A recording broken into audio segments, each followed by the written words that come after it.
28. Kaffee Klatsch. Rod and Sally sat alone in the captain's patrol cabin. The intercom screens were off, and the status board above Rod's desk showed a neat pattern of green lights. Rod stretched his long legs out and sipped at his drink. You know, this is about the first time we've had alone together since we left New Caledonia. It's nice. She smiled uncertainly. But we don't have very long. The Muddies are expecting us to come back, and I've got dictating to do. How much longer can we stay in the Mote system, Rod? Blaine shrugged. Up to the Admiral. Viceroy Merrill wanted us back as soon as possible, but Dr. Horvath wants to learn more. So do I. Sally, we still don't have anything significant to report. We don't know whether the Muddies are a threat to the Empire or not. Rod Blaine, will you stop acting like a regular Navy officer and be yourself? There is not one shred of evidence that the Muddies are hostile. We haven't seen any signs of weapons, or wars, or anything like that. I know, Rod said sourly, and that worries me. Sally, have you ever heard of a human civilization that didn't have soldiers? No, but Muddies aren't human. Neither are ants, but they've got soldiers. Maybe you're right. I'm catching it from Kutuzov. Speaking of which, he wants more frequent reports.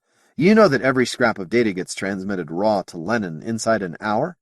We've even sent over samples of Mote artifacts, and some of the modified stuff the Brownies worked on. Sally laughed. Rod looked pained for a moment, then joined her. I'm sorry, Rod. I know it must have been painful to have to tell the Tsar that you had Brownies on your ship, but it was funny. Yeah, funny. Anyway, we send everything we can to Lenin, and you think I'm paranoid? Kutuzov has everything inspected in space, then sealed into containers filled with cyphogene and parked outside his ship. I think he's afraid of contamination. The intercom buzzed. Oh, damn. Rod turned to the screen. Captain here. Chaplain Hardy to see you, Captain, the Marine sentry announced, with Mr. Renner and the scientists. Rod sighed and gave Sally a helpless look. Send them in and send in my steward. I imagine they'll all want a drink. They did. Eventually everyone was seated, and his cabin was crowded. Rod greeted the Mote expedition personnel, then took a sheaf of papers from his desk. First question. Do you need Navy ratings with you? I understand they've nothing to do. Well, there's no harm in their being there, Dr. Horvath said, but they do take up room the scientific staff could use. In other words, no, Rod said. Fine. I'll let you decide which of your people to replace them with, Dr. Horvath. Next point. Do you need Marines? Good heavens, no, Sally protested. She looked quickly to Horvath, who nodded. Captain, the Muddies are so far from being hostile, they've built the castle for us. It's magnificent. Why can't you come down and see it? Rod laughed bitterly. Admiral's orders. For that matter, I can't let any officer who knows how to construct a Langston field go down. He nodded to himself. The Admiral and I agree on one point. If you do need help, 2 Marines won't be any use, and giving the Muddies a chance to work that Fjonchklik thing on a pair of warriors doesn't seem like a good idea. That brings up the next point. Dr. Horvath, is Mr. Renner satisfactory to you? Perhaps I should ask him to leave the room while you reply? Nonsense. Mr. Renner has been very helpful. Captain, does your restriction apply to my people? Am I forbidden to take, say, a physicist to Mote Prime? Yes. But Dr. Buckman is counting on going. The Motes have been studying Murchison's eye and the Cossack for a long time. How long, Mr. Potter? The midshipman squirmed uncomfortably before answering. Thousands of years, sir, he said finally. Only what, mister? Rod prompted. Potter was a bit shy, and he'd have to outgrow that. Speak up. Yes, sir. There are gaps in their observations, Captain. The Motes, he never mentioned the fact, but Dr. Buckman says it is obvious. I would have said they sometimes lose interest in astronomy, but Dr. Buckman can understand that. He wouldn't, Rod laughed. Just how important are those observations, Mr. Potter? For astrophysics, perhaps very important, Captain. They have been watching yon supergiant for either history as it passed across the Cossack. 'Twill go supernova and then become a black hole, and the Motes say they know when. Midshipman Whitbread laughed. Everyone turned to stare at him. Whitbread could hardly control his features. Sorry, sir, but I was there when Gavin told Buckman about that. The eye will explode in 2,774,020 AD on April 27th, between 4 and 4:30 in the morning, they say. I thought Dr. Buckman was going to strangle himself. Then he started doing his own checking. It took him 30 hours. Sally grinned. And he almost killed the Fjonchklik doing it, she added. Had Dr. Horvath's Mote translating for him when his own came apart. Yes, but he found out they were right, Whitbread told them. The midshipman cleared his throat and mimicked Buckman's dry voice. Damned close, Mr. Potter. I've got the mathematics and observations to prove it. You're developing a talent for acting, Mr. Whitbread, First Lieutenant Cargill said. Pity your work in astrogation doesn't show a similar improvement. Captain, it seems to me that Dr. Buckman can get everything he needs here. There's no reason for him to go to the Mote planet. Agreed. Dr. Horvath, the answer is no. Besides, do you really want to spend a week cooped up with Buckman? You needn't answer that, he added quickly. Whom will you take? Horvath frowned for a moment. De Vandalia, I suppose? Yes, please, Sally said quickly. We need a geologist. I've tried digging for rock samples, and I didn't learn a thing about the makeup of Mote Prime. There's nothing but ruins made up of older ruins. You mean they don't have rocks? Cargill asked. They have rocks, Commander, she answered. Granite and lava and basalts. But they aren't where whatever formed this planet put them. They've all been used for walls or tiles or roofs. I did find cores in a museum, but I can't make much sense out of them. Now, wait a minute, said Rod. You mean you go out and dig at random, and wherever you dig, you find what's left of a city, even out in the farmlands? Well, there wasn't time for many digs, but where I did dig, there was always something else underneath. I never knew when to stop. Captain, there was a city like 2000 A.D. New York under a cluster of adobe huts without plumbing. I think they had a civilization that collapsed, perhaps 2,000 years ago. That would explain the observation lapses, Rod said. But they seem brighter than that. Why would they let a civilization collapse? He looked to Horvath, who shrugged. I have an idea, Sally said. The contaminants in the air. Wasn't there a problem with pollution from internal combustion engines on Earth sometime during the Codiminium? Suppose the Motes had a civilization based on fossil fuels and ran out. Mightn't they have dropped back into an Iron Age before they developed fusion power and plasma physics again? They seem to be awfully short on radioactive ores. Rod shrugged. A geologist could help a lot then, and he has far more need to be on the spot than Dr. Buckman does. I take it that's settled, Dr. Horvath? The science minister nodded sourly. But I still don't like this Navy interference with our work. You tell him, Dr. Hardy, this must stop. The chaplain linguist looked surprised. He had sat at the back of the room, saying nothing but listening attentively. Well, I have to agree that a geologist will be more useful on the surface than an astrophysicist, Anthony. And, Captain, I find myself in a unique position. As a scientist, I cannot approve of all these restrictions placed on our contact with the Motes. As representative of the Church, I have an impossible task. And as a Navy officer, I think I have to agree with the Admiral. Everyone turned toward the portly chaplain in surprise. I am astonished, Dr. Hardy, Horvath said. Have you seen the smallest evidence of warlike activities on Mote Prime? Hardy folded his hands carefully and spoke across the tops of his fingertips. No, and that, Anthony, is what concerns me. We know the Motes do have wars. The mediator class was evolved, possibly consciously evolved, to stop them. I do not think they always succeed. So why are the Motes hiding their armaments from us? For the same reason we conceal ours, is the obvious answer, but consider, we do not conceal the fact that we have weapons, or even what their general nature is. Why do they? Probably ashamed of them, Sally answered. She winced at the look on Rod's face. I didn't really mean it that way, but they have been civilized longer than we have, and they might be embarrassed by their violent past. Possibly, Hardy admitted. He sniffed his brandy speculatively. Possibly not, Sally. I have the impression the Motes are hiding something important, and hiding it right under our noses, so to speak. There was a long silence. Horvath sniffed loudly. Finally, the science minister said, "And how could they do that, Dr. Hardy? Their government consists of informal negotiations by representatives of the Givers of Orders class. Every city seems to be nearly autonomous. Mote Prime hardly has a planetary government, and if you think they're able to conspire against us, it is not very reasonable." Hardy shrugged again. "From what we have seen, Dr. Horvath, you are certainly correct, and yet I cannot rid myself of the impression that they are hiding something." "They showed us everything," Horvath insisted. "Even Givers of Orders households, where they don't normally have visitors." "Sally was just getting to that before you came in," Rod said quickly. "I'm fascinated. How does the Mote officer class live?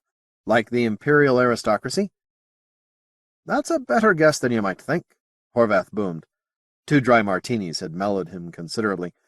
"There were many similarities, although the Motes have an entirely different conception of luxuries from ours. Some things in common, though. Land, servants, that sort of thing." Horvath took another drink and warmed to his subject. "Actually, we visited 2 households. One lived in a skyscraper near the castle, seemed to control the entire building. Shops, light industry, hundreds of browns and reds and workers, and, well, dozens of other castes. The other one, though, the agriculturalist, was very like a country baron. The workforce lived in long rows of houses, and in between the row houses were fields. The baron lived in the center of all that." Rod thought of his own family home. Cruce's court used to be surrounded by villages and fields, but of course all the villages were fortified after the secession wars. So was the court, for that matter. "Odd you should say that," Horvath mused. "There was a sort of square fortified shape to the barony, too. Big atrium in the middle. For that matter, all the residential skyscrapers have no windows on the lower floors, and big roof gardens. Quite self-sufficient. Looked very military. We don't have to report that impression to the Admiral, do we? He'd be sure we'd discovered militaristic tendencies." "Are you so sure he'd be wrong?" Jack Cargill asked. "From what I've heard, every one of those Givers of Orders has a self-sufficient fortress. Roof gardens, brownies to fix all the machinery. Too bad we can't tame some of them to help Sinclair." Cargill noted his captain's black look and hurriedly added, "Anyway, the agriculturalist might have a better chance in a fight, but both those places sound like forts. So do all the other residential palaces I've heard about." Dr. Horvath had been struggling to control himself, while Sally Fowler attempted without success to hide her amusement. Finally, she laughed. "Commander Cargill, the Motes have had space travel and fusion power for centuries. If their buildings still have a fortress look, it must be traditional. There's no possible purpose. You're the military expert. Just how would building your houses that way help you against modern weapons?"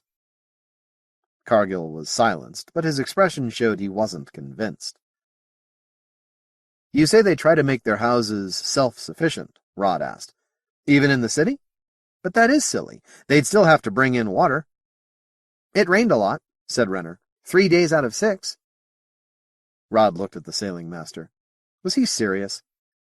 "Did you know there are left-handed Motes?" Renner continued. "Everything reversed. 2 6-fingered left hands, 1 massive right arm, and the swelling of the skull is on the right." "It took me half an hour to notice," Whitbread laughed. "The new Mote behaved just like Jackson's old one. He must have been briefed." "Left-handed," said Rod. "Why not?" At least they'd changed the subject. The stewards brought in lunch, and everyone fell to. When they finished, it was time to leave for the Mote. "A word with you, Mr. Renner," Rod said as the sailing master was about to go. He waited until everyone but Cargill was gone. "I need an officer down there, and you're the one senior man that I can spare who meets the Admiral's restrictions.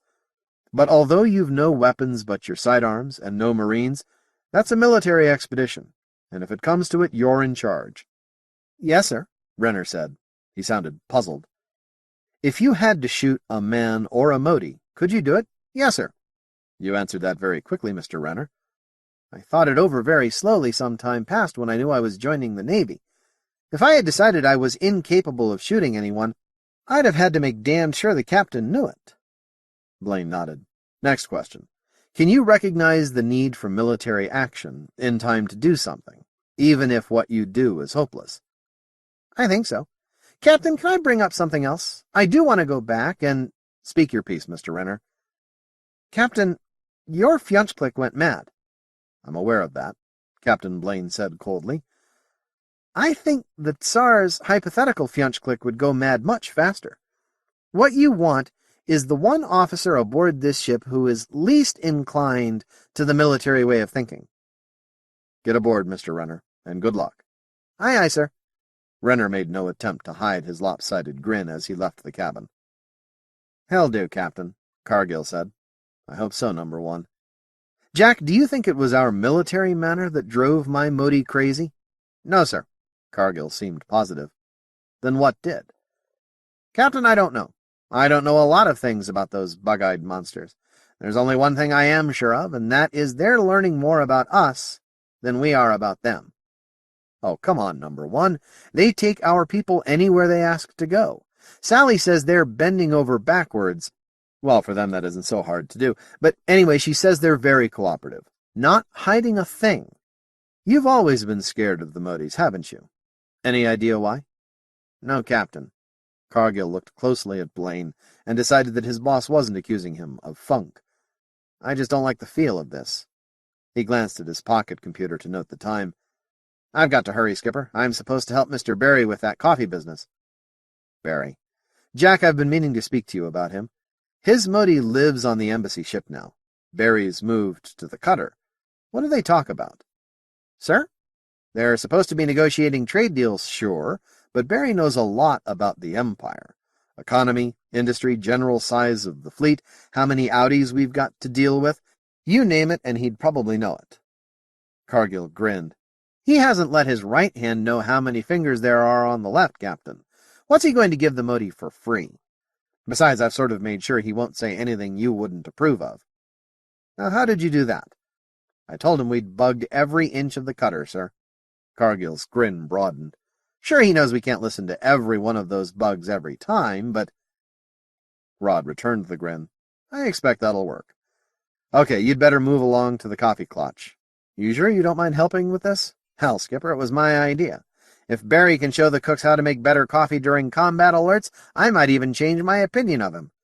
Just why is he being kept a prisoner on this ship, anyway? Prisoner? Commander Cargill, Skipper, everybody in the crew knows there's something funny about that man's being aboard. The grapevine has it he's implicated in the new Chicago revolt, and you're hanging on to him for the Admiralty. That's about right, isn't it? Somebody's doing a lot of talking, Jack.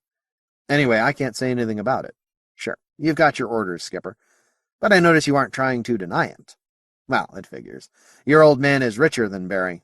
I wonder how many Navy people might be for sale. It scares me, having a guy who could buy a whole planet as our prisoner. Cargill moved quickly through the companionway to the main crew kitchen.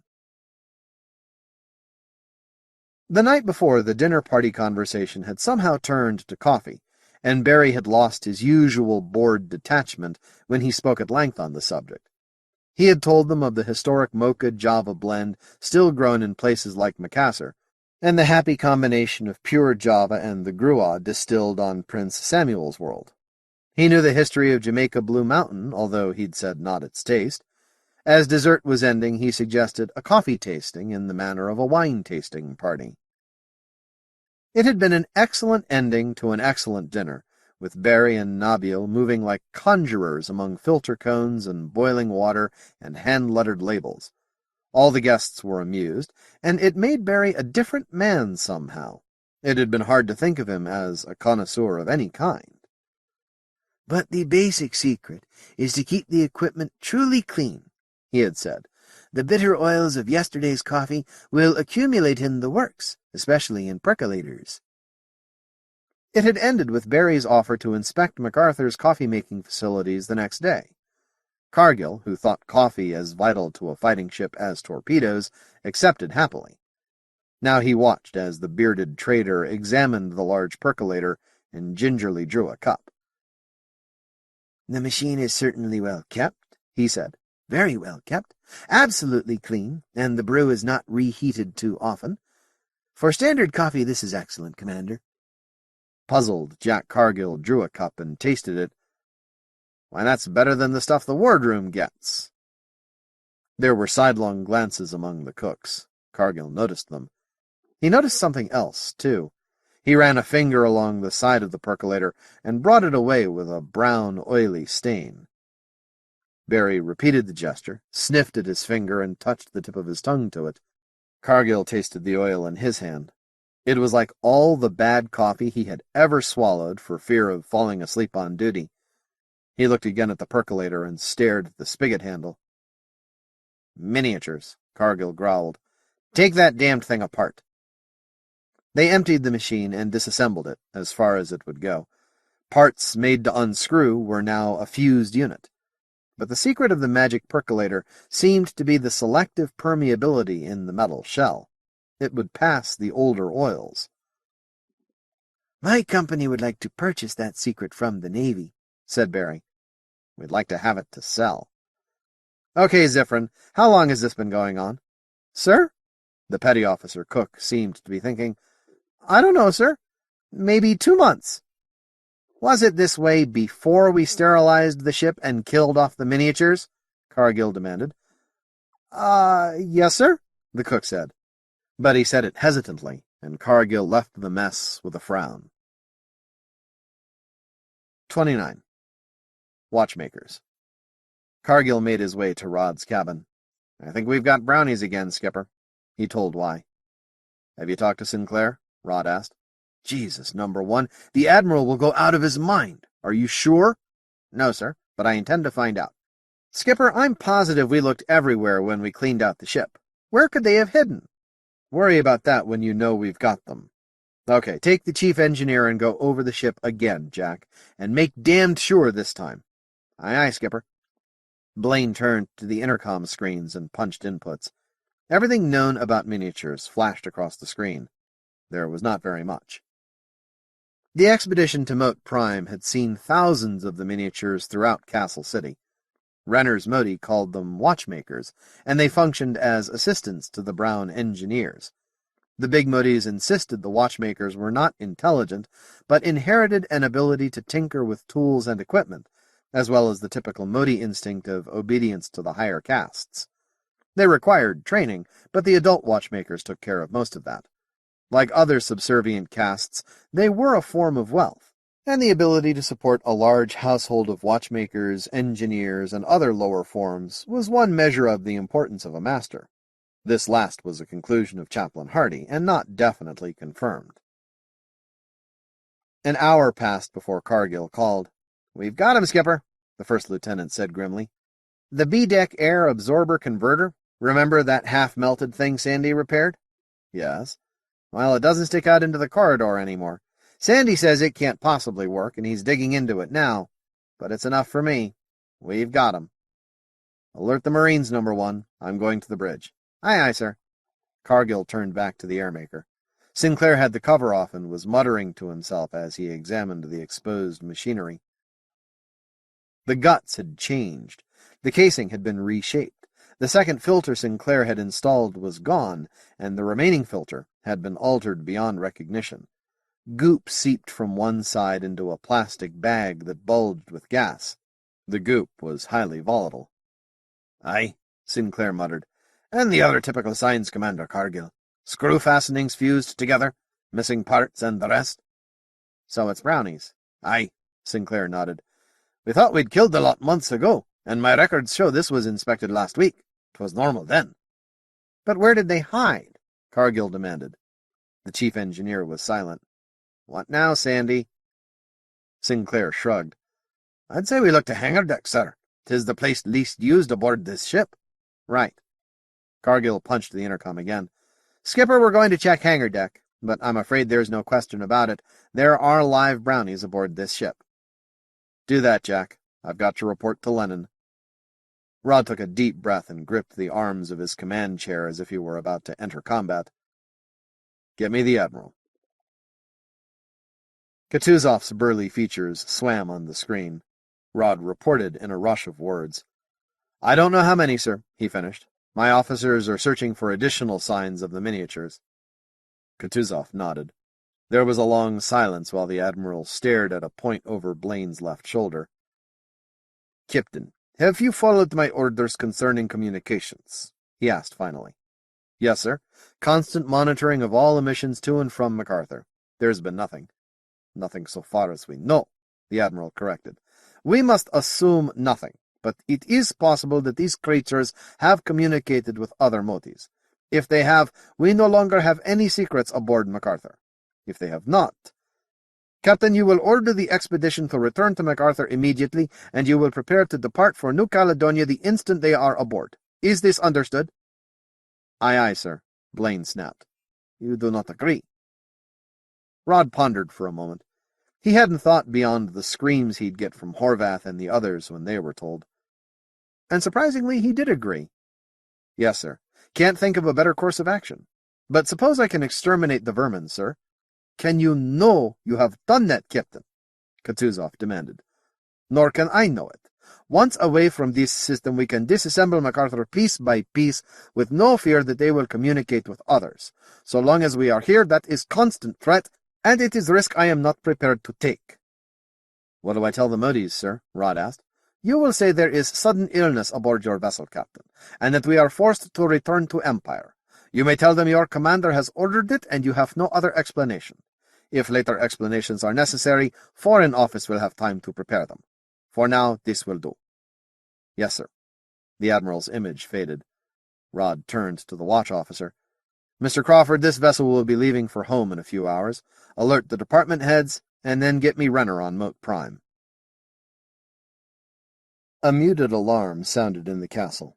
Kevin Renner looked up sleepily to see his Mote at the intercom screen that formed inside one of the decorative paintings on the wall. The captain wants you, the Mote said. Renner glanced at his pocket computer. It was almost noon on MacArthur, but the middle of the night in Castle City. He climbed sleepily to his feet and went to the screen. The expression on Blaine's face brought him to full alert. Yes, Skipper? There's a small emergency aboard, Mr. Renner. You'll have to ask the Motes to send up all our personnel, yourself included. Dr. Horvath won't want to come, sir, Renner said. His mind raced furiously. There was something very wrong here, and if he could read it, so could the Motes. Blaine's image nodded. He'll have to nonetheless, mister. See to it. Yes, sir. What about our Motes? Oh, they can come up to the cutter with you, Blaine said. It's not all that serious. Just an OC matter. It took a second for that to sink in.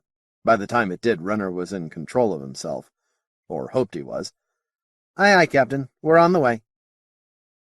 He went back to his bunk and sat carefully on the edge. As he put on his boots, he tried to think. The Motes couldn't possibly know the Navy's code designations, but OC meant top military priority, and Blaine had been far too casual when he had said that. Okay, he thought, the Motes know I'm acting. They have to. There's a military emergency out there somewhere, and I'm to get the hostages off this planet without letting the Motes know it, which means the Motes don't know there's a military emergency, and that doesn't make sense. Fjandsklik, his Mote reminded him. What is the matter? I don't know, Renner replied, quite honestly. And you do not want to know, the Mote said. Are you in trouble? Don't know that either, Renner said. You heard the captain. Now, how do I go about getting everybody moving in the middle of the night? You may leave that to me, said Renner's Mote. The hangar deck was normally kept in vacuum. The doors were so huge that a certain amount of leakage was inevitable. Later, Cargill would supervise as hangar deck was put under pressure, but for now he and Sinclair carried out their inspection in vacuum. Everything seemed in order, nothing out of place as they entered. Now, said Cargill, what would you fiddle with if you were a miniature Mote?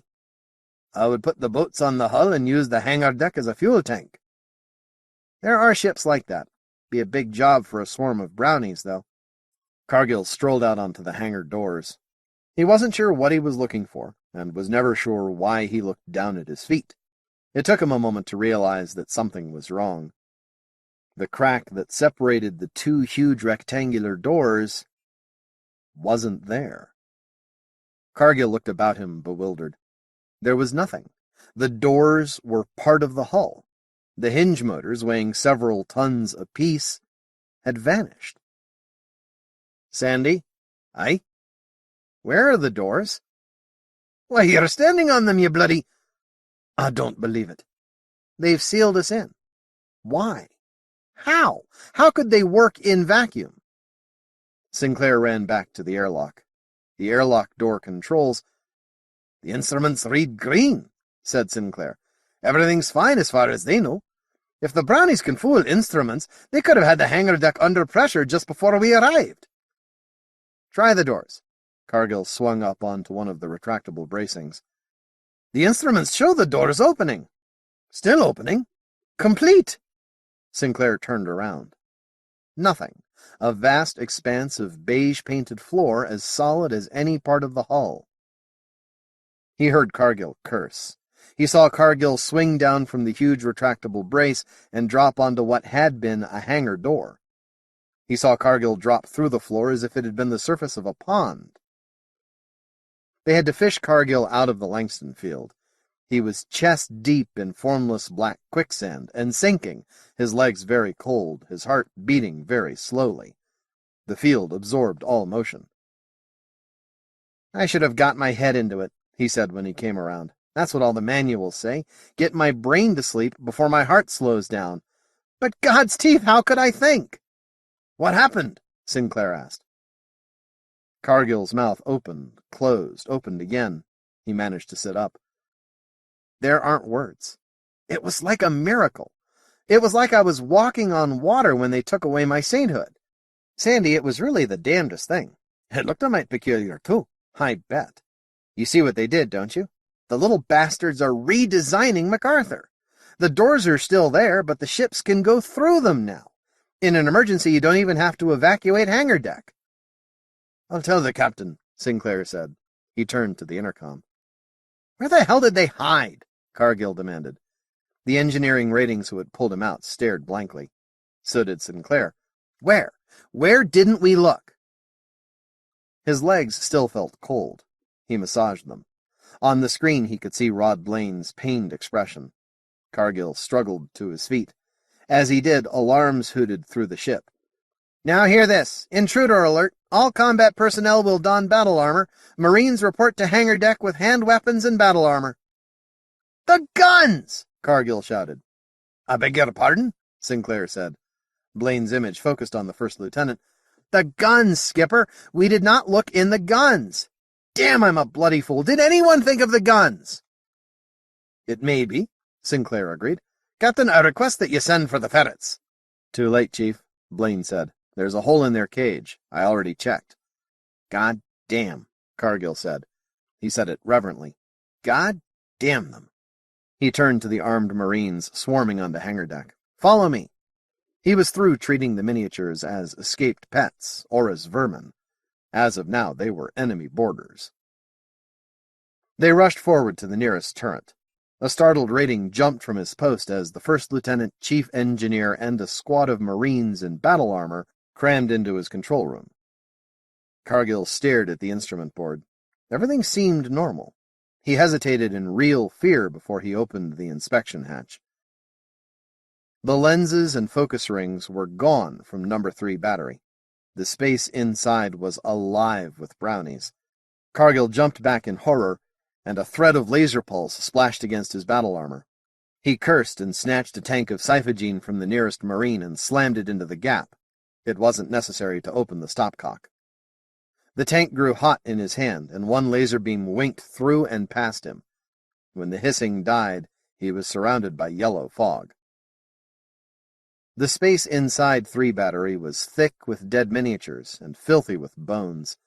Skeletons of rats, bits of electronic gear, old boots, and dead brownies. They kept a herd of rats in there, Cargill shouted. Then they must have outgrown the herd and eaten them all. They've been eating each other. And the other batteries, Sinclair said in wonder. We'd best be hasty. There was a scream from the corridor outside. The Navy rating who'd been displaced from his post fell to the deck. A bright red stain appeared at his hip. In the ventilator, he shouted. A Marine corporal tore at the grating. Smoke flashed from his battle armor, and he jumped back. Nipped me, by God! He stared incredulously at a neat hole in his shoulder as 3 other Marines fired hand lasers at a rapidly vanishing shape. Somewhere else in the ship an alarm sounded. Cargill grabbed an intercom. "Skipper, I know," Blaine said quickly. "Whatever you did has them stirred up all over the ship. There are a dozen firefights going on right now." "My God, sir, what do we do?" "Send your troops to number 2 battery to clean that out," Blaine ordered. "Then get to damage control."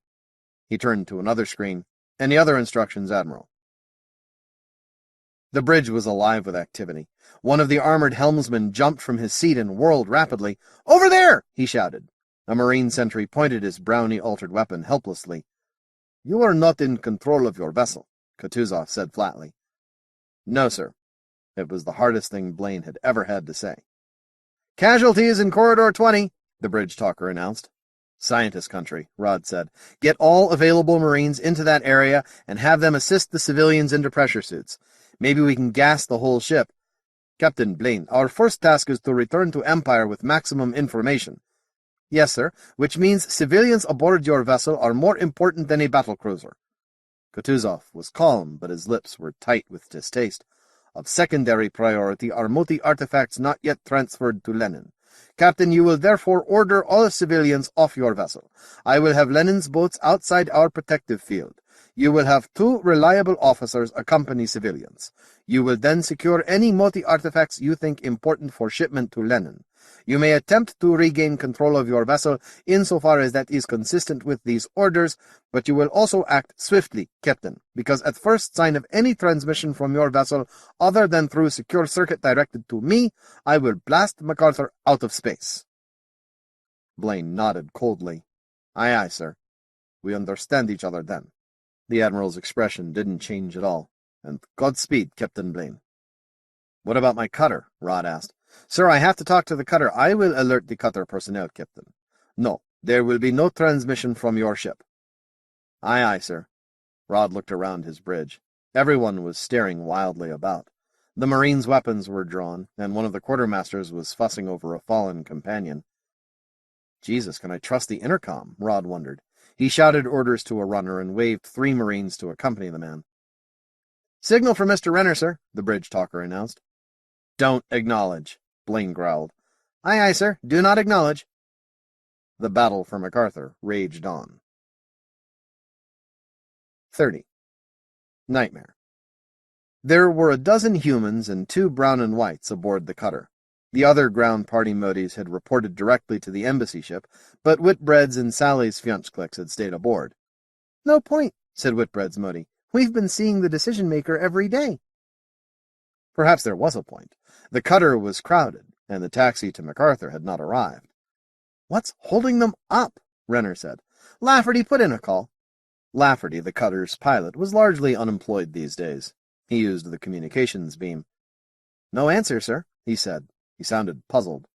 "You're sure the set's working?" "It was an hour ago," Lafferty said. There's a signal. It's from Lenin, sir."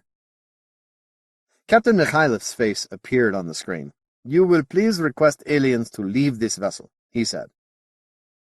Somehow the Motes conveyed amusement, surprise, and a slightly hurt look all at once. They left with a backward look and a signaled query. Whitbread shrugged. Staley didn't. When the Motes were in the airlock bridge, Staley closed the door behind them. Kutuzov appeared. "Mr. Renner, you will send all personnel aboard to Lenin. They will wear pressure suits, and one of my boats will arrive to get them. Civilians will cross on a line and will then obey orders of my boat's pilot. They must carry sufficient air for 1 hour in space. Meanwhile, you will make no attempt to communicate with MacArthur. Is this understood?" Renner gulped. "Aye, aye, sir. You will not admit aliens until further notice." "But what do I tell them, sir?" Renner asked.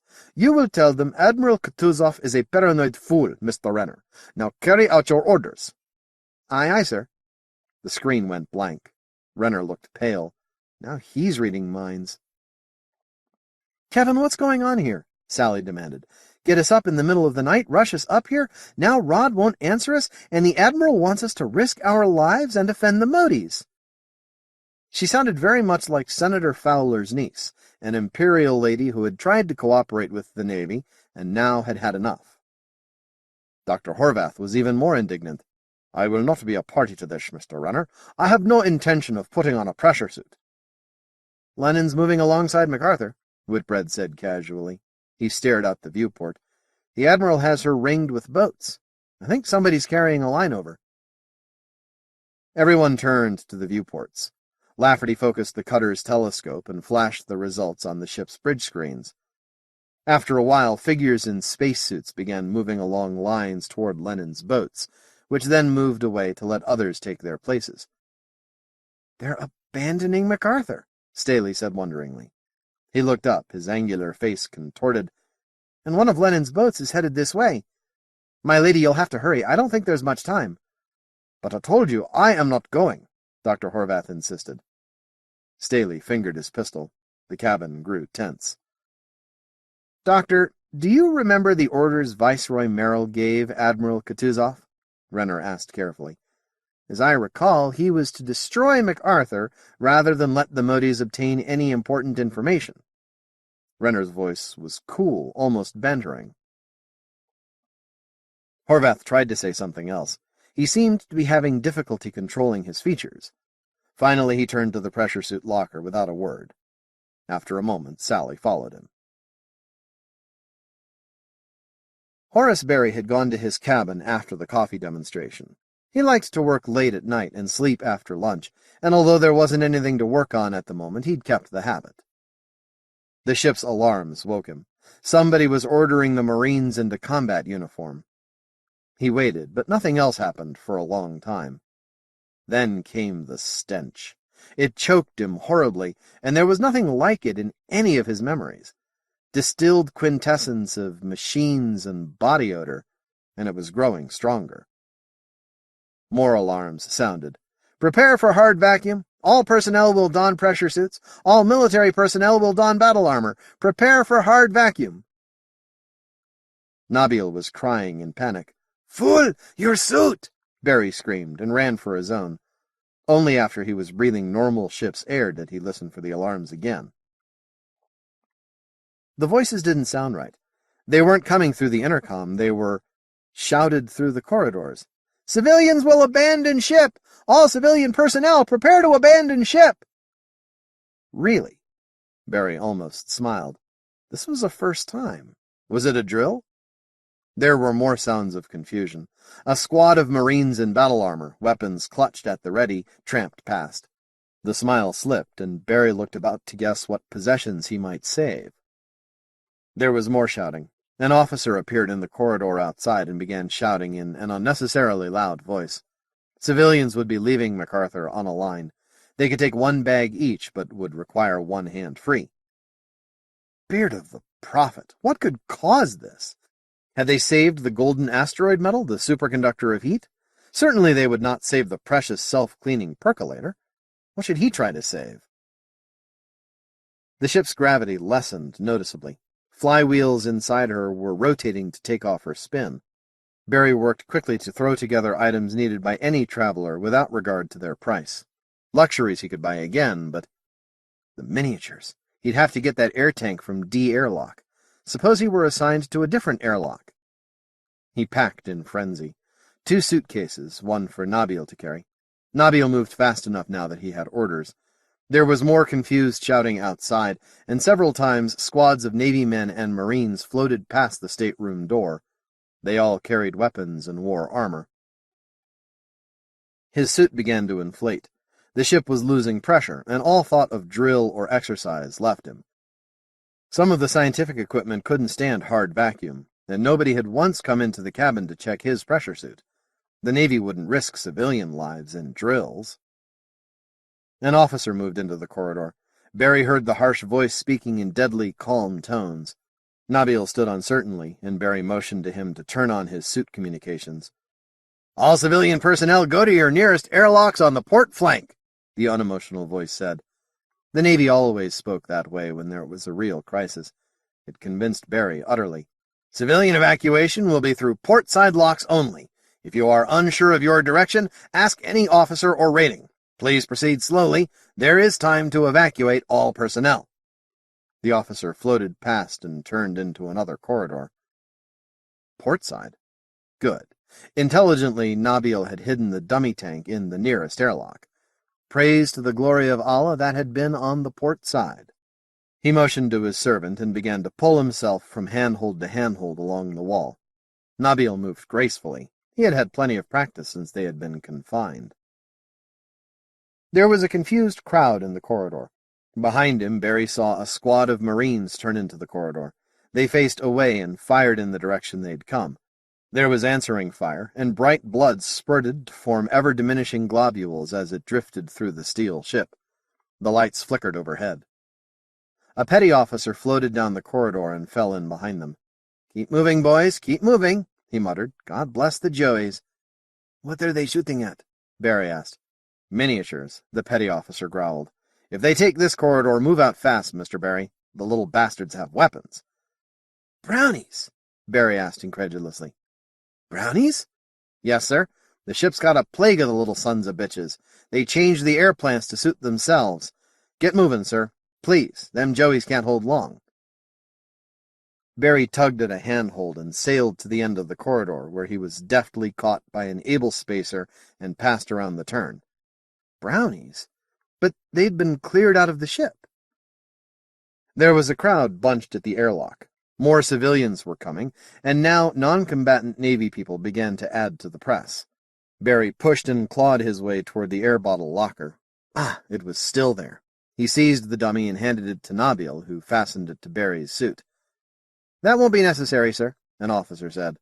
Barry realized he was hearing him through atmosphere. There was pressure here, but they hadn't come through any pressure-tight doors. The Brownies. They'd made the invisible pressure barrier that the miner had on her survey ship. He had to have it. "One never knows," Barry muttered to the officer. The man shrugged and motioned another pair into the cycling mechanism. Then it was Barry's turn.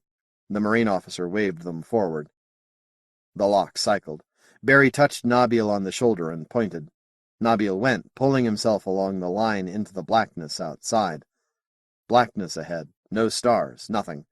What was out there? Barry found himself holding his breath. "Praise be to Allah. I witness that Allah is one." No! The dummy bottle was on his shoulders, and inside it 2 miniatures in suspended animation. Wealth untold. Technology beyond anything even the First Empire ever had. An endless stream of new inventions and design improvements. Only, just what kind of gin bottle had he opened? They were through the tightly controlled hole in MacArthur's field. Outside was only the blackness of space, and a darker black shape ahead. Other lines led to it from other holes in MacArthur's field, and minuscule spiders darted along them. Behind Barry was another space-suited figure, and behind that another.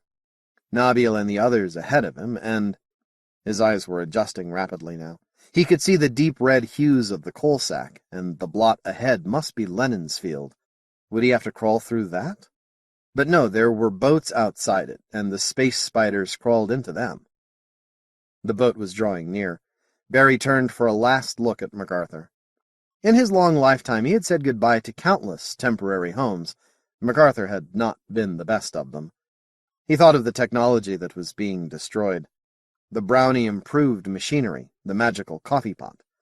There was a twinge of regret. MacArthur's crew was genuinely grateful for his help with the coffee, and his demonstration to the officers had been popular.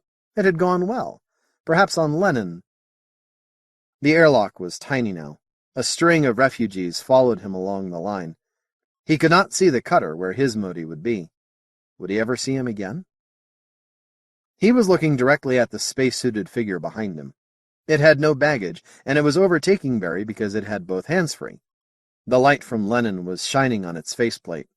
As Barry watched, the figure's head shifted slightly, and the light shone right into the faceplate. Barry saw at least 3 pairs of eyes staring back at him. He glimpsed the tiny faces. It seemed to Barry later that he had never thought so fast in his life. For a heartbeat he stared at the thing coming up on him while his mind raced, and then... But the men who heard his scream said that it was the shriek of a madman, or a man being flayed alive. Then Barry flung his suitcase at it. He put words into his next scream.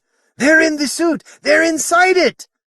He was wrenching at his back now, ripping the air tank loose. He poised the cylinder over his head in both hands and pitched it. The pressure suit dodged his suitcase, clumsily, a pair of miniatures in the arms, trying to maneuver the fingers. It lost its handhold, tried to pull itself back. The metal cylinder took it straight in the faceplate and shattered it. Then space was filled with tiny struggling figures, flailing 6 limbs as a ghostly puff of air carried them away.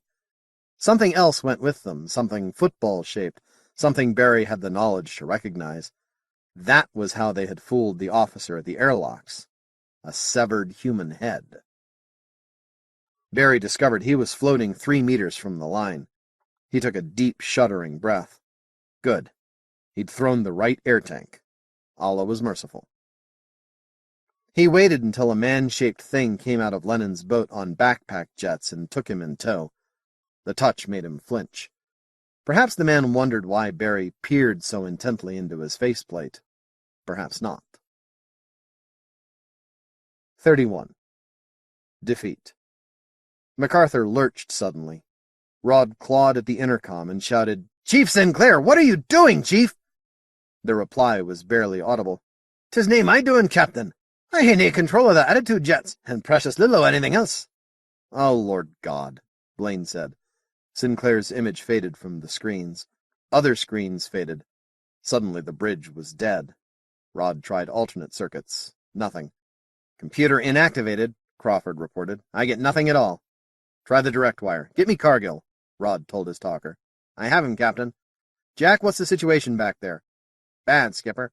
I'm besieged in here, and I don't have communications except for direct wires. Not all of them." MacArthur lurched again as something happened aft. "Captain!" Cargill reported excitedly. "Lieutenant Piper reports the Brownies are fighting each other in the main crew kitchen. Real pitched battle." "Jesus, number 1, how many of those monsters do we have aboard?" "Skipper, I don't know. Hundreds, maybe. They must have hollowed out every gun on the ship, and they've spread to everywhere else, too. They're—" Cargill's voice cut off. "Jack!" Rod shouted. "Talker, have we got an alternate line to the first lieutenant?" Before the quartermaster's mate could answer, Cargill came on the line again. "Close one, Skipper. 2 armed miniatures came out of the auxiliary fire control computer. We killed them." Blaine thought furiously. He was losing all his command circuits, and he didn't know how many men he had left. The computer was bewitched. Even if they did regain possession of MacArthur, there was a good chance she couldn't be made spaceworthy again. "You still on, number 1? "Yes, sir."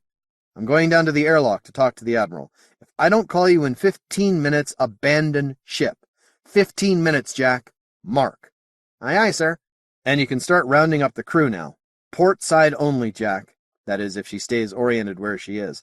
The lock officers have orders to close the holes in the field if she shifts." Rod motioned to his bridge crew and began working his way toward the airlocks. The corridors were in confusion. Yellow clouds filled several, Cyphogene. He'd had hopes for ending the Mote threat with gas, but it hadn't worked, and he didn't know why. The Marines had ripped out a number of bulkheads and barricaded themselves behind the debris. They poised watchfully, weapons ready. "Civilians out?" Rod asked the officer in charge of the lock. "Yes, sir, far as we know. Skipper, I had the men make one sweep through that territory, but I don't like to risk another. The Brownies are thick in civilian country, like they were living there or something." "Maybe they were, Piper," Blaine said. He moved to the airlock and oriented his suit toward Lenin. The communication laser winked on, and he hung in space, holding himself steady to keep the security circuit open. "Your situation?" Kutuzov demanded. Reluctantly, knowing what it would mean, Rod told him. "Recommended action?" the Admiral snapped. "MacArthur may never sail again, sir. I think I'll have to abandon her and scuttle as soon as I've made a sweep to rescue any trapped crewmen." "And where will you be?" "Leading the rescue party, sir." "No." The voice was calm. "I accept your recommendation, Captain, but you are hereby ordered to abandon your ship. Log that order, Commander Borman," he added to someone on his bridge. "You will issue the order to abandon and scuttle. Turn over command to your first lieutenant and report aboard Lenin's number 2 cutter, immediately." "Sir." "Sir, I request permission to remain with my ship until my crew is safe." "Denied, Captain," the merciless voice snapped. "I am quite aware that you have courage, Captain. Have you enough to live when you lose your command?" "Sir—" "Oh, God damn him to hell!" Rod turned toward MacArthur, breaking the secure circuit. There was fighting at the airlock. Several miniatures had dissolved the bulkhead opposite the Marines' barricade, and the Joeys were pouring fire into the gap. Blaine gritted his teeth and turned away from the battle. "Admiral, you cannot order me to leave my crew and run." "I cannot? You find it hard to live now, Captain? You think they will whisper about you the rest of your life, and you are afraid of that? And you tell this to me? Carry out your orders, Captain my Lord Blaine." "No, sir." "You disobeyed direct order, Captain?" "I can't accept that order, sir. She's still my ship." There was a long pause. "Your devotion to Navy tradition is admirable, Captain, but stupid. It is possible that you are only officer in Empire who can devise defense against this menace. You know more about aliens than anyone else in fleet. That knowledge is worth more than your ship. It is worth more than every man aboard your ship now that civilians are evacuated. I cannot allow you to die, Captain. You will leave that ship even if I am required to send new commanding officer into her." "He'd never find me, Admiral." "Excuse me, sir, I have work to do." "Stop!" There was another pause. "Very well, Captain. I will make agreement with you. If you will stay in communication with me, I will allow you to remain aboard MacArthur until you have abandoned and scuttled. At that instant that you are no longer in communication with me, that is moment at which you no longer command MacArthur. Need I send Commander Borman there?" The trouble is, Rod thought, he's right. MacArthur's doomed. Cargill can get the crew out as well as I can. Maybe I do know something important. "But she's my ship!" "I'll accept your proposition, sir. I can direct operations better from here, anyway. There's no communications left on the bridge." "Very well. I have your word, then." The circuit went dead. Rod turned back to the airlock. The Marines had won their skirmish, and Piper was waving to him. Rod went aboard. "Commander Cargill here," the intercom said. "Skipper?" "Yeah, Jack." "We're fighting our way to port side, Skipper. Sinclair's got his people ready to leave. Says he can't hold the engine rooms without reinforcements. And a runner tells me there are civilians trapped in the starboard petty officers' lounge. A Marine squad is there with them, but it's a tough fight." "We've been ordered to abandon ship and scuttle, number 1. "Yes, sir." "We have to get those civilians out. Can you hold a route from bulkhead 160 forward? Maybe I can get some help in to let the scientists get that far." "I think we can, sir. But, Captain, I can't get to the field generator room. How do we scuttle?" "I'll take care of that, too. Get moving, number 1. "Aye, aye, Skipper." Scuttle. The word had an unreal sound. Rod breathed deeply. The suit air had a sharp metallic taste. Or perhaps it wasn't the air at all. It was nearly an hour before one of Lenin's boats pulled alongside the cutter. They watched it approach in silence. "Relay from MacArthur through Lenin, sir," the coxswain said. The screen lit. The face on the screen wore Rod Blaine's features, but it wasn't his face. Sally didn't recognize him. He looked older, and the eyes were dead. He stared at them, and they stared back. Finally, Sally said it. "Rod, what's happening?" Blaine looked her in the eyes, then looked away. His expression hadn't changed. He reminded Sally of something pickled in a bottle at the Imperial Museum. "Mr. Renner," the image said, "send all personnel over the line to Lenin's boat. Clear the cutter. Now, all of you, you're going to get some funny orders from the boat's pilot. Obey them exactly as given. You won't have a second chance, so don't argue. Just do as you're told." "Now, just a minute," Horvath bellowed. Rod cut him off. "Doctor, for reasons you will understand later, we are not going to explain a damned thing. Just do as you're told." He looked back to Sally. His eyes changed just a little. Perhaps there was concern in them. Something, a tiny spark of life, came into them, for a moment anyway. She tried to smile, but failed. "Please, Sally," he said, "do exactly as Lenin's pilot instructs you." "All right. Out. Now." They stood immobile. Sally took a deep breath and turned toward the airlock. "Let's go," she said. She tried again to smile, but it only made her look more nervous. The starboard airlock had been reconnected to the embassy ship. They left by the port side. Lenin's boat crew had already rigged lines from the auxiliary vessel to the cutter. The boat was almost a twin for MacArthur's cutter, a flat-topped lifting body with a shovel-blade re-entry shield hanging below the nose. Sally pulled herself gently along the cable to Lenin's cutter, then cautiously moved through the hatch. She was halted when she entered the airlock. The mechanism cycled, and she felt pressure again. Her suit was a woven fabric that fitted like an extra skin.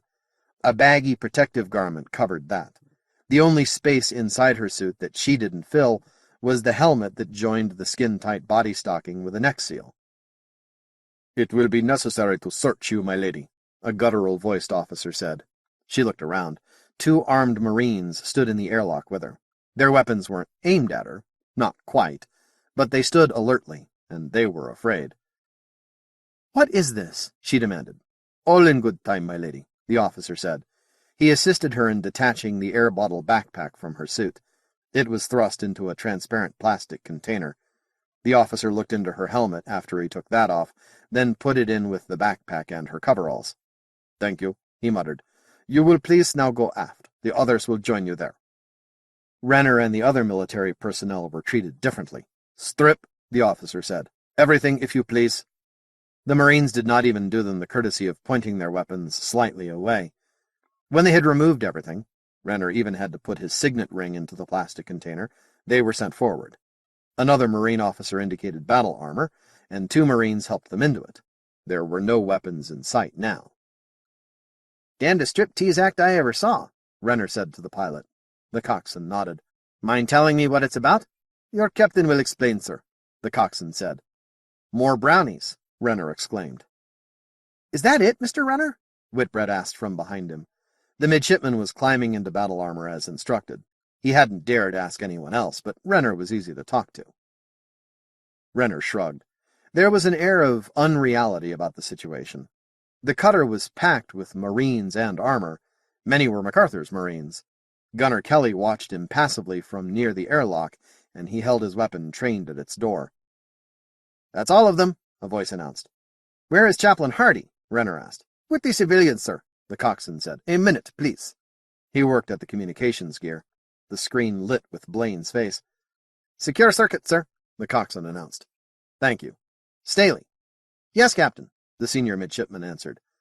"Mr. Staley, this cutter will shortly come alongside Lenin. The civilians and cutter crew, except Cox and Lafferty, will transfer to the battleship, where they will be inspected by security personnel. After they have left, you will take command of Lenin's number 1 cutter and proceed to MacArthur. You will board MacArthur from the starboard side immediately aft of the starboard petty officer's lounge. Your purpose is to create a diversion and engage any surviving enemies in that area in order to assist a group of civilians and Marines trapped in the lounge to escape. You will send Kelly and his Marines into that lounge with pressure suits and battle armor for 25 men. The equipment is already aboard. Send that party forward. Commander Cargill has secured the way forward of bulkhead 160. "Aye, aye, sir." Staley sounded incredulous. He stood at near rigid attention, despite the absence of gravity in the cutter. Blaine almost smiled. At least there was a twitch to his lips. "The enemy, mister, is several hundred miniature Motes. They are armed with hand weapons. Some have gas masks. They are not well organized, but they are quite deadly. You will satisfy yourself that there are no other passengers or crew in the midship's starboard section of MacArthur. After that mission is completed, you will lead a party into the midship's crew mess and send out the coffee pot. But be damned sure that pot is empty, Mr. Staley." "Coffee pot?" Renner said incredulously. Behind him, Whitbread shook his head and murmured something to Potter. "Coffee pot, Mr. Renner. It has been altered by the aliens, and the technique used could be of great value to the Empire. You will see other strange objects, Mr. Staley. Use your judgment about bringing them out, but under no circumstances will you send out anything that might contain a live alien. And watch the crewmen. The miniatures have killed several people, used their heads as decoys, and inhabited their battle armor. Be sure that a man in armor is a man, Mr. Staley. We haven't seen them try that trick with a skin-tight pressure suit yet, but be damned careful." "Yes, sir," Staley snapped. "Can we regain control of the ship, sir?" "No." Blaine fought visibly for control of himself. "You will not have long, mister. 40 minutes after you enter MacArthur, activate all conventional destruct systems, then start the timer on that torpedo we rigged. Report to me in the main port entryway when you've got it done. 55 minutes after you enter, Lenin will commence firing on MacArthur in any event. You have that?" "Yes, sir," Horst Staley said quietly. He looked at the others. Potter and Whitbread looked back uncertainly. "Captain," Renner said, "Sir, I remind you that I am senior officer here. I know that, Renner. I have a mission for you, too. You will take Chaplain Hardy back aboard MacArthur's cutter and assist him in recovering any equipment or notes that might be required. Another of Lenin's boats will come for that, and you will see that everything is packed into a sealed container the boat will bring." "But, sir, I should be leading the boarding party." "You're not a combat officer, Renner. Do you recall what you told me at lunch yesterday?" Renner did. "I did not tell you I was a coward," he grated. "I'm aware of that. I am also aware that you are probably the most unpredictable officer I have. The chaplain has been told only that there is a plague epidemic aboard MacArthur, and that we're going back to the Empire before it spreads to everybody. That will be the official story to the Motes. They may not believe it, but Hardy'll have a better chance of selling it to them if he believes it himself. I have to have somebody who knows the real situation along, too." "One of the midshipmen, Mr. Renner, get back aboard MacArthur's cutter. Staley, you have your orders." "Aye, aye, sir." Renner departed, seething.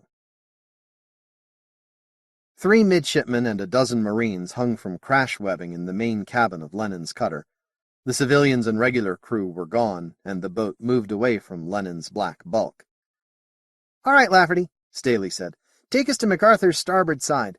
If nothing attacks us, you will ram, aiming for the tankage complex aft of bulkhead 185.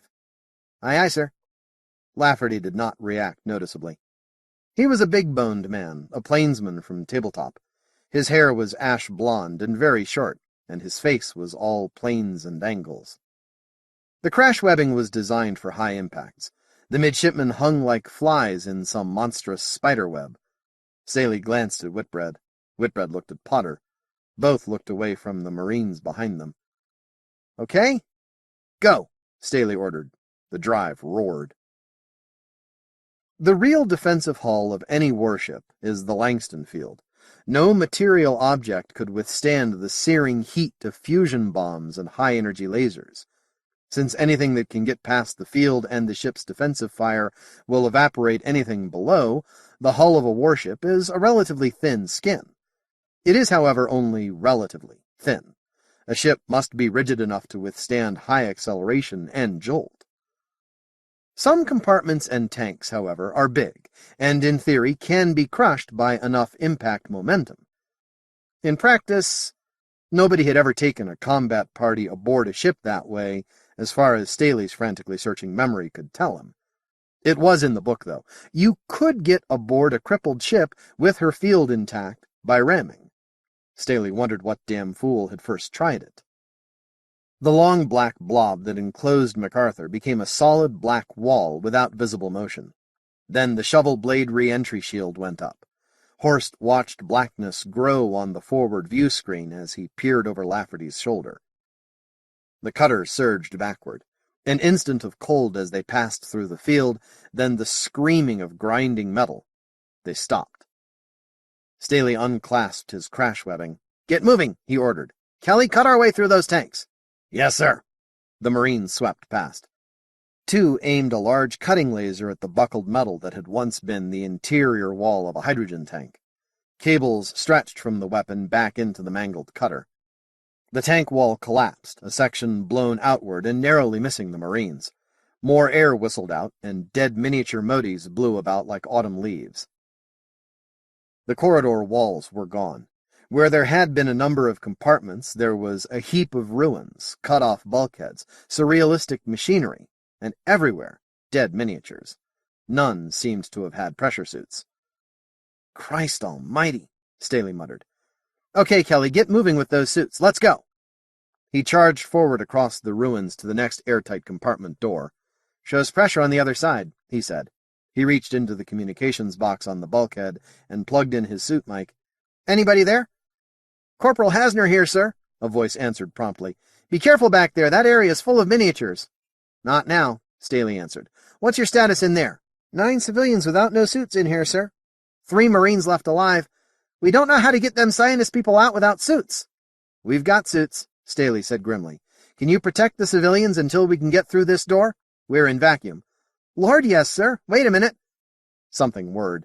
Instruments showed the pressure falling beyond the bulkhead companionway. Then the dogs turned. The door opened to reveal an armored figure inside the petty officer's mess room. Behind Hasner, 2 other Marines trained weapons on Staley as he entered. Behind them, Staley gasped. The civilians were at the other end of the compartment. They wore the usual white coveralls of the scientific staff. Staley recognized Dr. Blevins, the veterinarian. The civilians were chattering among themselves. "But there's no air in here!" Staley yelled. "Not here, sir," Hasner said.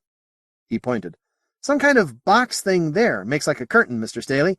Air can't get through it, but we can." Kelly growled and moved his squad into the mess room.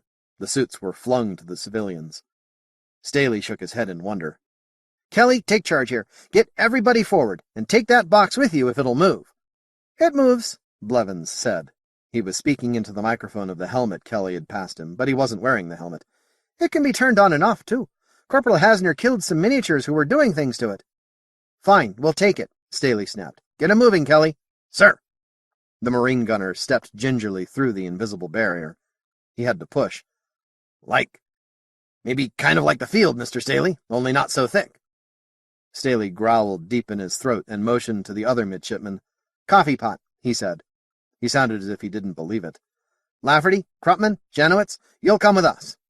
He went back through the companionway to the ruins beyond. There was a double-door, airtight companionway at the other end, and Staley motioned Whitbread to open it. The dogs turned easily, and they crowded into the small airlock to peer through the thick glass into the main starboard connecting corridor. "Looks normal enough," Whitbread whispered. It seemed to be. They went through the airlock in 2 cycles and pulled themselves along the corridor walls by handholds to the entryway into the main crew mess room. Staley looked through the thick glass into the mess compartment. "God's teeth!" "What is it, Horst?" Whitbread asked. He crowded his helmet against Staley's. There were dozens of miniatures in the compartment. Most were armed with laser weapons, and they were firing at each other. There was no order to the battle. It seemed that every miniature was fighting every other, although that might have been only a first impression. The compartment drifted with a pinkish fog, Mote blood. Dead and wounded Motes flopped in an insane dance as the room winked with green-blue pencils of light. "Not in there," Staley whispered. He remembered he was speaking through his suit radio and raised his voice. "We'd never get through that alive. Forget the coffee pot." They moved on through the corridor and searched for other human survivors. There were none. Staley led them back toward the crew mess room. "Krupman," he barked, "take Janowitz and get this corridor into vacuum. Burn out bulkheads, use grenades, anything but get it into vacuum. Then get the hell off this ship." "Aye, aye, sir." When the Marines rounded a turn in the steel corridor, the midshipmen lost contact with them. The suit radios were line of sight only. They could still hear, though. MacArthur was alive with sound. High-pitched screams, the sounds of tearing metal, hums and buzzes. None of it was familiar. "She's not ours anymore," Potter murmured. There was a whoosh. The corridor was in vacuum. Staley tossed a thermite grenade against the messroom bulkhead and stepped back around a turn. Light flared briefly, and Staley charged back to fire his hand laser at the still glowing spot on the bulkhead. The others fired with him. The wall began to bulge, then broke through. Air whistled into the corridor with a cloud of dead Motes. Staley turned the dogs on the companionway, but nothing happened. Grimly, they burned at the bulkhead until the hole was large enough to crawl into. There was no sign of live miniatures. "Why can't we do that all over the ship?" Whitbread demanded. "We could get back in control of her." "Maybe," Staley answered. "Lafferty, get the coffee maker and take it portside. Move, we'll cover you." The plainsman waved and dove down the corridor in the direction the Marines had vanished. "Had we nae best be going wi' him?" Potter asked. "Torpedo," Stanley barked. "We've got to detonate the torpedo." "But Horst," Whitbread protested, "can't we get control of the ship? I haven't seen any miniatures with vacuum suits. They can build those magic pressure curtains," Staley reminded him. "Besides, we've got our orders." He pointed aft, and they moved ahead of him. Now that MacArthur was clear of humans, they hurried, burning through airtight compartments and grenading the corridors beyond. Potter and Whitbread shuddered at the damage they were doing to the ship. Their weapons were not meant to be used aboard a working spacecraft. The torpedoes were in place. Staley and Whitbread had been part of the work crew that welded them on either side of the field generator. Only the generator was gone. A hollow shell remained where it had been. Potter was reaching for the timers that would trigger the torpedo. "Wait," Staley ordered. He found a direct-wire intercom outlet and plugged his suit in. "Anyone? This is Midshipman Horst Staley in the field generator compartment. Anyone there?" "Aye, aye, Mr. Staley," a voice answered. "A moment, sir. Here's the captain." Captain Blaine came on the line. Staley explained the situation. "The field generator's gone, sir, but the field seems strong as ever." There was a long pause. Then Blaine swore viciously, but cut himself off. "You're over time, Mr. Staley. We've orders to close the holes in the field and get aboard Lenin's boats in 5 minutes. You'll never get out before Lenin opens fire." "No, sir. What should we do?" Blaine hesitated a moment. "I'll have to buck that one up to the Admiral. Stay right where you are." A sudden roaring hurricane sent them scurrying for cover. There was silence. Then Potter said unnecessarily, "We're under pressure. Yon brownies must have repaired one or another door. And they'll soon be here." Whitbread cursed. "Damn them anyway." They waited. "What's keeping the captain?" Whitbread demanded. There was no possible answer, and they crouched tensely, their weapons drawn, while around them they heard MacArthur coming back to life. Her new masters were approaching. "I won't leave without the middies," Rod was saying to the Admiral. "You are certain they cannot reach afterport airlock?" Kutuzov said. "Not in 10 minutes, Admiral. The brownies have control of that part of the ship. The kids would have to fight all the way." "Then what do you suggest?" "Let them use the lifeboats, sir," Rod said hopefully. There were lifeboats in various parts of the ship, with a dozen not 20 meters from the field generator compartment. Basically solid fuel motors with inflatable cabins, they were meant only to enable a refugee to survive for a few hours in the event that the ship was damaged beyond repair, or about to explode. Either was a good description of MacArthur's present status. "The miniatures may have built recording devices and transmitters into lifeboats," Kutuzov said, "a method of giving large motes all of MacArthur's secrets." He spoke to someone else. "Do you think that possible, Chaplain?" Blaine heard Chaplain Hardy speaking in the background. "No, sir. The miniatures are animals. I've always thought so. The adult motes say so, and all the evidence supports the hypothesis. They would be capable of that only if directly ordered. And, Admiral, if they've been that anxious to communicate with the motes, you can be certain they've already done it." "Da," Kutuzov muttered. "There is no point in sacrificing these officers for nothing. Captain Blaine, you will instruct them to use lifeboats, but caution them that no miniatures must come with them. When they leave, you will immediately come aboard Lenin." "Aye, aye, sir." Rod sighed in relief and rang the intercom line to the generator compartment. "Staley, the Admiral says you can use the lifeboats. Be careful there aren't any miniatures in them, and you'll be searched before you board one of Lenin's boats. Trigger the torpedoes and get away. Got that?" "Aye, aye, sir." Staley turned to the other middies. "Lifeboats," he snapped. "Let's—" Green light winked around them. "Visors down!" Whitbread screamed. They dove behind the torpedoes while the beams swung wildly around the compartment. It slashed holes in the bulkheads, then through compartment walls beyond, finally through the hull itself. Air rushed out and the beam stopped swinging, but it remained on, pouring energy through the hull into the field beyond. Staley swung his sun visor up. It was fogged with silver metal deposits. He ducked carefully under the beam to look at its source. It was a heavy hand laser. 6 miniatures had been needed to carry it. Some of them, dead and dry, clung to the double handholds. "Let's move," Staley ordered. He inserted a key into the lock on the torpedo panel. Beside him, Potter did the same thing. They turned the keys and had 10 minutes to live. Staley rushed to the intercom. "Mission accomplished, sir." They moved through the airtight open compartment's door into the main after corridor and rushed sternward, flinging themselves from handhold to handhold. Null G races were a favorite, if slightly non-regulation, game with midshipmen, and they were glad of the practice they'd had. Behind them, the timer would be clicking away. "Should be here," Staley said. He blasted through an airtight door, then fired a man-sized gap through the outer hull itself. Air whistled out. The miniatures had somehow again enclosed them in the stinking atmosphere of Mote Prime, even as they had come aft. Wisps of ice crystal fog hung in the vacuum.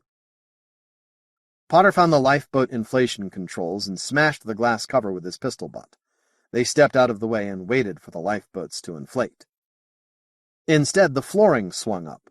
Stored beneath the deck was a line of cones, each 2 meters across at the base, each about 8 meters long. "The midnight brownie strikes again," said Whitbread. The cones were all identical, and fabricated from scratch.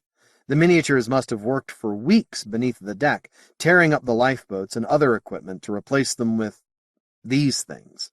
Each cone had a contoured crash chair in the big end, and a flared rocket nozzle in the point. "Look at the damn things, Potter," Staley ordered. "See if there's anywhere brownies could hide in them."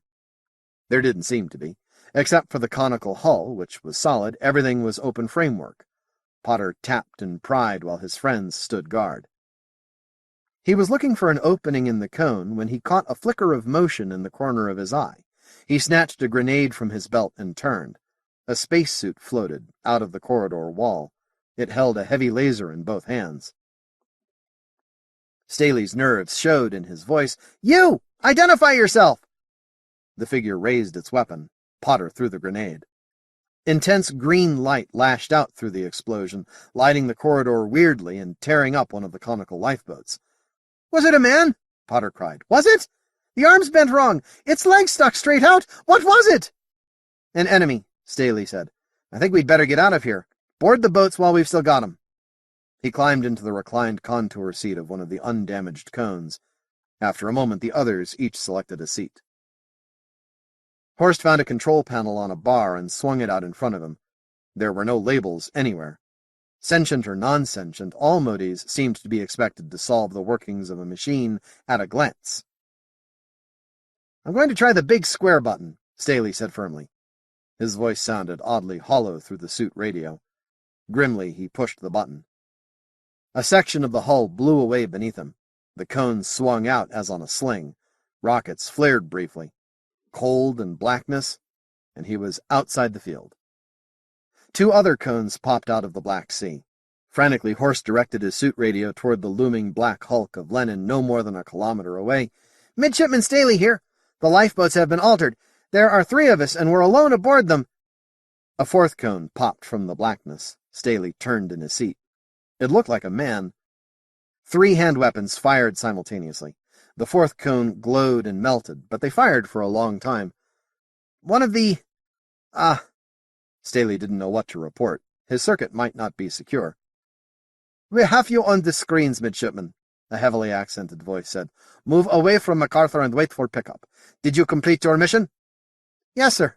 Staley glanced at his watch. 4 minutes to go, sir." "Then move fast, mister," the voice ordered. But how? Staley wondered. The controls had no obvious function. While he searched frantically, his rocket fired. But what? He hadn't touched anything. "My rocket's firing again," said Whitbread's voice. He sounded calm, much calmer than Staley felt. "Aye, and mine," Potter added. "Never look a gift horse in the mouth. We're moving away from yon ship." The rumble continued. They were accelerating together at nearly a standard G, with Mote Prime a vast green crescent to one side. On the other was the deep black of the coal sack, and the blacker mass of Lenin. The boats accelerated for a long time. 32. Lenin. The young Russian midshipman carried himself proudly. His battle armor was spotless, and all his equipment arranged properly by the book.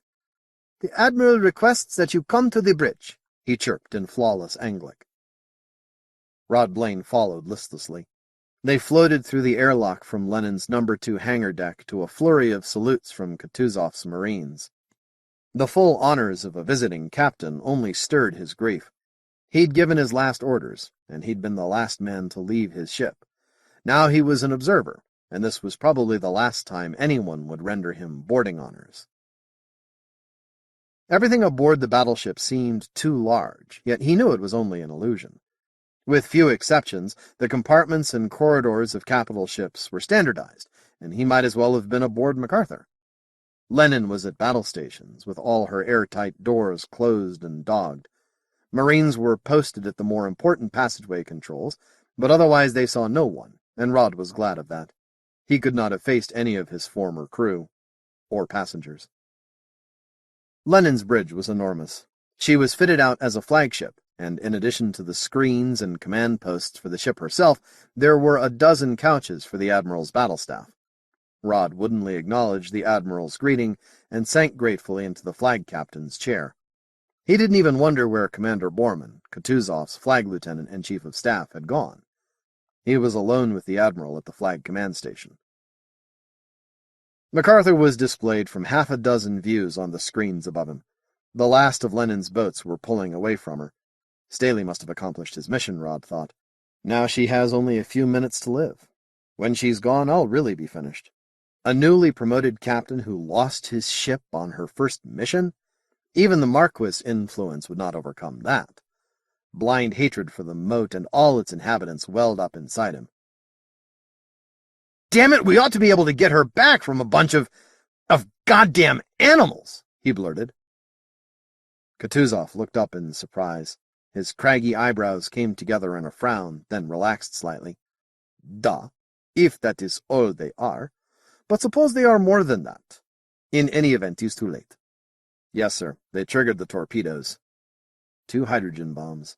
The field generator would vaporize in milliseconds, and MacArthur would... He writhed in pain at the thought. When the screens flared, she'd be gone. He looked up suddenly. "Where are my midshipmen, Admiral?" Kutuzov grunted. "They have decelerated to a lower orbit and are beyond the horizon. I will send a boat for them when everything is clear." Strange, Rod thought. But they couldn't come directly to Lenin by the Admiral's orders, and the boats wouldn't provide any real protection when MacArthur exploded. What they had done was unnecessary caution, since the torpedoes did not give off a large fraction of their energy in X-rays and neutrons, but it was understandable caution. The timers twirled noiselessly to 0. Kutuzov watched grimly as another minute and another went past. "The torpedoes did not fire," he said accusingly. "No, sir." Rod's misery was complete. "And now, Captain Mikhailov, you will please prepare main battery to fire on MacArthur." Kutuzov turned his dark gaze to Rod. "I dislike this, Captain. Not so much as you, but I dislike it. Do you prefer to give order yourself? Captain Mikhailov, you permit?" "Da, Admiral." "Thank you, sir." Rod took a deep breath. A man ought to kill his own dog. "Shoot." Space battles are lovely to see. The ships approach like smooth black eggs, their drives radiating dazzling light. Scintillations in the black flanks record the explosions of torpedoes that have escaped destruction from the stabbing colors of the secondary lasers. The main batteries pour energy into each other's fields, and lines of green and ruby reflect interplanetary dust. Gradually, the fields begin to glow, dull red, brighter yellow, glaring green, as the fields become charged with energy. The colored eggs are linked by red and green threads from the batteries, and the colors change. Now 3 green threads linked Lenin and MacArthur. Nothing else happened. The battlecruiser did not move, and made no attempt to fight back. Her field began to glow red, shading to yellow where the beams converged amidships. When it became white, it would overload, and the energy stored in it would be released, inward and out. Kutuzov watched in growing puzzlement. "Captain Mikhailov, please take us back a click." The lines on the Admiral's brow deepened as Lenin's drive moved her gently away from MacArthur. MacArthur shaded green with faintly bluish spots. The image receded on the screens. Hot spots vanished as the lasers spread slightly. 1,000 kilometers away, she glowed richly in the telescopes. "Captain, are we at rest with respect to MacArthur?" Kutuzov asked. "Da, Admiral." "She appears to move closer." "Da, Admiral. Her field is expanding." "Expanding?" Kutuzov turned to Rod. "You have explanation?" "No, sir." He wanted nothing more than oblivion. Speaking was pain, awareness, agony. But he tried to think. "The Brownies must have rebuilt the generator, sir, and they always improve anything they work on." "It seems pity to destroy it," Kutuzov muttered. Expanding like that, with that great radiating surface, MacArthur would be match for any vessel in fleet. MacArthur's field was violet now, and huge. It filled the screens, and Kutuzov adjusted his to drop the magnification by a factor of 10. She was a great violet balloon tethered by green threads. They waited, fascinated, as 10 minutes went by. 15. No ship has ever survived that long in violet, Kutuzov muttered. Are you still convinced we deal only with animals, Captain Blaine? The scientists are convinced, sir. They convinced me, he added carefully. I wish Dr. Horvath were here now. Kutuzov grunted as if struck in the belly. That fool. Pacifist. He would not understand what he saw. They watched in silence for another minute. The intercom buzzed. Admiral, there is a signal from the Mote embassy ship, the communications officer announced. Kutuzov scowled. Captain Blaine, you will take that call. I beg your pardon, sir? Answer the call from the Motes. I will not speak to any alien directly. Aye, aye, sir. Its face was any Mote's face, but it sat uncomfortably erect, and Rod was not surprised when it announced, I am Dr. Horvath's Fiumschlick. I have distressing news for you, Captain Blaine. And by the way, we appreciate the warning you gave us. We don't understand why you wish to destroy your ship, but if we had been alongside— Blaine rubbed the bridge of his nose. We're fighting a plague. Maybe killing MacArthur stopped it. We can hope. Listen, we're a little busy now. What's your message? Yes, of course. Captain, the 3 small craft which escaped from MacArthur have attempted re-entry to Mote Prime. I am sorry, but none survived. Lenin's bridge seemed to fog. Re-entry with lifeboats? But that's plain silly. They wouldn't— No, they tried to land. We tracked them part way. Captain, we have recordings of them. They burned up completely. God damn it to hell, they were safe! We're terribly sorry. Kutuzov's face was a mask. He mouthed, Recordings. Rod nodded. He felt very tired. He told the Mote, We would like those recordings. Are you certain that none of my young officers survived? Quite certain, Captain. We are very distressed by this. Naturally, we had no idea they would attempt such a thing, and there was absolutely nothing we could do under the circumstances. Of course not. Thank you. Rod turned off the screen and looked back at the battle display in front of him. Kutuzov muttered, So, there are no bodies and no wreckage. Very convenient. He touched a button on the arm of his command couch and said, Captain Mikhailov, please send Cutter to look for the midshipman. He turned back to Rod. There will be nothing, of course. You don't believe the Motes, do you, sir? Rod asked. Do you, Captain? I don't know, sir. I don't see what we can do about it. No, right, Captain. The cutter will search and will find nothing. We do not know where they attempted re-entry. The planet is large. Even if they survive and are free, we could search for days and not find them. And if they are captives, they will never be found. He grunted again and spoke into his command circuit. Mikhailov, see that the cutter searches well, and use torpedoes to destroy that vessel, if you please. Yes, sir. Lenin's captain spoke quietly at his post on the opposite side of the big bridge. A score of torpedoes arced out toward MacArthur. They couldn't go through the field. The stored energy there would fuse them instantly. But they exploded all at once, a perfect time-on-target salvo, and a great ripple of multicolored light swept around MacArthur's violet glowing surface. Bright white spots appeared and vanished. Burn through in 9 places, the gunnery officer announced. Burn through into what? Rod asked innocently. She was still his ship, and she was fighting valiantly for her life.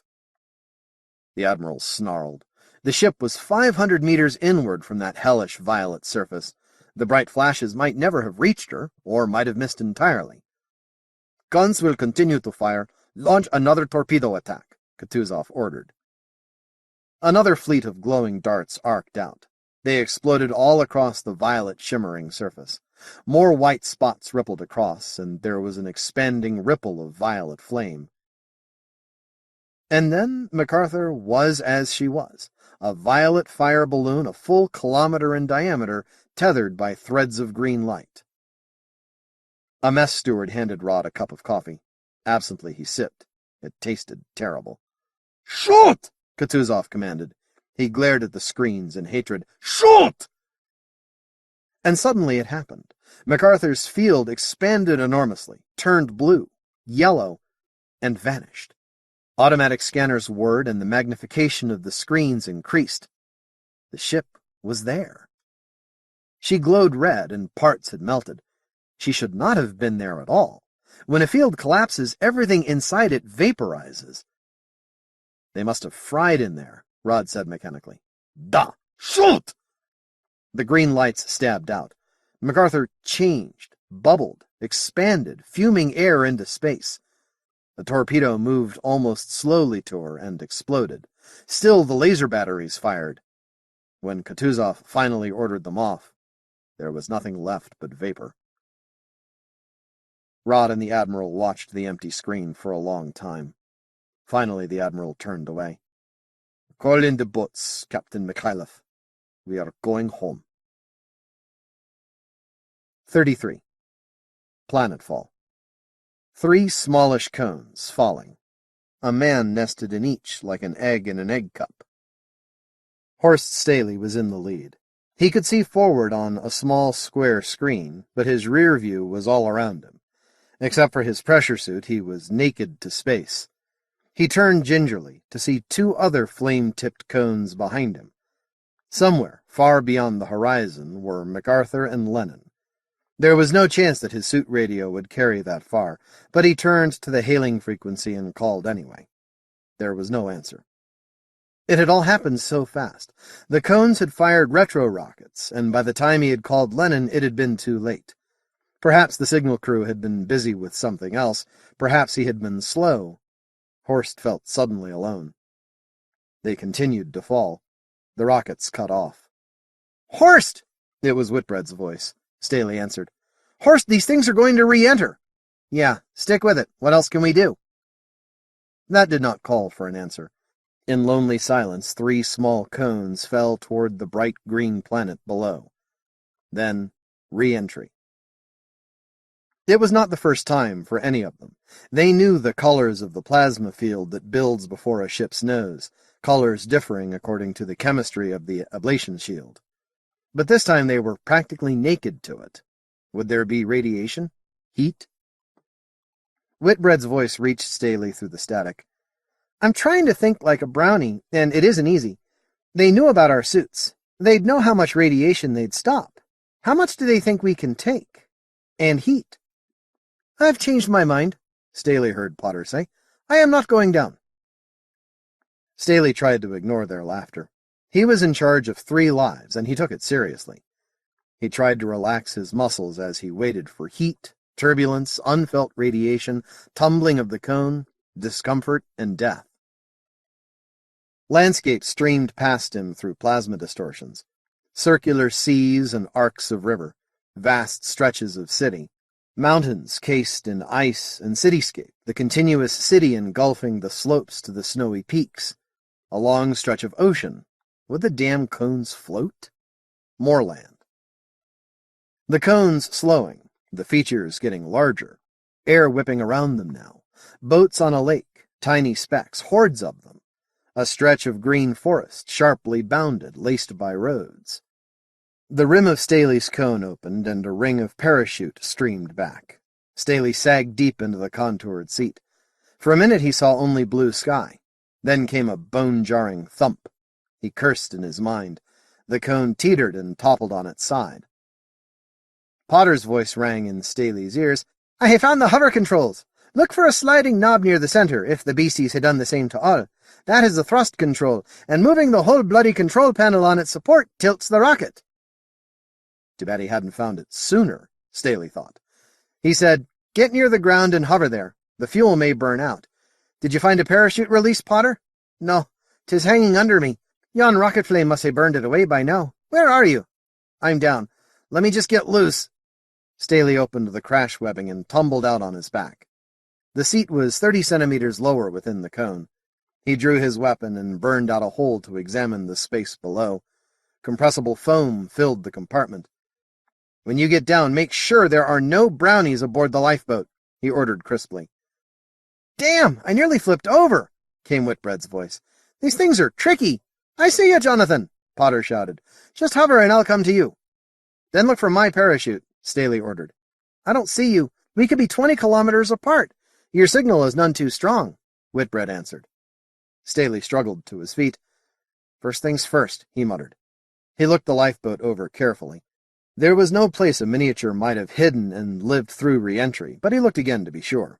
Then he switched to hailing frequency and tried to call Lenin, expected no answer, and got none. Suit radios operate on line of sight only, and they are intentionally not very powerful, otherwise all of space would be filled with the chatter of suited men. The redesigned lifeboats had nothing resembling a radio. How did the Brownies intend for survivors to call for help? Staley stood uncertainly, not yet adjusted to gravity. There were cultivated fields all around him, alternating rows of purple eggplant-looking bushes with chest-high crowns of dark leaves, and low bushes bright with grain. The rows went on forever in all directions. "Still haven't spotted you yet, Horst," Whitbread reported. "This is getting us nowhere. Horst, do you see a big, low building that gleams like a mirror? It's the only building in sight." Staley spotted it, a metal-gleaming thing beyond the horizon. It was a long walk away, but it was the only landmark in sight. "Got it. We'll make for that and meet you there." "Good. Wait for me." "Head that way, Gavin," Whitbread's voice said. "Right," came the reply. There was more chatter between the other two, and Horst Staley felt very much alone. "Well, my rocket's out," Potter shouted. Whitbread watched Potter's cone drop toward the ground. It hit point first, hesitated, and toppled into the plants. Whitbread shouted, "Gavin, are you all right?" There were rustling sounds. Then Whitbread heard, "Oh, sometimes I get a twinge in my right elbow when the weather's nasty. Old football injury. Get as far as you can, Jonathan. I'll meet you both at the building." "Aye, aye." Whitbread tilted the cone forward on his rocket. The building was large ahead of him. It was large. At first there had been nothing to give it scale. Now he had been flying toward it for 10 minutes or more. It was a dome with straight sides blending into a low, rounded roof. There were no windows, and no other features except a rectangular break that might have been a door, ridiculously small in the enormous structure. The gleam of sunlight on the roof was more than metallic. It was mirror bright. Whitbread flew low, traveling quite slowly. There was something awesome about the building set in the endless croplands. That, more than the fear that his motor might burn out, checked his first impulse to rush to the structure. The rocket held. The miniatures might have changed the chemicals in the solid motor.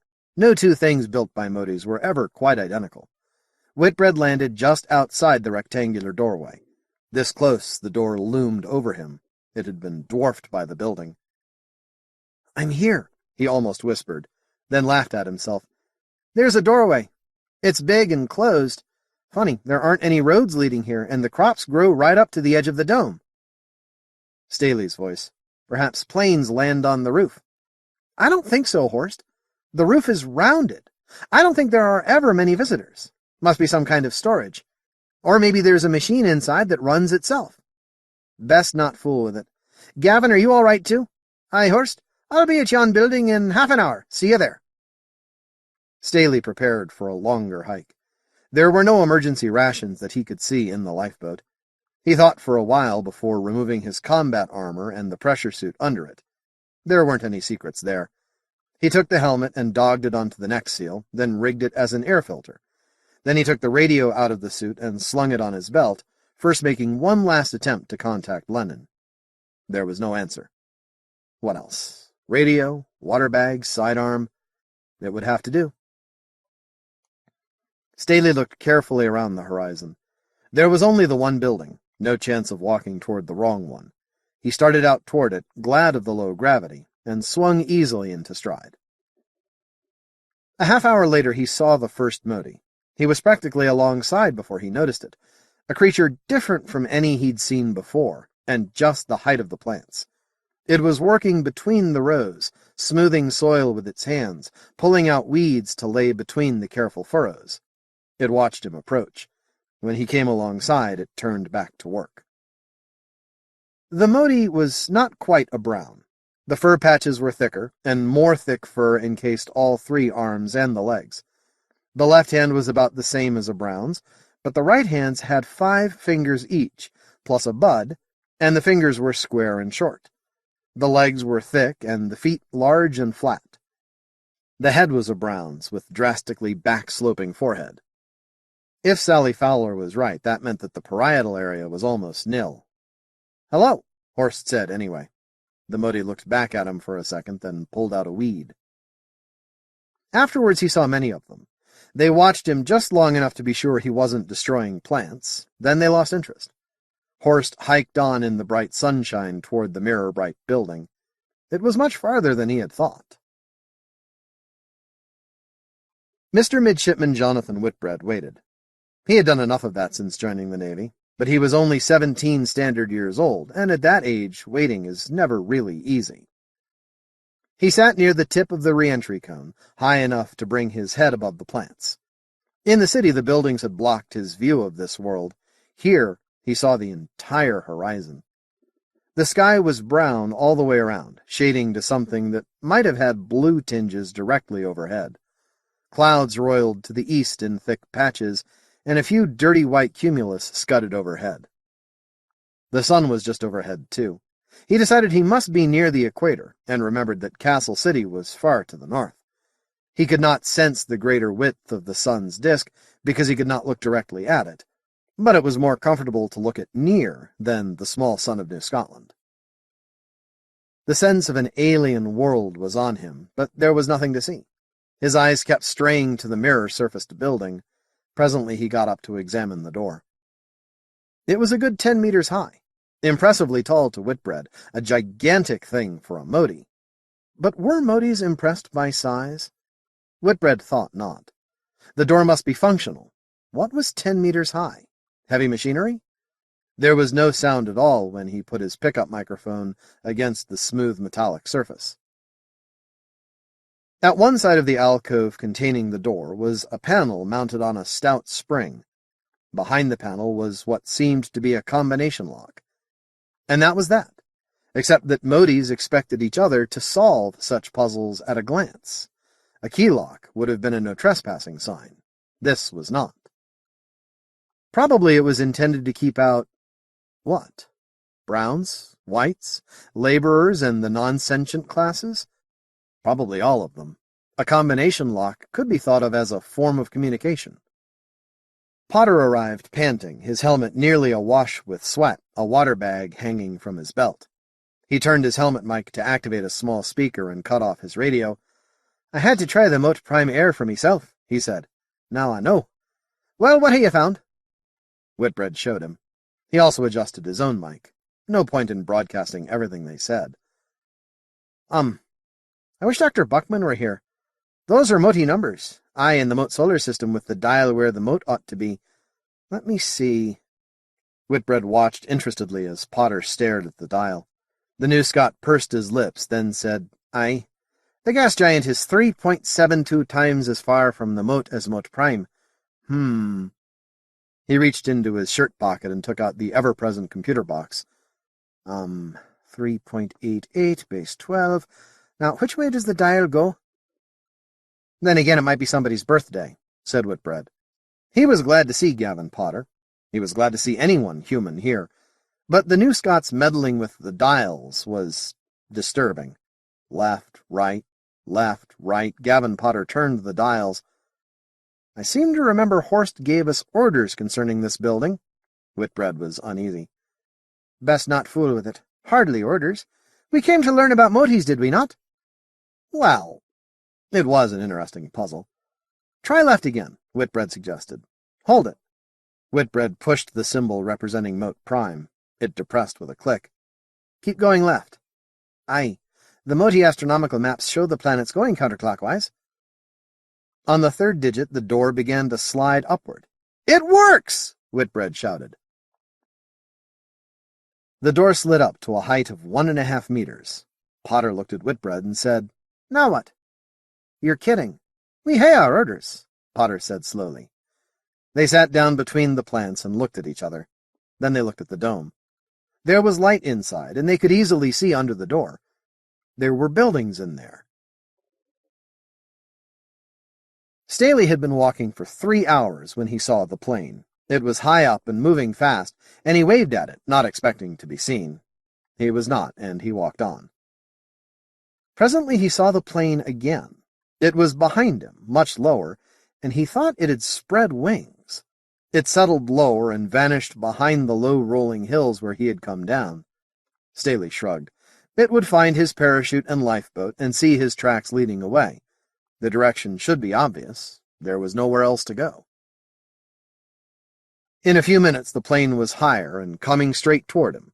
It was moving slowly now, obviously searching. He waved again, although he had a momentary impulse to hide, which was plainly silly. He needed to be found, although what he would say to Mote was not at all clear. The plane moved past him and hovered. Jet pipes curved down and forward, and it dropped dangerously fast to settle into the plants. There were 3 Motes inside, and a brown and white emerged quickly. "Horst!" it called in Whitbread's voice. "Where are the others?" Staley waved toward the rounded dome. It was still an hour's march away. Whitbread's Mote seemed to sag. "That's torn it. Horst, are they there yet?" "Sure. They're waiting for me. They've been there about 3 hours. "Oh, my God. Maybe they couldn't get inside. Whitbread couldn't get inside. Come on, Horst!" She gestured toward the plane. "You'll have to squeeze in somehow." Another brown and white was inside, and the pilot was a brown. Whitbread's Mote sang something ranging through 5 octaves and using at least 9 tones. The other brown and white gestured wildly. They made room for Staley between the contoured seats, and the brown did things to the controls. The plane rose and shot toward the building ahead. "Maybe they didn't get in," Whitbread's Mote repeated. "Maybe." Horst crouched uncomfortably in the speeding jet and wondered. He didn't like this at all. "What's wrong?" he asked. Whitbread's Mote looked at him strangely. "Maybe nothing." The other 2 Motes said nothing at all. 34. Trespassers. Whitbread and Potter stood alone within the dome. They stared in wonder. The dome was only a shell. A single light source, very like an afternoon sun, blazed halfway down its slope. Motes used that kind of illumination in many of the buildings Whitbread had seen. Underneath the dome it was like a small city, but not quite. Nobody was home. There was no sound, no motion, no light in any of the windows. And the buildings. There was no coherency to this city. The buildings jarred horribly against each other. Whitbread winced at 2 clean-lined, many-windowed pillars framing what might have been an oversized medieval cathedral, all gingerbread, 1,000 cornices guarded by what Barry's Mote had said were Mote demons. Here were 100 styles of architecture and at least a dozen levels of technology. Those geodesic forms could not have been built without pre-stressed concrete or something more sophisticated, not to mention the engineering mathematics. But this building nearest the gate was of sun-baked mud bricks. Here a rectangular solid had walls of partly silvered glass. There the walls were of gray stone, and the tiny windows had no glass in them, only shutters to seal them from the elements. "Rain shutters. It must have been here before the dome," Potter said. "Anyone can see that. The dome is almost new. That cathedral, it might be? That cathedral in the center is so old it's about to fall apart. Look there. Yon parabolic hyperboloid structure has been cantilevered out from a wall. But look at the wall. Yeah, it must have been part of another building. God knows how old that is." The wall was over a meter thick, and ragged around the edges and the top. It was made of dressed stone blocks that must have massed 500 kilos each. Some vine-like plant had invaded it, surrounded it, permeated it to the extent that by now it must be holding the wall together. Whitbread leaned close and peered into the vines. "No cement, Gavin. They've fitted the blocks together, and still it supports the rest of the building, which is concrete. They built to last." "Do you remember what Horst said about the stone beehive?" "He said he could feel the age in it." Right. "It must be of all different ages, this place. I think we'll find that it's a museum. A museum of architecture? And they've added to it century after century. Finally, they throw up that dome to protect it from the elements. Yeah, you sound dubious. That dome is 2 meters thick, and metal. What kind of elements? Asteroid follows it, maybe? No, that's nonsense. The asteroids were moved away eons ago. I think I want to have a look at that cathedral. It looks to be the oldest building here. The cathedral was a museum, right enough. Any civilized man in the Empire would have recognized it. Museums are all alike. There were cases faced in glass, and old things within, marked by plaques with dates and printing on them. I can read the numbers, said Potter. Look, they're in 4 and 5 figures, and this is base 12. My Mote asked me once how old our recorded civilization is. How old is theirs, Gavin? Well, their year is shorter. 5 figures, dating backward from some event. That's a minus sign in front of each of them. Let me see. He took out his computer and scrawled quick, precise figures. That number would be 74,000 and some odd. Jonathan, the plaques are almost new. Languages change. They must translate the plaques every so often. Yes. Yes, I know this sign. Approximately. Potter moved swiftly from exhibit to exhibit. Here it is again. Not here, but here. Jonathan, come look at this one. It was a very old machine. Once iron, it must be rust now all the way through. There was a sketch of what it must have looked like once. A howitzer cannon. Here, on the plaque. This double approximation sign means educated guesswork. I wonder how many times that legend has been translated. Room after room. They found a wide staircase leading up, the steps shallow but broad enough for human feet. Above, more rooms, more exhibits. The ceilings were low. The lighting came from lines of bulbs of incandescent filaments that came on when they entered, went out when they left. The bulbs were mounted carefully so they wouldn't mar the ceiling. The museum itself must be an exhibit. The plaques were all alike, but the cases were all different. Whitbread did not think it strange. No 2 Mote artifacts were ever precisely alike. But one, he almost laughed. A bubble of glass, several meters long and 2 meters wide, rested on a free-form sculpted frame of almost peach-colored metal. Both looked brand new. There was a plaque on the frame. Inside was an ornately carved wooden box, coffin-sized, bleached white by age, its lid the remains of a rusted wire grill. It had a plaque. Under the rusted wire, a selection of wonderfully shaped eggshell-thin pottery, some broken, some whole. Each piece in the set had a dated plaque. It's like nested exhibits, he said. Potter did not laugh. That's what it is. See here? The bubble case is about 2,000 years old. That can't be right, can it? Not unless... Whitbread rubbed his class ring along the glass bubble. They're both scratched. Artificial sapphire. He tried it on the metal. The metal scratched the stone. I'll accept 2,000. But the box is around 2,400, and the pottery goes from 3,000 up. Look you how the style changes. 'Tis a depiction of the rise and fall of a particular school of pottery styling. Do you think the wooden case came out of another museum? Aye. Whitbread did laugh then. They moved on. Presently Whitbread pointed and said, Here, that's the same metal, isn't it? The small 2-handed weapon, it had to be a gun, carried the same date as the sapphire bubble. Beyond that was a puzzling structure near the wall of the great dome. It was made of a vertical lacework of hexagons, each formed from steel members 2 meters long. There were thick plastic frames in some of the hexagons, and broken fragments in others. Potter pointed out the gentle curve of the structure. 'Twas another dome. A spherical dome with geodesic bracing. Not much left of it. And it wouldn't have covered all of the compound anyway. You're right. It didn't weather away, though. Look at how these members near the edge are twisted. Tornadoes? This part of the country seems flat enough. It took Potter a moment to understand. There were no tornadoes in the rough, terraformed New Scotland. He remembered his meteorology lessons and nodded. Aye, maybe. Maybe. Beyond the fragments of the earlier dome, Potter found a framework of disintegrating metal within what might have been a plastic shell. The plastic itself looked frayed and moth-eaten. There were 2 dates on the plaque, both in 5 figures.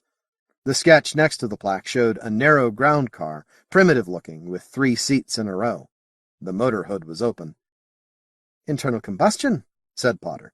I had the idea that Mote Prime was short on fossil fuels. Sally had an idea on that, too. Their civilization may have gone downhill when they used up all their fossil fuels. I wonder.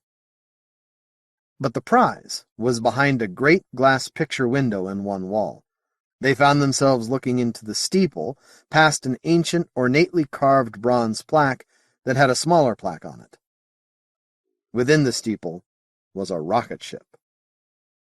Despite the holes in the sides and the corrosion everywhere, it still held its shape, a long cylindrical tank, very thin-walled, with a cabin showing behind a smoothly pointed nose.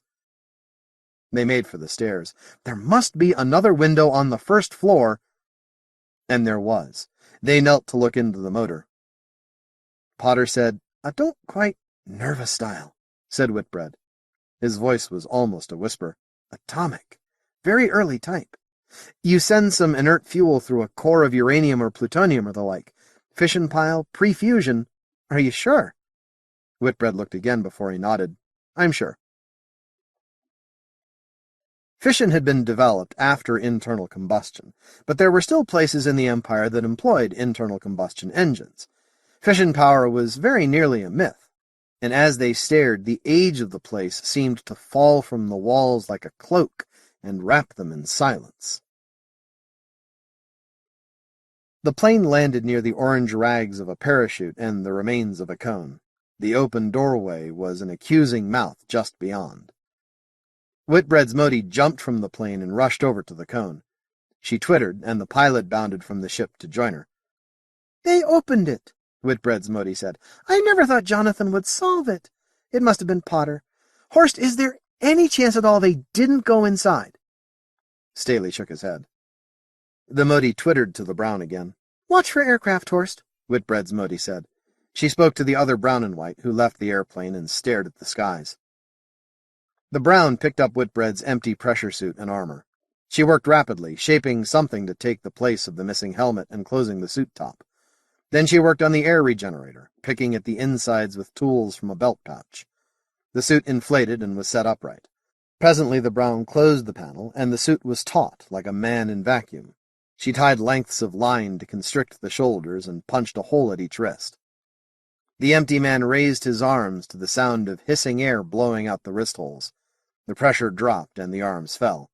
Another spurt of hissing, and the arms rose again. "That ought to do it," Whitbread's Mote said. "We set your suit up the same way and raised the temperature to your body normal. With luck, they may blast it without checking to see if you're in it." "Blast it? We sure can't count on it, though. I wish there was some way to make it fire on an aircraft." Staley shook the Mote's shoulder. The brown stood by, watching with the tiny half-smile that meant nothing at all. The equatorial sun was high overhead. "Why would anyone want to kill us?" Staley demanded. "You're all under death sentence, Horst." "But why? Is it the dome? Is there a taboo?" "The dome, yes. Taboo, no. What do you take us for, primitives? You know too much, that's all. Dead you name it's tell no tales. Now come on, we've got to find them and get out of here." Whitbread's Mote stooped to get under the door. Needlessly, but Whitbread would have stooped.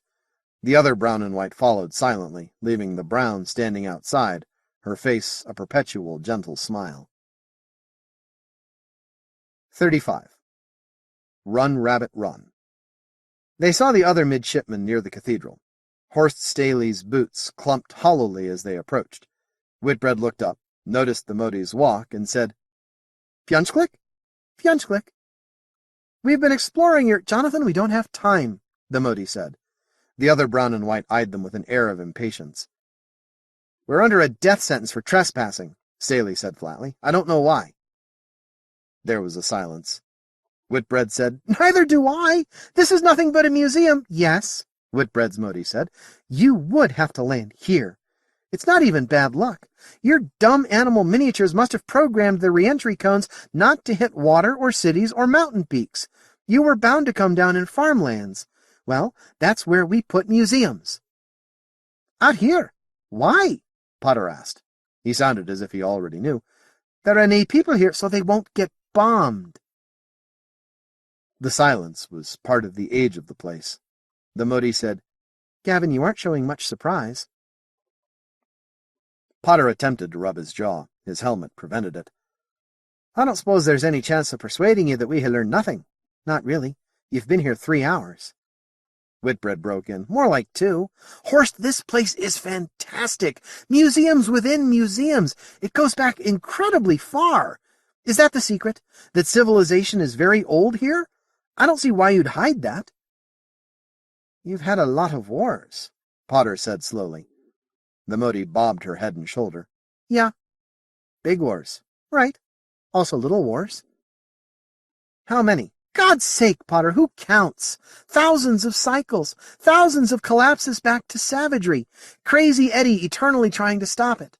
Well, I've had it. The whole decision-maker caste has turned Crazy Eddie to my mind. They think they'll stop the pattern of cycles by moving into space and settling other solar systems. Horst Staley's tone was flat. As he spoke, he looked carefully around the dome, and his hand rested on his pistol butt. Do they? And what is it we know too much of? I'm going to tell you, and then I'm going to try to get you to your ship alive. She indicated the other Mote who had stood impassively during the conversation. Whitbread's Mote whistled and hummed. Best call her Charlie, she said. You can't pronounce the name. Charlie represents a giver of orders who's willing to help you. Maybe. It's your only chance anyway. So what do we do now? We try to get to Charlie's boss. You'll be protected there. Whistle, click, whistle. Call him King Peter. We don't have kings, but he's male now. He's one of the most powerful givers of orders, and after he talks to you, he'll probably be willing to get you home. Probably, Horst said slowly. Look, just what is this secret you're so afraid of? Later, we've got to get moving. Horst Staley drew his pistol. No, right now. Potter, is there anything in this museum that could communicate with Lenin? Find something. Aye, aye. Do you think you must hear the pistol? Just find us a radio. Horst, listen, Whitbread's Mote insisted. The decision-makers know you landed near here somewhere. If you try to communicate from here, they'll cut you off. And if you do get a message through, they'll destroy Lenin. Staley tried to speak, but the Mote continued insistently. Oh, yes, they can do it. It wouldn't be easy. That field of yours is pretty powerful. But you've seen what our engineers can come up with, and you've never seen what the warriors can do. We've seen one of your best ships destroyed now. We know how it can be done. Do you think one little battleship can survive against fleets from both here and the asteroid stations? Jesus, Horst, she may be right, Whitbread said. We've got to let the Admiral know. Staley seemed uncertain, but the pistol never wavered. Potter, carry out your orders. You'll get a chance to call Lenin as soon as it's safe, Whitbread's Mote insisted. Her voice was almost shrill for a moment, then fell to a modulated tone. Horst, believe me, it's the only way. Besides, you'll never be able to operate a communicator by yourself. You'll need our help, and we aren't going to help you do anything stupid. We've got to get out of here. The other Mote trilled. Whitbread's Mote answered, and they twittered back and forth. Whitbread's Mote translated, If my own master's troops don't get here, the museum keeper's warriors will. I don't know where the keeper stands on this. Charlie doesn't know either. Keepers are sterile, and they're not ambitious, but they're very possessive of what they already have. Will they bomb us? Whitbread asked. Not as long as we're in here. It would wreck the museum, and museums are important. But the keeper will send troops, if my own masters don't get here first. Why aren't they here yet? Staley demanded. I don't hear anything. For God's sake, they may be coming already. Look, my old master, won jurisdiction over human studies. She won't give that up, so she won't invite anybody else in. She'll try to keep the locals out of this, and since her holdings are around the castle, it'll take a while to get warriors here. It's about 2,000 kilometers. That plane of yours was a fast one, Staley said flatly. An emergency mediator's vehicle. Masters forbid each other to use them. Your coming to our system almost started a war over jurisdiction anyway, and putting warriors in one of those could certainly do it. Don't your decision-makers have any military planes at all? Whitbread asked. Sure, but they're slower. They might drive you to cover anyway. There's a subway under this building. Subway, Staley said carefully. Everything was happening too fast. He was in command here, but he didn't know what to do. Of course. People do visit museums sometimes, and it'll take a while to get here by subway from the castle. Who knows what the Keeper will be doing meantime? He might even forbid my master's invasion. But if he does, you can be sure he'll kill you to keep any other masters from fighting here. "Find anything, Gavin?" Staley shouted. Potter appeared at the doorway of one of the modernistic glass and steel pillars. "Nothing I can operate as a communicator. Nothing I can even be sure is one. And this is all the newer stuff, Horst. Anything in the older buildings may be rusted through." "Horst, we've got to get out of here!"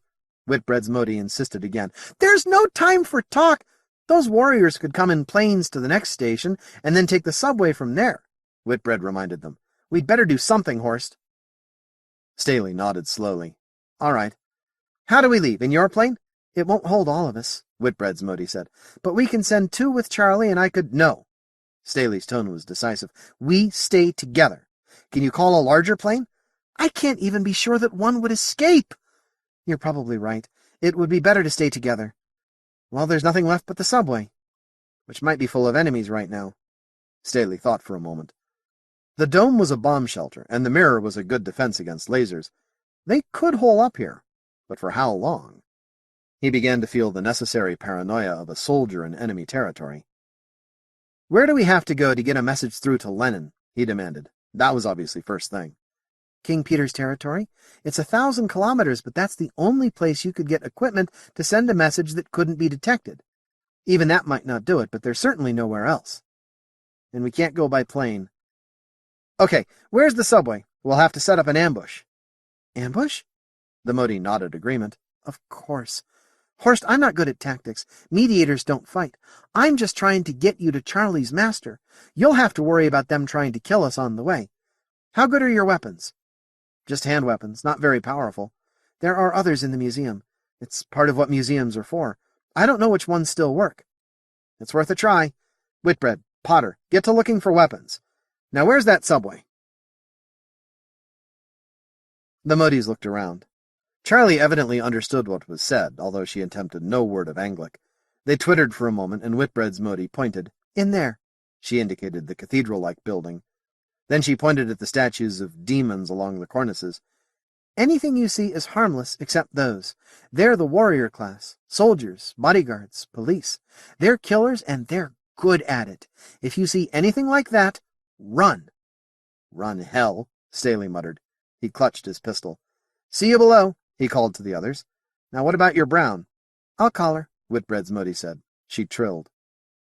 The Brown came in carrying several somethings, which she handed to Charlie. The Motes inspected them for a moment, and Whitbread's Mote said, "You'll want these. Air filters. You can take off the helmets and wear these masks." "Our radios," Horst protested. "Carry them. The Brown can work on the radios later, too. Do you really want your ears inside those damn helmets? The air bottles and filters can't last anyway." "Thanks," Horst said. He took the filter and strapped it on. A soft cup covered his nose, and a tube led to a small canister that attached to his belt. It was a relief to get the helmet off, but he didn't know what to do with it. Finally, he tied it to his belt, where it hobbled along uncomfortably. "Okay, let's get moving." It was easier to speak without the helmet, but he'd have to remember not to breathe through his mouth. The ramp was a spiral leading down, far down. Nothing moved in the shadowless lighting, but Staley pictured himself as a target to anyone below. He wished for grenades and a troop of Marines. Instead, there was only himself and his 2 brother midshipmen. And the Motes. Mediators. "Mediators don't fight," Whitbread's Mote had said. Have to remember that. She acted so like Jonathan Whitbread that he had to count arms to be sure whom he was talking to, but she didn't fight. Browns didn't fight either. He moved cautiously, leading the aliens down the spiral ramp with his pistol drawn. The ramp ended at a doorway, and he paused for a moment. There was silence beyond it. Hell with it, he thought, and moved through. He was alone in a wide cylindrical tunnel with tracks along the bottom and a smoothed ramp to one side. To his left, the tunnel ended in a wall of rock. The other end seemed to stretch on forever into darkness. There were scars in the tunnel rock where ribs would have been in a giant whale. The Mote came up behind him and saw where he was looking. "There was a linear accelerator here before some rising civilization robbed it for metal." "I don't see any cars. How do we get one?" "I can call one. Any mediator can." "Not you. Charlie," Horst said. Or do they know she's in the conspiracy too? Horst, if we wait for a car, it'll be full of warriors. The Keeper knows you opened his building. I don't know why his people aren't here yet. Probably a jurisdictional fight between him and my master. Jurisdiction is a big thing with decision-makers. And King Peter will be trying to keep things confused, too. We can't escape by plane. We can't walk across the fields. And we can't call a car, Staley said. Okay, sketch a subway car for me. She drew it on Staley's hand computer screen. It was a box on wheels, the universal space-filling shape of vehicles that must hold as many as possible and must be parked in limited space. Motors here on the wheels. Controls may be automatic, not on a war car. Controls here at the front, then. And the Browns and Warriors may have made all kinds of changes. They do that, you know, like armor. Armored glass and sides. Bow guns. The three Motes stiffened, and Horst listened. He heard nothing. Footsteps, the Mote said. Whitbread and Potter. Maybe. Staley moved cat-like toward the entrance. Relax, Horst. I recognize the rhythms. They had found weapons. This one's the prize, said Whitbread. He held up a tube with a lens in the business end and a butt clearly meant for Mote shoulders. I don't know how long the power lasts, but it cut a hole all the way through a thick stone wall. Invisible beam. Staley took it. That's what we need. Tell me about the others later. Now, get into the doorway and stay there. Staley positioned himself where the passenger ramp ended, just to one side of the tunnel entrance. Nothing would see him until it was coming out of that tunnel. He wondered how good Mote armor was. Would it stop an X-ray laser? There was no sound, and he waited impatiently. This is silly, he told himself. But what else is there? Suppose they come in planes and land outside the dome. Should have closed the door and left somebody. Not too late for that, either. He started to turn toward the others behind him, but then he heard it, a low humming from far down the track. It actually relaxed him. There were no more choices to make. Horst moved cautiously and took a better grip on the unfamiliar weapon. The car was coming fast. It was much smaller than Staley had expected, a toy of a streetcar whistling past him. Its wind buffeted his face. The car stopped with a jerk, while Staley waved the gun like a magician's wand back and forth across it. Was anything coming out the other side? No. The gun was working properly. The beam was invisible, but crisscrossed lines of red-hot metal lined the vehicle. He swiped the beam across the windows, where nothing showed, and along the roof, then stepped quickly out into the tunnel and fired down its length. There was another car there. Staley ducked back to cover most of his body, but continued to fire, aiming the gun at the oncoming car. How the hell would he know when the battery, or whatever it used for power, quit? A museum piece, for God's sake. The second car went past, and there were cherry-red lines across it. He swept the weapon along it, then stepped out to fire down the tunnel again. There was nothing there. No third car. Good. Systematically he fired at the second car. Something had stopped it just behind the first. Some kind of collision avoidance system? He couldn't know. He ran toward the two cars. Whitbread and Potter came out to join him. I told you to stay put! Whitbread said, Sorry, Horst. This is a military situation, Mr. Whitbread. You can call me Horst when people aren't shooting at us. Yes, sir. I wish to point out that nobody is fired except you. There was a smell from the cars, burning meat. The Motes came out from hiding. Staley carefully approached the cars and looked inside.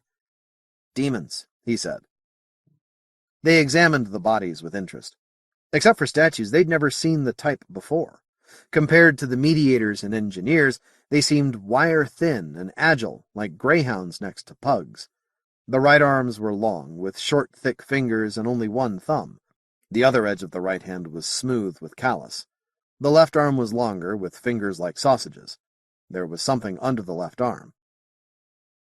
The demons had teeth, long and sharp, like true monsters from childhood books and half-forgotten legends. Charlie twittered to Whitbread's Mote. When there was no answer, she twittered again, more shrill, and waved at the brown. The engineer approached the door and began to examine it closely. Whitbread's Mote stood petrified, staring at the dead warriors. "Look out for booby traps!" Staley yelled. The brown paid no attention and began to feel cautiously at the door. "Watch out!" "They will have traps, but the brown will see them," Charlie said very slowly. "I will tell her to be careful." The voice was precise and had no accent at all. "You can talk," Staley said. "Not well. It is difficult to think in your language." "What's wrong with my fjuntsklick?" Whitbread demanded. Instead of answering, Charlie twittered again. The tones rose sharply. Whitbread's Mote seemed to jerk and turn toward them. "Sorry," she said. "Those are my master's warriors." Damn, what am I doing?" "Let's get in there," Staley said nervously. He raised his gun to cut through the side of the car. The Brown was still inspecting the door very carefully, as if afraid of it. "Allow me, sir." Whitbread must have been kidding. He was holding a thick-handled short sword.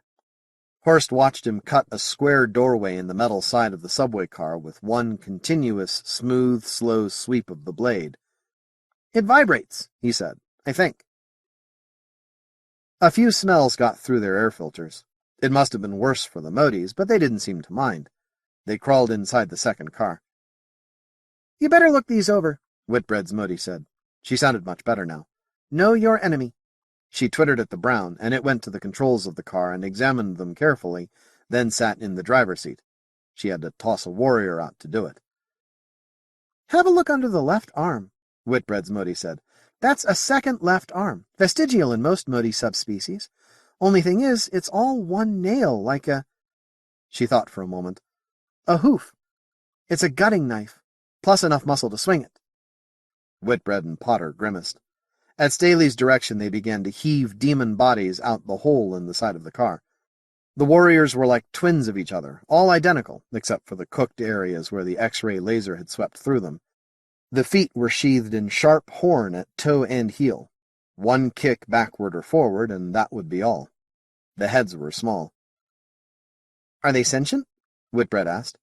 "By your standards, yes, but they aren't very inventive," Whitbread's Mote said. She sounded like Whitbread reciting lessons to the first lieutenant, her voice very precise but without feelings.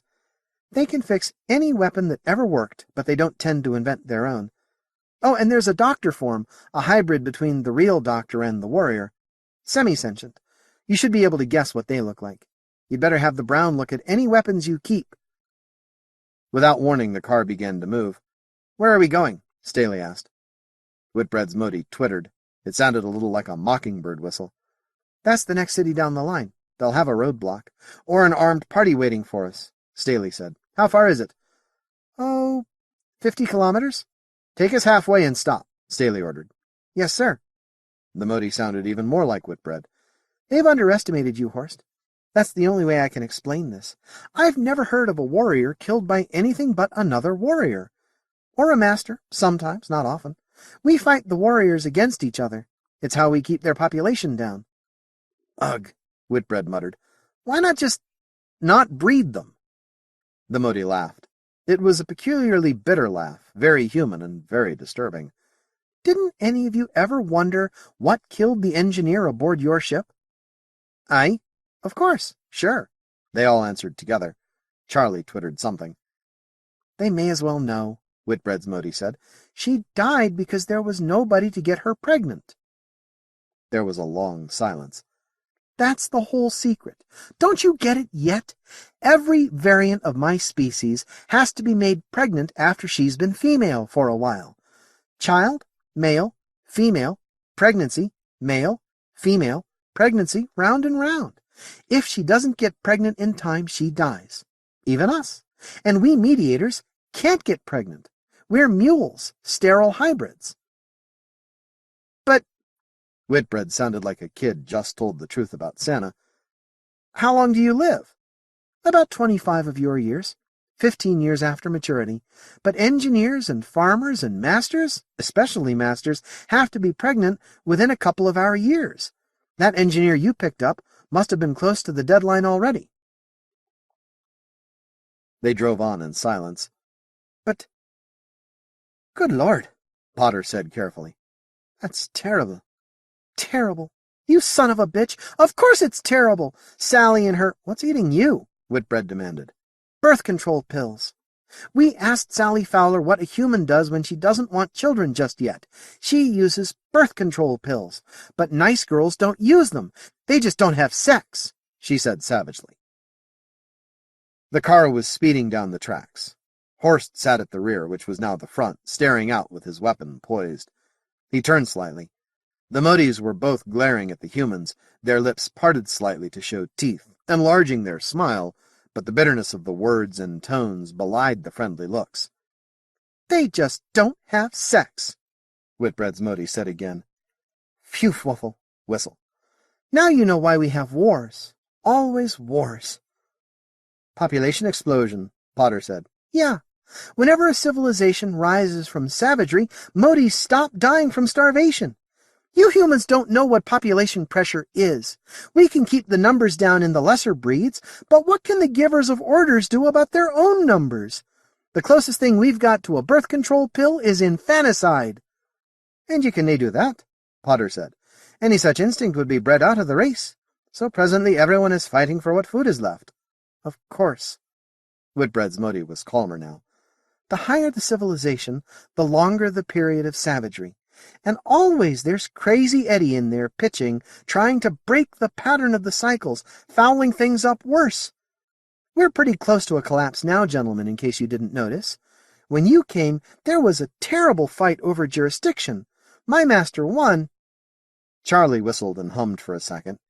"Yeah, King Peter tried for that, but he couldn't get enough support. Wasn't sure he could win a fight with my master.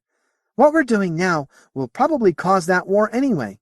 It doesn't matter. It was bound to start soon." "You're so crowded you grow plants on the rooftops," said Whitbread. "Oh, that's just common sense. Like putting strips of cropland through the cities. Some always live to start the cycles over." "It must be tough, carving out a civilization without even radioactives," said Whitbread. "You'd have to go direct to hydrogen fusion every time." "Sure. You're getting at something. I'm not sure what. Well, it's been that way for all of recorded history, a long time by your standards, except for one period when they found radioactives in the Trojan asteroids. There were a few alive up there, and they brought civilization here.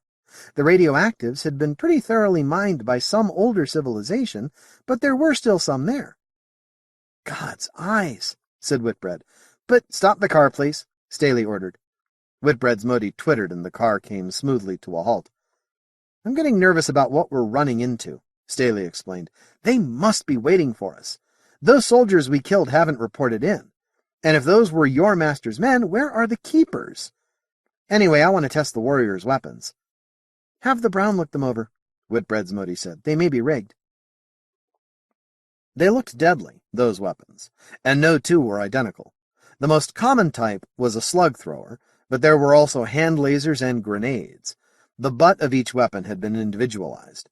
Some balanced only against the upper right shoulder, some squared against both. The gun sights differed. There were 2 left-handed models. Staley dimly remembered heaving out a left-handed body. There was a rocket launcher with a 15-centimeter aperture. "Have a look at this," Staley said. Whitbread's Mote handed the weapon to the Brown, accepting a slug thrower in return, which she put under a bench. "This was rigged." The Brown looked at the rocket launcher and twittered. "Okay," Whitbread's Mote said. "How about the loads?" Staley passed them over. There were several different kinds, and none exactly alike. The Brown twittered again. "The biggest rocket would explode if you tried to load it," Whitbread's Mote said. "They may have figured you right at that. Anyway, they certainly prepared enough traps. I've been assuming that the masters think you're a kind of inept mediator. It was what we thought at first. But these traps mean they think you could kill warriors." "Great. I'd rather they thought we were stupid. We'd still be dead without the museum weapons. Come to that, why keep live guns in a museum?" "You don't see the point of a museum, Horst. It's for the next rise in the cycles. Savages come to put together another civilization. The faster they can do it, the longer it'll be before another collapse, because they'll be expanding their capabilities faster than the population. See? So the savages get their choice of a number of previous civilizations and the weapons to put a new one into action. You noticed the lock?" "No." "I did," said Potter. "You need some astronomy to solve it. I presume that's to keep the savages from getting the goods before they're ready." "Right." The Brown handed over a big-nosed rocket with a twitter. "She fixed this one. It's safe. What are you planning to do with it, Horst?" "Pick me some more. Potter, you carry that X-ray laser. How close are we to the surface?" "Oh. The Birdwhistle Terminus is only one flight of stairs below the surface. The ground is pretty level in that region. I'd say we're 3 to 10 meters underground. How close to other transportation? An hour's walk to Birdwhistle. Horst, are you going to damage the tunnel? Do you know how long this subway has been in use? No. Horst slid through the makeshift hatch in the side of the car. He walked a score of meters back the way they had come, then doubled that. The weapons could still be booby-trapped. The tunnel was infinitely straight ahead of him. It must have been trued with a laser, then dug with something like a hot rock boring machine. Whitbread's Mote's voice carried down the tunnel.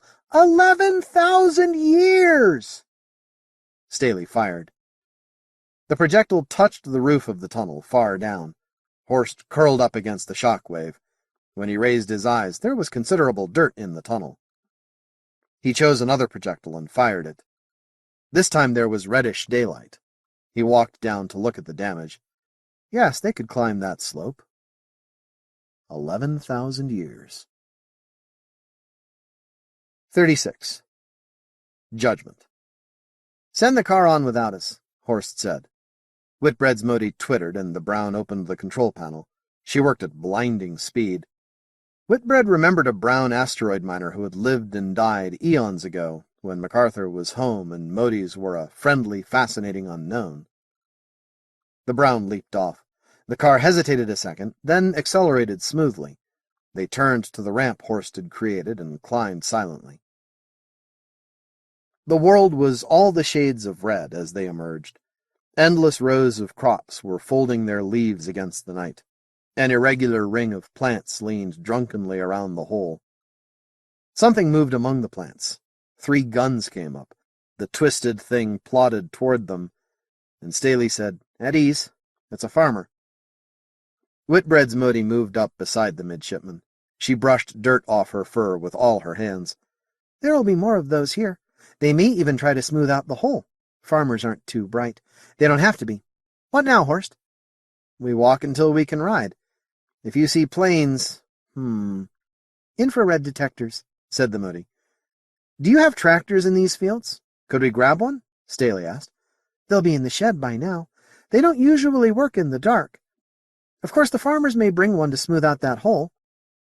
Staley thought a moment. "Then we don't want one. Too conspicuous. Let's hope we look like farmers on an infrared screen." They walked. Behind them, the farmer began straightening plants and smoothing the soil around their roots. She twittered to herself, but Whitbread's Mote didn't translate.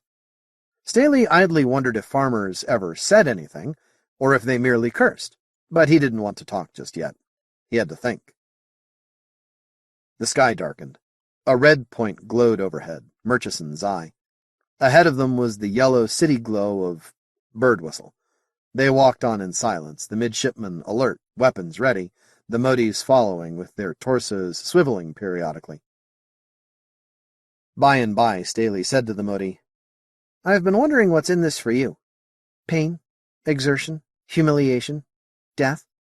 That's the point. I keep wondering why you came." "No, you don't, Horst. You keep wondering why your Fjunchklick didn't." Horst looked at her. He had wondered that. What was his twin mind doing while demons hunted her own Fjunchklick across a world? It brought dull pain. "We're both duty-oriented, Horst, your Fjunchklick and I. But your Fjunchklick's duty is to her, let us say, her superior officer. Gavin." "Aye?" "I tried to talk your Fjunchklick into coming down, but she's got this crazy Eddie idea that we can end the cycles by sending our surplus population to other stars. At least neither will help the others find us." "Could they?" "Horst, your Mote must know exactly where you are, assuming I got here, and she'll know that when she finds out about the dead warriors." "We'd better flip a coin the next time we get a choice. She can't predict that." "She won't help. Nobody would expect a mediator to help hunt down her own Fjunchklick." "But don't you have to obey your master's orders?" Staley asked. The Mote swiveled her body rapidly. It was a gesture they hadn't seen before, obviously not copied from anything human. She said, "Look, mediators were bred to stop wars. We represent the decision-makers. We speak for them. To do our job, we have to have some independence of judgment. So the genetic engineers work at the balance. Too much independence and we don't represent the masters properly. We get repudiated. Wars start. Aye, Potter broke in, and too little independence makes for inflexible demands, and you hae the wars anyway. Potter trudged in silence for a moment. But if obedience is a species-specific thing, then you'll be unable simply to help us alone. You'll be taking us to another master because you hae nae choice. Staley gripped the rocket launcher tighter. Is this true? Some, Whitbread's Mote admitted. Not as completely as you think. But yes, it's easier to choose among many orders than try to act with none at all. And what does King Peter believe should be done? Staley demanded. Just what are we walking into? The other Mote twittered. Whitbread's Mote answered. The conversation went on for many seconds, very long for Mote's. The sunset light died, and Murchison's eye blazed 100 times brighter than Earth's full moon. There were no other stars in the coal sack. Around them, the fields of plants were dark red, with sharp black shadows of infinite depth. Honesty, Charlie said at last. My master believes we must be honest with you. It is better to live by the ancient pattern of the cycles than chance total destruction and the doom of all our descendants. But, Potter stammered in confusion, but why is it nae possible to colonize other stars? The galaxy is big enough for all. You would nae attack the Empire? No, Whitbread's Mote protested. My own master wants only to buy land as bases on Empire worlds, then move outside the Empire entirely. Eventually we'd be colonizing worlds around the edges of the Empire. There'd be commerce between us. I don't think we'd try to share the same planets. Then why, Potter asked, I don't think you could build that many spacecraft. Whitbread interrupted. We'd build them on colony worlds and send them back, the Mote answered. Hire commercial shipping from men like Barry. We could pay more than anyone else. But look, it couldn't last. The colonies would secede, so to speak. We'd have to start over with new colonies farther away. And on every world we settled, there'd be population problems. Can you imagine what it would be like 300 years from now? Whitbread tried. Ships like flying cities, millions of them. And secession wars like the one that wrecked the First Empire. More and more Motes. Hundreds of Mote worlds, all trying to ship our expanding population out to newer worlds. Billions of masters competing for territory and security. It takes time to use your Crazy Eddie drive, time and fuel to move around in each system looking for the next Crazy Eddie point. Eventually, the outer edge of the Mote sphere wouldn't be enough. We'd have to expand inward into the empire of humanity. Said Whitbread.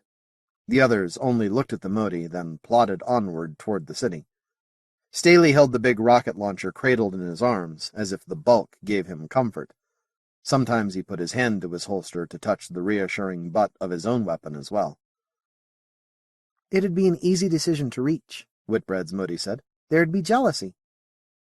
Of us? Of what? Birth control pills? Yes. Staley snorted.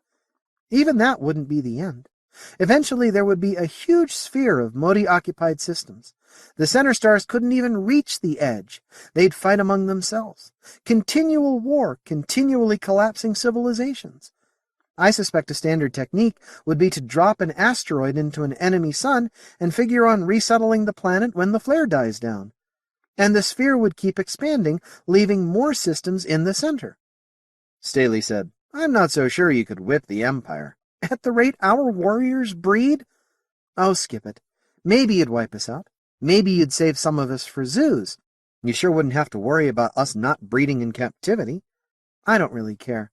There's a good chance we'd bring on a collapse just by converting too much of our industrial capacity to building spacecraft. If you're not planning war with the Empire, Staley said, why are the three of us under death sentence? 4. My master wants my head as much as yours. Well, maybe not. You'll be wanted for dissection. Nobody showed surprise. You're under death sentence because you now have enough information to have worked this out yourselves. You and MacArthur's biologists. A lot of the other masters support the decision to kill you. They're afraid that if you escape now, your government will see us as a spreading plague, expanding through the galaxy, eventually wiping out the Empire." "And King Peter? He doesn't want us killed?" Staley asked. "Why not?" The Motes twittered again. Whitbread's Mote spoke for the other one. "He may decide to kill you. I have to be honest about that. But he wants to put the Djinn back in the bottle. If there's any way that humans and Motes can go back to where we were before you found our crazy Eddie probe, he'll try it. The cycles are better than a whole galaxy of cycles." "And you?" Whitbread asked. "How do you see the situation?" "As you do," the Mote said carefully. "I am qualified to judge my species dispassionately. I am not a traitor." There was a plea in the alien voice. "I am a judge. I judge that association between our species could only result in mutual envy. You for your birth control pills, us for our superior intelligence." "Did you say something?" "No. I judge that spreading my species across space would involve ridiculous risks and would not end the pattern of the cycles. It would only make each collapse more terrible. We would breed faster than we could spread, until collapse came for hundreds of planets at a stroke, routinely." "But," said Potter, "you've reached your dispassionate judgment by adopting our viewpoint. Or rather, Whitbread's. You act so much like Jonathan, the rest of us have to keep counting your arms. What will happen when you give up the human viewpoint? Might not your judgment— Ugh!" The alien's left arm closed on the front of Potter's uniform painfully tight and drew him down until his nose was an inch from the Mote's sketched-in face. She said, "Never say that. Never think that. The survival of our civilization, any civilization, depends entirely on the justice of my class. We understand all viewpoints and judge between them. If other mediators come to a different conclusion from mine, that is their affair. It may be that their facts are incomplete or their aims different. I judge on the evidence." She released him. Potter stumbled backward. With the fingers of a right hand, the Mote picked Staley's gun point out of her ear. "That wasn't necessary," said Potter. "It got your attention, didn't it? Come on, we're wasting time." "Just a minute." Staley spoke quietly, but they all heard him easily in the night silence. "We're going to find this King Peter, who may or may not let us report to Lenin. That's not good enough. We've got to tell the captain what we know." "And how will you do that?" Whitbread's Mote asked. "I tell you we won't help you, and you can't do it without us. I hope you don't have something stupid in mind, like threatening us with death. If that scared me, do you think I'd be here? But, Horst, get it through that military mind of yours that the only thing keeping Lenin alive is that my master and King Peter agree on letting it live. My master wants Lenin to go back with Dr. Horvath and Mr. Barry aboard. If we've analyzed you right, they'll be very persuasive. They'll argue for free trade and peaceful relationships with us." "Aye," Potter said thoughtfully. "And without our message, there'll be nae opposition. Why does this King Peter no call Lenin himself?" Charlie and Whitbread's Mote twittered. Charlie answered, "He is not sure that the Empire will not come in strength to destroy the Mote worlds once you know the truth. And until he is sure—" "How in God's name can he be sure of anything like that from talking to us?" Staley demanded. "I'm not sure myself. If His Majesty asked me right now, I don't know what I'd advise. For God's sake, we're only 3 midshipmen from 1 battle cruiser. We can't speak for the Empire." "Could we do it?" Whitbread asked. "I'm beginning to wonder if the Empire would be able to wipe you out." "Jesus, Whitbread!" Stanley protested. "I mean it. By the time Lenin gets back and reports to Sparta, they'll have the field. Won't you?" Both Motes shrugged. The gestures were exactly alike, and exactly like Whitbread's shrug. "The engineers will work on it now that they know it exists," Whitbread's Mote said. "Even without it, we've got some experience in space wars. Now come on! God's teeth, you don't know how close to war we are right now! If my master thinks you've told all this to Lenin, she'll order an attack on the ship. If King Peter isn't convinced there's a way to make you leave us alone, he might order it." And if we do no hurry, the Admiral will already ha' taken Lenin back to New Caledonia, Potter added. Mr. Staley, we hae nae choices at all. We find Charlie's master before the other masters find us. 'Tis as simple as that. Jonathan? Staley asked. You want advice, sir? Whitbread's Mote clucked in disapproval. Jonathan Whitbread looked at her irritably, then grinned. Yes, sir. I agree with Gavin. What else can we do? We can't fight a whole goddamn planet, and we're not going to build secure communications out of anything we'll find around here. Staley lowered his weapon. Right. Lead on, then. He looked at his small command. We're a damn sorry lot to be the ambassadors of the human race. They struck out across the darkened fields toward the brightly lit city beyond. 37. History Lesson. There was a 3-meter-high wall around Birdwhistle City. It might have been stone or a hard plastic. The structure was difficult to see in the red-black light of Murchison's eye. Beyond it they could see great oblong buildings. Yellow windows loomed over their heads. The gates will be guarded, Whitbread's Mote said. I'm sure, Staley muttered. Does the keeper live here too? Yes, at the subway terminal. Keepers aren't allowed farmlands of their own. The temptation to exploit that kind of self-sufficiency might be too much even for a sterile male. But how do you get to be a keeper? Whitbread asked. You're always talking about competition among masters, but how do they compete? God's eyes, Whitbread! Staley exploded. Look, what do we do about that wall? We'll have to go through it, Whitbread's Mote said. She twittered to Charlie for a moment. There are alarms, and there'll be warriors on guard. Can we go over it? You'd pass through an X-ray laser, Horst. God's teeth! What are they so afraid of? Food riots. So we go through it. Any one place better than another? The Motes shrugged with Whitbread's gestures. Maybe half a kilometer farther? There's a fast road there. They walked along the wall. Well, how do they compete? Whitbread insisted. We've got nothing better to talk about. Staley muttered something, but stayed close to listen. How do you compete? Whitbread's Mote asked. Efficiency. We have commerce, you know. Mr. Barry might be surprised at just how shrewd some of our traders are. Partly, masters buy responsibilities.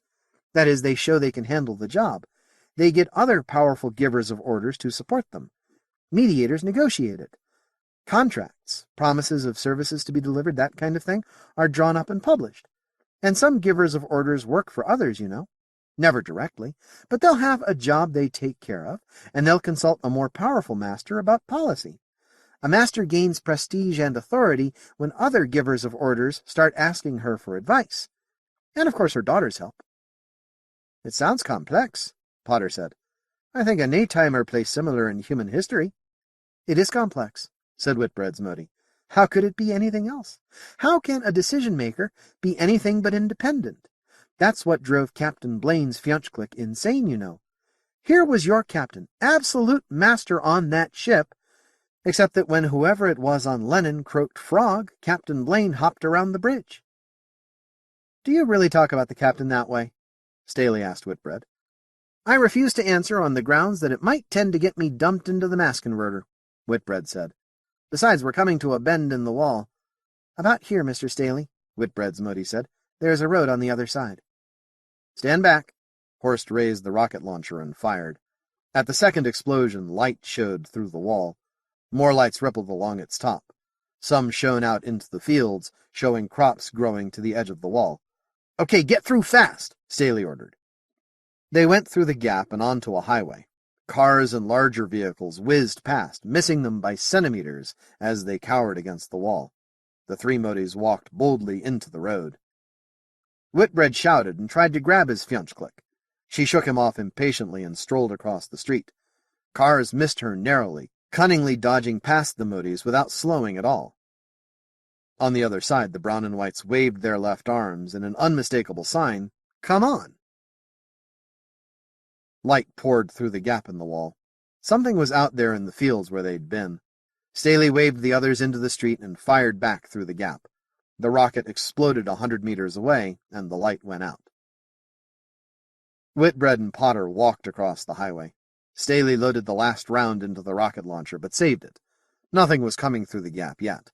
He stepped out into the street and began to walk, Traffic whizzed past. The urge to run and dodge was overwhelming, but he moved slowly at constant speed. A truck whipped past in a momentary hurricane, then others. After a lifetime, he reached the other side, alive. No sidewalks. They were still in traffic, huddled against a grayish concrete-like wall. Whitbread's Mote stepped into the street and gave a curious three-armed gesture. A long rectangular truck stopped with screeching brakes. She twittered to the drivers, and the Browns immediately got out, went to the back of the truck, and began removing boxes from the cargo compartment. The traffic streamed past without slowing at all. "That ought to do it," Whitbread's Mote said briskly. "The warriors will be coming to investigate the hole in the wall." The humans got in quickly. The Brown who'd followed them patiently from the museum climbed into the right-hand driver's seat. Whitbread's Mote started for the other driver's seat, but Charlie twittered at her. The two brown and whites whistled and chirped, and Charlie gestured vehemently. Finally, Whitbread's Mote climbed into the cargo compartment and closed the doors. As she did, the humans saw the original drivers walking slowly down the street away from the truck. "Where are they going?" Staley asked. "Better than that, what was the argument about?" Whitbread demanded. "One at a time, gentlemen," Whitbread's Mote began. The truck started. It jolted hard, and there was humming from the motors and the tires. Sounds of myriads of other vehicles filtered in. Whitbread was jammed between hard plastic boxes, with about as much room as a coffin. It reminded him unpleasantly of his situation. The others had no more room, and Jonathan wondered if they had thought of the analogy. His nose was only centimeters from the roof. "The Browns will go to a transport pool and report that their vehicle was commandeered by a mediator," Whitbread's Mote said. "And the argument was over who'd stay up front with the Brown. I lost." "Why was it an argument?" Staley demanded. "Don't you trust each other?" "I trust Charlie. She doesn't really trust me. I mean, how could she? I've walked out on my own master. As far as she's concerned, I'm Crazy Eddie. Best to see to things herself." "But where are we going?" Staley asked. "To King Peter's territory. Best available way."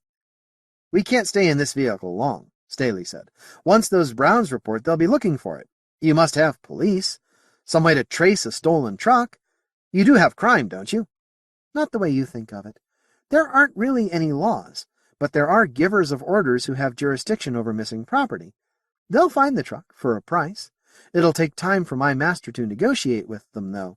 First, she'll have to show that I've gone insane." "I don't suppose there's a spaceport here?" Whitbread asked. "We couldn't use it anyway," Staley said flatly. They listened to the hum of traffic for a while. Potter said, "I thought of that, too. A spacecraft is conspicuous. If a message would bring an attack on Lenin, 'tis certain we'd nae be allowed to return ourselves." "And how are we going to get home?" Whitbread wondered aloud. He wished he hadn't asked. "'Tis a twice-told tale," Potter said unhappily. "We know aye more than can be allowed, and what we ken is more important than our lives. Is it nae so, Mr. Staley?" "Right." "You never know when to give up, do you?" Whitbread's voice said from the dark. It took a moment for them to realize it was the Mote speaking. "King Peter may let you live. He may let you return to Lenin. If he's convinced that's best, he can arrange it. But there's no way you will send a message to that battleship without his help." "The hell we won't," Staley said. His voice rose. "Get this through your ear flap. You've been square with us, I think. I'll be honest with you. If there's a way to get a message out, I'm going to send it." "And after that, 'tis as God wills," Potter added. They listened to the humming of the traffic. "You won't have the chance, Horst," Whitbread's voice said. "There's no threat you can make that would get Charlie or me to have a Brown build you the equipment you'd need. You can't use our transmitters if you could find one. Even I couldn't use a strange gear without a Brown to help. There might not even be the proper communications devices on this planet, for that matter." "Come off it," Staley said. "You've got to have space communications, and there are only so many bands in the electromagnetic spectrum." "Sure, but nothing stays idle here. If we need something, the Browns put it together. When it's not needed anymore, they build something else out of the parts. And you want something that'll reach Lenin without letting anyone know you've done that. I'll take the chance. If we can broadcast a warning to the Admiral, he'll get the ship home." Horst was positive. Lenin might be only one ship, but President-class battle wagons had defeated whole fleets before. Against Motes without the field, she'd be invincible. He wondered why he'd ever believed anything else. Back at the museum, there'd been electronics parts, and they could have put together a transmitter of some kind. Now it was too late. Why had he listened to the Mote? They drove on for nearly an hour. The midshipmen were cramped, jammed between hard boxes in the dark. Staley felt his throat tighten and was afraid to talk anymore. There might be a catch in his voice, something to communicate his fears to the others, and he couldn't let them know he was as afraid as they were. He wished for something to happen, a fight, anything. There were starts and stops. The truck jerked and turned, then came to a halt. They waited. The sliding door opened, and Charlie stood framed in light. "Don't move," she said.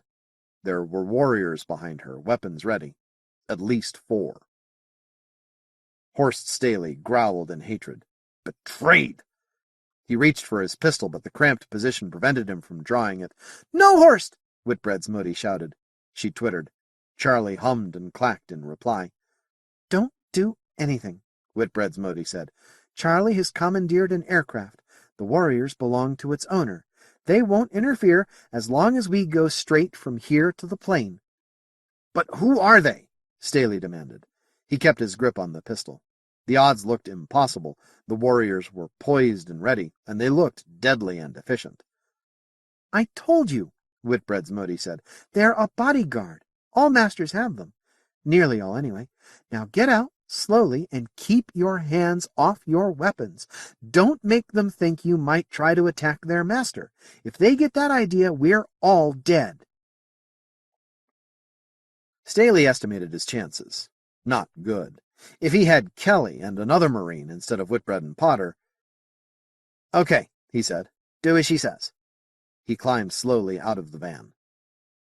They were in a luggage-handling area. The warriors stood in easy postures, leaning slightly forward on the balls of their wide-horned feet. It looked, Staley thought, like a karate stance. He caught a glimpse of motion near the wall. There were at least 2 more warriors over there under cover. Good thing he hadn't tried to fight. The warriors watched them carefully, falling in behind the strange procession of a mediator, 3 humans, another mediator, and a brown. Their weapons were held at the ready, not quite pointing at anyone, and they fanned out, never bunching up. "Will yon decision-maker call your master when we are gone?" Potter asked. The Motes twittered together. The warriors seemed to pay no attention at all. "Charlie says yes. She'll notify both my master and King Peter. But it gets us an airplane, doesn't it?" The decision-maker's personal aircraft was a streamlined wedge attended by several Browns. Charlie twittered at them, and they began removing seats, bending metal, working at almost blinding speed. Several miniatures darted through the plane. Staley saw them and cursed, but softly, hoping the Motes wouldn't know why. They stood waiting near the plane, and the warriors watched them the whole time. "I find this slightly unbelievable," said Whitbread. "Doesn't the owner know we're fugitives?" Whitbread's Mote nodded. "But not his fugitives. He only runs the Birdwhistle Airport baggage section. He wouldn't assume the prerogatives of my master. He's also talked to the Birdwhistle Airport manager, and they both agree they don't want my master and King Peter fighting here. Best to have us all out of here fast." "You're the strangest creatures I hae ever imagined," Potter said. "I can no see why such anarchy doesna end in—" He stopped, embarrassed.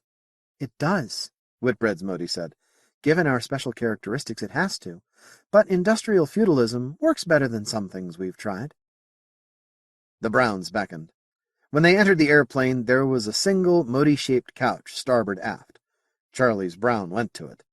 Forward of that were a pair of human seats, then a human seat next to a Mote seat. Charlie and another Brown went through the cargo compartment to the pilot's section. Potter and Staley sat together without conversation, leaving Whitbread and his Mote side by side. It reminded the midshipmen of a more pleasant trip that had been not very long ago. The plane unfolded an unbelievable area of wing surface. It took off slowly, straight up. Acres of city dwindled beneath them. Square kilometers of more city lights rose above the horizon. They flew over the lights, endless city stretching on, with the great dark sweep of farmland falling far behind. Staley peered through the viewport and thought he could see, away to the left, the edge of the city.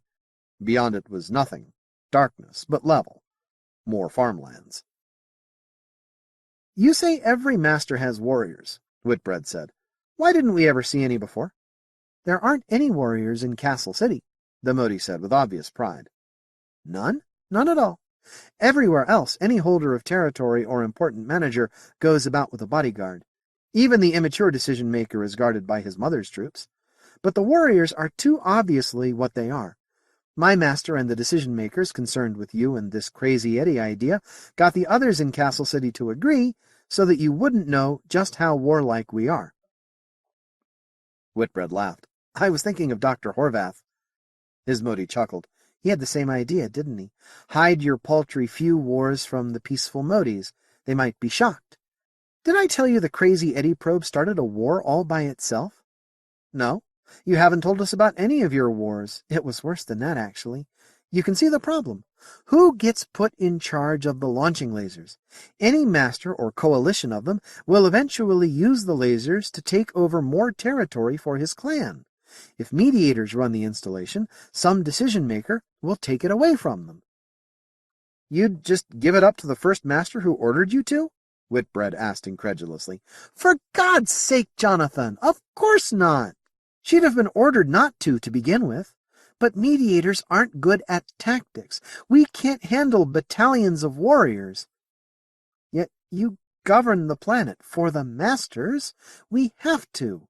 If the masters meet to negotiate for themselves, it always ends up in a fight. Anyway, what finally happened was that a coalition of whites was given command of the lasers, and their children held as hostages on Mote Prime. They were all pretty old and had an adequate number of children. The mediators lied to them about how much thrust the Crazy Eddie probe would need. From the master's point of view, the mediators blew up the lasers 5 years early. Clever, huh? Even so. Even so what? The coalition managed to salvage a couple of lasers. They had Browns with them. They had to. Potter, you're from the system the probe was aimed at, aren't you? Your ancestors must have records of just how powerful those launching lasers were. Enough to outshine Murchison's eye. There was even a new religion started about them. We had our own wars, then they were powerful enough to take over civilization, too. What it amounts to is that the collapse came early that time, and we didn't fall all the way back to savagery.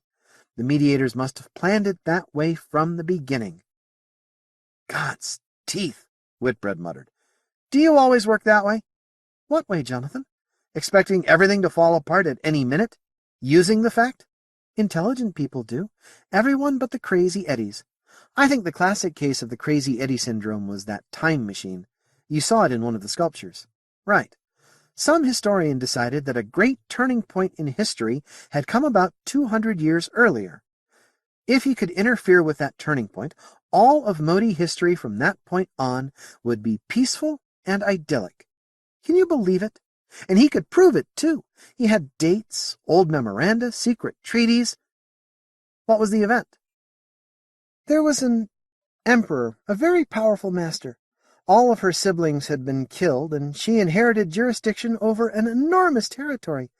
Her mother had persuaded the doctors and mediators to produce a hormone that must have been something like your birth control pills.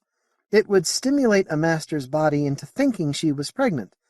Massive shots, and after that she would turn male, a sterile male. When her mother died, the mediators had the hormone used on the emperor. But you do have birth control pills, then, Whitbread said. You can use them to control the population. That's what this Crazy Eddie thought. Well, they used the hormone for something like 3 generations in the Empire. Stabilized the populations, all right. Not very many masters there. Everything peaceful. Meanwhile, of course, the population explosion was happening on the other continents. The other masters got together and invaded the Emperor's territory. They had plenty of warriors, and plenty of masters to control them. End of empire. Our time machine builder had the idea she could set things up so that the Empire would control all of Mote Prime. Whitbread's Mote snorted in disgust. It never works. How are you going to get the masters to become sterile males? Sometimes it happens anyway, but who'd want to before having children? That's the only time the hormone can work. Oh, right. Even if the Emperor had conquered all of Mote Prime and stabilized the population, and think about it, Jonathan, the only way to do that would be for the rulers to pass control on to breeders while never having any children themselves. Even if they did, they'd have been attacked by the asteroid civilizations. But, man, it's a start, said Whitbread. There's got to be a way. I am not a man, and there doesn't got to be a way.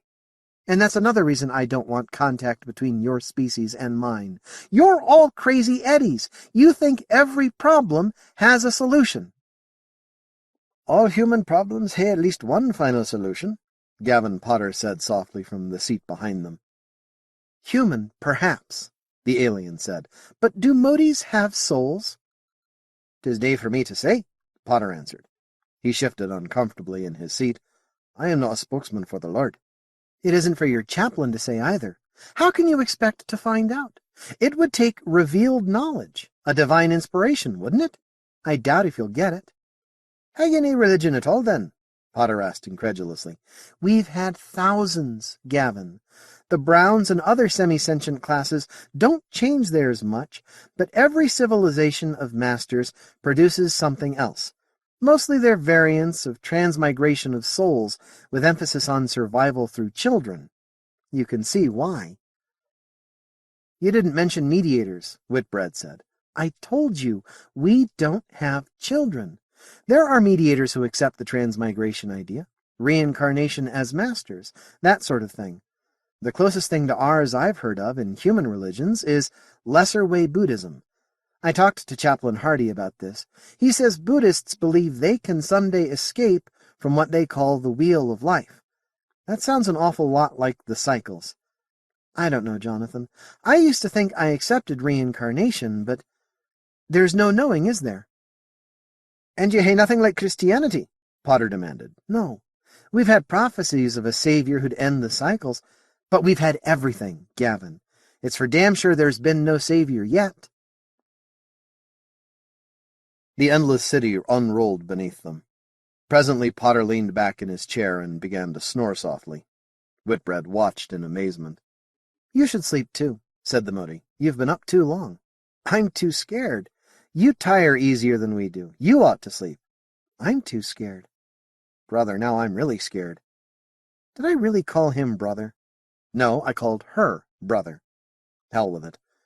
There was more to your museum of art than we understood, wasn't there? Yeah, things we didn't want to go into detail about, like the massacre of the doctors. A very old event, almost legend now. Another emperor, sort of, decided to wipe the entire doctor breed off the planet. Damn near succeeded, too. The Mote stretched. It's good to talk to you without having to lie. We weren't made to lie, Jonathan. Why kill off the doctors? To keep the population down, you idiot! Of course it didn't work. Some masters kept secret stables, and after the next collapse, they were worth their weight in iridium. It's thought that they actually became the foundation of commerce, like cattle on tabletop. The city fell behind at last, and the plane moved over oceans dark beneath the red light of Murchison's eye. The red star was setting, glowing balefully near the horizon, and other stars rose in the east below the inky edge of the coal sack. If they're going to shoot us down, this is the place, Staley said, where the crash won't hit anything. Are you sure you know where we're going? Whitbread's Mote shrugged. To King Peter's jurisdiction, if we can get there. She looked back at Potter. The midshipman was curled into his seat, his mouth slightly open, gently snoring. The lights in the plane were dim, and everything was peaceful, the only jarring note the rocket launcher that Staley clutched across his lap. You ought to get some sleep, too. Yeah. Horst leaned back in the chair and closed his eyes. His hands never relaxed their tight grip on the weapon. He even sleeps at attention, Whitbread said, or tries to. I guess Horst is as scared as we are. I keep wondering if any of this does any good, the alien said. We're damned close to falling apart anyway. You missed a couple of other things in that zoo, you know, like the food beast. A Mote variant, almost harmless, unable to defend itself against us, but pretty good at surviving. Another of our relatives bred for meat in a shameful age a long time ago. My God. Whitbread took a deep breath. But you wouldn't do anything like that now. Oh, no. Then why bring it up? A mere statistical matter, a coincidence you may find interesting. There isn't a zoo on the planet that doesn't have breeding stock of meats.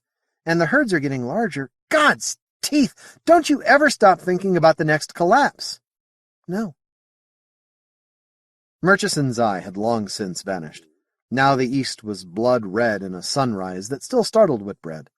Red sunrises were rare on inhabitable worlds. They passed over a chain of islands. Ahead to the west, lights glowed where it was still dark. There was a cityscape like 1,000 Spartas set edge to edge, crisscrossed everywhere by dark strips of cultivated land. On man's worlds they would be parks. Here they were forbidden territory, guarded by twisted demons. Whitbread yawned and looked at the alien beside him. I think I called you brother some time last night. I know. You meant sister. Gender is important to us, too. A matter of life and death. I'm not sure I mean that either. I meant friend, Whitbread said with some awkwardness. Fjuntclick is a closer relationship, but I am glad to be your friend, said the Mote. I wouldn't have given up the experience of knowing you. The silence was embarrassing. I better wake up the others, Whitbread said softly. The plane banked sharply and turned northwards. Whitbread's Mote looked out at the city below, across to the other side to be sure of the location of the sun, then down again. She got up and went forward into the pilot's compartment and twittered. Charlie answered, and they twittered again. Horst, Whitbread said. Mr. Staley, wake up. Horst Staley had forced himself to sleep. He was still as rigid as a statue, the rocket launcher across his lap, his hands gripping it tightly. Yeah? I don't know. We changed course, and now... Listen, Whitbread said.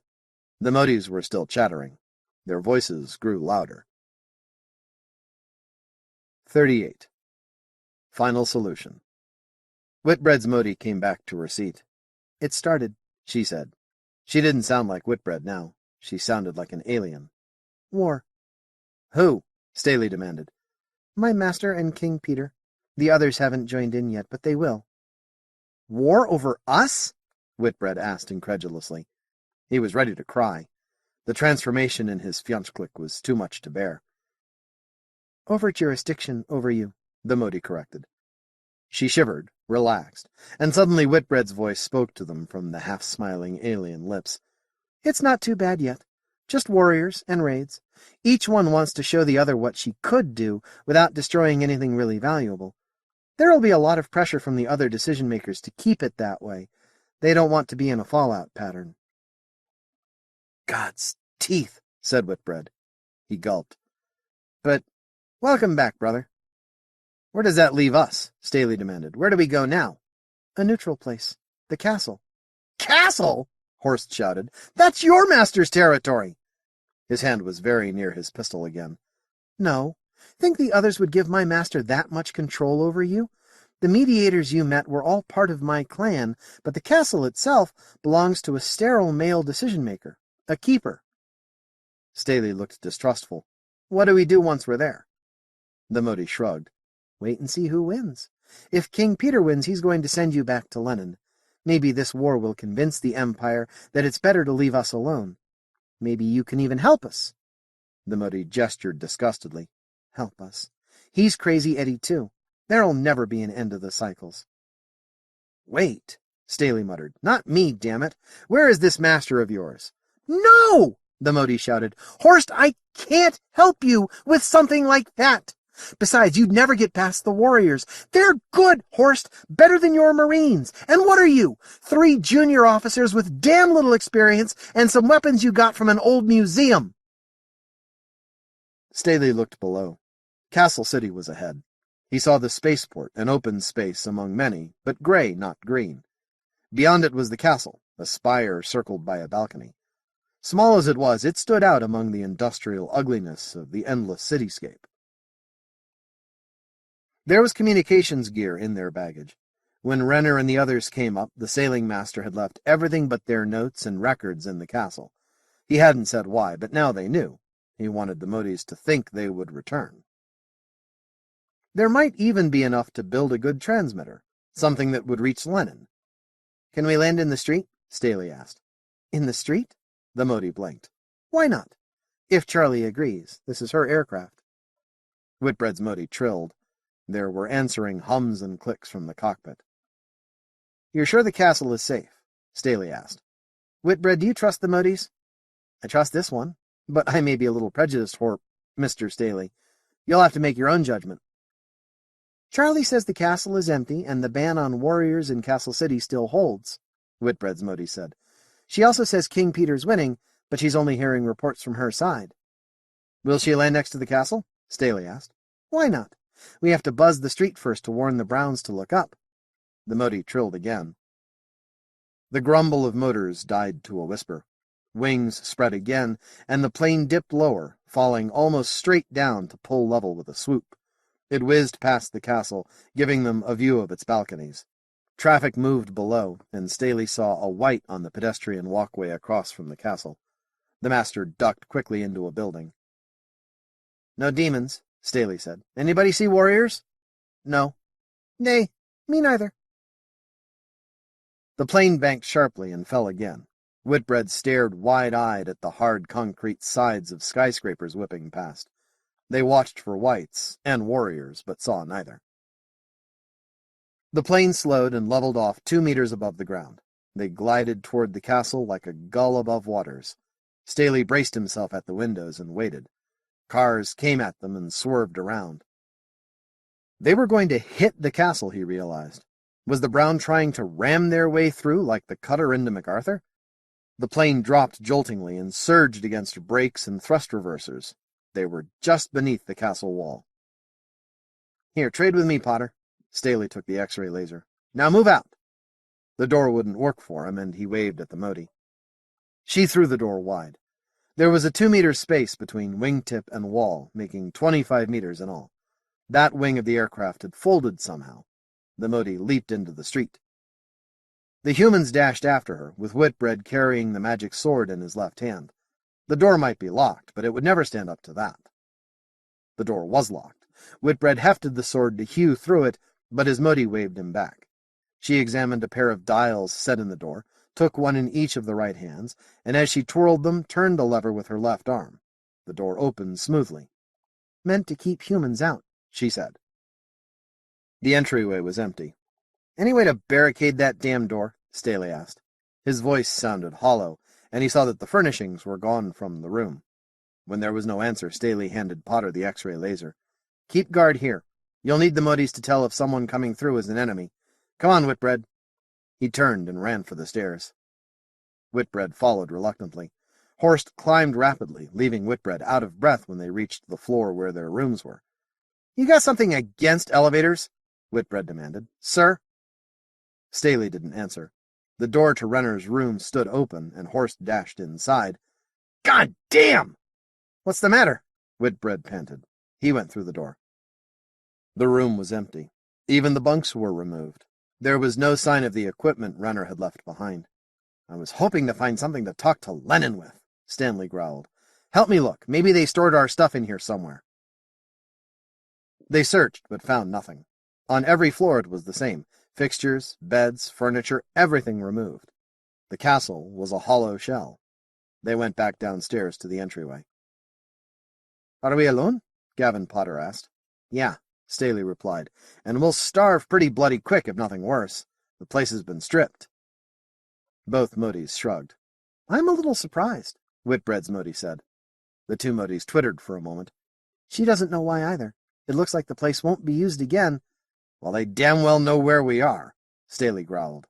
He took his helmet from his belt and connected the leads to his radio. Then he put the helmet on. "Lenin, this is Staley."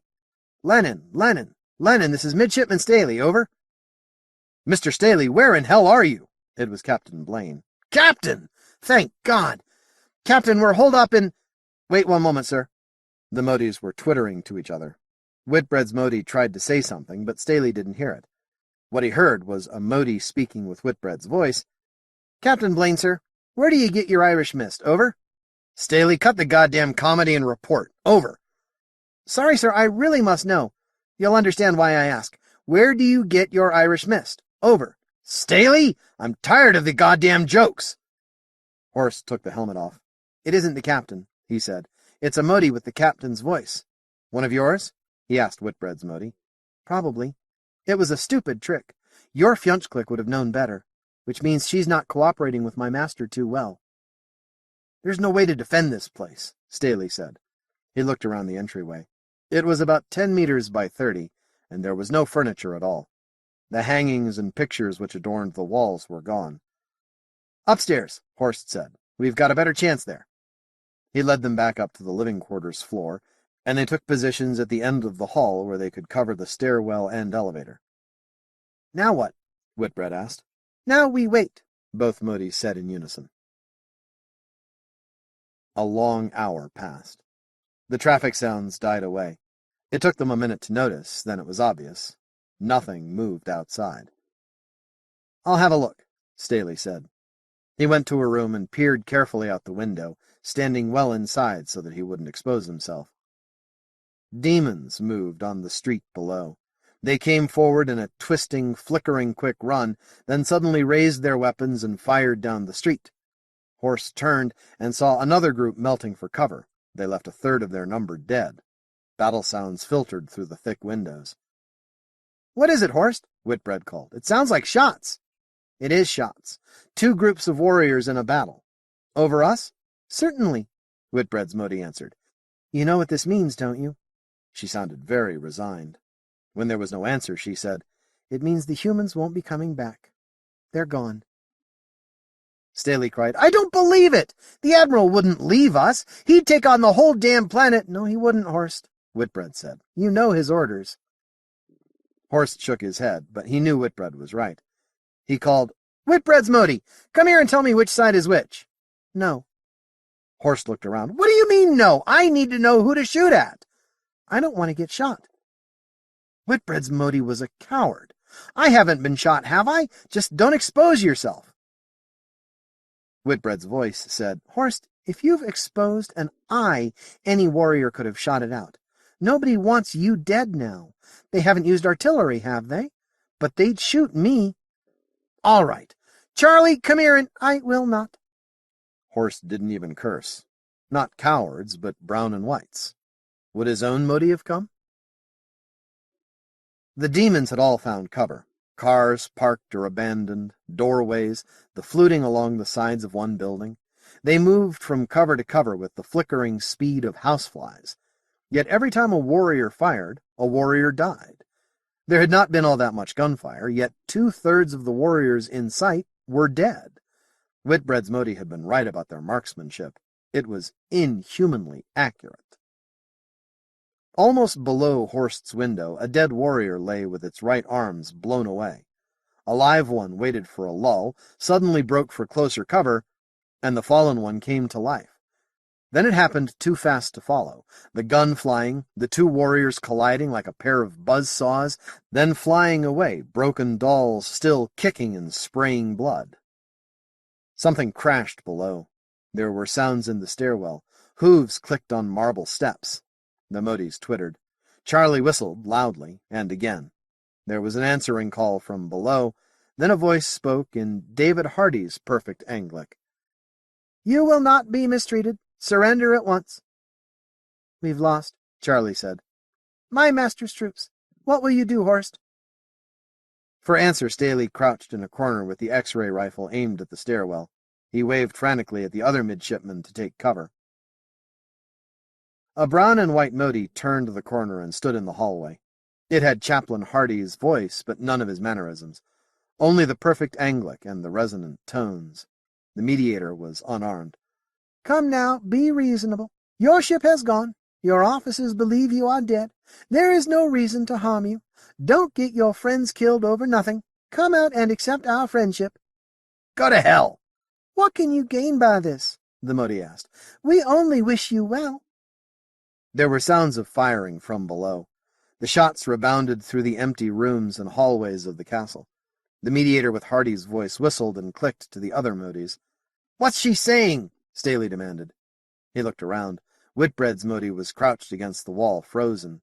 "Jesus, now what? Leave her alone!" Whitbread shouted. He moved from his post to stand beside the Mote and put his arm on her shoulder. "What should we do?" The battle noises moved closer, and suddenly 2 demons were in the hallway. Staley aimed and fired in a smooth motion, cutting down one warrior. He began to swing the beam toward the other. The demon fired, and Staley was flung against the far wall of the corridor. More demons bounded into the hallway, and there was a burst of fire that held Staley upright for a second. His body was chewed by dragon's teeth, and he fell to lie very still. Potter fired the rocket launcher. The shell burst at the end of the hallway. Part of the walls fell in, littering the floor with rubble and partly burying the mediator and warriors. "It seems to me that no matter who wins yon fight below, we know aye more about the Langston field than is safe," Potter said slowly. "What do ye think, Mr. Whitbread? 'Tis your command now." Jonathan shook himself from his reverie. His Mote was stock still, unmoving. Potter drew his pistol and waited. There were scrabbling sounds in the hallway. The sounds of battle died away. "Your friend is right, brother," Whitbread's Mote said. She looked at the unmoving form of Hardy's Fjonsklik. "That one was a brother, too." Potter screamed. Whitbread jerked around. Potter stood unbelieving, his pistol gone, his arm shattered from wrist to elbow. He looked at Whitbread with eyes dull with just realized pain and said, "One of the dead ones threw a rock." There were more warriors in the hall, and another mediator. They advanced slowly. Whitbread swung the magic sword that would cut stone and metal. It came up in a backhanded arc and cut through Potter's neck. Potter, whose religion forbade suicide, as did Whitbread's. There was a burst of fire as he swung the blade at his own neck, and 2 clubs smashed at his shoulders. Jonathan Whitbread fell and did not move. They did not touch him at first, except to remove the weapons from his belt. They waited for a doctor, while the rest held off King Peter's attacking forces. A mediator spoke quickly to Charlie and offered a communicator. There was nothing left to fight for. Whitbread's Mote remained by her Fjonsklik. The doctor probed at Whitbread's shoulders. Although she had never had a human to dissect, she knew everything any Mote knew about human physiology, and her hands were perfectly formed to make use of 1,000 cycles of instincts. The fingers moved gently to the pulverized shoulder joints. The eyes noted that there was no spurting blood. Hands touched the spine, that marvelous organ she'd known only through models. The fragile neck vertebrae had been snapped. "High-velocity bullets," she hummed to the waiting mediator. "The impact has destroyed the notochord. This creature is dead." The doctor and 2 Browns worked frantically to build a blood pump to serve the brain. It was futile. The communication between engineer and doctor was too slow, the body was too strange, and there was too little equipment in time. They took the body and Whitbread's Mote to the spaceport controlled by their master. Charlie would be returned to King Peter, now that the war was finished. There were payments to be made, work in cleaning up after the battle, every master who had been harmed to be satisfied. When next the humans came, there must be unity among Motes. The master never knew, nor did her white daughters ever suspect. But among her other daughters, the brown and white mediators who served her, it was whispered that one of their sisters had done that which no mediator had ever done throughout all the cycles. As the warriors hurried toward this strange human, Whitbread's Mote had touched it, not with the gentle right hands, but with the powerful left. She was executed for disobedience, and she died alone. Her sisters did not hate her, but they could not bring themselves to speak to one who had killed her own Fjonsklik. Part 4. Crazy Eddie's Answer. 39. Departure. "Boats report no trace of our midshipmen, my admiral." Captain Mikhailov's tone was both apologetic and defensive. Few officers wanted to report failure to Kutuzov. The burly admiral sat impassively in his command chair on Lenin's bridge. He lifted his glass of tea and sipped, his only acknowledgment a brief grunt. Kutuzov turned to the others grouped around him at staff posts. Rod Blaine still occupied the flag lieutenant's chair. He was senior to Commander Borman, and Kutuzov was punctilious about such matters. 8 scientists, Kutuzov said. 8 scientists, 5 officers, 14 spacers and marines. All killed by Motes. Motes! Dr. Horvath swiveled his command chair toward Kutuzov. Admiral, nearly all those men were aboard MacArthur when you destroyed her. Some might still have been alive. As for the midshipmen, if they were foolish enough to try to land with lifeboats. His voice trailed off as Rod turned dead eyes toward him. Sorry, Captain, I didn't mean it that way. Truly, I am sorry.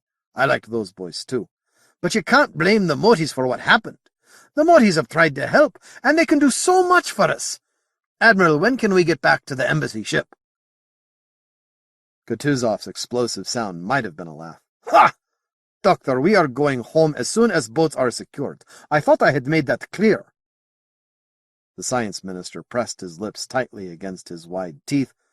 I was hoping that you had regained your sanity. His voice was a cold, feral snarl. Admiral, you are ruining the best hopes mankind ever had. The technology we can buy, that they'll give us, is orders of magnitude above anything we could expect for centuries. The Motes have gone to enormous expense to make us welcome. If you hadn't forbidden us to tell them about the escaped miniatures, I'm sure they'd have helped. But you had to keep your damned secrets, and because of your stupid xenophobia, we lost the survey ship and most of our instruments. Now you antagonize them by going home when they planned more conferences. My God, man, if they were warlike, nothing could provoke them as you have. You are finished? Kutuzov asked contemptuously. I'm finished for now. I won't be finished when we get back. Kutuzov touched a button on the arm of his chair. Captain Mikhailov, please make ready for departure to the Alderson entry point. 1 1/2 gravities, Captain. Aye, aye, sir. You are determined to be a damn fool, then, Horvath protested. Blaine, can't you reason with him?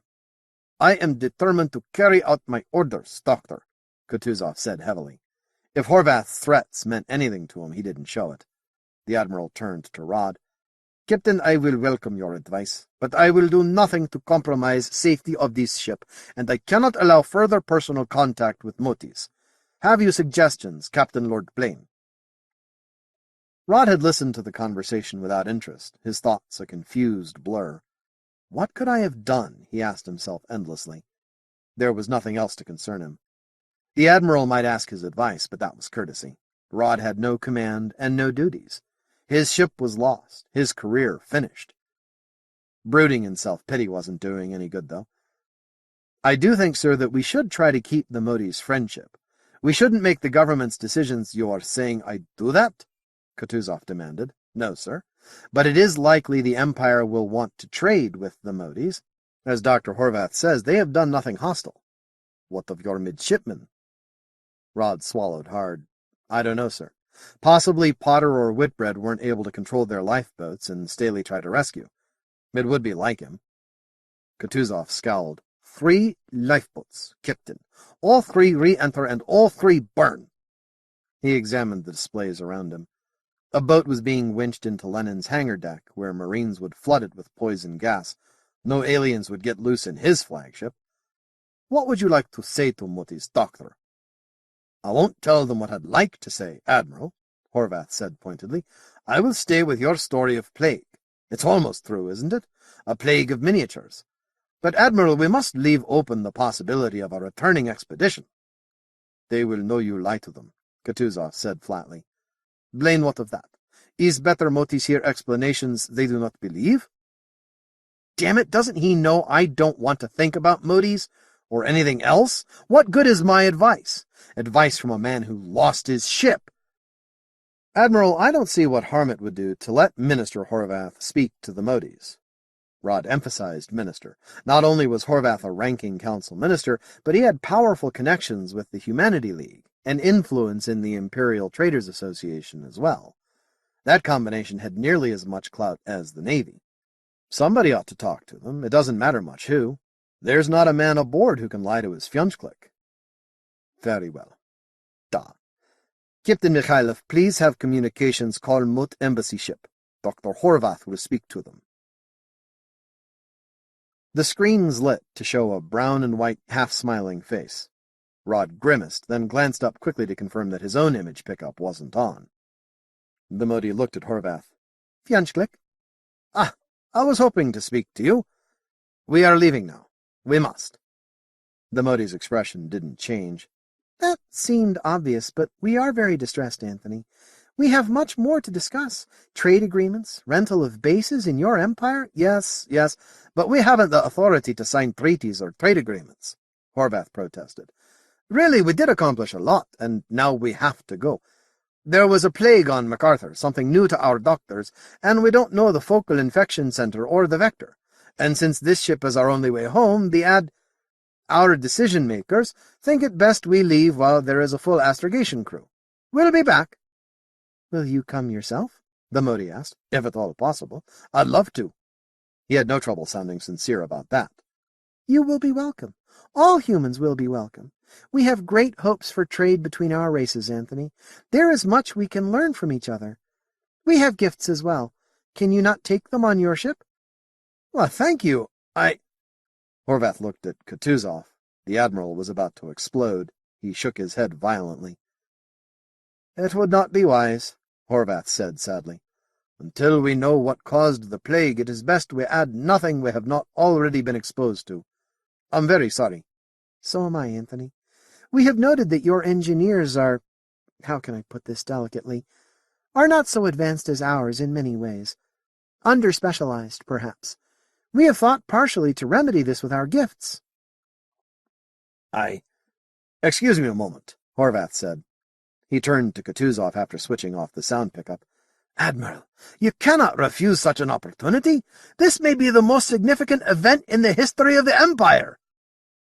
The Admiral nodded slowly. His dark eyes narrowed. It is also true that Mote's in possession of Langston Field and Alderson Drive may be most significant threat in history of human race, Minister Horvath. I'm aware of it, Horvath snapped. He turned the sound pickup on. I am afraid that... The Modi interrupted. Anthony, can you not inspect our gifts? You may take pictures of them, learn them well enough to duplicate them later. Surely that would be no danger to persons who have been on the Mote planet itself. Horvath thought furiously. He had to have those. The pickup was switched off, and Horvath smiled thinly at the Admiral. He's right, you know. Can't we put them into the cutter? Kutuzov seemed to taste sour milk. Then he nodded. Horvath turned back to the Modi in relief. Thank you. If you will place the gifts in the cutter, we will study them on the way out, and you may retrieve both the gifts and the cutter, our gift to you, at the Crazy Eddy Point in 2.5 weeks. Excellent, the Modi said warmly. But you will not need the cutter. One of our gifts is a spacecraft with controls suitable for human hands and minds. The others will be aboard it. Kutuzov looked surprised and nodded quickly. Horvath caught it with an inward smile. That's wonderful. We will bring gifts for you on our return. We want very much to repay your hospitality. Admiral Kutuzov was saying something. Horvath leaned away from the screen pickup to listen. Ask about the midshipman, the Admiral commanded. Horvath gulped and said, Is there any other word about our midshipman? The Modi's voice took on a pained note. How could there be, Anthony? They were killed attempting re-entry, and their craft burned away completely. We have sent you pictures. Did you not receive them? I didn't see them, Horvath replied, which was true, but it didn't make saying it any easier. The damned Admiral didn't believe anything. What did he think, that the boys were captured somewhere and being tortured for information? I'm sorry, I was instructed to ask. We understand. Humans are very concerned about their young decision-makers. So are Modis. Our races too have much in common. It has been good to speak with you again, Anthony. We hope you will return soon. An alarm flashed on the bridge consoles. Admiral Kutuzov frowned and listened attentively to something Horvath couldn't hear. Simultaneously, a speaker announced the quartermaster's report. Ship's boat secure, sir. Ready to depart. The Modi had evidently overheard. She said, The gift ship is quite capable of catching up with you, provided you do not accelerate it more than—" There was a pause as the Mote listened to something. "3 of your gravities." Horvath shot an inquiring eye at the Admiral. The officer was brooding heavily, evidently about to say something. Instead, he nodded to Horvath. 1.5 of our Gs for this trip, Horvath told the Mote. Our gifts will join you in 5 hours, the Mote said. The screens flashed, and Horvath's pickup went dead. Admiral Kutuzov's voice grated in the minister's ear. I am informed that the ship has left Mote Prime and is traveling toward Alderson Point at 1.74 of our gravities. 2 Mote gravities. You will please have them explain what that ship is doing. The Admiral's voice was calm enough, but the tone was imperative. Horvath gulped and turned back to the Mote. His screen came active again. He asked hesitantly, afraid to offend them. Do you know? He finished. Certainly, the Mote replied smoothly. I have only just learned of it myself. The Masters have sent our ambassadors to the Empire to rendezvous with you. There will be 3 of them, and we request that you convey them to your imperial capital, where they will represent our race. They have full authority to negotiate for us. Kutuzov took a deep breath. He seemed about to scream, and his face was almost purple with effort, but he only said, very quietly so that the Mote could not hear, Tell them we must discuss this. Captain Mikhailov, accelerate when convenient. Aye, aye, sir. We're leaving now, Horvath told the Mote. We must discuss the question of ambassadors. This is a surprise. I would have hoped that you would come yourself. Will there be any of our Fjonchkliks sent as ambassadors? He spoke rapidly as the warning tones sounded behind him. There will be time for any discussions needed, the Mote assured him. And no Mote ambassador could identify with any individual human. All must represent our race. Surely you can understand that. The 3 have been selected to represent all views, and unanimously acting, they can commit all Motes to an agreement. Given the plague menace, they would expect to be quarantined until you are certain they are no threat to your health. A loud tone sounded through Lenin. Farewell, Anthony, to all of you, and return soon. The final warning horns blared, and Lenin surged forward. Horvath stared at the blank screen as behind him the others broke into astonished chatter. 40. Farewell. His Imperial Majesty's President-class battleship Lenin was packed, crammed to capacity and beyond with MacArthur's crew and the scientists who had been aboard her. Able spacers shared hammocks in rotation with their duties. Marines slept in corridors, and officers were stuffed 3 and more into staterooms meant for 1. There were Mote artifacts salvaged from MacArthur in her hangar deck, which Kutuzov insisted be kept in vacuum, constantly under guard, with inspections. There was no place aboard where the ship's company could be assembled. If there had been an assembly point, it would not have been used. Lenin would remain at battle stations until she left the Mote system, even during the funeral services conducted by David Hardy and Lenin's chaplain, George Alexis. It was not an unusual situation for either. Although it was traditional for the ship's company to assemble when possible, burial services were often conducted with the ship at battle stations. As he put on a black stole and turned to the missile a rating held open for him, David Hardy reflected that he had probably conducted more requiems this way than before an assembly. A trumpet note sounded throughout Lenin. Ship's company at ease, the chief boatswain ordered quietly. Eternal rest grant them, O Lord, Hardy intoned, and let light perpetual shine upon them, Alexis answered. Every verse and response was familiar to anyone who had been in the Navy long enough to be part of Lenin's crew. I am the resurrection and the life, saith the Lord. Whosoever believeth in me, though he were dead, yet shall he live. And whosoever liveth and believeth in me shall never die. The service went on, with the spacers responding from their duty stations, a low murmur through the ship. I heard a voice from heaven saying unto me, Write, From henceforth blessed are the dead who die in the Lord. Even so saith the Spirit, for they rest from their labors. Rest, Rod thought.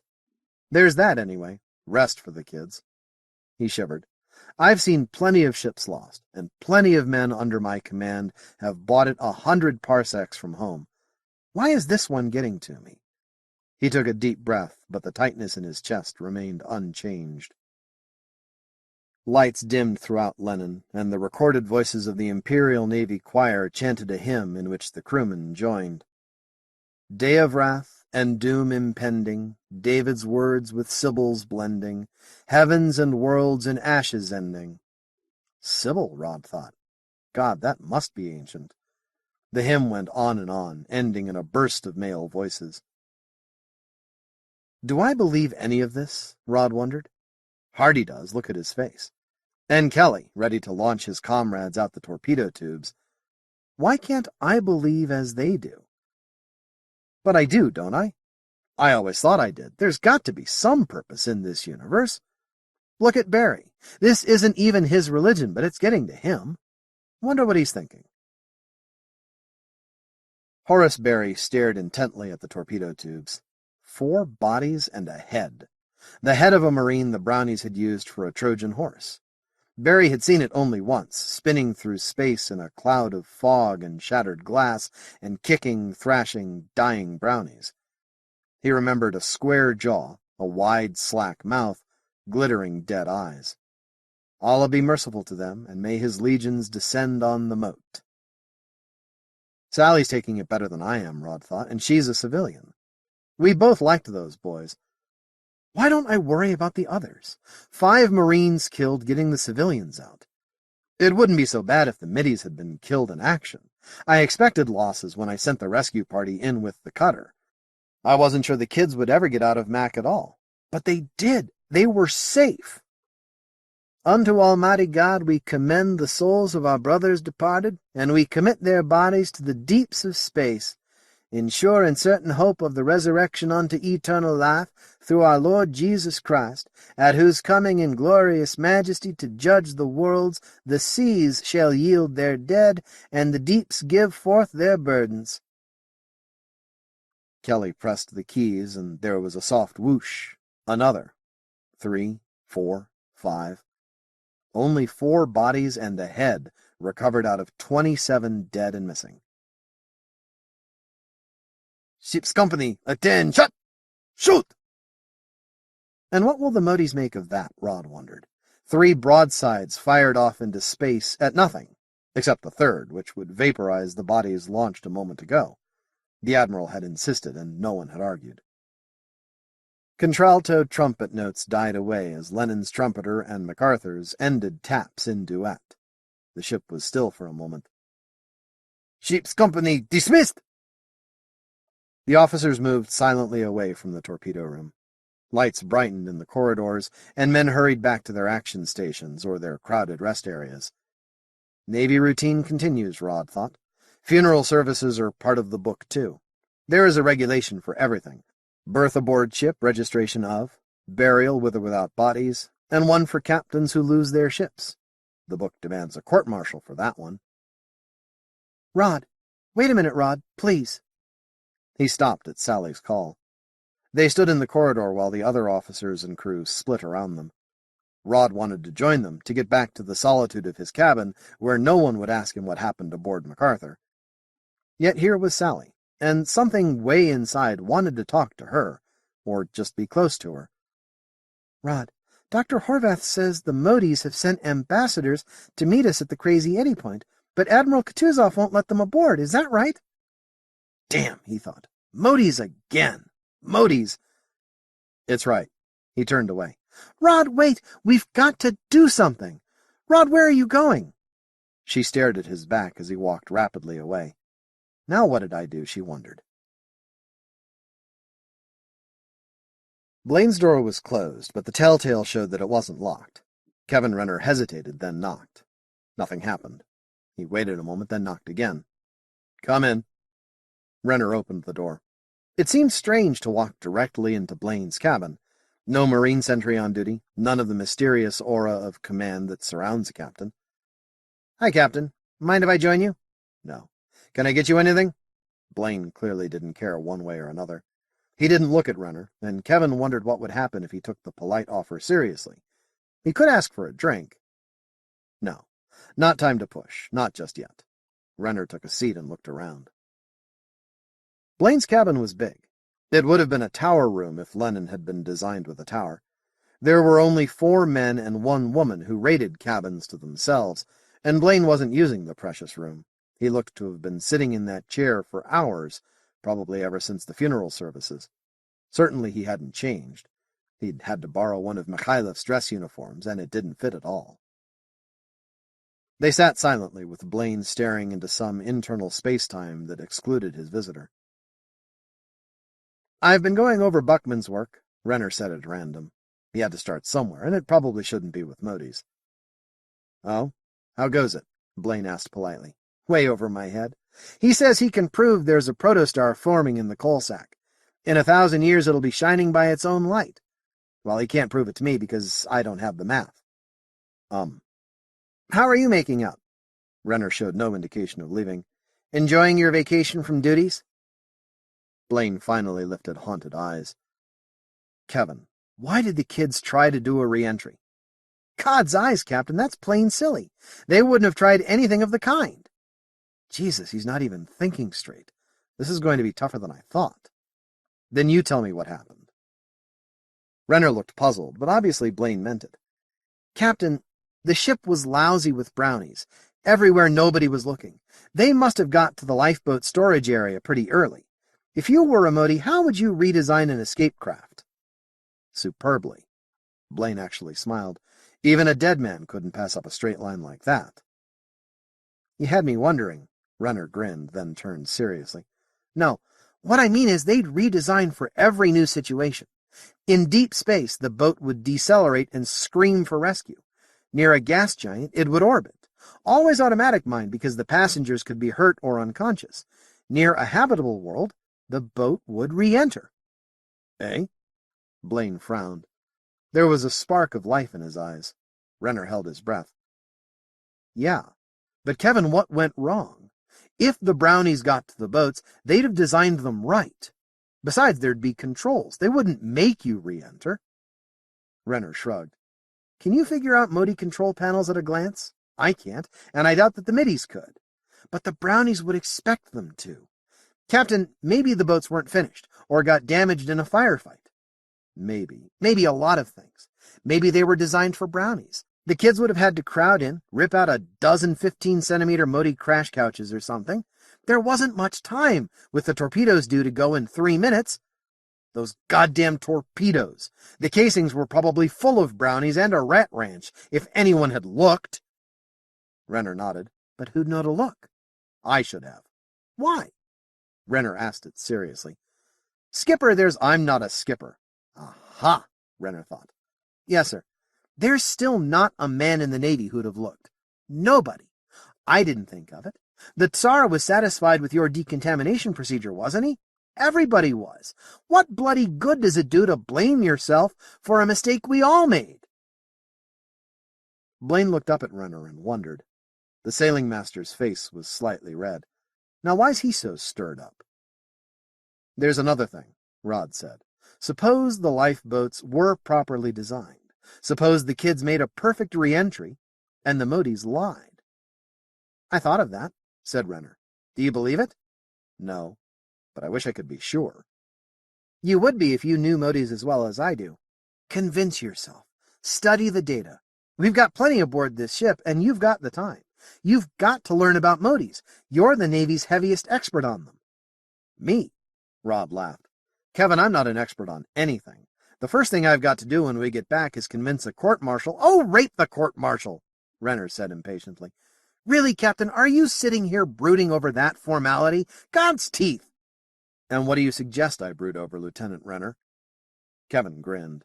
Better Blaine irritated than the way he'd been. "Oh, about why Sally's so glum this afternoon. I think she's hurt because you're mad at her. About what you're going to say when Kutuzov and Horvath have it out over the Mote ambassadors. About revolts and secessions in the colony worlds, or the price of iridium, or inflation of the crown." "Renner, for God's sake, shut up!" Kevin's grin broadened. "Or how to get me out of your cabin. Captain, look at it this way. Suppose a court finds you guilty of negligence. Certainly nothing worse. You didn't surrender the ship to an enemy or anything. So, suppose they seriously want your scalp, and they hang that on you. Worst thing they could do would be ground you. They wouldn't even cashier you. So they ground you, and you resign. You're still going to be 12th Marquis of Cruces. Yeah? So what? So what? Renner was suddenly angry. His brows knitted and one fist clenched. So what? Look, Captain, I'm just a merchant skipper. All my family's ever been, and all we ever want to be. I put in a hitch in the Navy because we all do. Maybe back home we're not so thick on imperialism as you are in the capital, but part of that's because we trust you aristocrats to run the show. We do our part, and we expect you characters with all the privileges to do yours. Well, Blaine looked sheepish and a little embarrassed by Renner's outburst. And just what do you see as my part? What do you think? You're the only aristocrat in the Empire who knows a bloody thing about Motes, and you're asking me what to do? Captain, I expect you to put your arse in gear, that's what. Sir, the Empire's got to develop a sensible policy about Motes, and the Navy's influence is big. You can't let the Navy get its views from Kutuzov.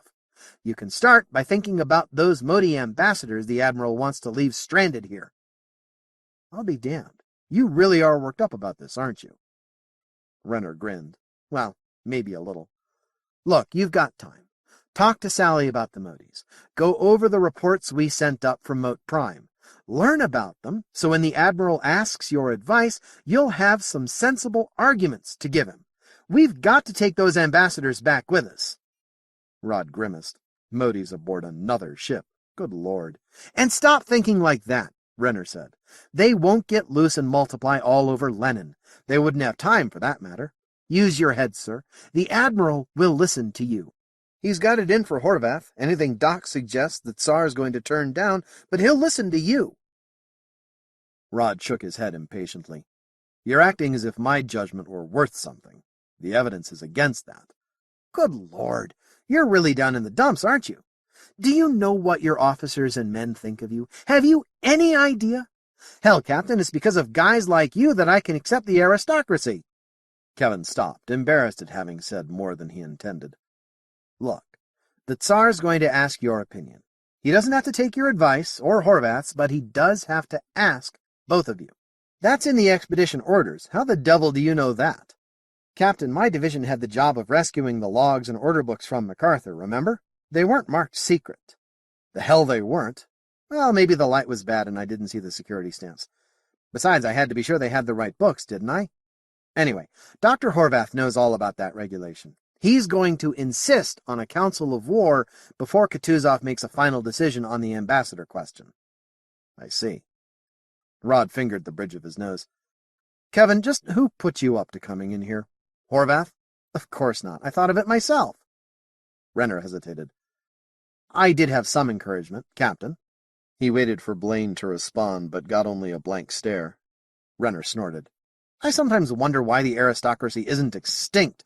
A lot of you seem so stupid sometimes. Why don't you give Sally a call? She's sitting in her cabin with a bleak look and a lot of notes and books she can't get interested in right now. Renner stood abruptly. She could use some cheering up. Sally? Worried about Jesus Christ, Renner muttered.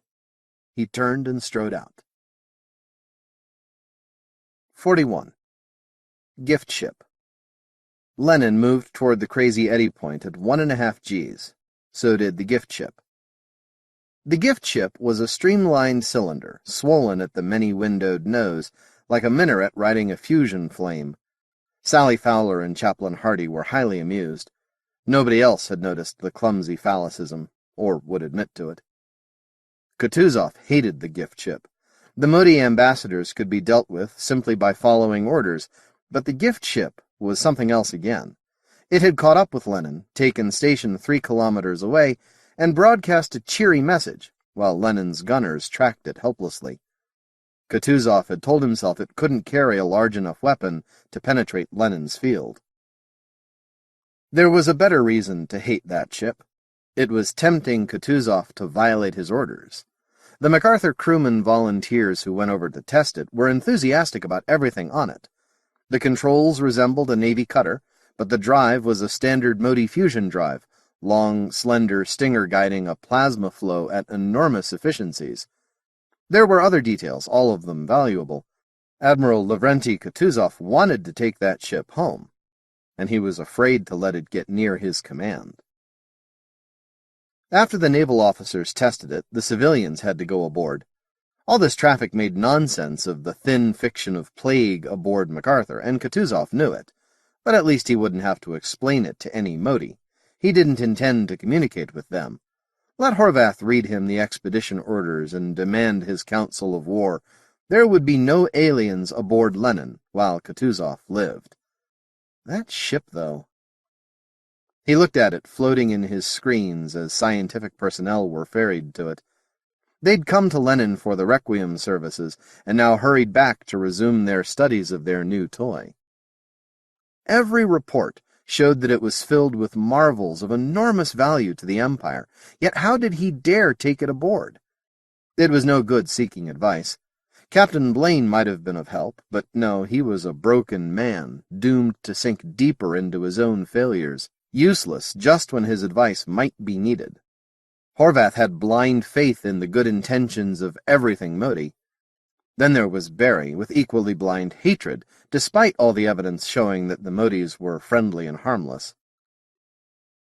"Probably they are," Kutuzov said aloud. Horace Barry looked up in surprise.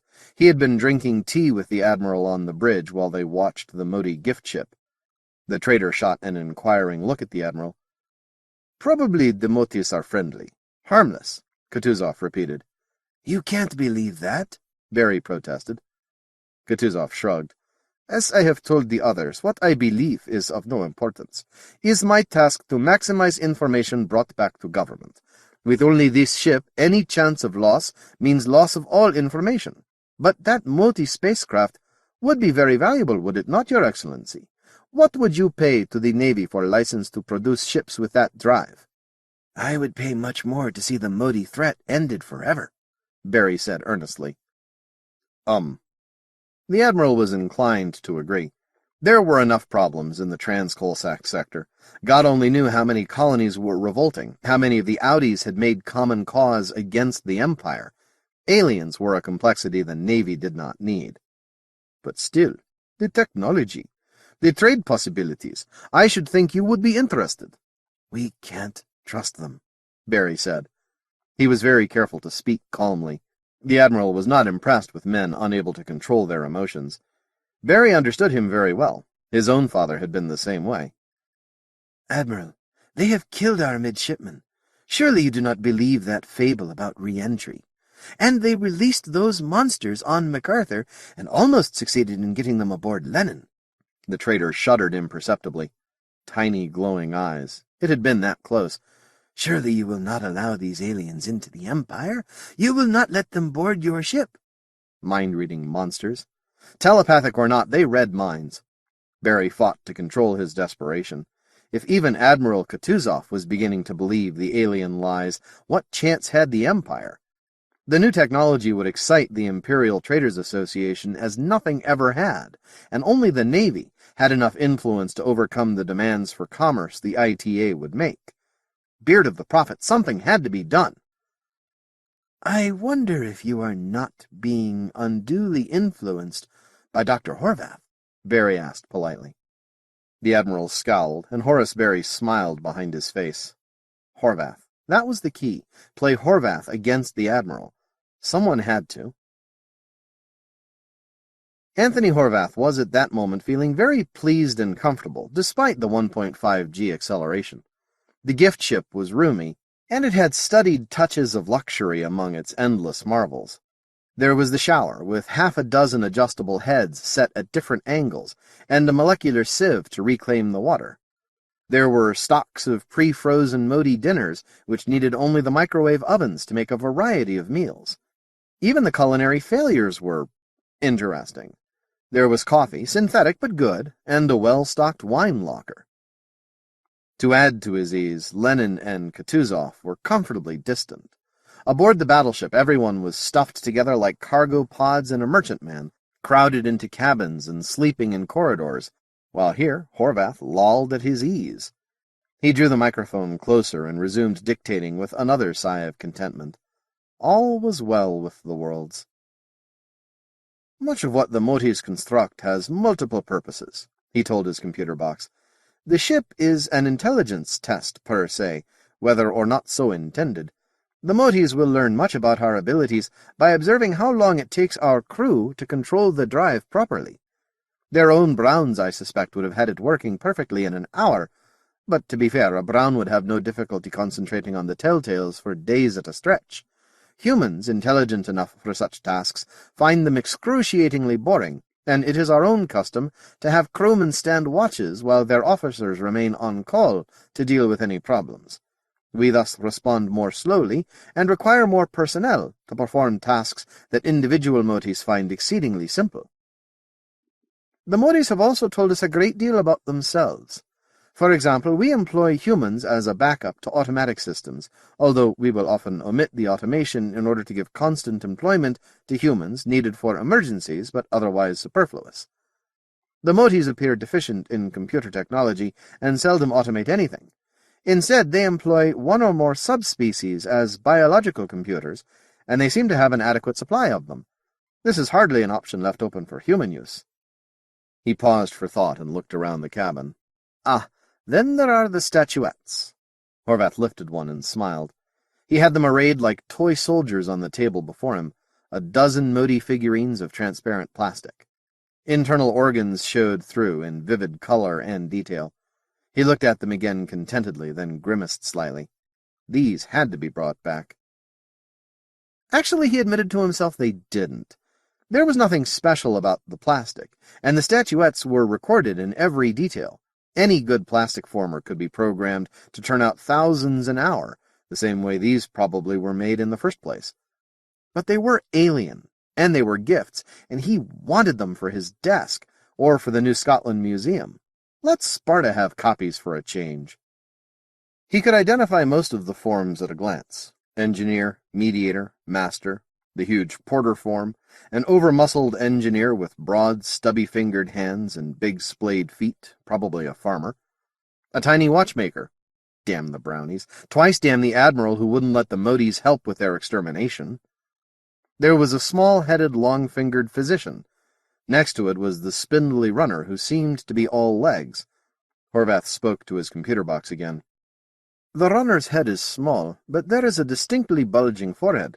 It is my belief that the runner is non-sentient, but has the verbal capacity to memorize and deliver messages. It can probably carry out simple instructions. The runner may have evolved as a specialized message carrier before civilization reached the telephone stage, and is now kept for traditional functions rather than utility. From the brain structure, it becomes fairly clear that the brownie or watchmaker could never have memorized or delivered messages. The parietal lobe is quite undeveloped. That for Kutuzov. These statuettes are extremely detailed.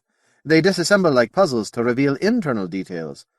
Although we do not yet know the function of most internal organs, we may be sure they divide differently from those of human organs. And it is possible that the Mote's conscious design philosophy of overlapping multiple functions is duplicated in their gross anatomy as well. We have identified the heart and lungs, the latter consisting of two distinct lobes of unequal size. Chaplain Hardy braced himself in the doorway when the ship's acceleration dropped, then surged. After the engineers had steadied it, he came into the lounge and sat quietly without speaking. Horvath waved and continued his dictation. The only area where the statuettes are vague and undifferentiated is in the reproductive organs.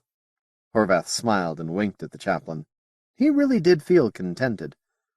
The Motes have always been reticent about sex. These statuettes may be educational toys for children. Certainly they were mass-produced. If this is the case, we really must ask the Motes if we get a chance. It implies that the Mote culture shares some similarities with that of humans. Horvath frowned. Sex education for the young was a periodic thing among humanity. Sometimes it was quite explicit and widespread, and at other periods of history it was non-existent. In the civilized portions of the Empire, such things were left to books at present, but there were plenty of newly discovered planets where the whole topic was forbidden knowledge to sub-adolescents. Of course it may be simple efficiency, Horvath continued, Statuettes made to differentiate the sex organs would require 3 times as many figurines, a set for the male, another for the female, and a third for the reproductive phase itself.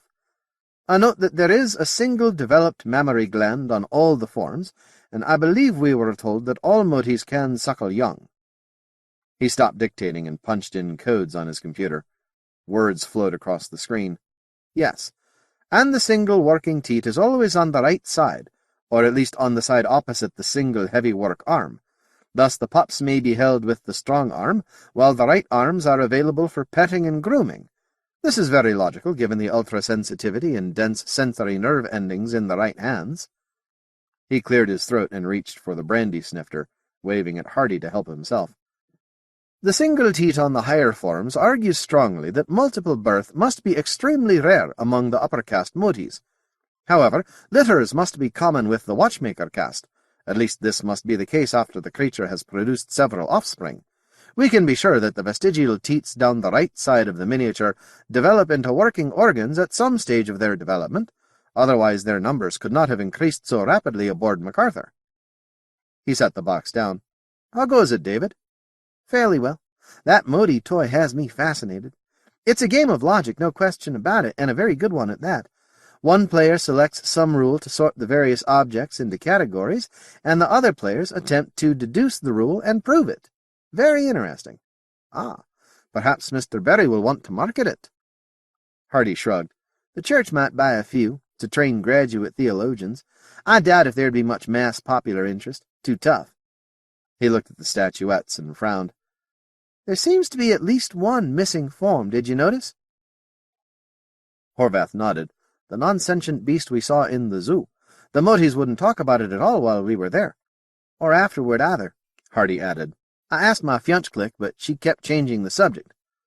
Another mystery for further investigation, Horvath said. Although we might do well to avoid the subject in the presence of Motes, we wouldn't want to ask their ambassadors, for example. He paused invitingly. David Hardy smiled softly, but didn't take the invitation. Well, Horvath said, you know, there aren't many things the Motes didn't want to talk about. I wonder why they're so shy about that caste. I'm fairly sure the thing wasn't an ancestor of the other Mote forms, not an ape or monkey, so to speak.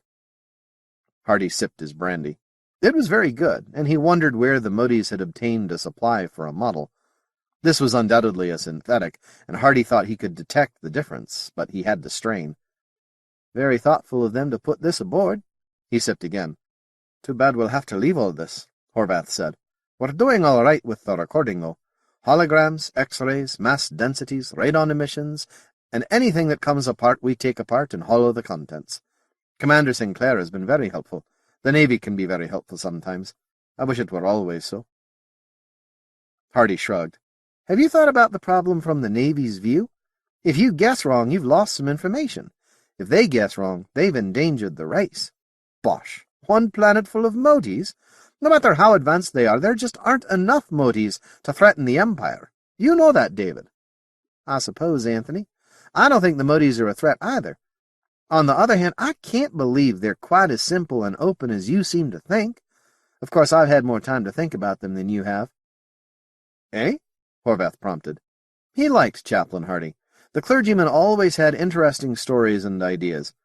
Of course, he'd be easy to talk to, his profession demanded it, but he wasn't a typical priest, or a typical Navy blockhead either. Hardy smiled. I can't perform any of my regular jobs, you know. Linguistic archaeology? I'll never even learn the Mote language. As to the commission the church gave me, I doubt if there's enough evidence to decide anything. Ship's chaplain isn't that time-consuming. What's left but to think about Motes? He grinned again. And contemplate the problems the missionaries will have on the next expedition. Think the church will send a mission? Why not? Certainly no theological objections I can raise. Probably useless, though. Hardy chuckled. I recall a story about missionaries in heaven. They were discussing their former work, and one told of the thousands he'd converted. Another boasted of a whole planet of the fallen whom he had brought back to the church. Finally, they turned to this little chap at the end of the table and asked him how many souls he'd saved. 1. Now, that story is supposed to illustrate a moral principle, but I can't help thinking that the mission to Mote Prime may produce it in, real life. David, Horvath said. There was a note of urgency in his voice. The Church is going to be an important influence on imperial policy regarding Motes, and I'm sure you know that the Cardinal will give great weight to your opinions when he reports to New Rome. Do you realize that what you conclude about Motes will be as influential as, damn it, more influential than the scientific report, or perhaps even the Navy's? I'm aware of it. Hardy was serious. It's influence I didn't ask for, Anthony, but I'm aware of the situation. All right. Horvath wasn't a pusher either, or tried not to be, although sometimes he got carried away. Since he'd gone into scientific administration, he'd had to learn to fight for his budgets, though. He sighed deeply and changed tactics. I wish you'd help me with something right now. I'd like to take these statuettes back with us. Why not wish for the whole ship? Hardy asked. I do. He sipped his brandy again and cleared his throat. It was much easier to talk about Motes than about imperial policies. I noticed you were giving rather a lot of attention to the blank areas on the figures, he said mischievously. Horvath frowned. I did. Well, perhaps I did. You must have spent considerable time thinking about it. Didn't it strike you as odd that that's another area of Mote reticence? Not really. It did me. It puzzles me. Horvath shrugged, then leaned forward to pour more brandy for both of them. No point in saving it to be abandoned later. They probably think their sex lives are none of our business. How much detail did we give them? Quite a lot. I had a long and happy married life, said Chaplain Hardy. I may not be an expert on what makes a happy love life, but I know enough to teach Motes all they'll ever need to know. I didn't conceal anything, and I gather Sally Fowler didn't either. After all, they're aliens. We're scarcely tempting them with prurient desire. Hardy grinned. Horvath did, too. You have a point, Doctor. He nodded thoughtfully. Tell me, David, why did the Admiral insist on blasting the bodies after the funeral? Why, I should have thought that— Ah. Yes, and no one protested. We didn't want aliens dissecting our comrades. Precisely. Nothing to hide, just squeamish about aliens dissecting dead men. One thing that Tsar and I could agree on. Now, David, could the Motes feel the same way about reproductions of themselves? Hardy thought about that for a moment. Not impossible, as well you know. Plenty of human societies have felt the same way about, say, photographs. Many still do. He sipped the brandy again. Anthony, I just don't believe it. I don't have anything better to offer, but I don't believe you've put your finger on it. What we need is a long conference with an anthropologist. The damned Admiral wouldn't let her come aboard, Horvath growled, but he let the anger pass quickly. I'll bet she's still fuming. 42. A bag of broken glass. Sally wasn't fuming. She'd exhausted her vocabulary earlier. While Hardy and Horvath and the others merrily explored the alien gifts, she had to be content with holographs and dictated reports. Now she couldn't concentrate. She found she'd read the same paragraph 5 times and threw the report across the cabin. Damn Rod Blaine. He had no right to snub her like that. He had no right to get her brooding over him, either. There was a knock at her stateroom door. She opened it quickly. Yes? Oh, hello, Mr. Renner. Expecting someone else? Renner asked slyly. Your face fell a full click when you saw it was me. Not very flattering. I'm sorry. No, I wasn't expecting anyone else. Did you say something? No. Mr. Renner, I thought you said extinct. Getting any work done? Renner asked. He glanced around her cabin. Her desk, usually orderly, was a litter of paper, diagrams, and computer printouts. One of Horvath's reports lay on the steel deck near a bulkhead. Renner twisted his lips into what might have been a half-smile. Sally followed his gaze and blushed. Not much, she admitted. Renner had told her he was going to visit Rod's cabin, and she waited for him to say something. And waited. Finally, she gave up. All right, I'm not getting anything done, and how is he?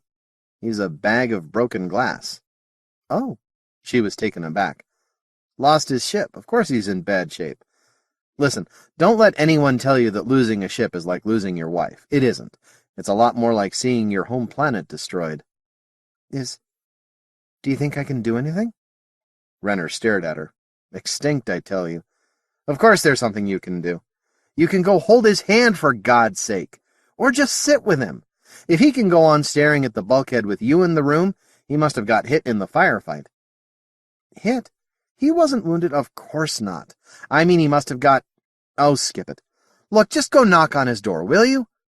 Kevin steered her out into the corridor, and without quite knowing how, she found herself propelled to its end. When she looked puzzled, Renner indicated the door. I'm going for a drink. Well, she thought, now merchant captains are telling the aristocracy how to be polite to each other. There was no point in standing in the corridor. She knocked. Come in. Sally entered quickly. Hi, she said. Oh, boy, he looks awful. And that baggy uniform. Something's got to be done about that. Busy? No. I was just thinking about something Mr. Renner said. Did you know that deep down underneath, Kevin Renner really believes in the Empire? She looked around for a chair. No point in waiting for him to invite her. She took a seat. He's a Navy officer, isn't he? Oh, yeah, of course he supports the Empire, or he wouldn't have taken a commission. But I mean, he really believes we know what we're doing. Amazing. Don't we? She asked uncertainly. Because if we don't, the whole human race is in big trouble. I remember thinking I did, Rod said. Now this was faintly ridiculous. There had to be a long list of subjects to discuss with the only girl in 10 parsecs before it got to political theory. You look nice. How do you do it? You must have lost everything. No, I had my travel kit. Clothes I took to the Mote, remember? Then she couldn't help herself and laughed. Rod, have you any idea of just how silly you look in Captain Mikhailof's uniform? You two aren't the same size in any dimension. Whoa, stop it. You will not begin brooding again, Rod Blaine. She made a face. It took a moment, but she'd won. She knew it when Rod glanced down at the huge pleats he'd tucked in the tunic so that it wouldn't be quite so much like a tent. Slowly he grinned. I don't suppose I'll be nominated for the Times' list of best-dressed men at court, will I? No. They sat in silence as she tried to think of something else to say. Now, blast it, why is it so hard to talk to him? Uncle Ben says I talk too much anyway, and here I can't think of a thing to say. What was it Mr. Renner said? He reminded me of my duties. I'd forgotten I still had some. But I guess he's right. Life goes on, even for a captain who's lost his ship. There was more silence, and the air seemed thick and heavy again. Now what do I say? You'd been with MacArthur a long time, hadn't you? 3 years. 2 as exec and a year as skipper. And now she's gone. I better not get started on that. What have you been doing with yourself? You asked me, remember? I've been studying the data from Mote Prime and the reports on the gift ship, and thinking of what I can say that will convince the Admiral that we have to take the Mote ambassadors back with us. And we must convince him, Rod. We've just got to. I wish there were something else we could talk about, and there will be. There'll be lots of time after we leave the Mote system. And we'll have a lot of it together, too, now that MacArthur's gone. I wonder. Honestly, am I a little glad my rival's dead? Boy, I better never let him think I even suspect that about myself. Right now, though, Rod, there's so little time, and I haven't any ideas at all. Blaine fingered the knot on his nose. About time you stopped being the man of sorrows and started acting like the future 12th Marquis, isn't it? All right, Sally, let's see what we can come up with, provided that you let Kelly serve us dinner here. She smiled broadly. My lord, you have got yourself a deal. 43. Trader's Lament. Horace Barry was not a happy man. If MacArthur's crew had been difficult to deal with, Lenin's was an order of magnitude worse. They were Ekaterinas, imperial fanatics, and this was a picked crew under an admiral and a captain from their home world. Even the Spartan brotherhoods would have been easier to influence. Barry knew all this in advance, but there was this damnable urge to dominate and control his environment under all circumstances, and he had almost nothing to work with. His status aboard was more ambiguous than before. Captain Mikhailov and the Admiral knew that he was to remain under Blaine's personal control, not charged with any crime, but not allowed freedom either. Mikhailov had solved the problem by assigning Barry marine servants and putting Blaine's man Kelly in charge of the Marines. Thus, whenever he left the cabin, Barry was followed through the ship. He tried to talk to Lenin's crewmen. Few would listen. Perhaps they had heard rumors of what he could offer, and were afraid that MacArthur's Marines would report them. Perhaps they suspected him of treason, and hated him. A traitor needs patience, and Barry had more than most. Even so, it was hard to control himself when he could control nothing else. When there was nothing to do but sit and wait, his hair-trigger temper would flare into screaming rages and smashed furniture, but never in public. Outside his cabin, Barry was calm, relaxed, a skilled conversationalist, comfortable even with, most especially with, Admiral Kutuzov. This gave him access to Lenin's officers, but they were very formal, and suddenly busy when he wanted to talk. Barry soon found that there were only 3 safe subjects: card games, motes, and tea. If MacArthur had been fueled by coffee, Lenin's drive operated on tea, and tea drinkers are more knowledgeable about the subject than coffee drinkers. Barry's ships traded in tea as they traded in anything else men would pay for, but he was carrying none, and he did not drink it. Thus Barry spent endless hours at the bridge table. In threes, officers of both Lenin and MacArthur were willing to sit with him in his cabin, which was always less crowded than the wardroom. It was easy to talk to Lenin's officers about motes, too, always in groups, but they were curious. After 10 months in the Mote system, most had never seen a Mote. Everyone wanted to hear about aliens, and Barry was ready to tell them. The intervals between rubbers stretched as Barry spoke animatedly of the Mote world, the mediators who could read minds, though they said they could not, the zoo, the castle, the baronial estates with their fortified look. Barry had certainly noticed that. And the conversation would move to the dangers. The Motes had not sold weapons, or even shown them, because they planned an attack and would keep its nature a surprise. They had seeded MacArthur with brownies. It was almost the first act of the first Mote they'd ever encountered, and the insidiously helpful and likable beasts had seized the ship and nearly escaped with all the military secrets of the Empire. Only Admiral Kutuzov's vigilance had prevented total disaster. And the Motes thought themselves more intelligent than humans. They saw humanity as beasts to be tamed, with gentleness if possible, but tamed, converted into another caste to serve the nearly invisible masters. He spoke of Motes, and he hated them.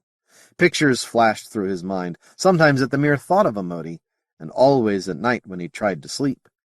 He had nightmares of a marine spacesuit and battle armor. It approached from behind, and 3 tiny pairs of eyes glittered through the faceplate. Sometimes the dream would end in a cloud of spidery 6-limbed aliens thrashing, dying in vacuum, flopping around a human head, and Barry would sleep. But sometimes the nightmare ended with Barry mutely screaming at Lenin's guards while the suited figure entered the battleship, and Barry would wake in cold sweat. The Ekaterinas had to be warned. They listened, but they did not believe. Barry sensed it. They had heard him screaming before he came aboard, and they had heard the screams at night, and they thought he was mad. More than once, Barry thanked Allah for Buckman. The astrophysicist was a strange person, but Barry could talk to him. At first, the Marine honor guard that stood outside Barry's door had puzzled Buckman, but before long the scientist ignored it, as he ignored most inexplicable activities of his fellow men. Buckman had been going over the Mote's work on Murchison's eye and the coal sack. "Fine work. There are some things I want to check for myself, and I'm not sure about some of their assumptions, but that damned Kutuzov won't let me have Lenin's telescope facilities." "Buckman, is it possible that the Motes are more intelligent than we are?" "Well, the ones I dealt with are brighter than most of the people I know. Take my brother-in-law." "But you mean in general, don't you?" Buckman scratched his jaw, thinking. "They could be smarter than I am. They've done some damn fine work. But they're more limited than they know. In all their million years, they've had a chance to examine only 2 stars close up." Buckman's definition of intelligence was a limited one. Barry early gave up on trying to warn Buckman against the Mote threat. Buckman, too, thought Barry was crazy, but Buckman thought everyone was crazy. Thank Allah for Buckman. The other civilian scientists were friendly enough, but with the exception of Buckman, they wanted just one thing from Barry, an analysis of trade possibilities with Motes. Barry could give that in 6 words: get them before they get us. Even Kutuzov thought that judgment premature. The Admiral listened politely enough, and Barry thought he had convinced him that the Mote ambassadors should be left behind, that only idiots like Horvath would take an enemy aboard the only ship capable of warning the Empire about aliens. But even that wasn't certain. It all made for a splendid opportunity for Horace Barry to practice patience. If his patience ever cracked, only Nabil knew it, and Nabil was beyond surprise. 44. Council of War. There was a picture of the Emperor in Lenin's wardroom. Leonidas IX stared down the length of the long steel table, and ranked on both sides of his image were imperial flags and battle banners. Paintings of naval battles from the history of both the First and Second Empire hung on all the bulkheads, and in one corner a candle burned before an icon of St. Catherine.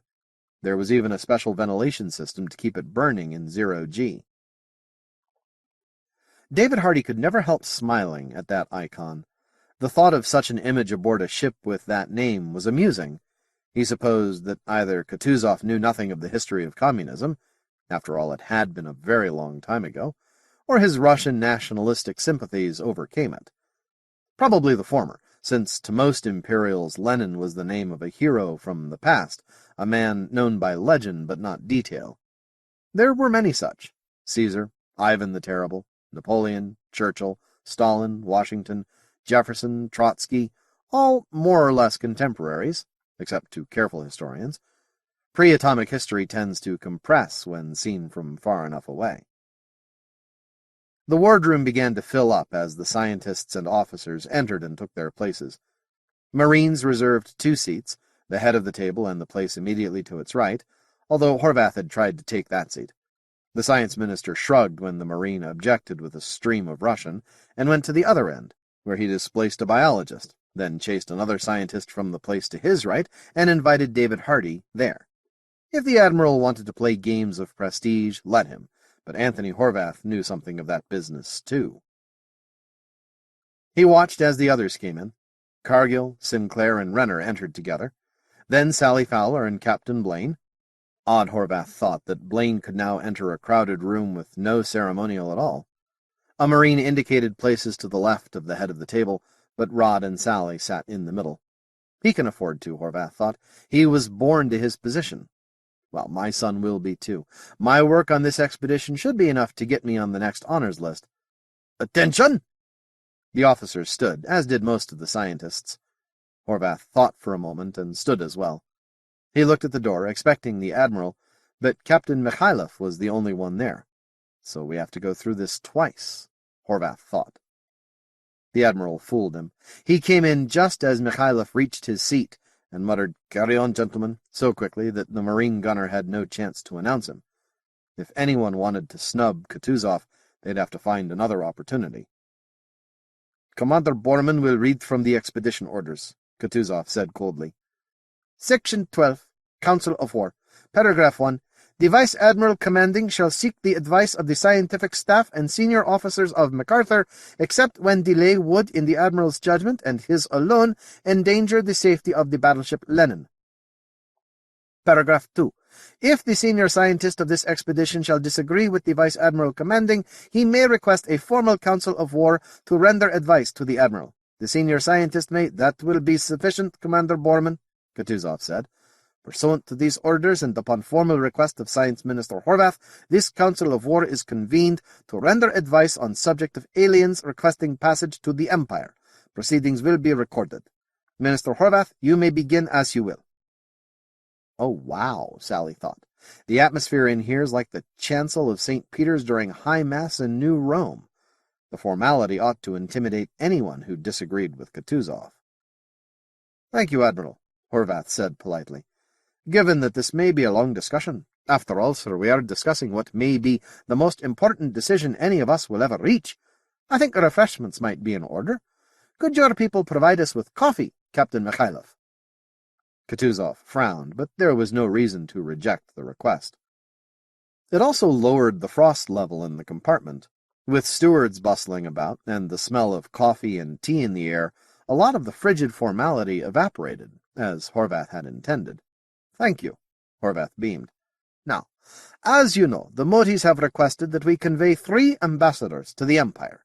The embassy party will, I am told, have full authority to represent the Mote civilization, sign treaties of friendship and commerce, approve cooperative scientific efforts. I needn't go on. The advantages of presenting them to the Viceroy should be obvious. Are we agreed?" There was a murmur of assent. Kutuzov sat rigid, his dark eyes narrowed behind craggy brows, the face a mask molded from ruddy clay.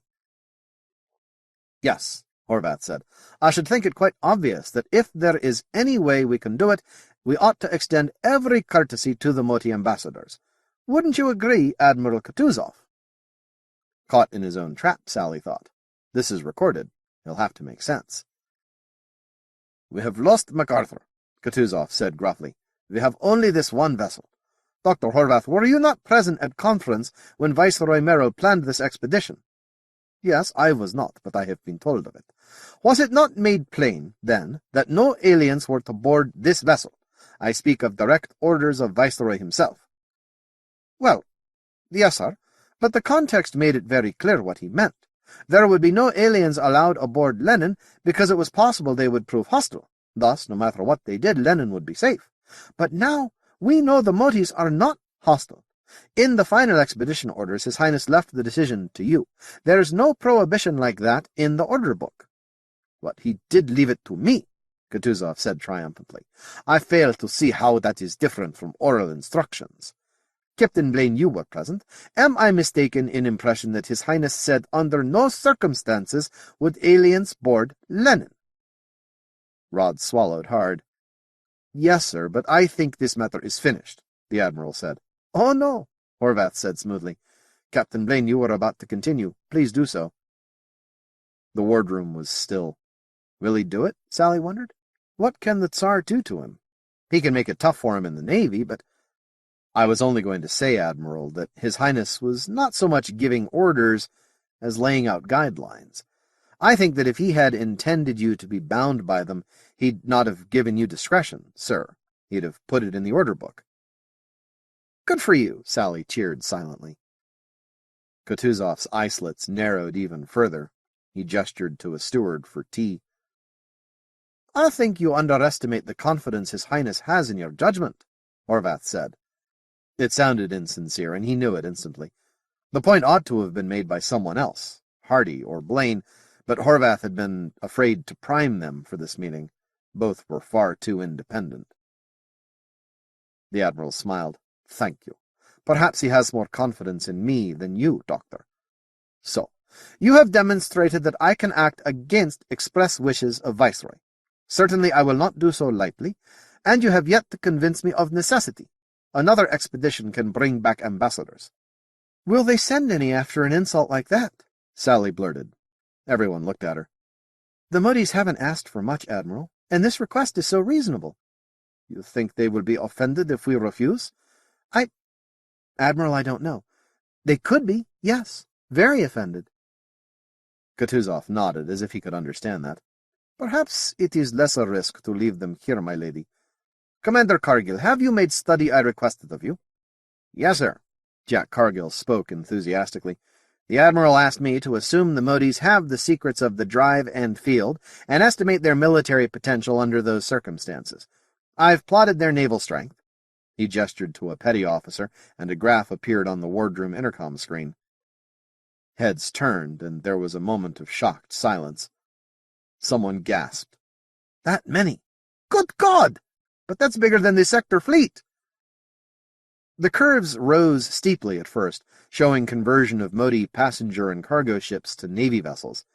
Then they flattened out, but began rising again. "You can see the threat is quite high," Cargill said smoothly. "Within 2 years, the Motes could put together a fleet that would be a significant challenge to the entire Imperial Navy." "This is ridiculous," Horvath protested. "Oh, no, sir," Cargill answered.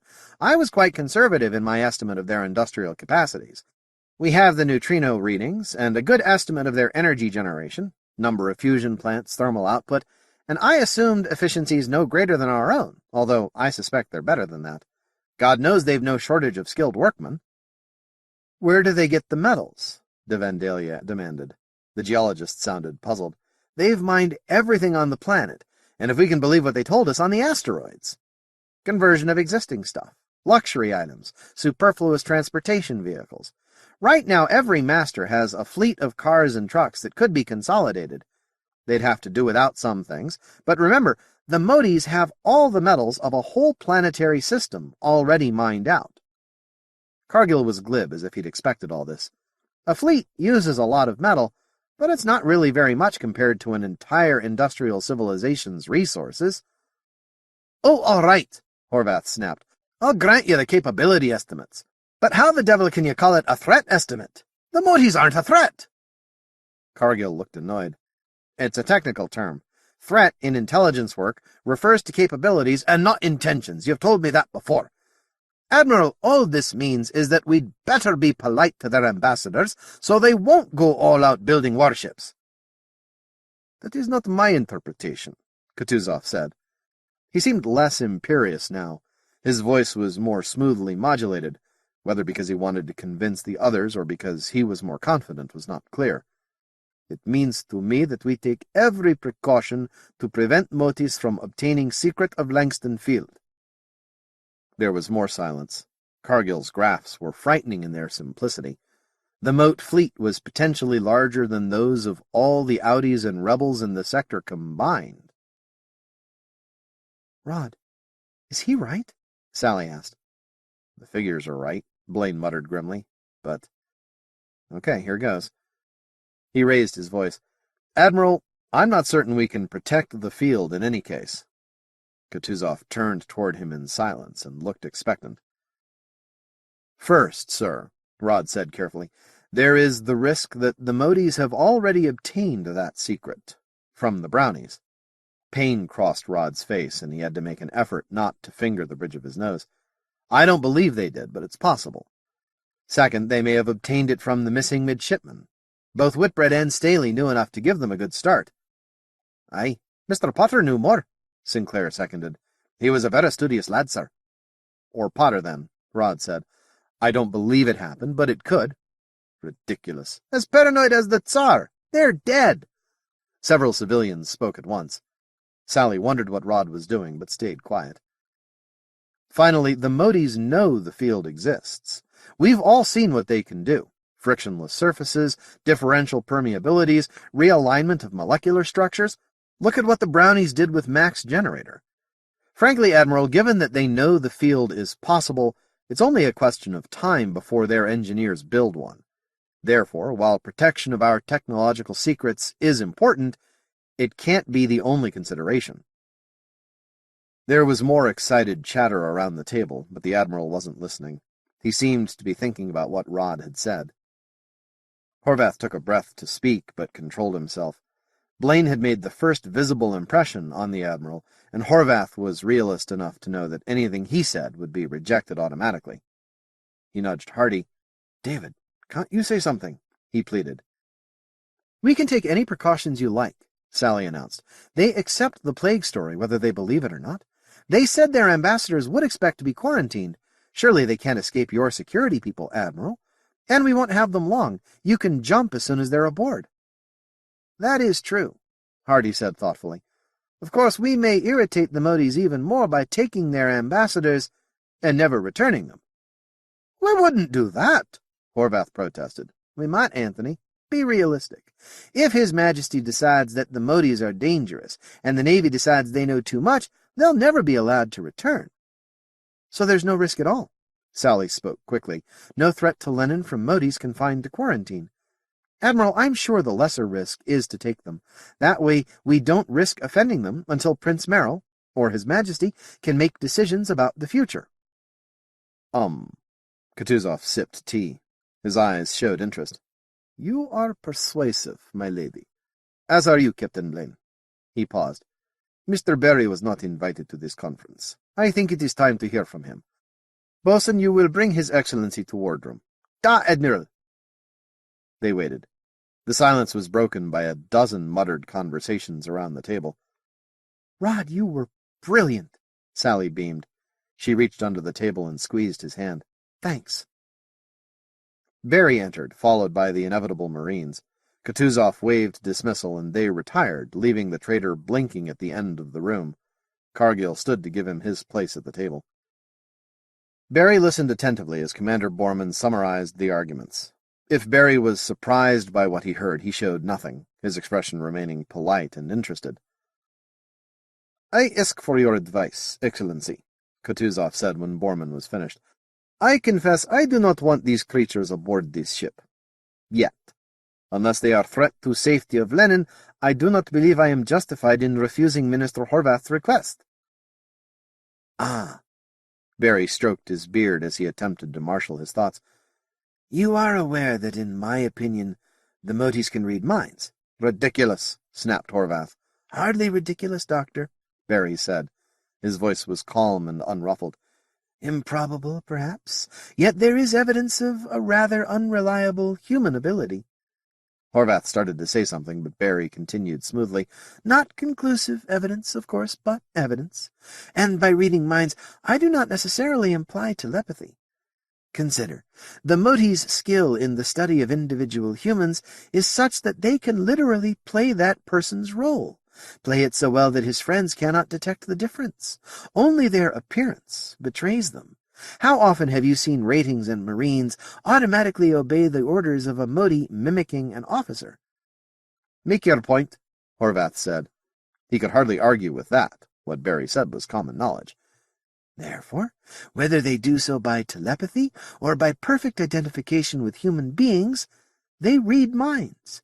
Thus, they are the most persuasive creatures anyone will ever encounter. They know precisely what motivates us and precisely what arguments to make." "For God's sake!" Horvath exploded. "Are you saying they'll talk us into giving them Lenin?" "Can you be certain they can't?" "Certain, Doctor." David Hardy cleared his throat. Everyone turned toward the chaplain, and Hardy seemed embarrassed. Then he smiled. "I always knew study of the classics would have some practical value. Are any of you familiar with Plato's Republic? No, of course not. Well, on the first page, Socrates, conceded to be the most persuasive man who ever lived, is told by his friends that either Socrates will stay overnight with them, or his friends will compel him to do so by force. Socrates asks reasonably if there is not an alternative. Can he not persuade them to let him go home? The reply, of course, is that he won't be able to, because his friends won't listen to him. There was a short silence. "Oh," said Sally, "of course. If the Motes never meet Admiral Kutuzov, or Captain Mikhailov, or any of Lenin's crew, how could they talk them into anything? Surely, Mr. Barry, you don't imagine they could persuade MacArthur's crew to mutiny?" Barry shrugged. "My lady, with all respect, have you thought of what the Motes can offer? More wealth than exists in the Empire. Men have been corrupted by far less." "And you've done it too," Sally thought. "If they're that good, why haven't they done it already?" Kevin Renner's voice was mocking, just short of insubordination.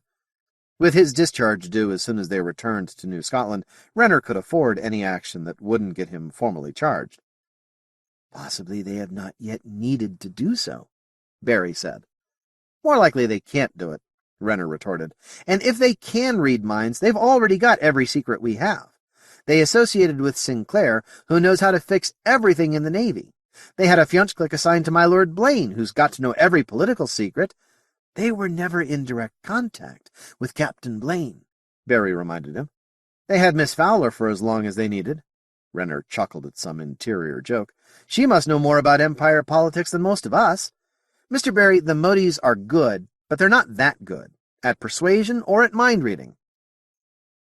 "I would be inclined to agree with Mr. Renner," Hardy added, "although certainly the precaution suggested by Miss Fowler would be in order.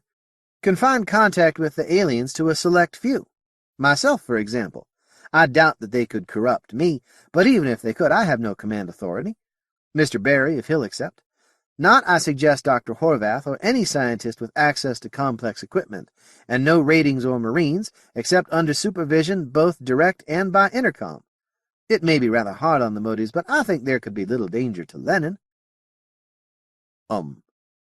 Well, Mr. Berry? Kutuzov asked. But I tell you they're dangerous. The technological abilities are beyond belief. Allah the Merciful, who can know what they can construct from harmless items? Weapons, communications equipment, escape gear. Barry's calm manner was evaporating, and he struggled to contain himself. I withdraw the suggestion that Mr. Barry be given access to the Motes, Hardy said carefully. I doubt if they would survive the experience. My apologies, Your Excellency. Barry muttered in Arabic. Too late he realized that Hardy was a linguist. Oh, surely not, Hardy said with a smile. I know my ancestry much better than that. I can see, Admiral, Barry said, that I have not been sufficiently persuasive. I'm sorry, because for once I have no motives but the welfare of the Empire. If I were interested only in profits, I am not slow to realize the trade potentials and the wealth to be made from the Motes, but I consider them the greatest danger the human race has ever faced. Da, Kutuzov spoke decisively. On that we may possibly agree, if we add one word, potential danger, Excellency. What we consider here is lesser risk, and unless there is risk to Lenin, I am now persuaded that lesser risk is to transport these ambassadors under conditions suggested by Chaplain Hardy. Dr. Horvath, you agree? If that's the only way we can take them, yes. I think it's shameful to treat them this way. Bah! Captain Blaine, do you agree? Blaine stroked the bridge of his nose. Yes, sir. Taking them is the lesser risk. If Motes are a threat, we can't prove it, and we may learn something from the ambassadors. My lady? I agree with Dr. Horvath. Thank you. Kutuzov seemed to be sucking lemons. His face puckered into near agony. Captain Mikhailov, you will make preparations for confinement of Motes. The fiction is risk of plague, but you will see that they cannot escape. Captain Blaine, you will inform Motes that we will take their ambassadors aboard, but it is possible they will not wish to come once they know conditions we must impose. No tools, no weapons, baggage to be inspected and sealed, not available to them on voyage. No miniatures or other inferior castes, only ambassadors. Give them what reasons you like, but those conditions are not subject to change. He stood abruptly. Admiral, what about the gift ship? Horvath asked. Can't we take... His voice trailed off because there was no one to speak to. The Admiral had stalked out of the wardroom. 45. The Crazy Eddy Jump. Kutuzov called it the Alderson Point. MacArthur's refugees tended to call it the Crazy Eddy Point, and some of Lenin's crew were catching the habit. It was above the plane of the Mote system, and usually rather hard to find. It would be no problem this time. Just project the path of the Mote ship until it intersects the direct line between the Mote and Murchison's Eye, Renner told Captain Mikhailov. You'll be close enough, sir. Mote astrogation is that efficient? Mikhailov asked incredulously. Yeah, it's enough to drive you crazy, but they can do it. Assume constant acceleration. There is another ship approaching that point from the Mote, Kutuzov said. He reached past Captain Mikhailov to adjust the bridge screen controls, and vectors flashed in front of them. It will not arrive until well after we have departed. Fuel ship, Renner said positively. And I'll bet anything you like that the ship carrying the ambassadors is light, transparent, and so obviously harmless that no one could suspect it of anything, sir. Not even me, you mean, Kutuzov said. Renner saw no smile to accompany the words. Thank you, Mr. Renner. You will continue to assist Captain Mikhailov. They had left the Trojan asteroids behind. Every scientist aboard wanted Lenin's telescopes to examine those asteroids, and the Admiral had made no objections. It was not clear whether he feared a last-minute attack from the asteroids, or shared the civilians' wish to know everything about Motes, but Buckman and the others had their chance. Buckman soon lost interest. The asteroids were thoroughly civilized, and their orbits had been shaped. They weren't worth anything at all. The others didn't share that view. They watched the light of Mote fusion drives, measured neutrino fluxes from power stations, saw flecks of light that showed a dark spectrum around the chlorophyll green band, and wondered. Huge plant farms were under domes there. It was the only possible conclusion. And on every rock large enough to see, there was the characteristic single crater, proving conclusively that the asteroid had been moved. Once Buckman regained his interest. He had been examining the asteroid orbits as a favor to Horvath. Suddenly his eyes went blank. Then he feverishly punched codes into the computer and watched the results. Incredible. What's incredible? Horvath asked patiently. The stone beehive was dead cold. Yes? Horvath had experience drawing information out of Buckman. Assume the rest of the asteroids are. I believe it. Those orbits are perfect. Project them back or forward as far as you like, they'll never have collisions. Those things could have been up there a long time. Horvath went away talking to himself. Just how old was that asteroid civilization? Buckman thought in stellar lifetimes. No wonder the stone beehive had been cold. The Motes made no orbit corrections. They just put them where they wanted them. Well, he thought, time to get back to the gift ship. It won't be long before we have to abandon it. Wonder if Blaine's making any progress. Rod and Sally were at the moment in conference with the Admiral. They met on the bridge. To the best of Rod's knowledge, no one but the Admiral and his steward had ever seen the inside of Kutuzov's cabin. Possibly not even the Admiral, as he seemed always to be on the bridge, watching the screens like any scope dope, perpetually looking for Mote treachery. It is pity, Kutuzov was saying. That ship would be valuable, but we cannot risk it aboard. Mechanisms, who knows what they are for? And with Motes here to take advantage? Kutuzov shuddered. Yes, sir, Rod agreed affably. He doubted that the gift ship was any threat, but there were assemblies not even Sinclair could understand. I was thinking of some of the other artifacts, small parts, those statuettes Chaplain Hardy is so fond of. We could seal everything in plastic, then weld it all inside grounded steel containers, and strap the whole works on the hull inside the field. If the Motes have anything that'll hurt us after those precautions, maybe it's better we don't go home. The Admiral fingered his beard. You believe these artifacts valuable? Yes, sir. When Kutuzov said valuable, he meant something different from what Sally or Horvath implied. The more we know about Mote technology, the better threat estimates Cargill and I can make, sir. Duh. Captain, I wish your honest opinion. What do you think of Motes? Sally controlled herself with an effort. She wondered what Rod would say. He was proving to be an absolute genius at maneuvering the Admiral. Rod shrugged. I can agree with both Dr. Horvath and yourself, sir. When Kutuzov's eyes widened, Rod hastened to add, they could be the greatest potential danger we have ever faced, or the greatest potential opportunity we've ever found. Or both. Either way, the more we know about them, the better, provided we take precautions against the dangers. Captain, I value your opinion. If I give permission, will you take personal responsibility for neutralization of any threat from Mote artifacts taken from that ship? I want more than obedience. I demand your cooperation and your word that you will take no risks. That isn't going to make me popular with Horvath, Rod reflected. At first the science minister will be glad to take anything, but it won't be long before he'll want something I can't be sure of. Yes, sir. I'll go over and see to it myself. I'll need Miss Fowler. Kutuzov's eyes narrowed. Bah! You will be responsible for her safety. Of course. Very well. Dismissed. As Rod and Sally left the bridge, Commander Borman looked curiously at his admiral. He wondered if he saw a grin. No, of course not. It simply wasn't possible. If there had been an officer of higher rank than Blaine present at the time, Kutuzov might have explained, but he would not discuss a captain and future Marquis with Borman. What he might have said, though, was, "It is worth risk of Miss Fowler to keep Blaine active. When he does not brood, he is good officer." Kutuzov might never leave the bridge, but the morale of his officers was part of his duty, and like all duties, he took it seriously. The conflicts developed immediately, of course. Horvath wanted everything, and assumed that Rod had merely been humoring the Admiral. When he found that Blaine took his promise seriously, the honeymoon was over.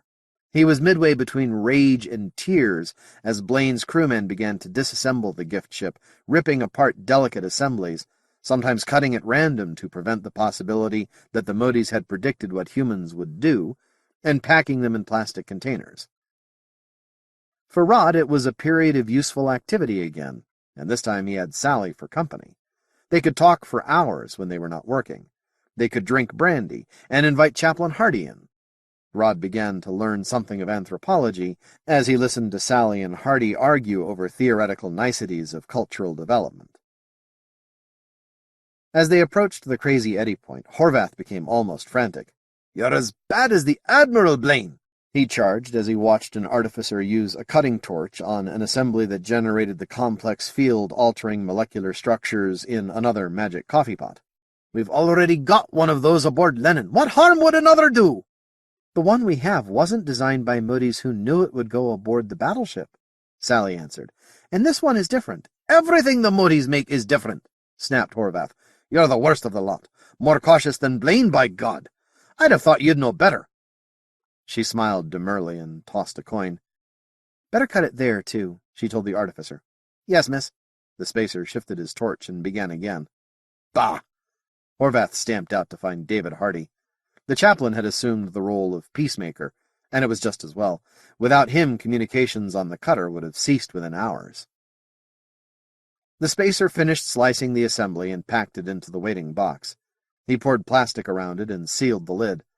"Got a steel crate outside, sir. I'll just go weld it in." "Good. Carry on," Blaine told him. "I'll inspect it later." When the spacer had left the cabin, he turned to Sally. "You know, I never noticed, but Horvath's right. You are more cautious than I am. Why?" She shrugged. "Don't worry about it." "I won't, then." "There's Buckman's protostar," she said. She flicked off the lights, then took his hand and led him to the viewport. "I never get tired of looking at it."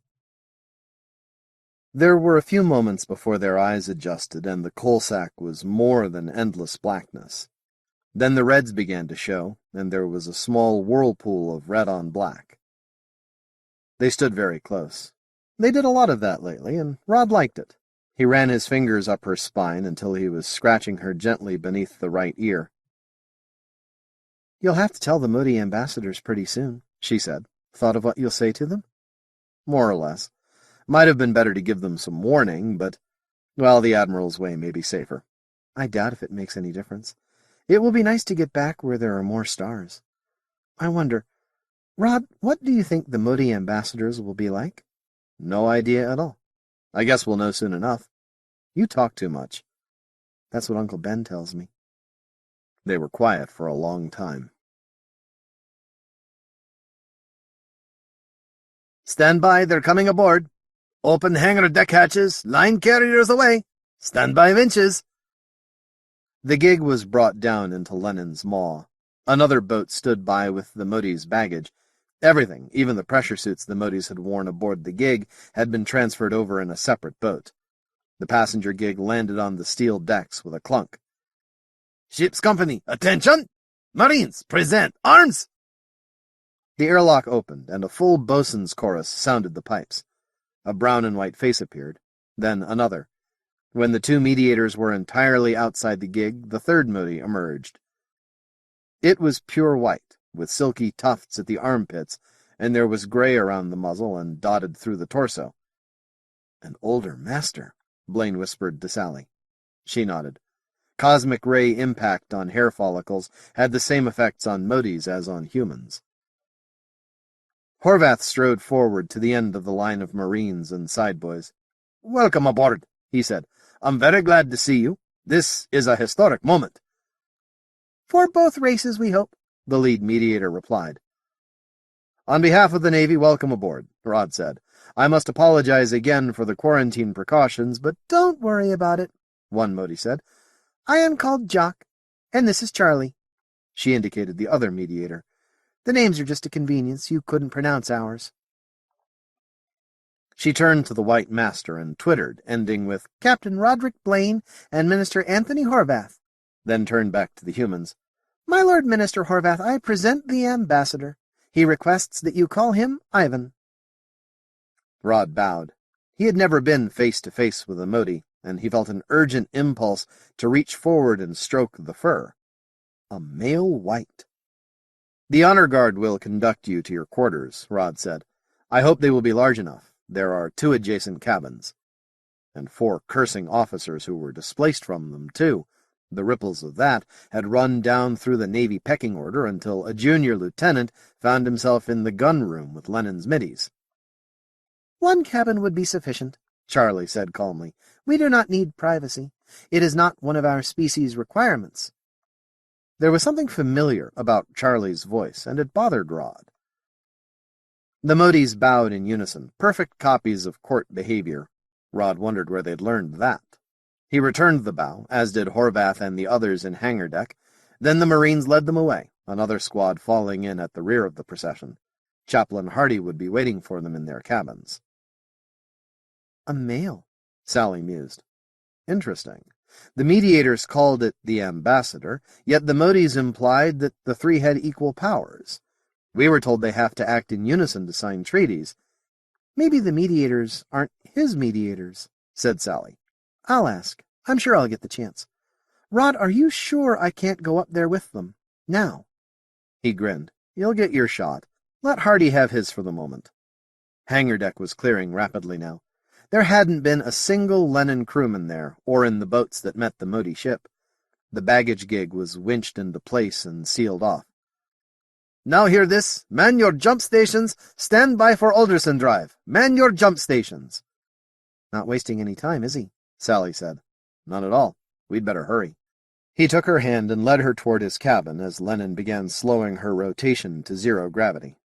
"I suspect the Motes didn't need the spin," Rod said as they reached the cabin door. "But that's the Admiral. If you're going to do something, do it right. Stand by for Alderson Drive. Man your jump stations." "Come on," Rod urged. "We've just time to get the Mote cabin on the intercom." He turned the controls until the Mote quarters were in view. Chaplain Hardy was saying, "If you need anything, there will be orderlies outside your door at all times, and that button and switch will connect directly to my cabin. I'm your official host for this trip." Tones sounded through the ship. Hardy frowned. "I'll go to my cabin now. You'll probably prefer to be alone for the Alderson shift, and I suggest you get in your bunks and stay there until the shift is over." He caught himself before he could say anything else. His instructions were clear. The Motes learned nothing until they were out of their home system. "Will it take long?" Jock asked. Hardy smiled thinly. "No." "Goodbye, then." "Auf Wiedersehen," said Jock. "Auf Wiedersehen." David Hardy left with a puzzled look. Now, just where had they learned that? The bunks were wrongly proportioned and too hard, and made no provision for individual differences among the Motes.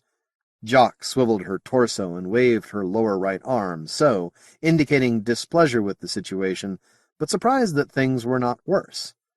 "Obviously copied from something for a Brown." Her tones indicated positive knowledge, deduced but not observed directly. The voice changed to conversational mode. "I wish we had been able to bring our own Brown." Charlie. "I also. But we would not be trusted with a Brown, I know." She began a new thought, but the master spoke. Ivan. "Was the human master among those waiting to meet us?" Jock. "No." "Curse! So long I have tried to study him, and still I have not met him nor even heard his voice. For all of me, he may be a committee, or one master subject to discipline from the humans. I would wager much of my anatomy that he is human." Ivan spoke. "You will make no attempt to contact the master of Lenin. Should we meet him, you will not become his Fjonchklik. We know what happens to the Fjonchkliks of humans." It was not necessary to speak in response. The master knew he had been heard, and thus would be obeyed. He went to his bunk and looked with distaste. Alarms rang, and human speech came through loudspeakers. "Prepare for Crazy Eddie Drive. Final warning," one translated. They lay on the bunks. A louder tone sounded through the ship. Then something horrible happened. 46. Personal and urgent. "Rod! Rod, look at the Motes!" "Huh?" Blaine struggled for control of his traitor body. Awareness was difficult. Concentration was impossible. He looked across to Sally, then followed her gaze to the intercom screen. The Motes were twitching uncontrollably. They'd drifted free of their bunks, and the ambassador floated about the cabin in complete disorientation. He caromed off a bulkhead and drifted toward the other side. The two mediators watched, unable to do anything and in trouble themselves. One cautiously reached for the master, but lost her grip on the fur. All three were drifting helplessly about the compartment. Jock was the first to anchor herself to a handhold. She whistled and snorted, then Charlie drifted toward the master. She caught his fur in the left arm, and Jock, holding the bulkhead with two rights, extended her left until Charlie could grasp it. They painfully worked their way back to the bunks, and Jock strapped Ivan in. They lay disconsolately, whistling and clucking. "Shouldn't we help?" Sally asked. Rod flexed his limbs and took a square root in his head. Then he tried two integrals and got them right. His mind was recovering enough to pay attention to Sally and the Motes. "No, nothing we could do anyway. There's no permanent effect ever been observed, barring a few who just go insane and never get back in contact with reality." "The Motes haven't done that," Sally said positively. "They acted purposefully, but they weren't very good at it. We recovered much quicker than they did." "Nice to see something we're better at than Motes are. Hardy ought to show up pretty soon. It'll take him a while longer than us, though. He's older." "Acceleration warning. Stand by for 1 gravity. Acceleration warning." A mediator twittered something, and the master responded. Sally watched them a while. "I guess you're right. They don't seem in too much trouble, but the master's still a little twitchy." A tone sounded. Lenin jolted, and weight returned. They were under command and headed home. Rod and Sally looked at each other and smiled. Home. "What could you do for the master, anyway?" Rod asked. She shrugged helplessly. "Nothing, I suppose. They're so different. And, Rod, what would you do if you were Imperial Ambassador to another race, and they locked you in a little cabin with not one but 2 spy eyes in each compartment?" "I've been waiting for them to smash the damn things. They saw them, of course. We didn't try to hide them. But if they said anything to Hardy, we must have missed it." "I doubt if they did. They don't act as if they care about them. Privacy is not one of our species' requirements," Charlie said. Sally shuddered. "That's really different." A buzzer sounded, and Rod automatically turned toward his cabin door before he realized it had come over the intercom. One of the Motes walked carefully across the cabin and opened her door. Hardy came in.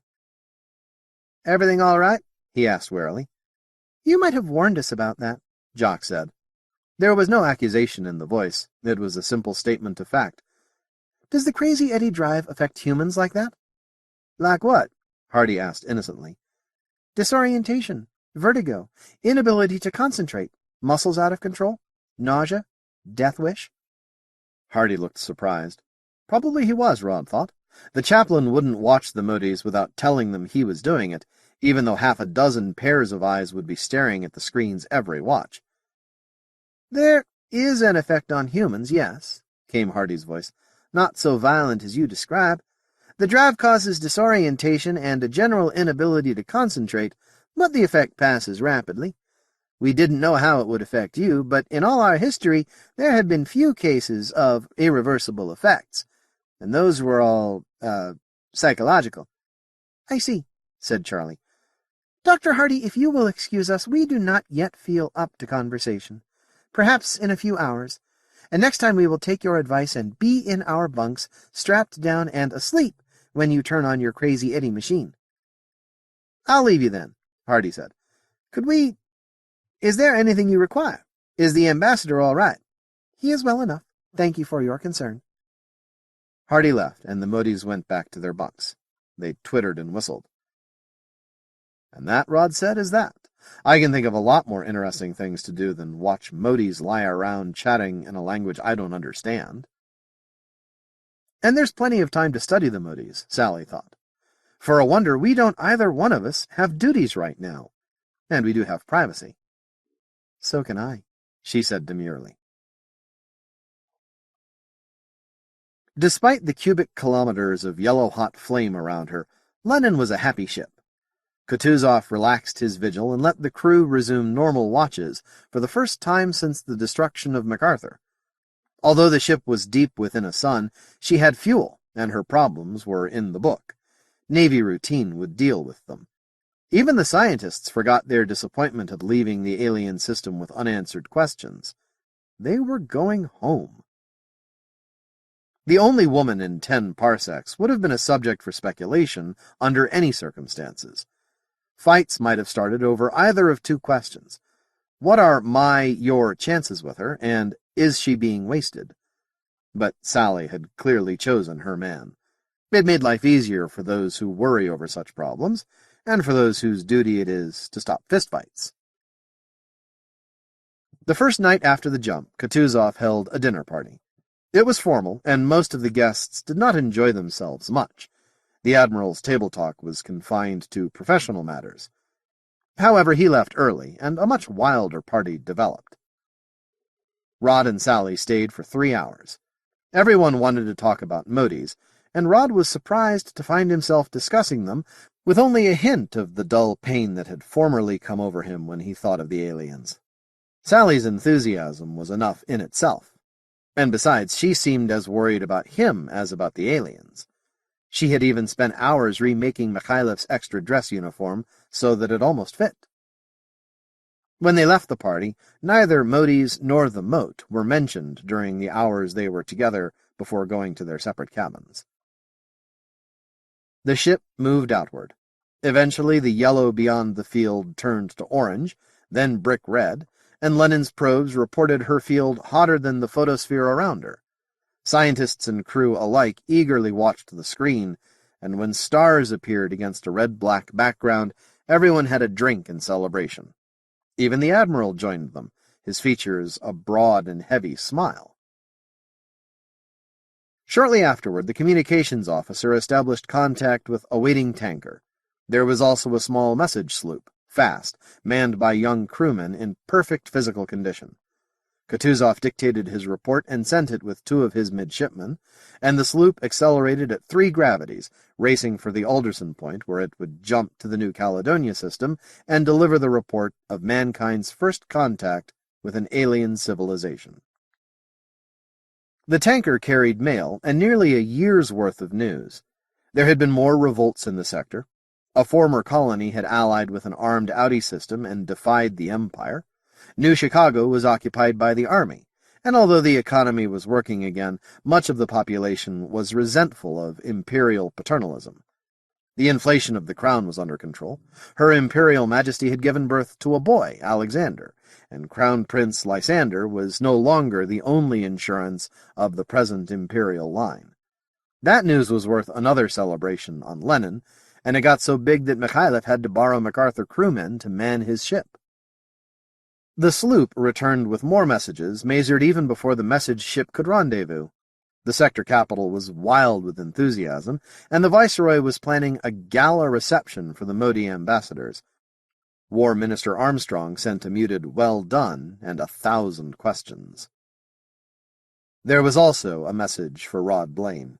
He learned of it when he was summoned to Kutuzov's cabin by the Admiral's marine orderly. "This is probably it," Rod told Sally. "Put Blaine under arrest until he can be tried by court-martial." "Don't be silly."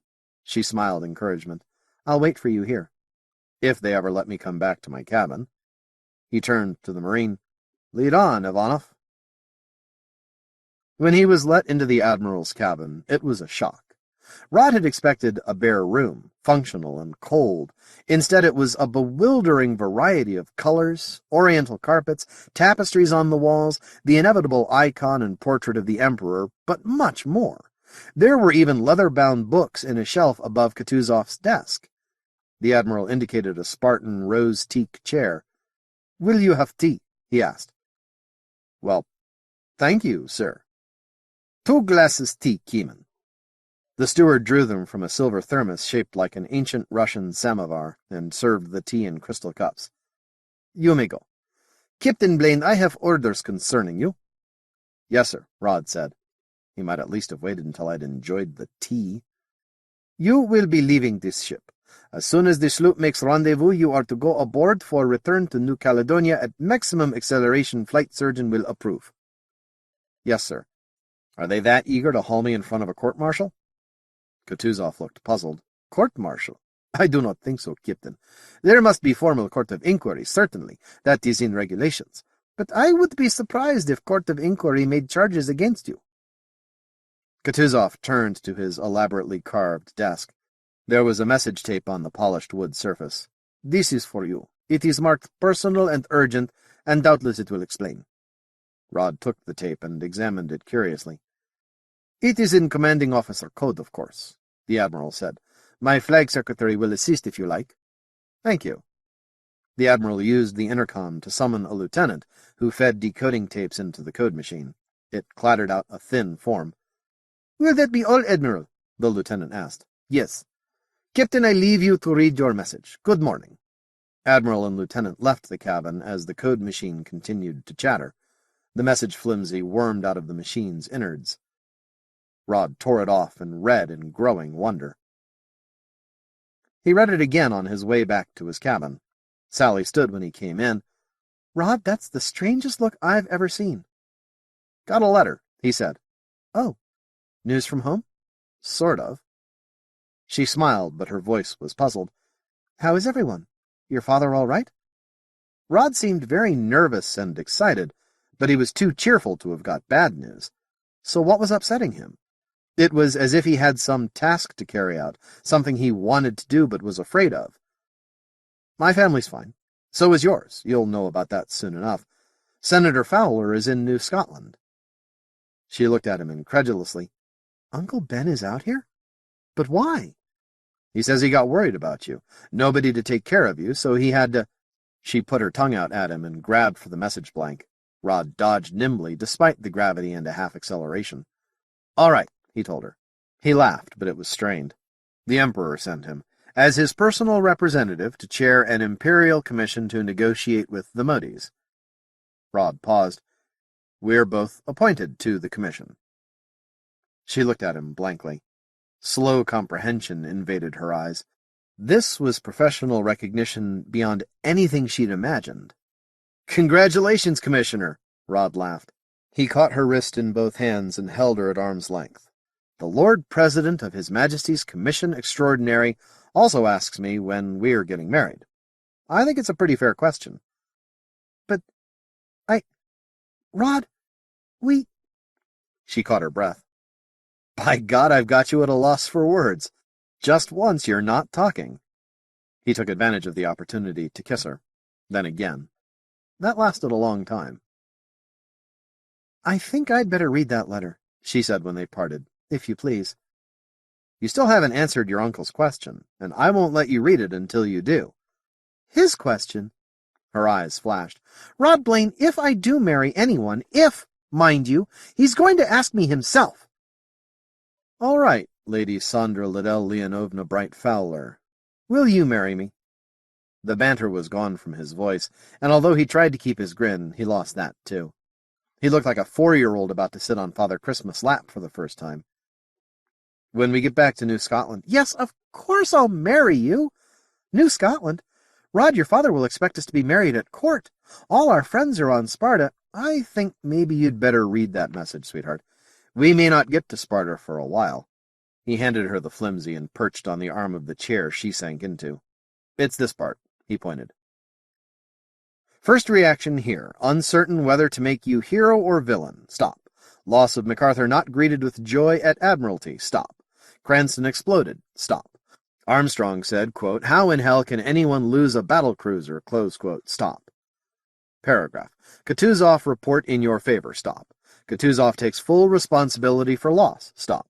Kutuzov reports possible superior castes Motes could have cleared MacArthur of vermin, but his decision risk of compromise of Imperial technological secrets too great. Stop.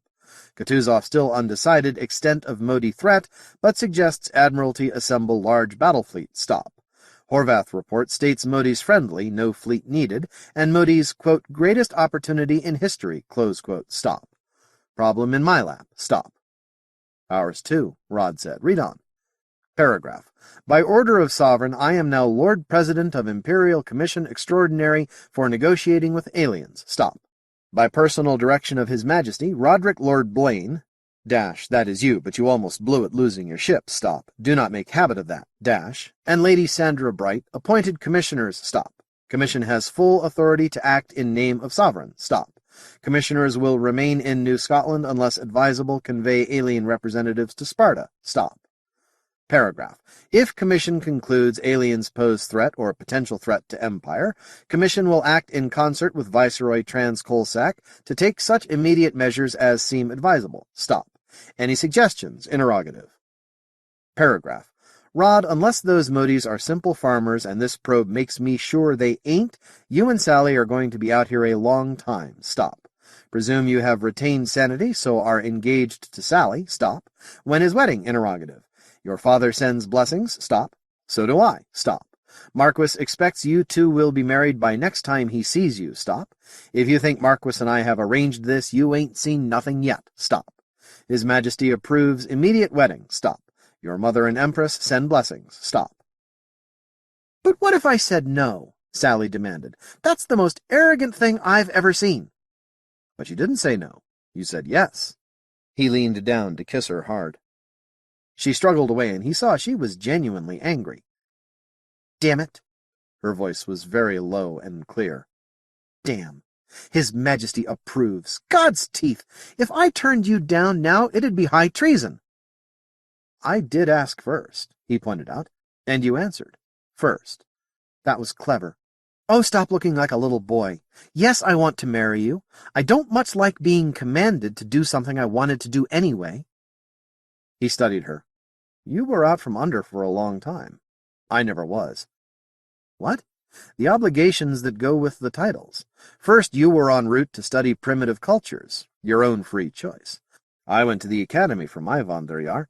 Then you were in the prison camp, but even in that hellhole, you weren't under any authority you could respect. He was choosing his words with great care. Sally was red with anger. Then MacArthur, as a guest, under my authority then, remember? And you respected the fact to such an extent. All right, I stowed away when we captured the crazy Eddie probe. You know why. Too right. Then New Scotland, where you were practically the highest rank around. You enjoyed that, didn't you? The few people above you weren't interested in making you do anything. And on to Mote Prime, doing exactly what you wanted to do in life. You were out from under for a long time. Now you're back in the box. That's what it feels like. Rod flicked the flimsy in her hand. Arrogant as hell. Right. It jarred me, but not the way it got to you. I've been under orders for a long time. All my life. It's the first time you've been ordered to marry anyone, I take it. Yeah, but we've both been expecting something like that, haven't we? Politically, from an empire standpoint, our marriage is just too good an alliance to pass up. We get the privileges, the property, the titles, and now the bill comes in. Blind luck we love each other because we owe it to whom? She demanded. Rod grinned helplessly. The idea was irresistibly funny. To Kevin Renner. The Empire exists for the purpose of making it easier for Renner to play tourist. We owe this to Renner, and we've paid well for the privilege, and he's going to collect. She was awed. Does he really think that way? My God, he does. He ordered me to your cabin. What? He what? She giggled. Fantastic. We ought to ask him and see what he does. Let me finish reading this, Rod. Paragraph. I have discretion in naming other members of commission. Stop. We'll expect your help. Stop. Everybody in 50 parsecs wants on commission. Stop. Given powers His Majesty delegated to us, don't blame them. Stop. Your first task is helping me to fill out commission. Stop. Second will be arranging evidence and witness list. Stop. Paragraph. Admiral Kutuzov has orders to put you aboard message sloop for return, best possible speed to New Scotland. Stop. Bring Sally if you think best, and flight surgeon approves. Stop. Admiral will assume responsibility for Horace Barry. Stop. Get moving. Stop. Kiss Sally for me. Stop. Break. Regards, Benjamin Bright Fowler, Senator, open parentheses, Lord President Imperial Commission Extraordinary, acting for His Majesty Leonidas IX, close parentheses.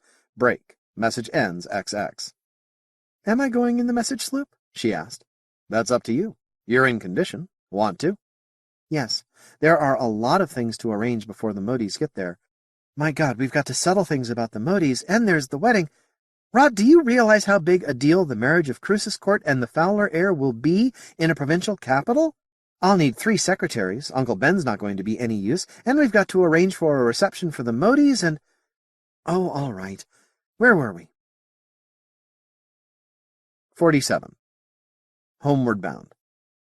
Kutuzov and Mikhailov went all out in preparing for Rod and Sally's farewell dinner party. Lenin's cooks worked all day to turn out a traditional Ekaterina banquet. Dozens of courses, soups, pastries, roasts, stuffed grape leaves from the hydroponics farm, shish kebab, an endless stream of food, and between courses there were thimble glasses of vodka. It was impossible to talk during the meal, for as soon as one course was finished, MacArthur's stewards brought another. Or, to give a respite for digestion, Lenin's Marines performed dances transported from the Russian steppes to St. Ekaterina's hills and preserved 900 years by fanatics like Kutuzov. Finally, the bandsmen left, and the stewards removed the dishes, leaving the guests with tea and more vodka. Lenin's junior midshipman toasted the Emperor, and Captain Mikhailov toasted the Tsarevich Alexander, while the Admiral beamed.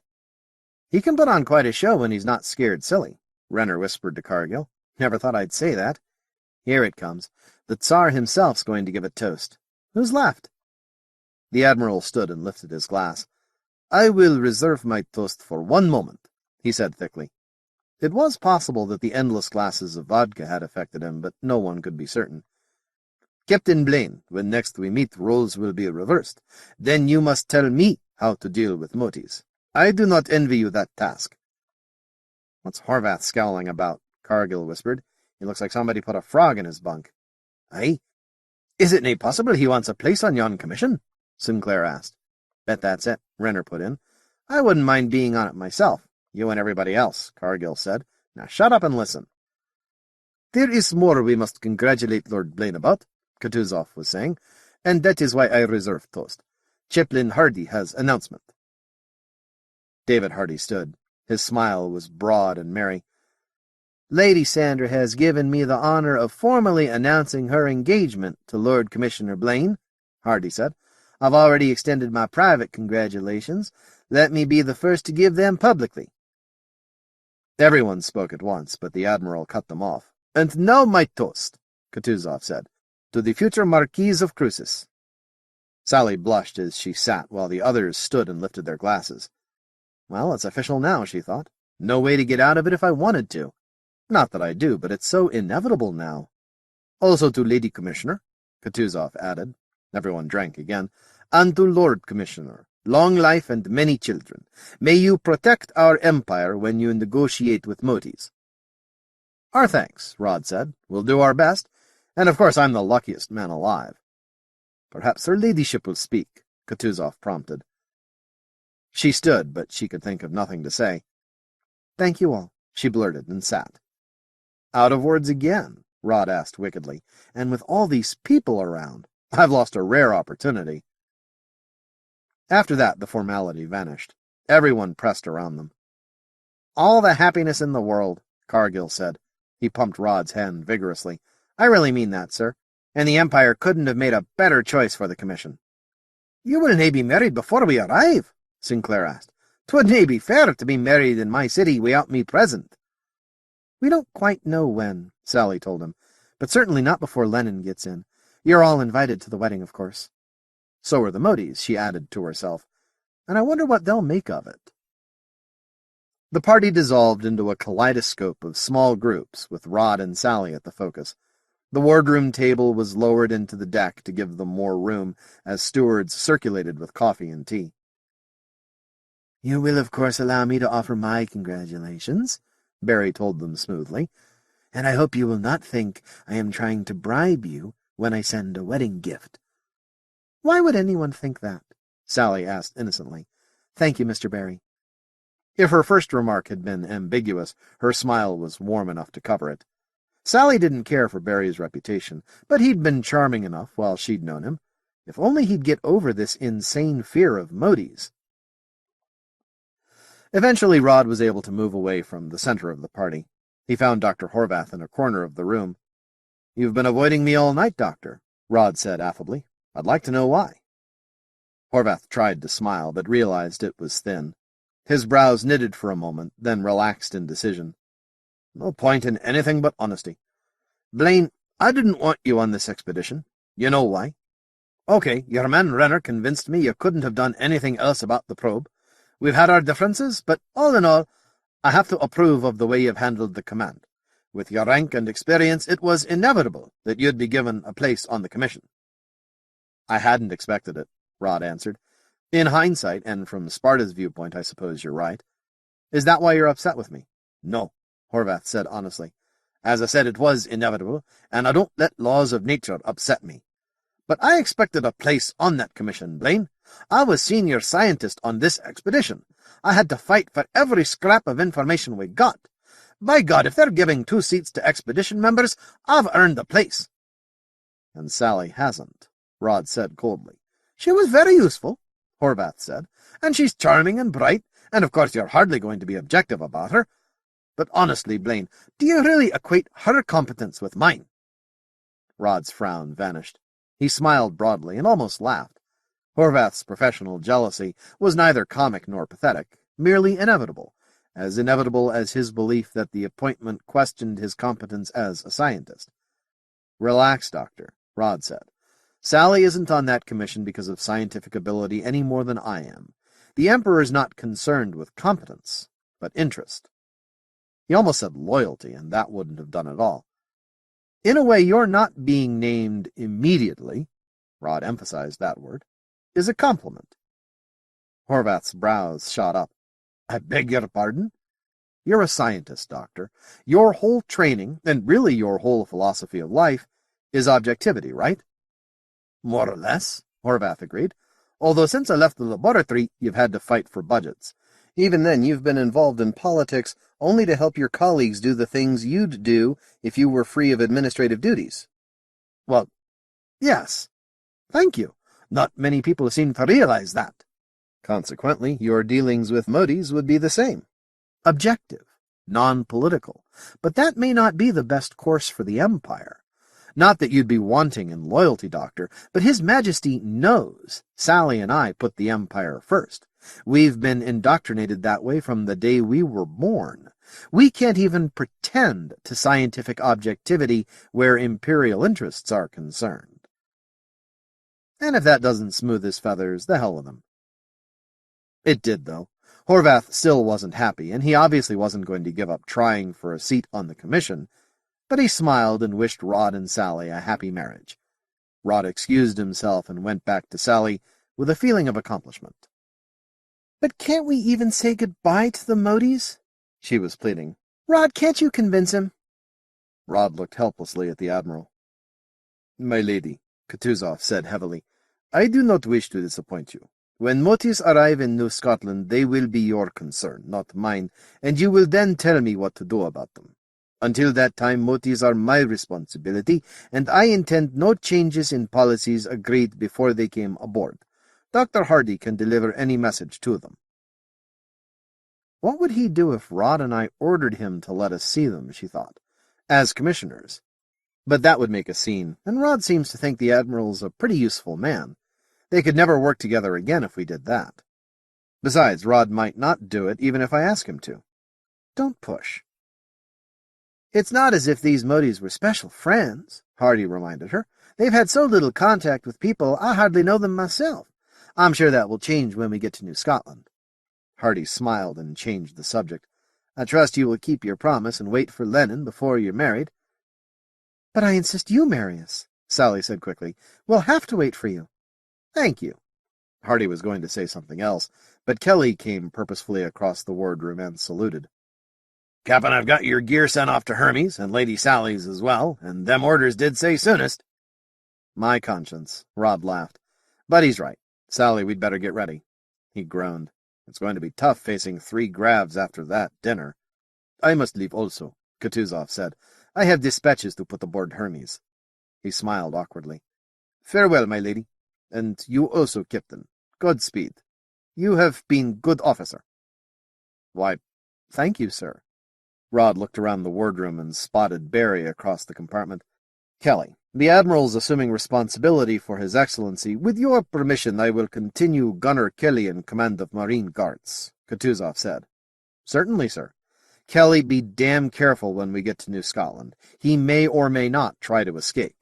I don't have any idea of what he's got to face when we get there, but the orders are plain enough. We're to keep him in custody. He may try to bribe one of your men. Kelly snorted. He'd better not. Yeah. Well, so long, Kelly. Don't let Nabil put a dagger in your ribs. I'll want you with me on New Scotland. Yes, sir. You be careful, Captain. The Marquis will kill me if something happens to you. Told me that before we left Cruce's court. Kutuzov cleared his throat loudly. Our guests must leave immediately, he announced, with our final congratulations. Rod and Sally left the wardroom to a chorus of shouts, some over loud. The party seemed destined to last a long time. The message sloop Hermes was a tiny affair. Her living space was no larger than MacArthur's cutter, although overall she was much bigger. Aft of the life support systems, she was tankage and engines and little else but access crawlways. They were hardly aboard before they were underway. There was little to do in the tiny ship, and the heavy acceleration made real work impossible anyway. The surgeon's mate examined his passengers at 8-hour intervals to be sure they were able to take Hermes 3Gs, and approved Rod's request that they get it over with sooner and boost up to 3.5 gravs. Under that weight, it was better to sleep as much as possible and confine mental activities to light conversation. Murchison's eye was enormous behind them when they reached the Alderson point. An instant later, the eye was only a bright red star against the coal sack. It had a small yellow mote. 48. Civilian. They were rushed aboard a landing craft the instant Hermes made orbit around New Scotland. Sally barely had time to say her farewells to the sloop's crew, then they were strapped in. Visitors clear landing boat, passengers secure for re-entry.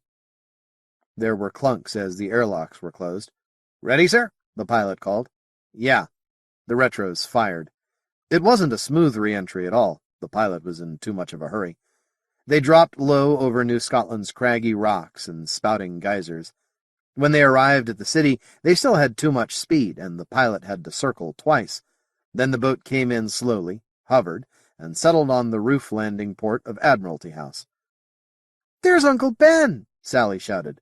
She rushed forward to fling herself into his arms. Benjamin Bright Fowler was 80 standard years old, and looked it. Before regeneration therapy, men would have guessed he was 50 and in his prime intellectual years. They would have been right about the latter guess. He stood 174 centimeters and massed 90 kilos. A portly, short man, nearly bald, with a fringe of dark hair graying around a shiny dome. He never wore a hat except in the coldest weather, and usually forgot it then. Senator Fowler was dressed outlandishly in baggy trousers flaring over soft, polished leather boots. A knee-length and very battered camel's hair coat covered his upper body. His clothes were very expensive, and never properly cared for. His dreamy eyes that tended to water, and his rumpled appearance did not make him an impressive figure, and his political enemies had more than once made the mistake of taking his looks as a sign of his abilities. Sometimes, when the occasion was important enough, he'd let his valet choose his clothes and dress him properly, and then for a few hours at least he looked appropriate. He was, after all, one of the most powerful men in the Empire. Usually, though, he put on the first thing he found in his wardrobe, and since he would never let his servants throw out anything he'd once liked, he often wore old clothes.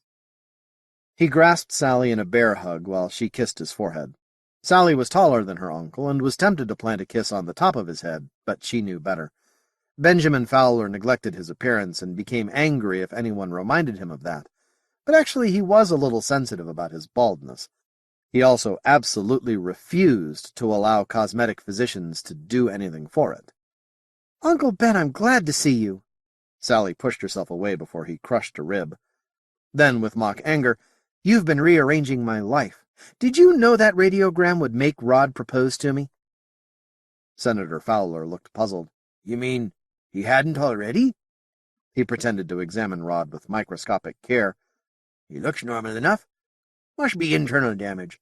How are you, Rod? You look good, boy." He enfolded Rod's hand in his own. His grip was strong enough to hurt.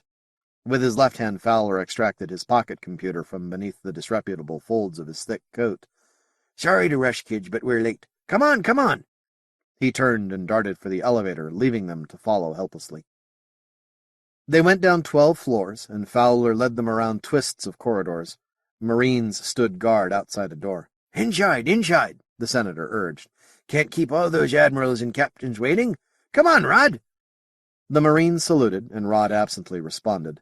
He entered in bewilderment, a large room, paneled in dark wood, with an enormous marble table across its length. 5 captains and 2 admirals were seated at the table. A legal officer sat at a smaller desk, and there were places for a recorder and clerks. As soon as Rod entered, someone intoned, "This court of inquiry is now in session. Step forward and be sworn. State your name." Your name, Captain?" the admiral at the center of the table snapped. Rod didn't recognize him. He knew only half the officers in the room. "You do know your name, don't you?" "Yes, sir." "Admiral, I wasn't told I was coming directly to a court of inquiry. You know it now. Please state your name." "Roderick Harold, Lord Blaine, Captain, Imperial Space Navy, formerly master aboard INS MacArthur. Thank you." They shot questions at him. "Captain, when did you first learn that the miniature aliens were capable of using tools and performing useful work? Captain, please describe the sterilization procedures you employed. Captain, in your judgment, did the aliens outside the ship ever know you had miniatures loose aboard your vessel?" He answered as best he could. Sometimes one officer would ask a question, only to have another say, "That's in the report, damn it! Didn't you listen to the tapes?" The inquiry moved at blinding speed. Suddenly it was over. "You may retire for the moment, Captain," the presiding admiral said. Sally and Senator Fowler were waiting in the hall. There was a young woman in kilts with a businesslike briefcase standing with them.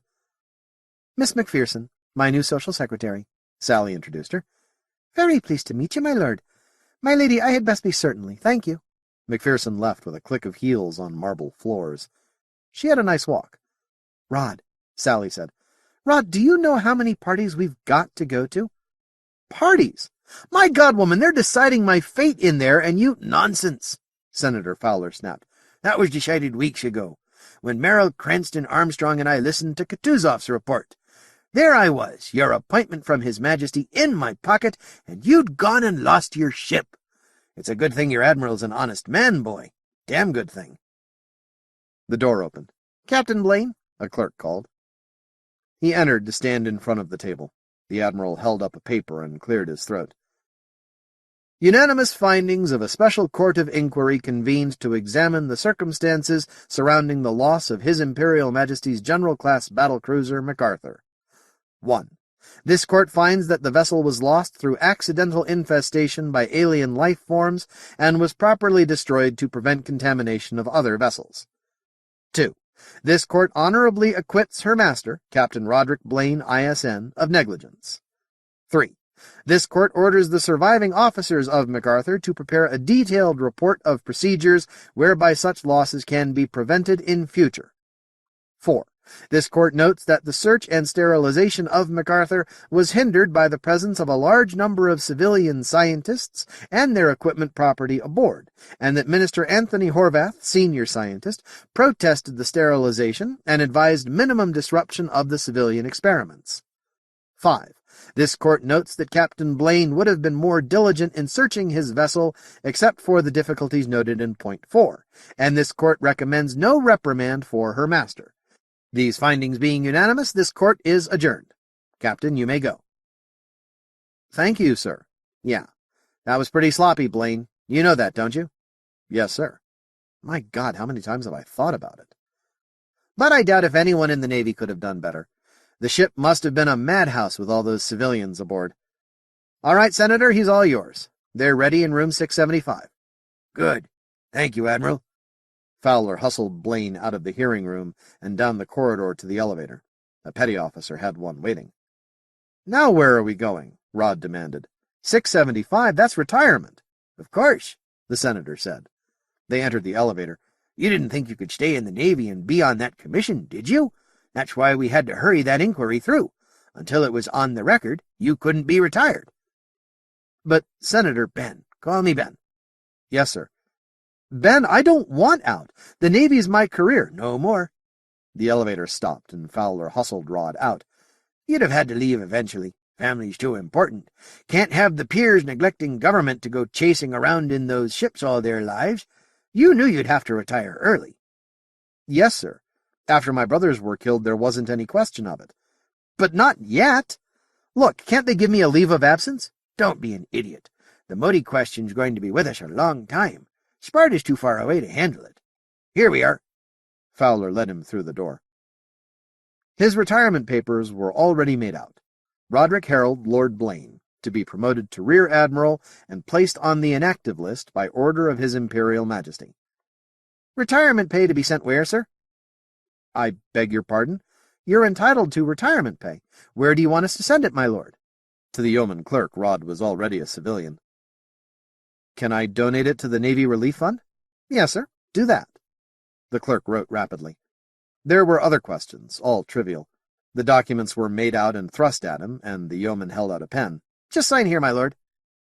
The pen was cold in his hand. Rod didn't want to touch it. Come on, there's a dozen appointments waiting," Senator Fowler urged. "You and Sally both. Come on, boy, shine." "Yes, sir. No point in delaying. There's nothing to argue about. If the Emperor himself named me to that damned commission—" He scrawled rapidly, then placed his thumbprint on the papers. A taxi whisked them through New Scotland's narrow streets. Traffic was thick, and the cab had no official flags to open holes for them. It was an unusual experience for Rod to travel this way. Usually he'd had Navy flyers to take him from rooftop to rooftop, and the last time in New Scotland he'd had his own gig with waiting crew. No more, no more. "I'll have to buy a flyer and get a chauffeur," Rod said. "I take it commissioners rate an air transport license?" "Surely. You rate anything you want," Senator Fowler said. "In fact, the appointment carries a titular baronage. Not that you need it, but it's another reason why we're getting so popular lately." "Just how many commissioners will there be?" "I've got discretion on that, too. We won't want too many." The taxi lurched as the driver nearly hit a pedestrian. Fowler took out his pocket computer. "Late again. Appointments at the palace. You'll be staying there, of course. Servants' quarters will be crowded, but we'll squeeze your man in. Got anybody, or you want my secretary to arrange it?" "Kelly's in Lenin. I guess he'll stay with me.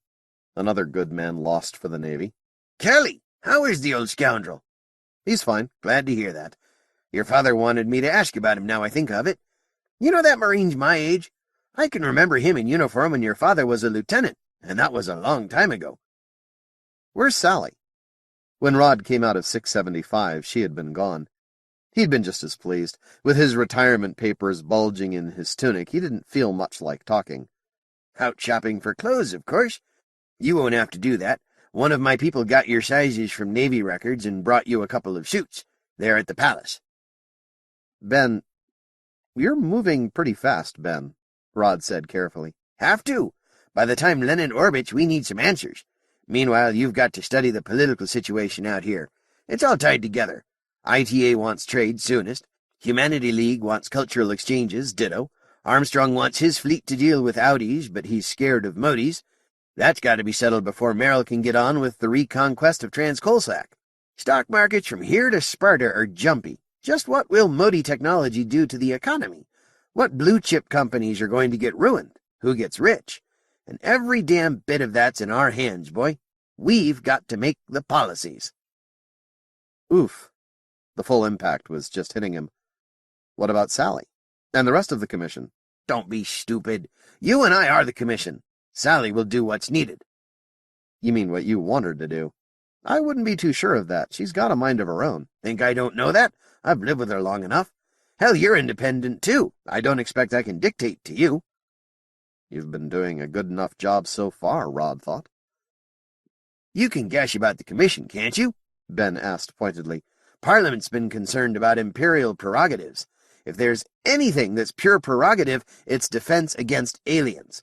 But if they're peaceful and all that, Parliament wants a say in the trade deals. Emperor isn't about to turn the Mote question over to government until we're sure what we're up against. But he can't manage this from Sparta. Can't come out here himself. Boy, that would cause problems at the capital. Parliament couldn't stop him from turning it over to Crown Prince Lysander, but the boy's too young. Deadlock. His Majesty's one thing, but appointed agents with imperial powers are another. Hell, I don't want to give imperial authority to anybody but the royal family. One man, one family can't personally exercise too much power, no matter how much they've got in theory, but give them appointed agents, and it's another matter." "What about Merrill? It's his sector." "What about him? Same objections to him as anybody else. More. Viceroy's job is pretty carefully defined. dealing with aliens isn't. Merrill wouldn't get too big for his britches and try to set up his own little empire out here, but history shows one thing damn clear: you gotta watch out for that. So it had to be a commission.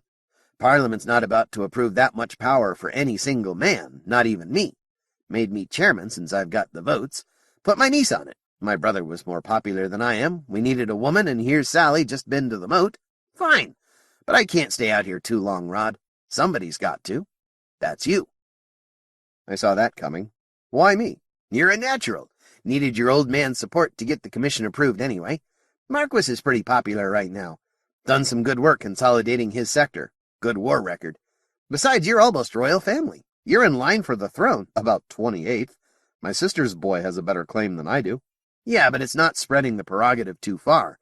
The peers trust you. Baronage likes your father. Commons, too, and nobody's going to think you want to be king out here. You'd lose Scruce's court. So now the problem is to find a couple of local dummies who will take their baronages and go along with you after I leave. You'll have to find yourself a replacement before you can go home, but you'll manage that. I did. Fowler smiled beatifically. The palace loomed up ahead of them. Kilted guards stood outside in ceremonial uniforms, but the officer who checked their credentials against his appointment list before waving them through the gates was a Marine. Gotta hurry, Senator Fowler said as they drove around the circular way to the bright red and yellow rock steps. Rod, if those Motes are a threat, could you order Kutuzov in there with a battle fleet? Sir? You heard me. What are you smiling about? I had this conversation with one of my officers back at Mote Prime, only I was in your seat. Yes, sir. I wouldn't want to, but I could. And I can answer so fast because I decided the question on the way home. Otherwise, I'd have had to tell you to stuff your commission. He paused a moment. Sally couldn't, though. Wouldn't expect her to. She wouldn't fight it either. Any evidence that would make you or me order something like that would make her resign. Look, I've been over those reports until I'm deaf and blind, and I can't find much wrong. There are a few things, though. Like your middies. I'm having trouble swallowing that frog. So am I.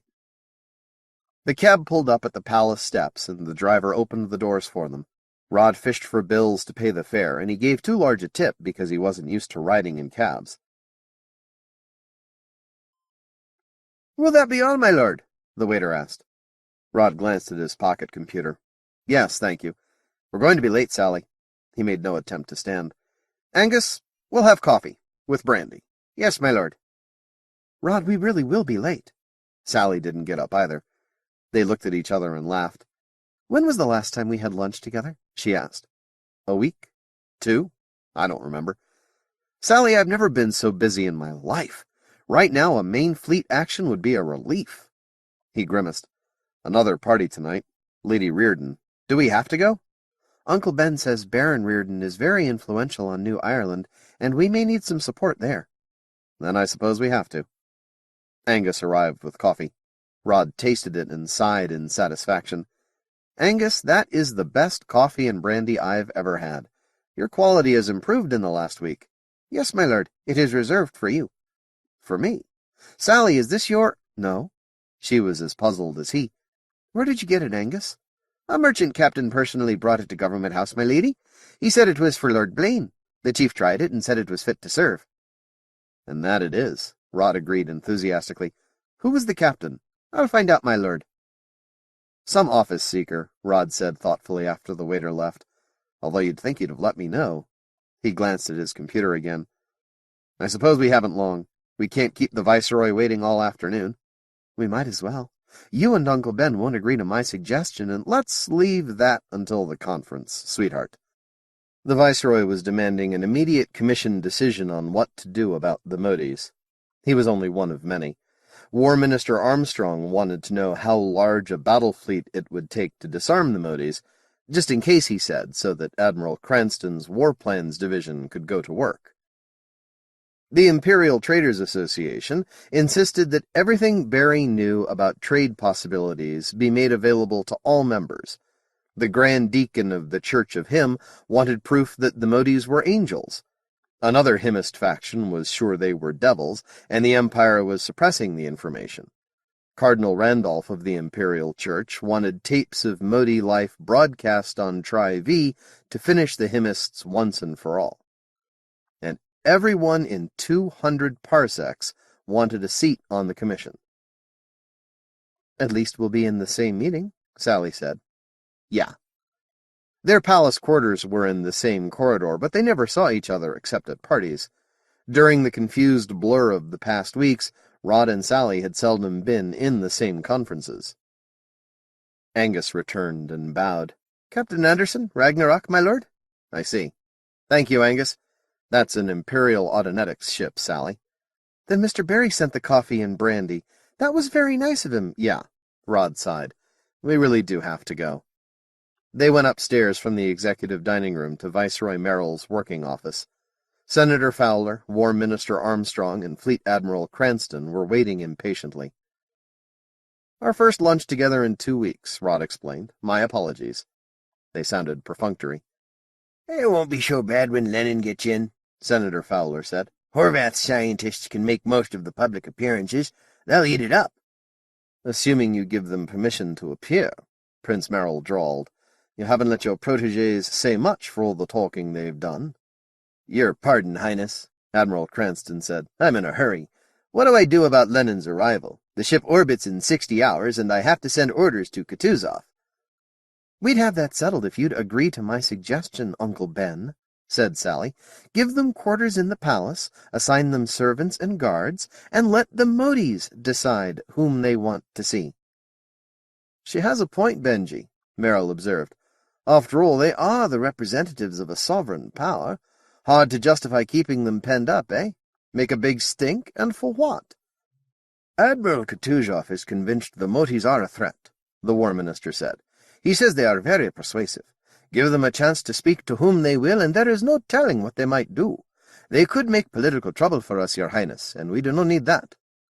"But you have to agree that 3 Motes aren't any military threat," Sally insisted. Benjamin Fowler sighed heavily. "We've been over this before. It isn't the military threat I worry about. If we turn the Motes loose, they will make deals. Barry's report convinces me of that. The Motes can get interest groups formed to support them, negotiate trade agreements." "The Commission has a veto on any agreement, Uncle Ben." "Harder to kill a deal than see one isn't made to begin with. Look, if the Motes are everything Horvath thinks they are, peaceful, anxious to sell or give us new technology, no competition for living space, and how in hell can he know that? No military threat, never going to ally with the Audis." Admiral Cranston growled deep in his throat. "And all the rest of it. Even if they're all that and more, they are still problems. For one thing, their technology's going to shake up the whole empire. We can't just turn all that loose without some plans for readjustment." "Labor people are on to that," Merrill said dryly.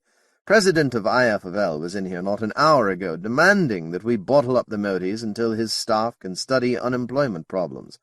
Not against new technology, but wants us to be cautious. Can't say I blame him." "The ITA isn't solid anymore either," Rod added. "At Lady Malcolm's last night, a couple of traders told me they've got second thoughts about Motes." Rod fingered the lapels of his brightly colored knit tunic. Civilian clothes fit better and should have been more comfortable than Navy uniform, but they didn't seem more comfortable. "Damn it, I don't know what to say. I've been so busy with meaningless speeches and conferences and these goddamn parties, I haven't had a chance to do any constructive thinking." Of course," Merrill soothed. "Still in all, my lord, my orders from HM are clear. I have to take the advice of your commission, and I am still waiting for that advice. Lady Sandra, Sally, please." She'd never liked her given name, for no reason she could have told anyone. "Lady Sally has at least offered us something. Senator, you and Blaine have to do more than protest that you don't know enough." "There is the small matter of my fleet," Armstrong put in. "I must know if Cranston's battleships can go back to chasing outies, or must they stand by in this corner of the sector? We'll have more revolts if we do not show the flag in the distant provinces." "Same demands?" Rod asked. "Aye. They want ships of their own. More say in imperial policy, too, but mostly the ships. 'Tis enough to drive me mad. They have control of their internal affairs. They do not pay more taxes than we. When the outies stir about, they shout for the navy, and we come. But these are no your problems, my lord. If we truly need ships to defend mankind from alien monsters, I'll find them for you if I hate to work in Macpherson's yards myself." Would almost be worthwhile if the Motes were hostile, Merrill said thoughtfully. A real threat to the Empire would consolidate the provinces. Wonder if we could sell that story to the barons. Your Highness, Sally protested. Just a thought, just a thought. Dazzle 'em with footwork, Fowler growled. They all turned to stare at him. It's obvious. Let the press corps have a field day. When Lenin gets in, we'll put on a show like New Scotland's never seen. Big reception for the Motes. Full honors, lots of formalities, parades, reviews, tours, conferences with the Foreign Office people. Nobody can object if the Mote public appearances are ceremonial and the Foreign Office monopolizes the rest of their time. Meanwhile, we get to work. Your Highness will have advice for you as soon as possible. But His Majesty did not send me out here to make snap judgments. Until I know more, we'll just have to make do. 49. Parades. The landing boat settled on the roof of the palace with a high-pitched whine of jets dying to a low rumble, then silence. A long roll of drums began outside. The martial sound filtered into the cabin, then blared as the entryway was opened. David Hardy blinked into morning sunlight bright on the varicolored stones of the palace. He sniffed fresh air with no smell of ships and men and filters, and felt the warmth of New Cal. His feet sensed solid rock below. Home. "Honor guard! Attention!" Oh, Lord, they're going all out, David thought. He squared his shoulders and moved down the ramp as cameramen focused their zoom lenses. Other naval officers and civilians followed. Dr. Horvath was the last, and when he appeared, David nodded to the officer in charge. "Present! Arms!" Snap. Crack. 50 pairs of white gloves made identical motions and slapped their weapons at identical times. 50 scarlet sleeves, heavy with gold braid, poised in geometrical precision. The drum roll swelled louder and faster. The Motes came down the ramp. They blinked at New Cal's sunlight. Trumpets blared a salute, then halted with the drum roll. The silence was broken only by faint traffic sounds from streets half a kilometer away. Even the newsmen on their high platform were still. The Motes swiveled their bodies rapidly about. Curiosity. A human world at last, and humans who governed. Yet what were they doing? Ahead were 2 lines of 25 Marines in rigid pose, their weapons held in what could not be a comfortable position, all identical and obviously not threatening anyone, but Ivan automatically swiveled to look behind for his warriors. To their right were more of these Marines, but they carried noisemakers, not weapons, and several carried banners with colors dipped. 3 more carried weapons, and a 4th held up a larger banner that was not dipped, symbols they'd seen before: crown and spaceship, eagle, sickle and hammer. Directly ahead, past the clump of people from Lenin and MacArthur, were more humans in a wild array of clothing. They were obviously waiting to speak to the Motes, but they did not speak. "Captain Blaine and Miss Fowler," Jock twittered. "Their posture indicates that the 2 in front of them receive deference." David Hardy led the Motes forward. The aliens were still wrinkling their noses, and they chattered among themselves in musical tones. "If the air is distasteful," David said, "we can build filters. I hadn't noticed that ship's air distressed you." He took another lungful of the clean, precious stuff. No, it's only a bit flat and tasteless," said a mediator. It was impossible to tell the 2 apart. "Then there's the extra oxygen. I think we'll need that."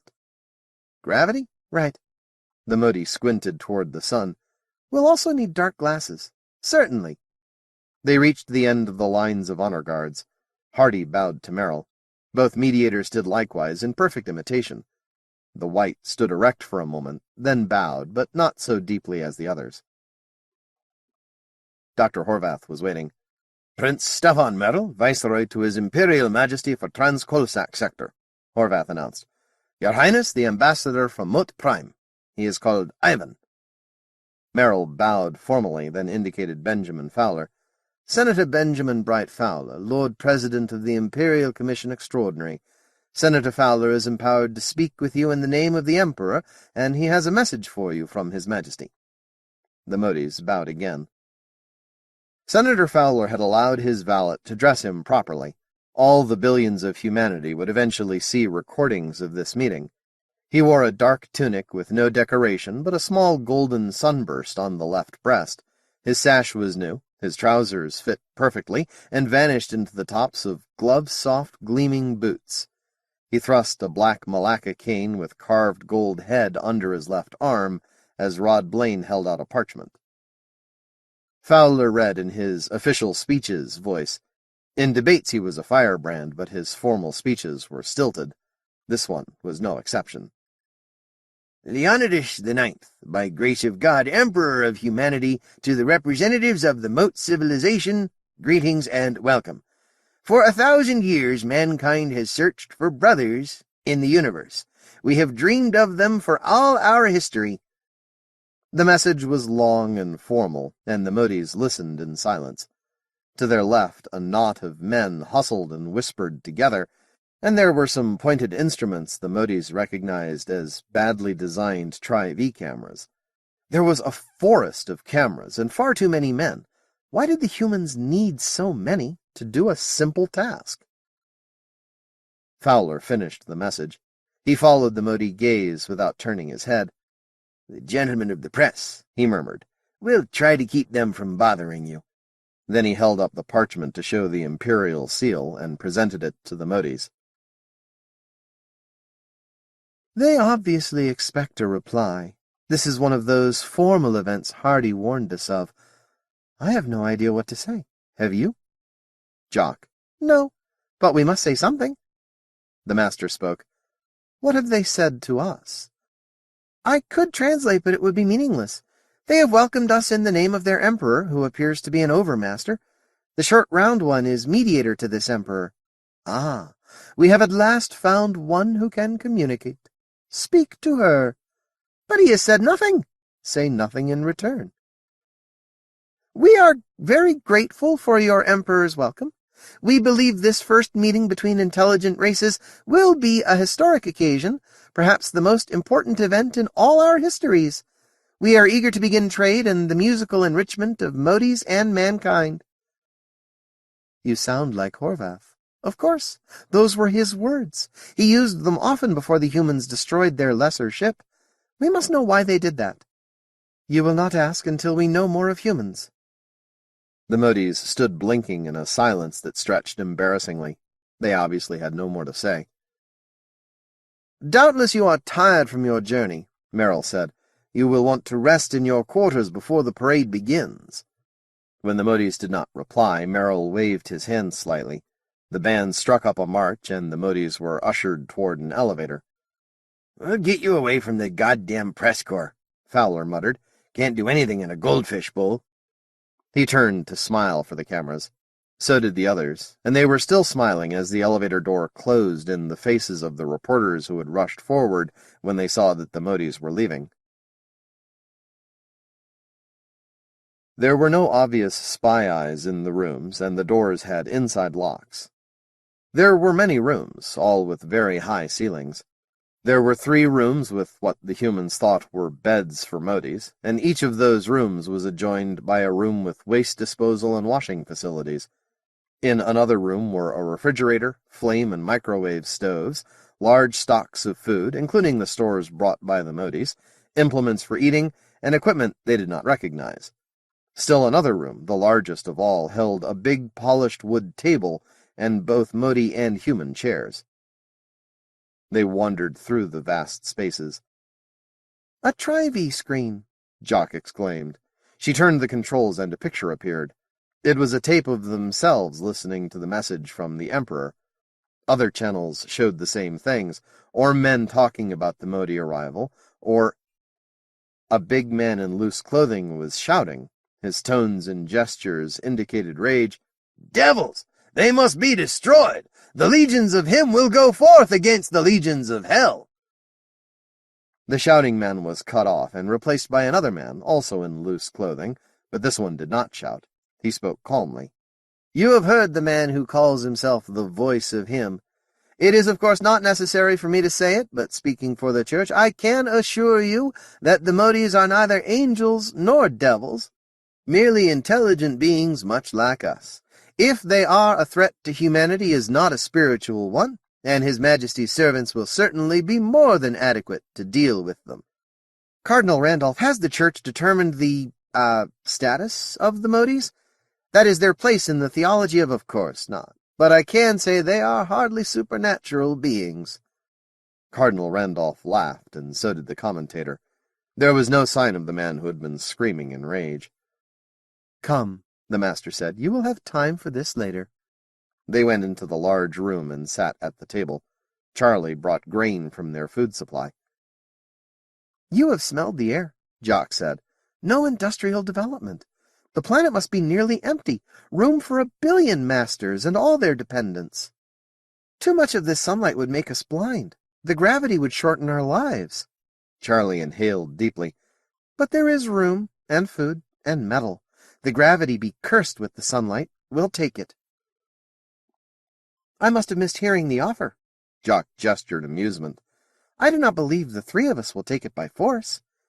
These humans drive me to thoughts of Crazy Eddie. Did you see? Did you hear? The mediator for the Emperor detests the operators of the Tri-V cameras, yet he makes expressions of pleasure for them, and implies that he may not have the power to prevent them from annoying us." "They have given us a Tri-V," the master said. "And it is obviously what the humans watch. There were spokesmen for many masters. You saw." Jock indicated displeasure. "I will have many opportunities to discover how humans are ruled and how they live." "They have given us a source of information which they do not control," the master said. "What does this mean?" The mediators were silent.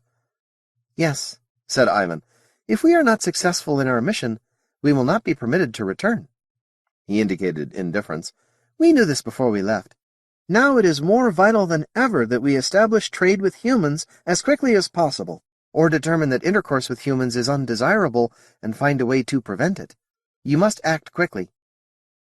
They knew. The mediators who proposed their mission and the masters who consented had recognized the time limits before they left Mote Prime. There were 2. The lifespan of a mediator was not long, and the master would die at nearly the same time. The massive hormone imbalance which made him sterile and permanently male would kill him. But only mules and a sterile keeper could be sent, for no master would entrust any but a keeper with this task, and only a keeper could survive without breeding. The span of the second time limit was not so predictable, but it was no less sure. Civilization was again doomed on the Mote. Another cycle was turning, and despite the inevitable crazy eddies, there would be no halting it. After the collapse, the humans would see Motes in savagery. The race would be helpless, or nearly so, and what would the humans do then? No one knew, and no master would risk it. "The humans have promised discussions of trade. I presume the mediator will be their instrument. Also perhaps Mr. Barry, or another like him." Jock left her chair and examined the paneled walls. There were buttons concealed in filigree, and she pressed one. A panel slid open to reveal another Tri-V, and Jock operated it. "What is there to discuss?" the master demanded. "We need food and land, or we must be left alone with the cycles. We must conceal the urgency of our needs and their reasons. We have little to trade but ideas. There are no resources to expand. If humans wish durable goods, they must bring us the metals to make them from." Any drain of resources from the Mote would prolong the next collapse, and that must not be. "The Navy's keeping it a big hush-hush, but I can tell you this, they've got technology beyond anything the First Empire ever had," a commentator on the view screen said. He seemed awed. "The humans no longer possess much of what they had," said Jock. "Once, during the period they called the First Empire, they had food conversion machinery of amazing efficiency. It required only power and organic matter, garbage, weeds, even deceased animals and humans. Poisons were removed or converted." "Do you know the principles, or how widespread was its use, or why they no longer possess it?" the master demanded. "No, the human would not speak of it." "I heard," Charlie added. "He was a rating named Dubcheck, and he was attempting to conceal the obvious fact that humans have cycles. They all do." We know of their cycles, Ivan said. Their oddly erratic cycles. We know what the midshipmen told us in their last hours. We know what the others have implied. We know they are in awe of the power of their first empire, but have little admiration of their previous civilizations. Little more. Perhaps with the Trivi I can learn. This food machine. Will others know more of it? Yes. If we had a Brown, and with what the humans know of the principles, it is possible that make me joyful beyond dreams, said Charlie. Cease to wish we had Browns. I can't help it. I have only to lie on their couches or sit in this chair, and somehow my thoughts turn. A Brown would die revealingly. 2 Browns would breed and breed and breed, and if prevented from breeding, would die revealingly. Shut up about Browns. I will. But that one food machine would stave off any new cycle for half a 144 years. You will learn all you can about the machine, Ivan directed, and you will cease to speak of Browns. My couch is as badly designed as yours. The grandstand was in front of the palace gates, and it was filling with humans. More temporary structures stretched in both directions down the roadway, as far as the Motes could see from their place in the front row. Humans swarmed around and into them. Ivan sat impassively. There was no understanding the purpose of all this, but the humans were attempting to observe the proprieties. As they left their rooms, they were followed by humans with weapons, and the men did not watch the Motes. They looked unceasingly at the crowds around them. These Marines were not impressive, and they would be as meats in the hands of warriors, but at least the human masters had provided a bodyguard. They were trying to be polite. The mediators chattered, as mediators always did, and Ivan listened carefully.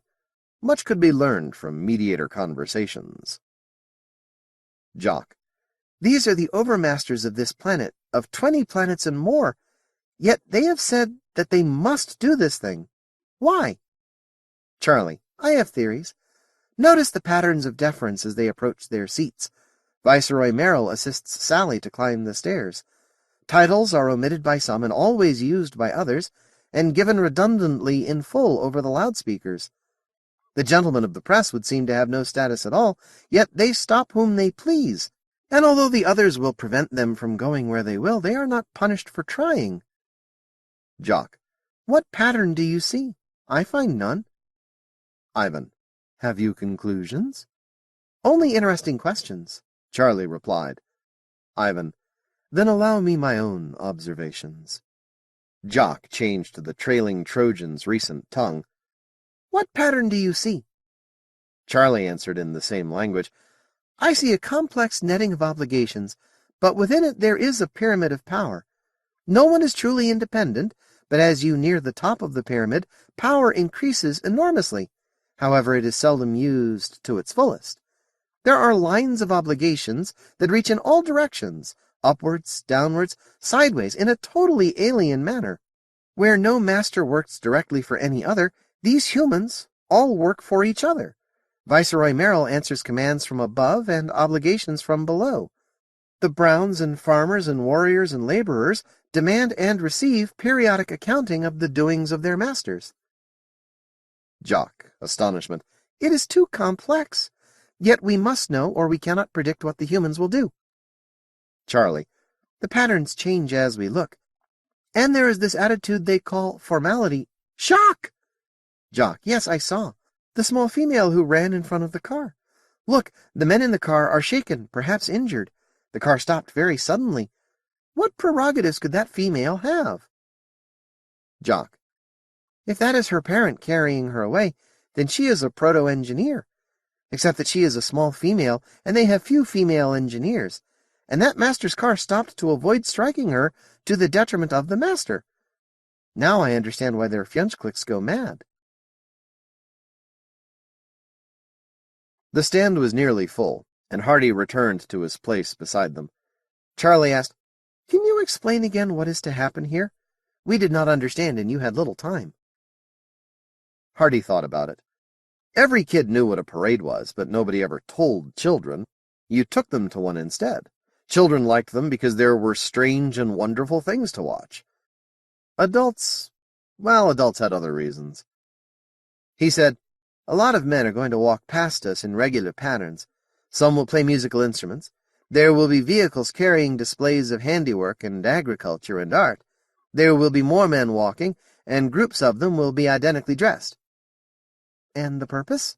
Hardy laughed. "To do you honor, and to honor each other and themselves, to display their skills, and maybe to show their power. We've been having parades since history began, and there's no sign we're about to give them up." "And this is one of those formal events you spoke of?" "Yes, but it's supposed to be fun, too." Hardy smiled benevolently at his charges. They did look funny in their brown and white fur and their bulbous black goggles, held on by straps because they had no noses to support ordinary glasses. The goggles gave them an unnaturally solemn look. Hardy glanced at a rustle behind him. The Admiralty staff were taking their places. Hardy recognized Admiral Kutuzov with Fleet Admiral Cranston. And the Motes were chattering among themselves, their voices warbling up and down the scales, their arms flickering. "It is he! It is Lenin's master!" Jock stood upright and stared. The arms indicated surprise, joy, wonder. Charlie studied the attitudes of the humans as they moved in the broken space of the grandstand. Who deferred to whom? In what fashion? The similarly dressed ones reacted predictably, and designs on their clothing gave their exact status. Blaine had once worn such clothing, and while he did, he fitted into the place theory would assign him. Now he did not wear it, and the patterns were different for him. Even Kutuzov had bowed to him. And yet, Charlie observed the actions of the others and the facial attitudes and said, "You are correct. Be cautious." "Are you certain?" the White demanded. "Yes. He is the one I have studied for so long, from so far away, solely from the behavior of those who took his orders.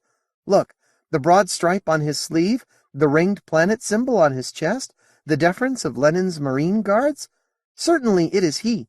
I was correct from the first. One being, and human." "You will cease to study him. Turn your eyes front." "No! We must know of this type of human.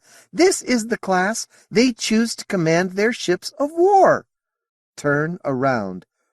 "You are a master, but you are not my master." "Obey," said Ivan.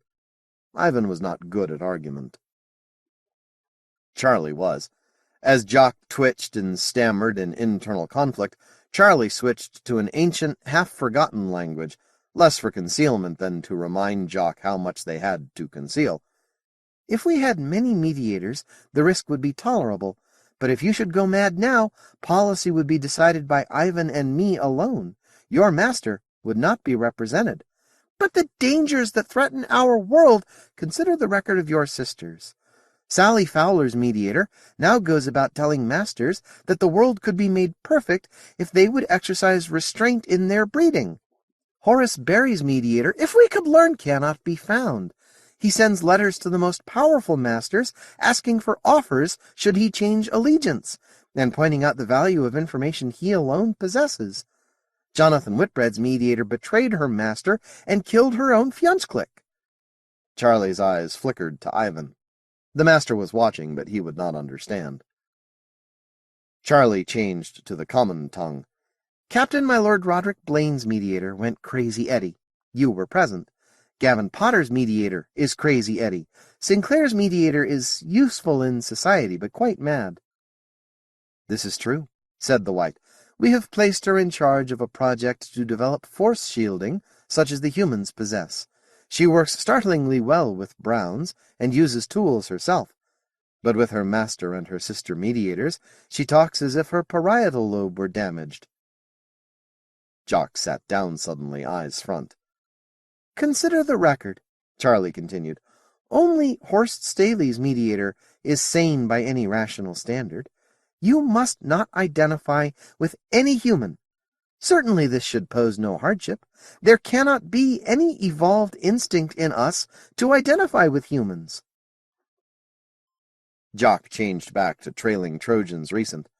"But we are alone out here. What then should I be fiancé to, Ivan?" "You will be no human's fiancé," Ivan stated. He had heard only the concealing language change. Charlie made no answer. Glad that's over, whatever it was, Hardy thought. The Mote conversation had lasted only half a minute, but there must have been a lot of information exchanged, and the emotional content was high. David was certain of that, although he could as yet recognize only a few phrases of any Mote tongue. He had only recently become certain that there were many still in current use. "Here come the Viceroy and the Commissioners," Hardy said, "and the bands are starting. Now you'll know what a parade is like." It seemed to Rod that the very rock of the palace trembled from the sound. 100 drummers paced by in thunder, and behind them a brass band blared some march ancient in Codiminium times. The leader raised his mace, and the group countermarched before the reviewing stand to polite applause. Batons swirled as girls tossed them high in the air. "The ambassador asks if these are warriors," Charlie shouted. Rod almost laughed, but carefully controlled his voice. "No. This is the John Muir High School Band, a youth group. Some of them may become warriors when they're older, and some of them will be farmers, or engineers, or—" "Thank you," the Motes twittered. Not that we haven't had warriors, Rod thought. With this reception sure to have the biggest Tri-V audience in the history of the Empire, Merrill wasn't going to neglect the opportunity to display a glimpse of the mailed fist.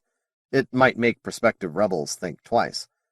But there hadn't been much military equipment displayed, and there'd been more young girls with flowers than Marines and soldiers. The parade was interminable. Every provincial baron had to show off. Every guild, corporation, town, school, lodge, anything. They all wanted in the act, and Fowlard said let them all come. The John Muir School Band was followed by a half-battalion of Covenant or Highlander troops with kilts, more drums, and squealing bagpipes. The wild music grated on Rod's nerves, but he was careful to control himself. Although Covenant was on the other side of the coal-sack, the Highlanders were naturally popular on New Scotland, and all New Scots either loved or professed to love the pipes. The Highlanders carried swords and pikes, and wore bearskin shakos nearly a meter high. Waves of bright plaids streamed from their shoulders. There was no threat visible, but the reputation of the Covenanters was threat enough. No army in the known worlds would relish tangling with them when they took off their ceremonial finery and put on body armor and battle dress, and Covenant was loyalist to the core. "Those are warriors?" Charlie asked. "Yes. They're part of Viceroy Merrill's ceremonial guard," Rod shouted. He stood to attention as a color party marched past, and had to make a strong effort to keep his hand from rising to the salute. Instead, he took off his hat. The parade went on, a flower-covered float from some new Irish barony, artisans' guilds displays, more troops, Friedlanders this time, marching awkwardly because they were artillerists and tankers and hadn't their vehicles. Another reminder to the provinces of just what His Majesty could send against his enemies. "What do the Motes make of all this?" Merrill asked out of the corner of his mouth. He acknowledged the colors of another baronial float. "Hard to say," Senator Fowler replied. "More to the point is what the provinces will make of it," Armstrong said. "This show will be worth a visit by a battlecruiser many places, and 'tis far cheaper." "Cheaper for the government," Merrill said. "Hate to think what was spent on all this. Luckily, I didn't have to spend it." "Rod, you can make your exit now," Senator Fowler said. "Hardy, I'll make your excuses to the Motes." "Right. Thanks." Rod slipped away. Behind him he heard the sounds of the parade and the muted conversation of his friends. "I never heard so many drums in all my life," Sally said. "Bosh! Goes on every birthday," Senator Fowler reminded her. "Well, I don't have to watch all of it on birthdays." "Birthday?" Jock asked. Rod left as Sally was trying to explain patriotic holidays, and 100 pipers tramped past in Gaelic splendor. 50. The Art of Negotiation. The little group moved in angry silence. Horowitz's hostility was just short of audible as he led the way deeper underground. "I am the most competent xenologist in Trans-Colsac," he was thinking. "They'll have to go to Sparta to find anyone better. and this goddamn lordling and his half-educated lady doubt my professional word. And I have to put up with it. There wasn't much doubt about that, Horowitz reflected. The university president had personally made it clear. For God's sake, Ziggy, do what they want. This commission is a big deal. Our whole budget, not to mention your department, is going to be affected by their reports. What if they say we don't cooperate and ask for a team from Sparta? So, at least these young aristocrats knew his time was valuable. He'd told them half a dozen times on the way to the labs. They were deep underground in the old university, walking on worn rock floors carved an age before. Murchison himself had paced these corridors before the terraforming of New Scotland was complete, and legend had it that his ghost could still be seen prowling through the rock-walled passageways, a hooded figure with one smoldering red eye.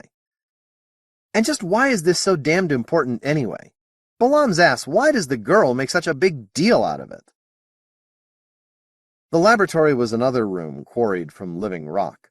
Horowitz gestured imperiously, and 2 graduate assistants opened a refrigerated container.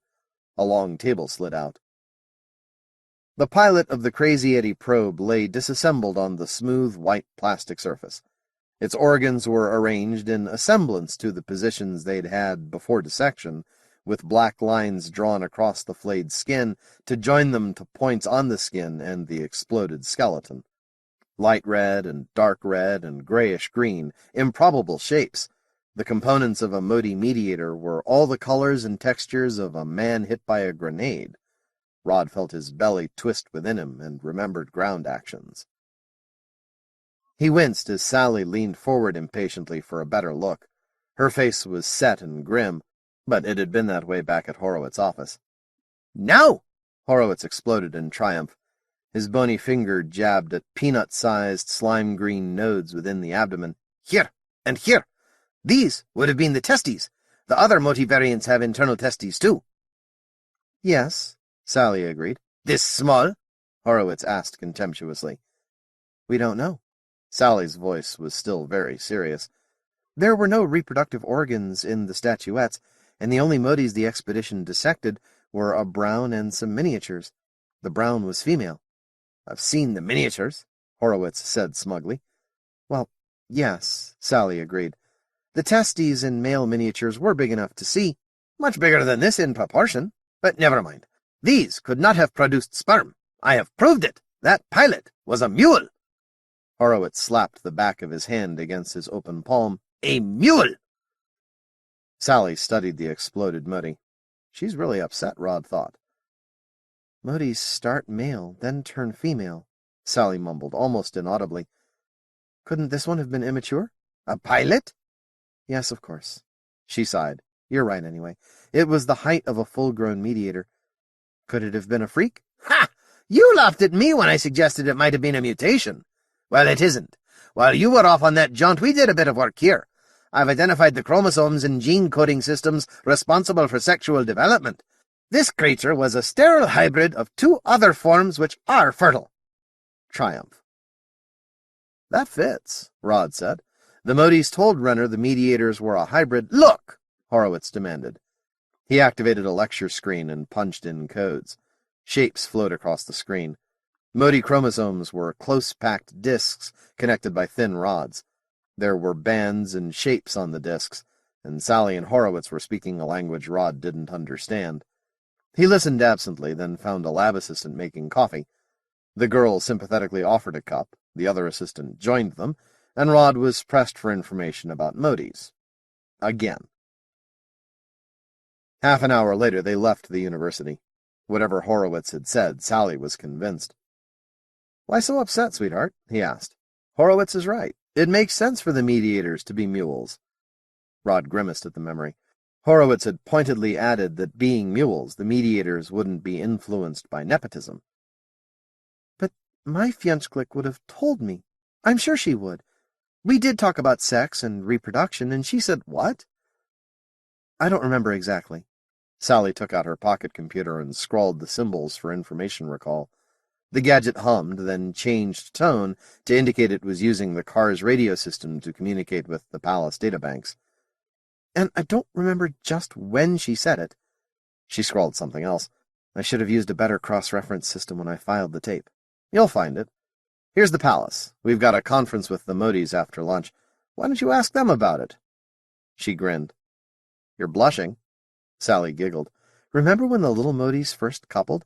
It was the first positive indication we'd had of sex changes in adult Motes, and I went running down to the lounge.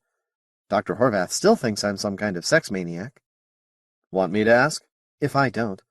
But, Rod, my fiancée clique wouldn't lie to me. She just wouldn't have. They ate in the executive dining room, and Rod ordered another brandy and coffee. He sipped and said thoughtfully, There was a message with this. Oh? Have you talked to Mr. Barry? Only to thank him. The Navy's still entertaining him as a guest. No, the message was the gift itself. It told me he could send messages even before Lenin made orbit. She looked shocked. You're right. Why didn't we? Too busy. By the time I thought of it, it didn't seem important enough to report, so I haven't.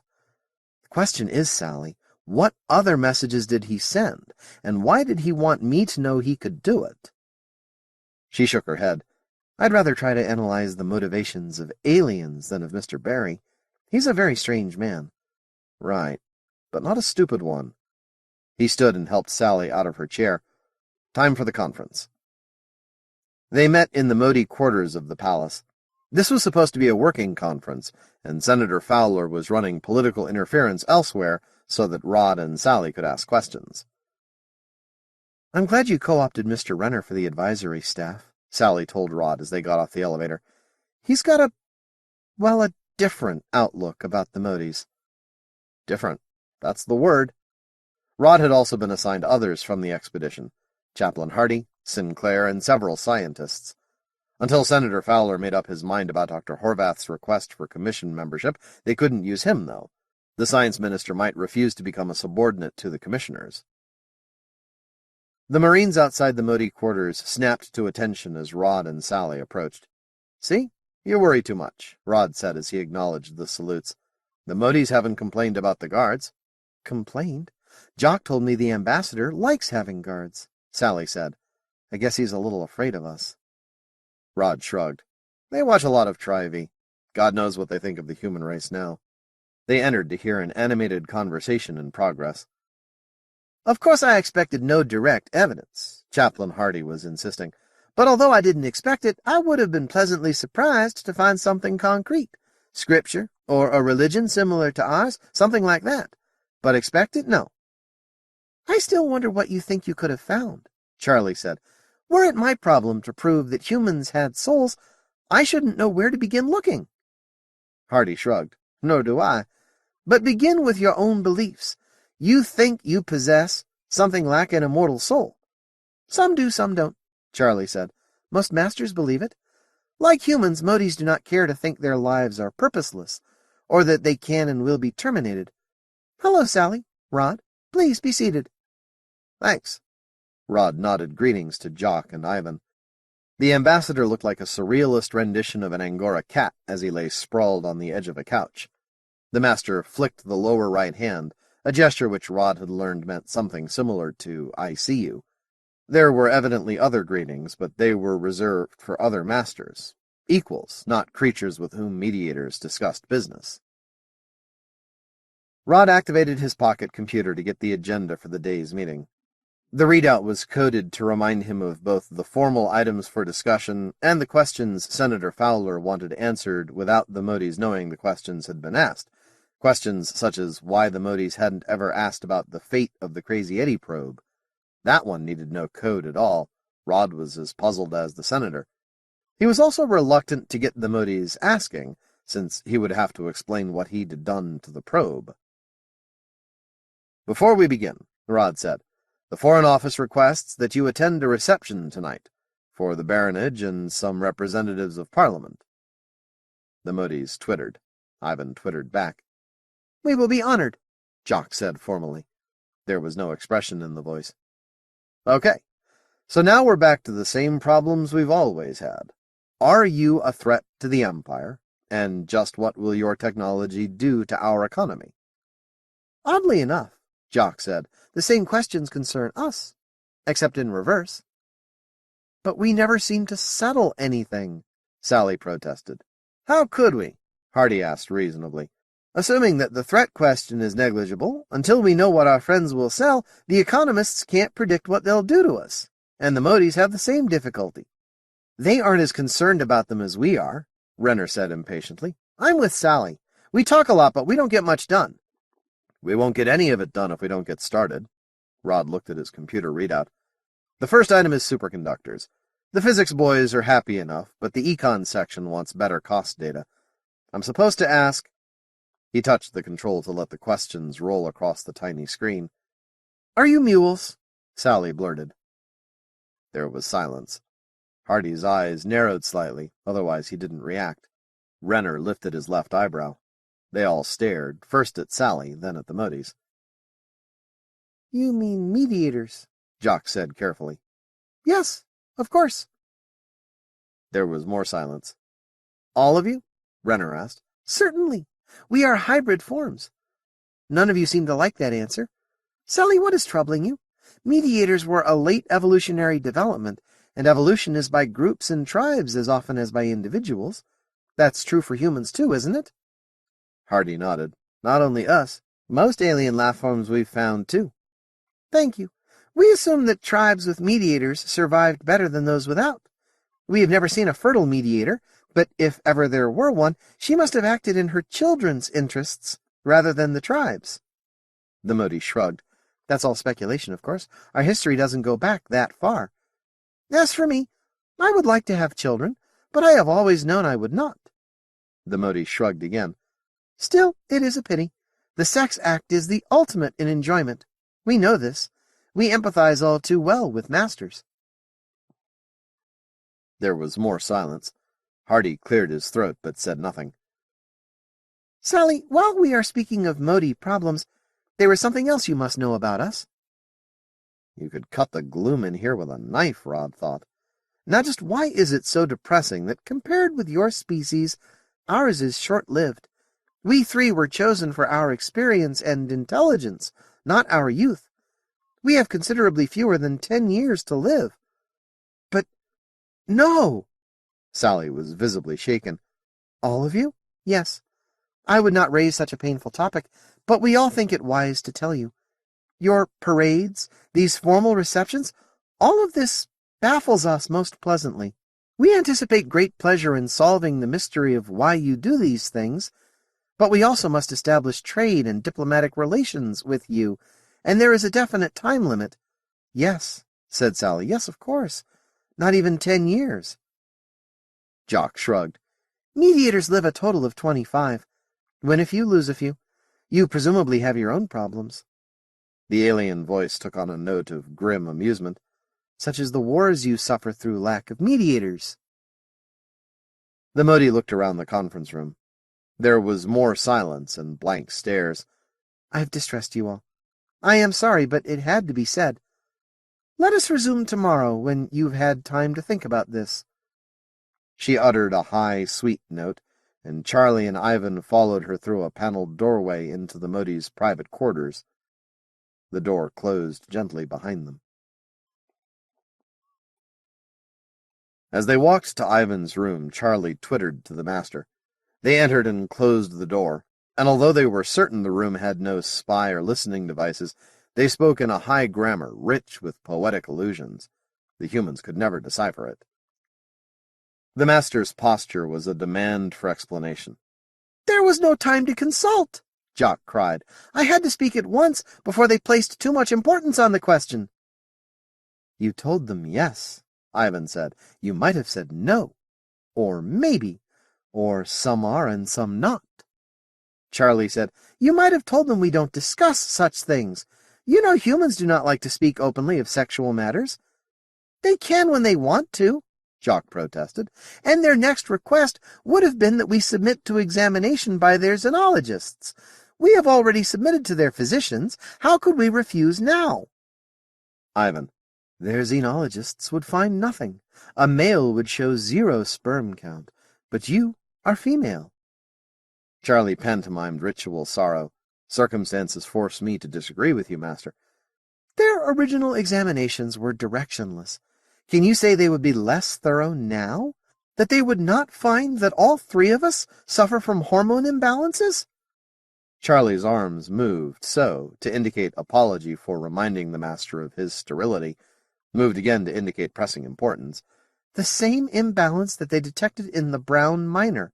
Imbalances that were not present when they found the miner, but which developed before she died aboard MacArthur. The others were suddenly quiet. Charlie continued inexorably. They are not stupid. They may well have connected these disturbances with sexual abstinence. What have they discovered about watchmakers? They must have had watchmakers to examine. The miner would have brought them aboard as a matter of course. Curse! Ivan assumed a pose of thought. Would they cage the watchmakers separately? Both mediators gestured lack of knowledge. Jock was right to answer as she did, Charlie said. They have the body that was aboard the Crazy Eddie probe. There must have been one, and it must have been a mediator, a young one with a long life so that he could negotiate with whomever the probe might find here. But our records show that mediator would be dead, Jock said. He must have been. The humans learned nothing from him. Curse, if only the records were complete. If only the records were complete. If only we had a Brown. If only the humans would tell us what they have done with the probe. If only the humans would tell us why they destroyed MacArthur. You will cease these meaningless phrases. You must have learned them from humans.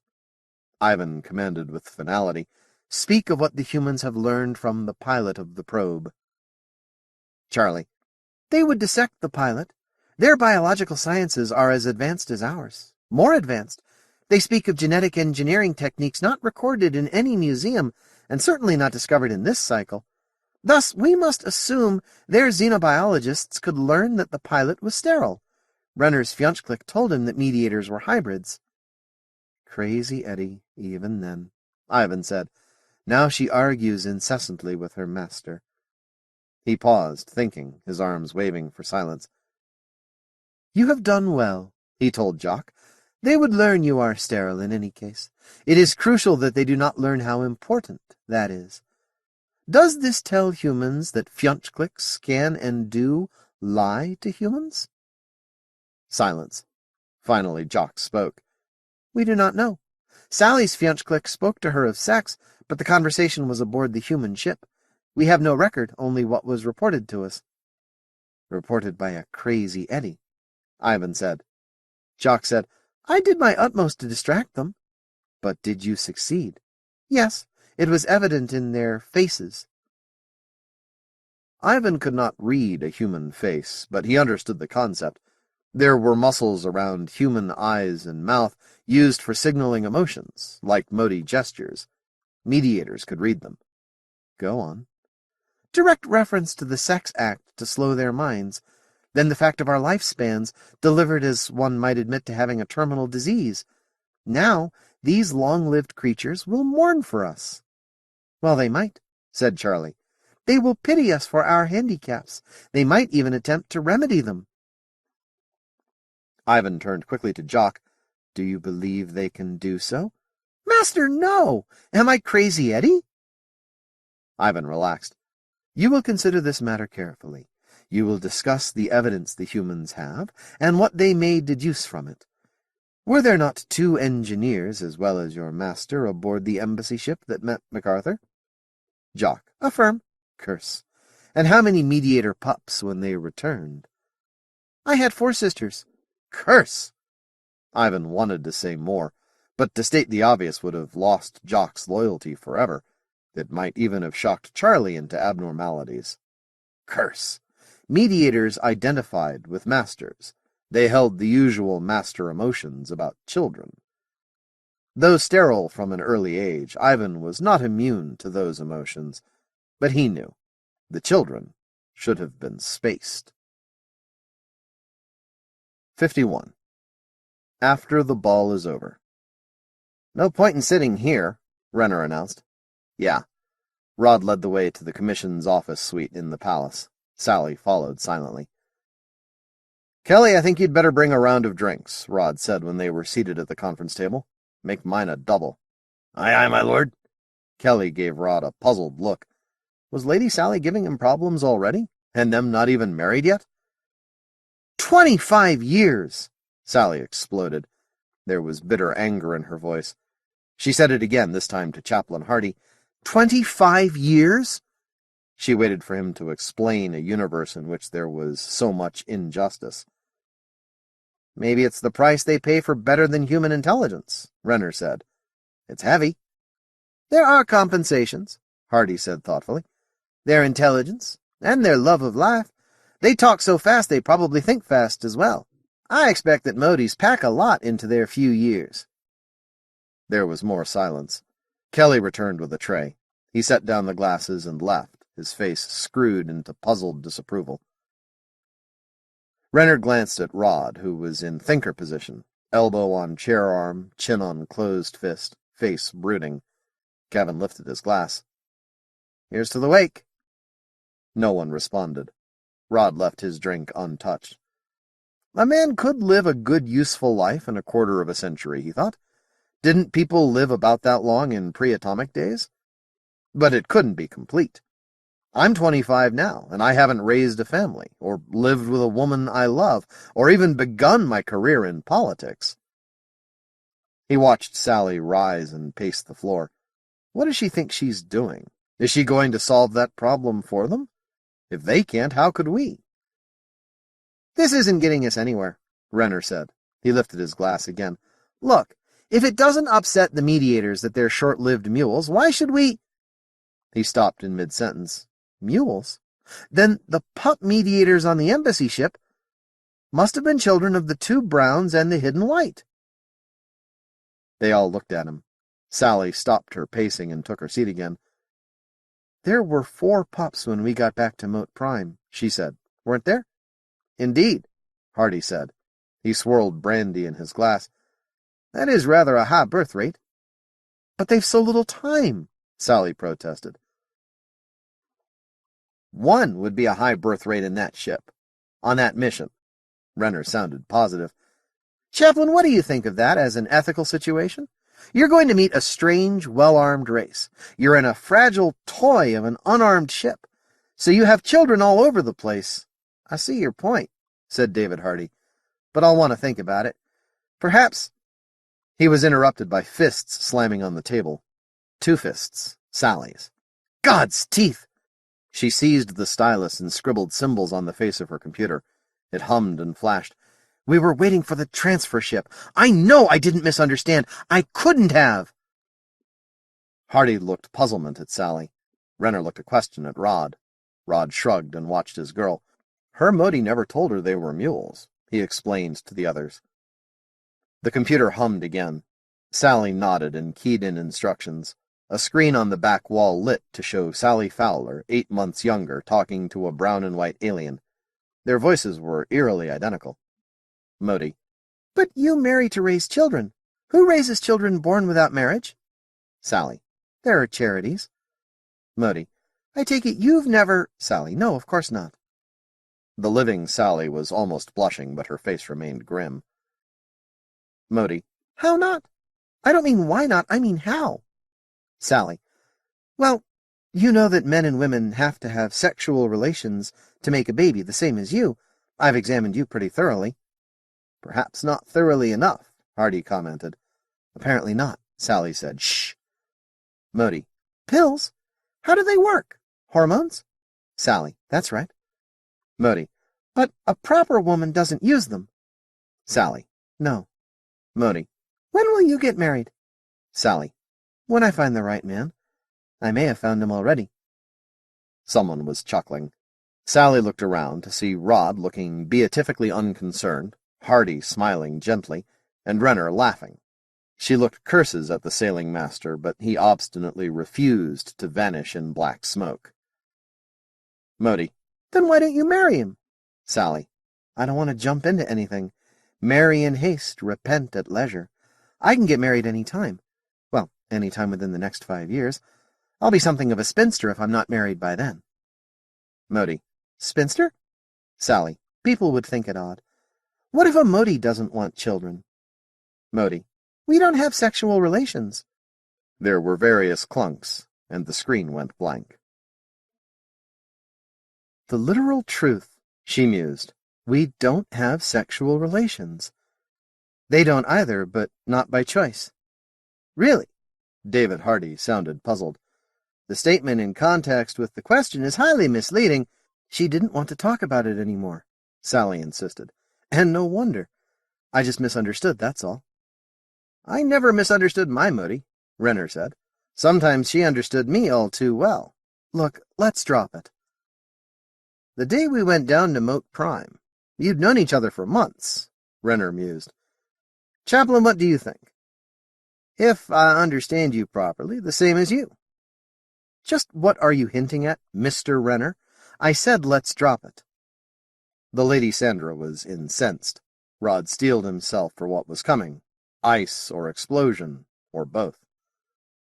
I'm not hinting at it, Sally, Renner said with sudden decision. I'm saying it. Your Mote lied to you, deliberately and with forethought. Nonsense. She was embarrassed. Hardy shook his head slightly. It was a tiny motion, but it stopped Sally. She looked at the priest. I think, David said, I can recall only one occasion when a Mote was embarrassed. It was at the museum, and all of them acted the same way there. Nothing like your Fjonsklik did just now, Sally. I'm afraid it's very probable that Kevin is right. And for what reason? Sally insisted. Just why would almost my sister, why would she lie to me about that? There was silence. Sally nodded in satisfaction. She couldn't snap at Chaplain Hardy. Not that she had that much respect for his office, but for him. Renner was another matter. You will tell me if you find an answer to that question, Mr. Renner. Yeah, sure. Renner's expression made him look oddly like Buckman. Barry would have recognized it at once. He had barely heard her. They left the glittering ballroom as soon as they could. Behind them, a costumed orchestra played waltzes, while the Motes were introduced to a seemingly endless line. There were provincial barons, parliament leaders, traders, people with friends in the protocol office, and assorted party crashers. Everyone wanted to see the Motes. Rod took Sally's hand as they walked through deserted palace corridors toward their quarters. An ancient waltz faded hollowly behind them. They've so little time to live, and we're wasting it with that, Sally muttered. Rod, it's not fair. Part of their mission, sweetheart. What good would it do them to agree with us if we can't hold the baronage?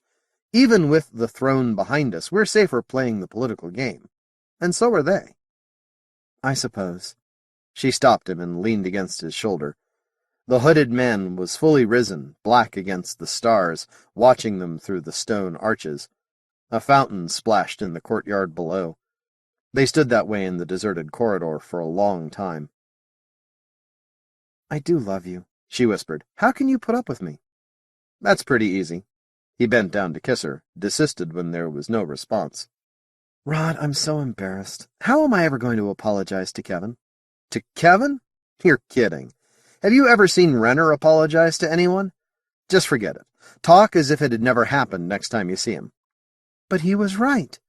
You knew, didn't you? You knew it then. He started her walking again. Their footsteps echoed through the corridors. Even in the dim lights, the rock walls flashed iridescent colors as they moved. Then a wall blocked the smoldering gaze of the hooded man, and they were at the stairs. I suspected it then, just from the reports and the brief relationship I had with my Mote. After you left this afternoon, I did some checking. They lied to you. But why, Rod? I can't understand it. They climbed another flight in silence. You aren't going to like the answer, Rod said as they reached their floor. She was a mediator. Mediators represent masters. She was ordered to lie to you. But why? What possible reason could they have for concealing that they were mules? I wish I knew. Or that I didn't know, he thought. But there was no point in telling Sally until he was sure. Don't take it so hard, sweetheart. We lied to them, too. They reached his door, and he put his hand on the identiplate. The door swung open to reveal Kelly, tunic unfastened, sprawled in an easy chair. The Marine leaped to his feet. "Good God, Kelly, I've told you not to wait up for me. Go to bed." "Important message, my lord. Senator Fowler will be here later. He asks you to wait for him. Wanted to be sure you got the message, my lord." "Yeah." Rod's voice was lemon sour. "Okay, I got the message. Thanks." "I'll stay to serve you." "No, you won't. No sense in everybody staying up all night. Get out of here." Rod watched the Marine vanish into the corridor. When he was gone, Sally giggled loudly.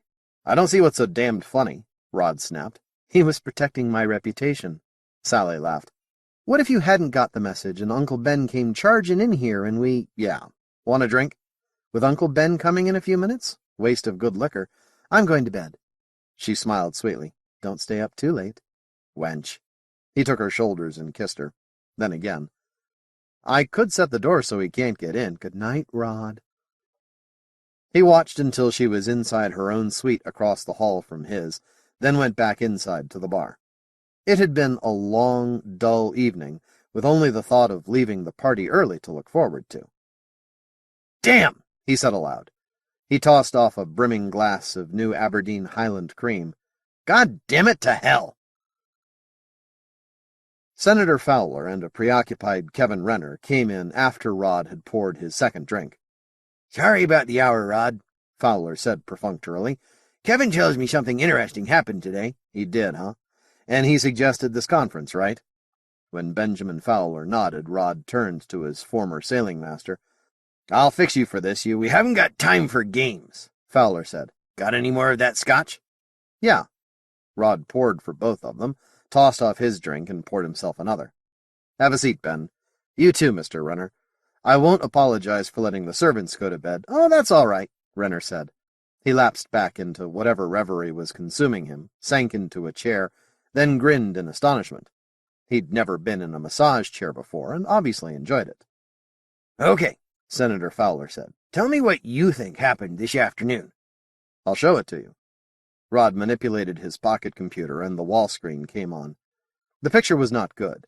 It had been recorded by a small camera built into a decoration on Rod's tunic, and the viewpoint was limited. The sound was excellent, though. Fowler watched in silence. "Let's see that again," he said. Rod obligingly ran the conference once more. While Fowler and Renner watched, he went to the bar, decided against another scotch, and poured himself coffee. "Now, just why do you think this was so all-fired important?" Fowler demanded. Kevin Renner shrugged. "It's the first proof we have that they lie to us. What else haven't they told us?" "Hell, they haven't told us much of anything," Fowler said. "And was that a lie?" "Yeah," Rod said quietly. "By implication, anyway. It wasn't misunderstanding. I've checked on that.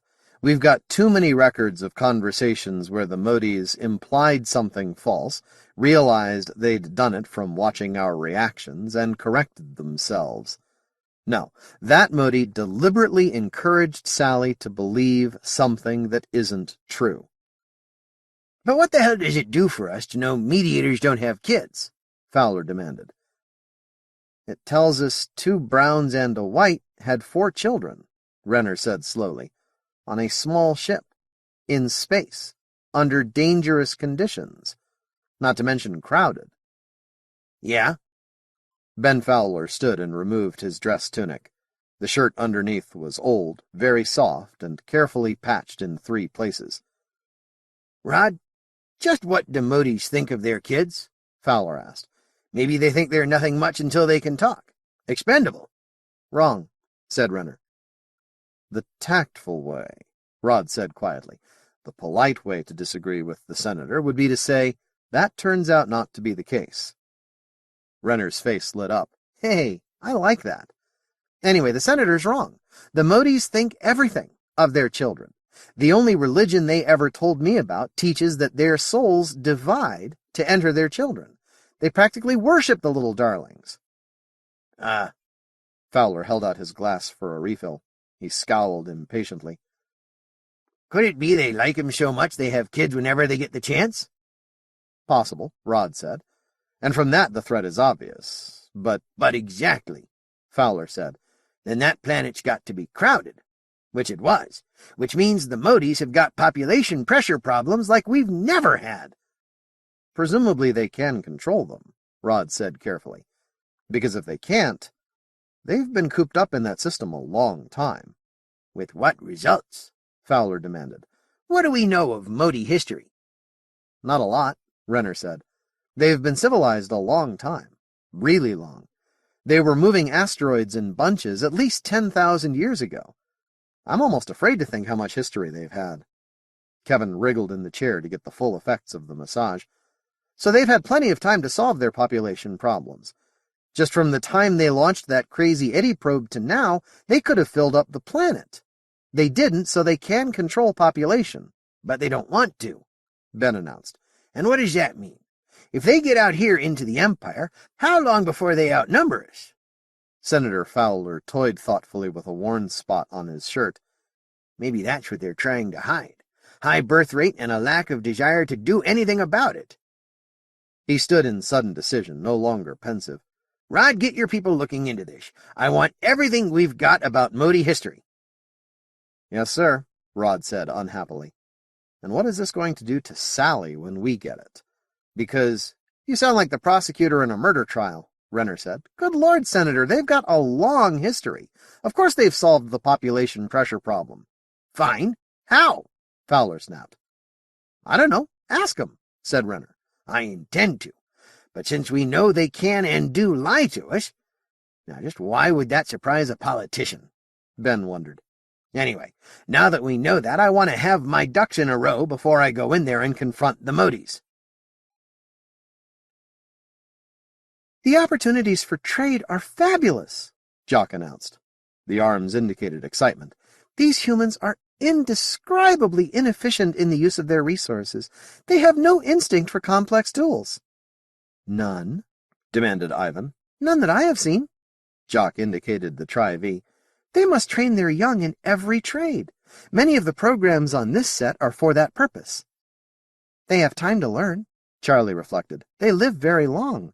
Longer than any master. Yes, but what a waste. They have no Browns and no watchmakers. Ivan interrupted. You are certain they have no watchmakers? Yes. We saw no signs on the ships, nor have there been any on the Tri-V, nor are there the expected products of watchmakers. There are no individualized personal items. I have seen such. The guards who attended us on Lenin carried such, and many wore such footgear, made by our own watchmakers. Precisely, said Ivan. Now we know why they destroyed MacArthur, and why they fear us. The mediators jabbered excitedly until Ivan cut them off again. You agree? He asked in the tone commanding information to be confirmed. Yes, they said in unison. Charlie spoke rapidly, drowning Jock out. The brown miner they took aboard would have carried a breeding pair of watchmakers. The humans know nothing of watchmakers and would have allowed them to escape, and given free run of the ship and much time to adapt to it. Yet we were told they have watchmakers, Ivan said. Jock took a pose indicating memory recall. After a second, she said, No, Sally allowed us to assume that they have them. When her Fjuntschlick suggested that human watchmakers were large, Sally agreed. And the midshipmen seemed startled when we spoke of them regarding construction of their lifeboats, Charlie said flatly. Yes, you are certainly correct. There was silence. Ivan thought. Then he said, They know we have a prolific subspecies. You will reflect on this. They fear that we deliberately caused the destruction of MacArthur, Charlie said.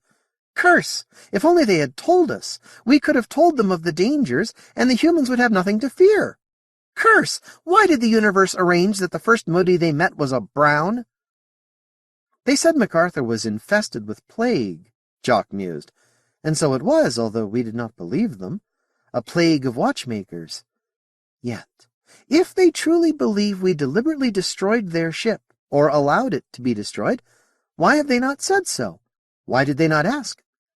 They concealed their vulnerabilities, said Charlie, and they never admit defeat. Even in their final minutes, the midshipmen refused to surrender. There was silence. Ivan spoke. The humans did not wish us to know there were watchmakers aboard, until they had killed them. They were certain they could do that. Then, after, they did not wish us to know Watchmakers could destroy their ships. "Fools!" Charlie shouted. "Watchmakers, given time to adapt, can destroy any ship. They contribute greatly to a collapse. If they were not so useful, we would have them exterminated." "That's been done," Jock said. She gestured dry humor. "With the usual result. Another master kept hers." "Silence," Ivan demanded. "They fear us. Speak of that." "Do you know of what the humans call fiction?" Charlie asked. "Deliberately constructed legends. Both those who hear and those who tell them know they are false." Ivan and Jock indicated they were familiar with the concept. "There was a Tri-V program last evening. It was fiction, as are many of the broadcasts. This one was called Istvan Dies. When it was completed, the commentator spoke as if the major action of the story were true." "I did not see," Jock said. "Viceroy Merrill wished me to meet some traders before the reception for the barons. Curse! These endless formalities consume our time, and we learn nothing from them." "I did not tell you of this program," Charlie said. "The principal actor portrayed a man obviously intended to be Admiral Kutuzov." Jock signaled astonishment and lament for lost opportunities. "You have a point?" Ivan demanded. "Yes. The story was one of conflicting motives. The admiral in command did not wish to do what he did. There was war between humans, between the Empire and those outies they fear so greatly." "Could we not come to terms with the outies?" Jock demanded. "How?" Ivan said. "They control all access to us. If they suspect we would ever do so, they would do anything to prevent it. Do not even think of such things. Tell me of your program." "In this war there was revolt of a planet. Other planets would soon revolt. What was a small war could become a very large war, with many planets involved. The admiral detected a way to prevent that, and decided it was his duty. With 5 ships like Lenin, he killed all life on a planet inhabited by 10 millions of humans." There was long silence. "They are able to do this?" Ivan demanded. "I believe so," Charlie answered. "I am not a Brown to be certain, but you will reflect on this.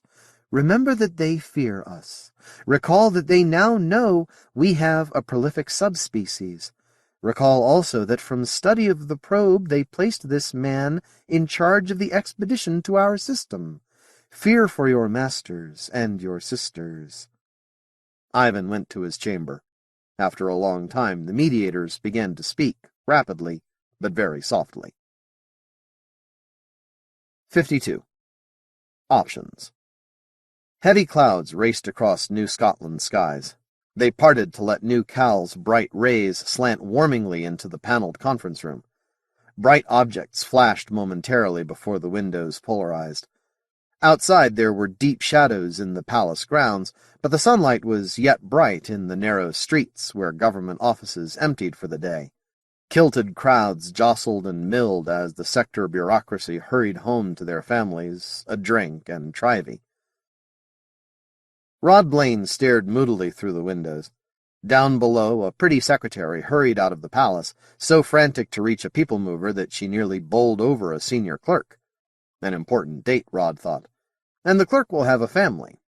All those people. My responsibility, and that may be just too damn bad for the Motes. There was a bustle of activity behind him. "You got arrangements for feeding the Motes?" Kelly demanded. "Yes, sir," a steward answered. "The chef would like to do something with that mush they eat, though. Spices, something. He don't feel right just putting meat and grain in a pot and boiling it." "He can get artistic some other time. The commissioners don't want anything fancy tonight. Just be able to feed 'em all if they want it." Kelly glanced at the magic coffee pot to be sure it was full, then glared at an empty space next to it. "Where's the goddamn chocolate?" he demanded. "It's coming, Mr. Kelly," the steward said defensively. "Right. See that it's here before the Motes come in. That'll be an hour." Kelly glanced at the wall clock. "Okay, I guess we're ready, but make sure of that chocolate." Since they'd discovered it aboard Lenin, the Motes had become addicted to hot chocolate. It was one of the few human beverages they liked, but the way they liked it! Kelly shuddered. Butter he could understand. They put butter and chocolate aboard the limey ships. But a drop of machine oil in every cup? "Ready for us, Kelly?" Rod asked. "Yes, my lord," Kelly assured him. He took his place at the bar and pressed a button to signal that the conference could begin. Something bothering the boss, he decided. Not his girl, either. Glad I don't have his problems. A door opened and the commission's staff came in, followed by several of Horvath's scientists. They took seats along one side of the inlaid table and laid their pocket computers in front of them. There were soft hums as they tested their link-up with the palace computer system. Horvath and Senator Fowler were still arguing as they entered. "Doctor, it takes time to process these things." "Why?" Horvath demanded. "I know you don't have to check in with Sparta." "All right. It takes me time to make up my mind, then," Fowler said irritably. "Look, I'll see what I can do for you next birthday. You had a gong coming even before the Mote expedition. But damn it, Doctor, I'm not sure you're temperamentally suited for a seat on—" He broke off as heads turned toward them. "We'll finish this later." "All right."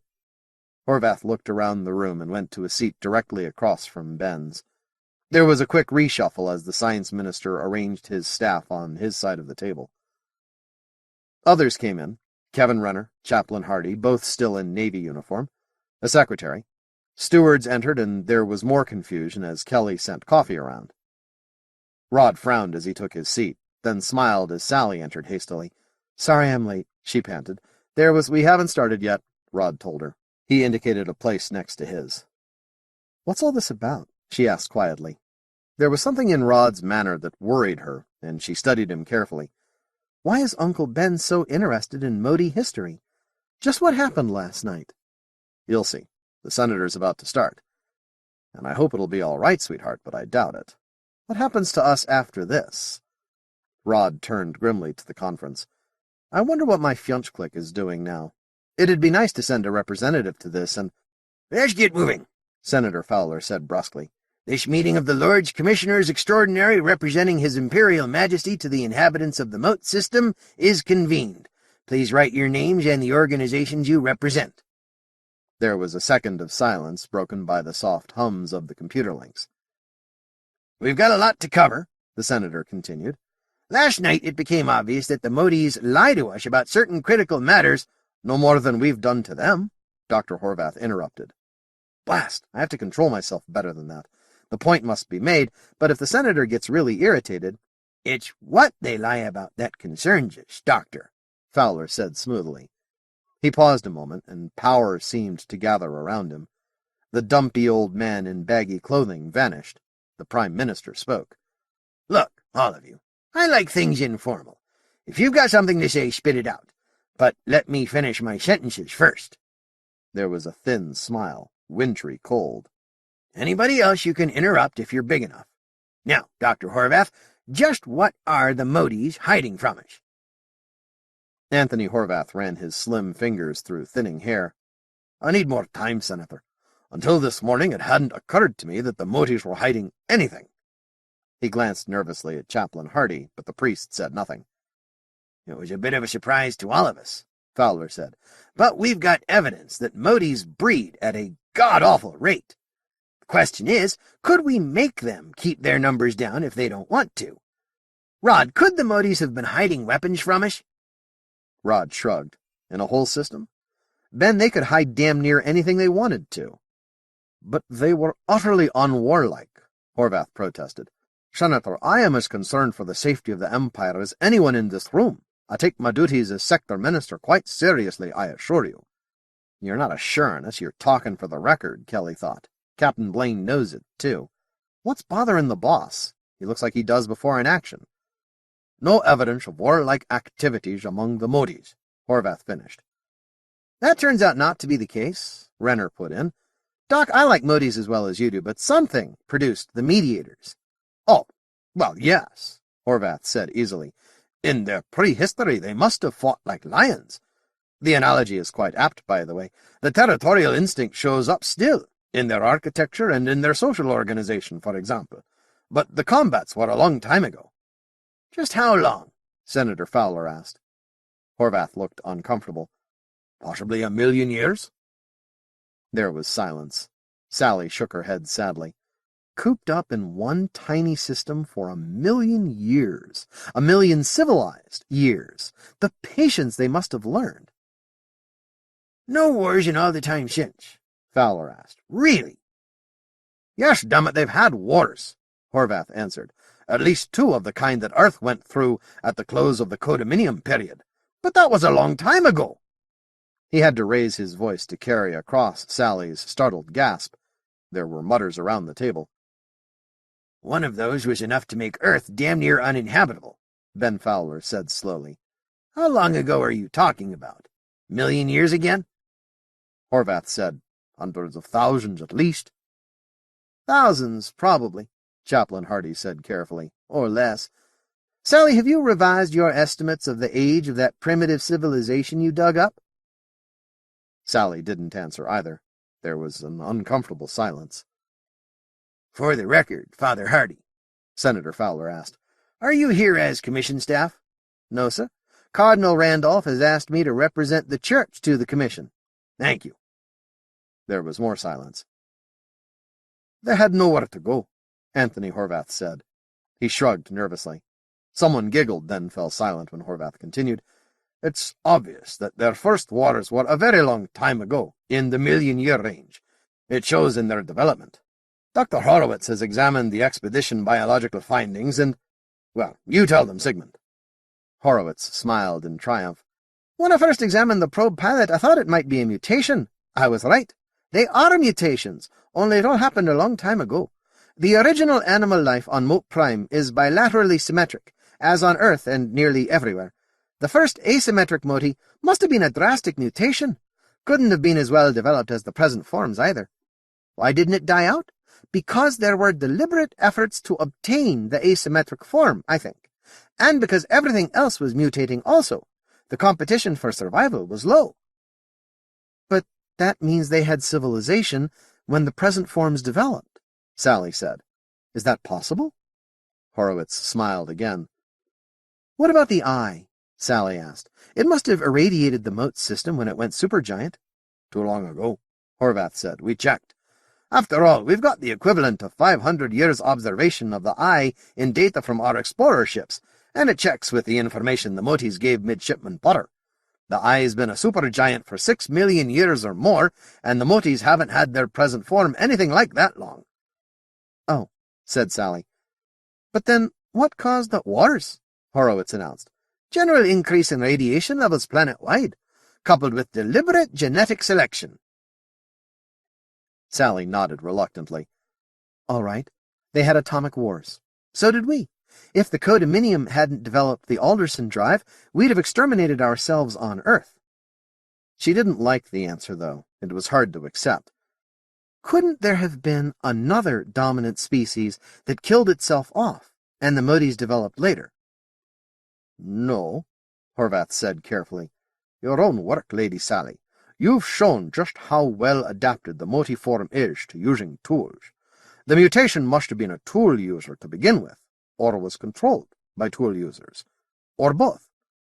That's one war, Senator Fowler said, the one that created the Motes as we see 'em. You said 2. Horvath nodded sadly. Yes, sir. The presently evolved Motes must have fought with atomic weapons. Later, there was another period of radiation that split the species into all those castes, both the civilized forms and the animals, plus intermediates like Watchmakers. Horvath looked apologetically at Blaine, but there was no sign of emotion. Sigmund Horowitz cleared his throat. He was clearly enjoying this. I believe the browns were the original form. When the whites became dominant, they bred the other subspecies to their own uses. Controlled evolution again, you see. But some forms evolved by themselves. Then the asymmetric animals are not ancestors to Motes? Senator Fowler asked curiously. No. Horowitz rubbed his hands together and fingered his pocket computer in anticipation. They are degenerate forms. I can show you the gene mechanisms. That won't be necessary, Senator Fowler said hastily. So we have 2 wars. Presumably the mediators could have been bred in the second one.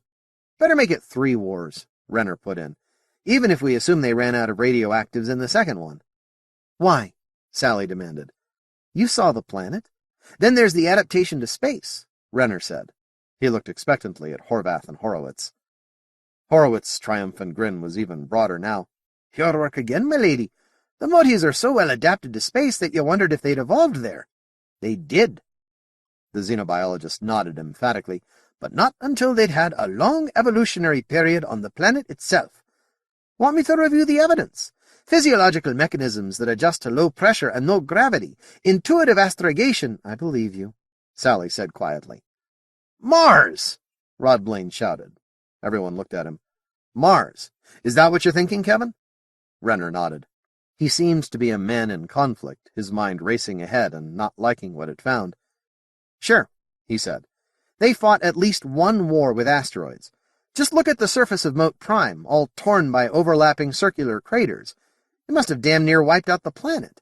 It scared the survivors so much, they moved all the asteroids out to where they couldn't be used that way again. But the war killed off most of the higher life on the planet, Horowitz finished. After a long time, the planet was repopulated by Motes who'd adapted to space. But a very long time ago, Horvath protested. The asteroid craters are cold and the orbits are stable. All this happened long ago. Horvath didn't seem very comfortable with his conclusions, and Rod scratched a note. Not good enough, Rod thought. But there must be some explanation. But they could still fight with asteroids, Horvath continued, if they wanted to. It would take more energy, but as long as they're in the system, they can be moved. We've no evidence of recent wars. And what has all this to do with us anyway? They used to fight, they evolved the mediators to stop it, and it worked. Now they don't fight anymore. Maybe, Senator Fowler grunted. And maybe not. They didn't fight us, Horvath insisted. Battlecruiser got destroyed, Fowler said. Okay, spare me the explanations. There's the midshipmen, and yeah, I've heard all the stories about them. The fact is, Dr. Horvath, if Motes fight each other, you know damn well one faction's going to pick up allies among the Audis and rebels. Hell, they might even encourage revolts, and by God's teeth, we don't need that. There's another thing bothers me, too. Have they got a planetary government? There was more silence. Well, Sally? The senator demanded. It's your field. They have a kind of planetary government, jurisdiction. A master or a group of them takes jurisdiction over something, and the rest go along. Ben Fowler scowled at his niece. Hell, we don't even let humans wander around the universe until they've got planetary governments. Can't you just see some Mote colony deciding to help a faction back home on Mote Prime? He looked around the table and scowled again. Damn it, don't all of you look at me like that. You'd think I wanted to shoot Father Christmas. I want trade with the Motes, but let's not forget the prime directive of the Empire. We need more time, Horvath protested. You can't decide anything right now.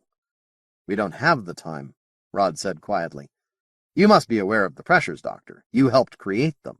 Every interest group in this sector is demanding immediate action. Rod had been getting daily calls from the Humanity League, and he was certain that Minister Horvath had been feeding information to the group. What's bothering you is the potential birth rate, Horvath said. I'm sure you realize that they must be able to control their population. They'd not have survived this long if they couldn't. But they may not want to, Fowler said. Could we make them do it? Rod, has your Commander Cargill done any more work on that threat estimate? Refinements only, Senator. His original calculations hold up pretty well. So it'd take a big fleet operation to compel the Motes, and that's with their present resources. What kind of problems are we handing our grandchildren if we help them get colonies? You can't prevent them from getting out now, Horvath protested. My Lord Blaine's analysis proved that. They'll eventually get the Langston field, and they'll come out. We must have friendly relations with them before then. I say, let's start trading with them right now and work out our problems as they come up. We can't solve everything at once. That's your recommendation? Fowler asked. Yes, sir. Mine, the Humanity Leagues, the Imperial Traders, not all of them, Rod interrupted. Their local council's divided. A sizable minority wants nothing to do with Motes. So they're in industries that will be ruined by Mote technology, Horvath said with a shrug. We can handle that problem. Senator, the Motes will inevitably develop something that gets them out of their system. We should get them so bound to the Empire that their interests are ours before it happens. Or take 'em into the Empire and be done with it, Fowler muttered. I thought of that one last night. If they can't control their population, we can do it for them. But we know they can, Horvath protested. We've proved they've been civilized a long time in one system. They've learned— He stopped for a moment, then continued excitedly, Has it occurred to you that they may have population allotments? The Motes on that expedition ship may have been required to have their children at a certain time, or not at all. So they had them aboard ship. Fowler said. His scowl vanished. Maybe you've got something there. I'll ask the Motes when they come in. Dr. Hardy, you've been sitting there like a man about to be hanged in low gravity. What's got you upset? Rats, the chaplain said carefully. Horvath looked around quickly, then nodded in submission. They disturbed you also, David? Of course. Can you find the file, or must I? I have it, Horvath sighed. He scrawled numbers on the face of his pocket computer. It hummed, and the wall screens lit. A Mote city, struck by disaster. Cars overturned and rusted through littered broken streets. Crashed aircraft were embedded in the ruins of fire-scorched buildings. Weeds grew from cracks in the pavement. In the center of the picture was a sloping mound of rubble, and 100 small black shapes darted and swarmed over it. That's not what it looks like. It's one floor of the Mote Zoo, Horvath explained. He touched his controls, and the image zoomed closer to focus on a single black shape which grew until the outlines were fuzzy, a pointed rat-like face with wicked teeth, but it was not a rat. It had one membranous ear and 5 limbs. The foremost limb on the right side was not a 5th paw. It was a long and agile arm, tipped with claws like hooked daggers. Ah! Horowitz exclaimed. He looked accusingly at Horvath. You didn't show me this one. More wars, eh? One of the wars must have wiped out so much life that ecological niches were left empty. But this, did you get a specimen? Unfortunately, no. What did it degenerate from? Horowitz asked wonderingly. A long step from the intelligent Mote to that. Is there a Mote cast you have not shown me? Something similar to that? No, of course not, Sally said. No one would breed selectively for those things, Horowitz mused. It must have been natural selection. He smiled in satisfaction. More proof if it were needed. One of their wars almost depopulated their planet, and for a very long time, too. Yeah, Renner said quickly. So while these things took over Mote Prime, the civilized Motes were out in the asteroids. They must have bred out there for generations, whites and browns and watchmakers, and maybe some things we didn't see because we didn't get to the asteroid civilization. But a long time ago, again, said Horvath. Very long. Dr. Buckman's work on asteroid orbits. Well, perhaps the mediators were evolved in space before they resettled the planet. You can see they were needed. Which makes the whites as warlike now as then, Senator Fowler pointed out. Now they have mediators, Uncle Ben, Sally reminded him. Yeah, and maybe they've shoved their population pressure— Doctor, get that goddamn thing off the screen! It gives me the willies. Why the hell would anyone put a ruined city in a zoo, anyway? The feral image vanished, and everyone seemed relieved. They explained that. Horvath seemed almost cheerful again. Some of their forms evolved for cities. A thorough zoo would have to include them. Ruined cities? Maybe to remind them of what happens when they don't listen to the mediators, Sally said quietly. A horrible example to keep them scared of war. It'd do it, too, Renner said. He shuddered slightly. Let's sum this up. The Motes are due in a few minutes, Senator Fowler said. 1, the potential reproductive rate is enormous, and the Motes are willing to have kids in places we wouldn't. 2, the Motes lied in a way that concealed their high birth rate potential. 3, Motes have had wars, at least 3 big ones, maybe more. 4, they've been around a long time, really long. That argues that they've got their population under control. We don't know how they do it, but it might tie in to why they have kids on dangerous missions. We have to ask. Okay so far? There was a chorus of muttered assents. Now to options. First, we could take Dr. Horvath's advice and negotiate trade agreements. The Motes have asked for permanent stations and the right to look for and settle on uncolonized worlds inside the Empire and beyond. They don't insist on the interior space, but they'd like stuff we don't use, such as asteroids and terraformable rocks. They offer a lot in exchange. He paused for comments, but there weren't any. Everyone was content to let the senator do the summation for the record. Now that course of action means turning the Motes loose. Once they have bases where we don't control access to them, Outies and rebels are certain to dicker with the Motes. We have to out-dicker, and it's possible that being generous now will get their gratitude later. Immediate agreement has the support of Commissioner Sandra Bright Fowler. We still okay so far? There were more nods and yeses. A few of the scientists looked curiously at Sally. Dr. Horvath gave her an encouraging smile. Second option. We take the Motes into the Empire, install a Governor-General, at least on any Mote colony, possibly on Mote Prime itself. This would be expensive, and we don't know what happens if the Motes try to resist. Their military potential is damn high. I think that would be terribly unwise, Anthony Horvath said. I can't believe the Motes would submit easily, and yeah, I'm trying to lay out the possibilities. Doctor, now that you've entered your objection, I may as well state that this plan has the tentative approval of the War Ministry and most of the Colonial Office people. No commissioners yet, but I intend to put it to the Motes as a possibility. How they might want in. Well, if they voluntarily enter the Empire, I'd support the action, Horvath said. So would I, Sally added. Ben Fowler screwed his heavy features into a mask of contemplation. Me? I don't think it would work, he mused. We generally govern through locals. Now, just what reward can we promise for cooperation with us against a conspiracy by their whole race? But we'll ask them. Fowler straightened in his chair. The amused, thoughtful smile vanished. Possibility 3, the hoof and mouth disease remedy. There were gasps. Horvath's lips were tightly drawn, and he took a deep breath. Does that mean what I think, Senator? Yeah. If there isn't any hoof and mouth disease, there won't be any. If there aren't any Motes, there won't be a Mote problem. David Hardy's voice was low but very firm. The Church would object to that very strongly, Senator, with every means we have. I'm aware of that, Father. I'm aware of the Humanity League's feeling, too. As a matter of fact, unprovoked extermination isn't a real alternative. Not that we can't physically do it, but politically, no. Unless the Motes are a direct and immediate threat to the Empire, which they aren't, Horvath said positively. They're an opportunity. I wish I could make you see that. Doc, I may see things as well as you do. Ever think of that? Now, those are the possibilities.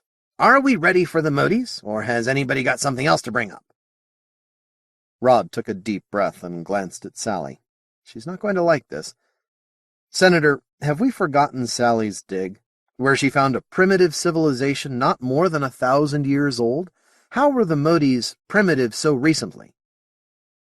More silence. Had to be wars, didn't it? Rod asked. No, Sally said. I thought about that. The Motes have zoos, right? Couldn't I have found, well, a reservation for primitives? We have them all over the Empire, cultural preserves for people who don't want to be part of technological civilization. After 1,000,000 years of civilization? Renner asked. Lady Sally, do you really believe that? She shrugged. They're aliens. I hadn't forgotten it, Ben Fowler said. Okay, let's discuss it. Sally, your notion's silly. You know what happened. They moved the asteroids around so long ago the pits are cold. Then, about the time of the Codominium, they blasted themselves into a new Stone Age. Doesn't argue too strong they've learned not to fight, does it? We did the same thing then, Sally said, or would have if we'd been trapped in a single system. Yeah, Fowler answered. And if I was a commissioner for a Mote empire, I wouldn't let humans wander around space without a keeper. Anything else? Yes, sir, Rod told him. Sally, I don't like this, but get on with it, Fowler growled. Yes, sir. Am I losing her because of Motes? But I can't just forget it. Dr. Horvath, you seemed very uncomfortable after we agreed that the Motes have been civilized for millennia.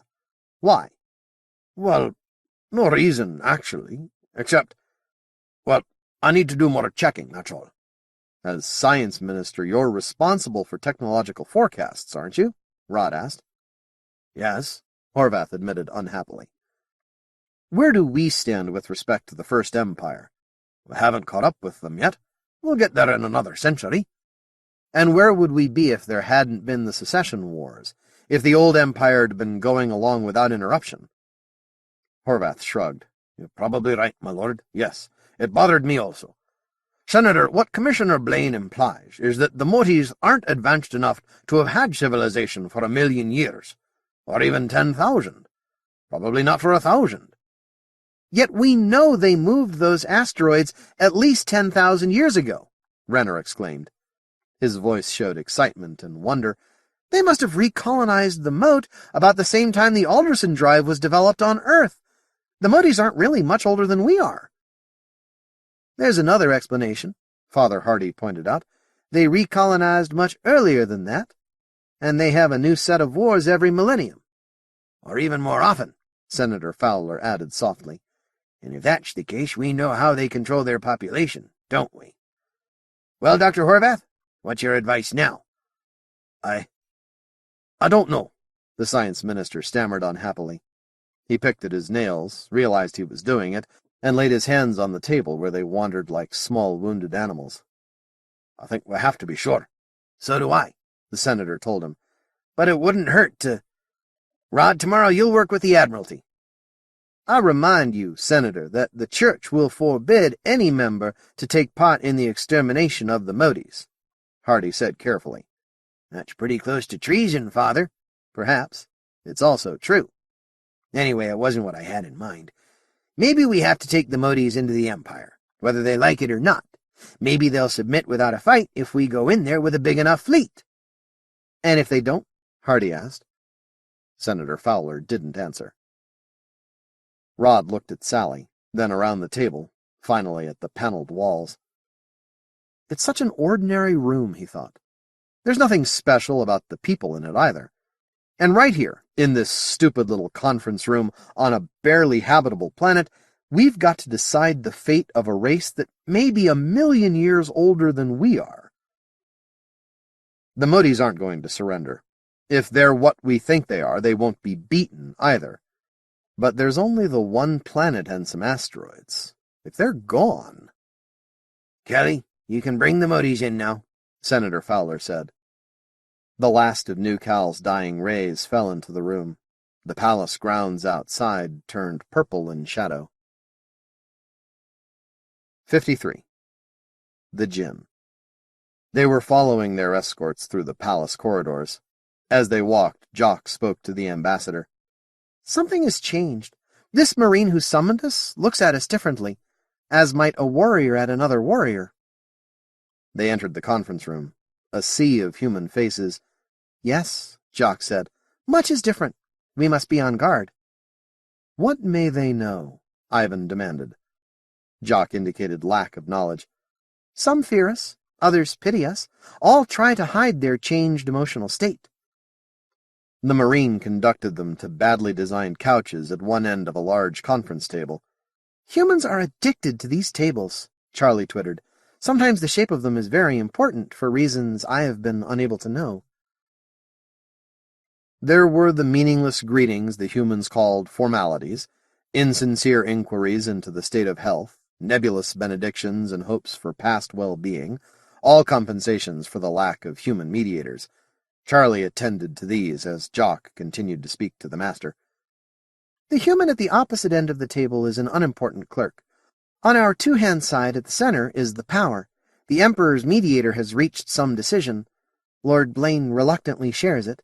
Sally disagrees very much, but is unable to argue. She wishes for reasons to object. We may need to find them for her. Opposite the Emperor's mediator are the scientists, and they share Sally's emotions. They do not feel as involved in the decision as she. The others are of no importance except the priest. I am still unable to determine his importance, but it has increased since last we saw him. He may be more dangerous to us than all the rest. Can he understand our language? Ivan demanded. Not if we speak rapidly and with formal grammar. He detects elementary emotional content and is aware that we are exchanging much information in a short time. Find out what disturbs the humans. Ivan curled on his couch and surveyed the room with distaste. Keepers sometimes spoke directly with mediators from many masters, but it was never a pleasant experience. All negotiation with humans was painfully slow. Their thoughts crept like liquid helium, and often they had no conception of their own interests. But he could not simply instruct the mediators. They were unstable, increasingly so. They must be controlled directly, and the race must be preserved. "This meeting may be more pleasant than the others," Charlie said. Senator Fowler looked startled. "Why do you say that?" "From your expression, you are determined to achieve decisions at this meeting," Charlie answered. "You have told us that the meeting will be long, lasting even through dinner. Your Trivy tells us that you are under great pressure to conclude an agreement with us. We are slowly learning your ways and coming to enjoy them, but our training, our whole reason for existence, is to reach agreements. So far you have been careful to avoid them." "Blunt enough," Fowler muttered. "And intended to put us a bit ill at ease, wasn't it, my friend? You're smooth." "We need information first, about your history." "Ah." Charlie hesitated only a second, but she saw the signals Jock gestured and the master's finger movements. "You are concerned about our wars?" "Damn right," Senator Fowler agreed. "You hid damn near your whole history. Lied about what you did tell us." There were mutters of disapproval. Dr. Horvath shot Fowler a disgusted look. Didn't the man know anything about negotiations? But of course he did, which made such rudeness even more puzzling. Charlie gave a human shrug. "As you did with us, Senator." "Our history. Very well. Like you humans, we have had periods of warfare, often over religions. Our last great wars were several of your centuries ago. Since that time we have managed to control ourselves. But we have rebellions from time to time. Masters much like your Audis, who place independence ahead of the good of the race. It is then necessary to fight them." "Why didn't you just admit that in the first place?" Rod demanded. The Mote shrugged again. "What did we know of you? Until you gave us the Trivy and let us see you as you are, what could we know? And we are as ashamed of our conflicts as many of you are of yours. You must understand, nearly all mediators serve masters who have no connection with war. We were instructed to assure you of our peaceful intentions toward your race. Our internal conflicts did not seem to be any of your business." "So you hid your weapons?" Rod asked. Charlie looked to Jock. The other mediator answered. "Those we have. We are inhabitants of a single star system, my lord.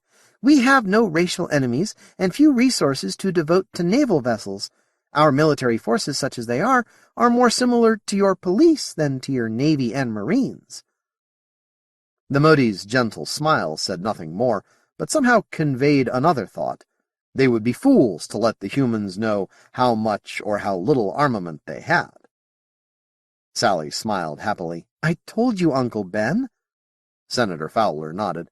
"One other little point, Charlie. Just how often do your reproductive castes breed, anyway?" It was Jock who answered. When Charlie hesitated, David Hardy watched with interest. Was there communication by gesture? "When they are allowed to," the alien said smoothly. "Don't yours?" "Eh?" "You control your populations through economic incentives and forced emigration. Neither alternative is available to us, yet our reproductive drives are no less strong than yours. Our masters breed when they can." "You mean you have legal mechanisms to restrict population?" Horvath asked. "Essentially, yes." "And why didn't you say that before?" Senator Fowler demanded. "You didn't ask." Dr. Horvath was grinning now. So was Sally.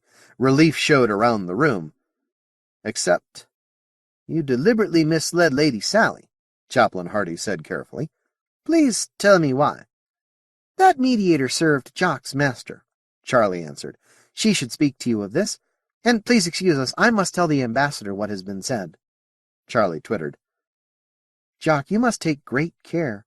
We have won their sympathy. They want reasons to believe us. These humans have almost as much empathy as mediators when they are in the proper mood, but they can change instantly."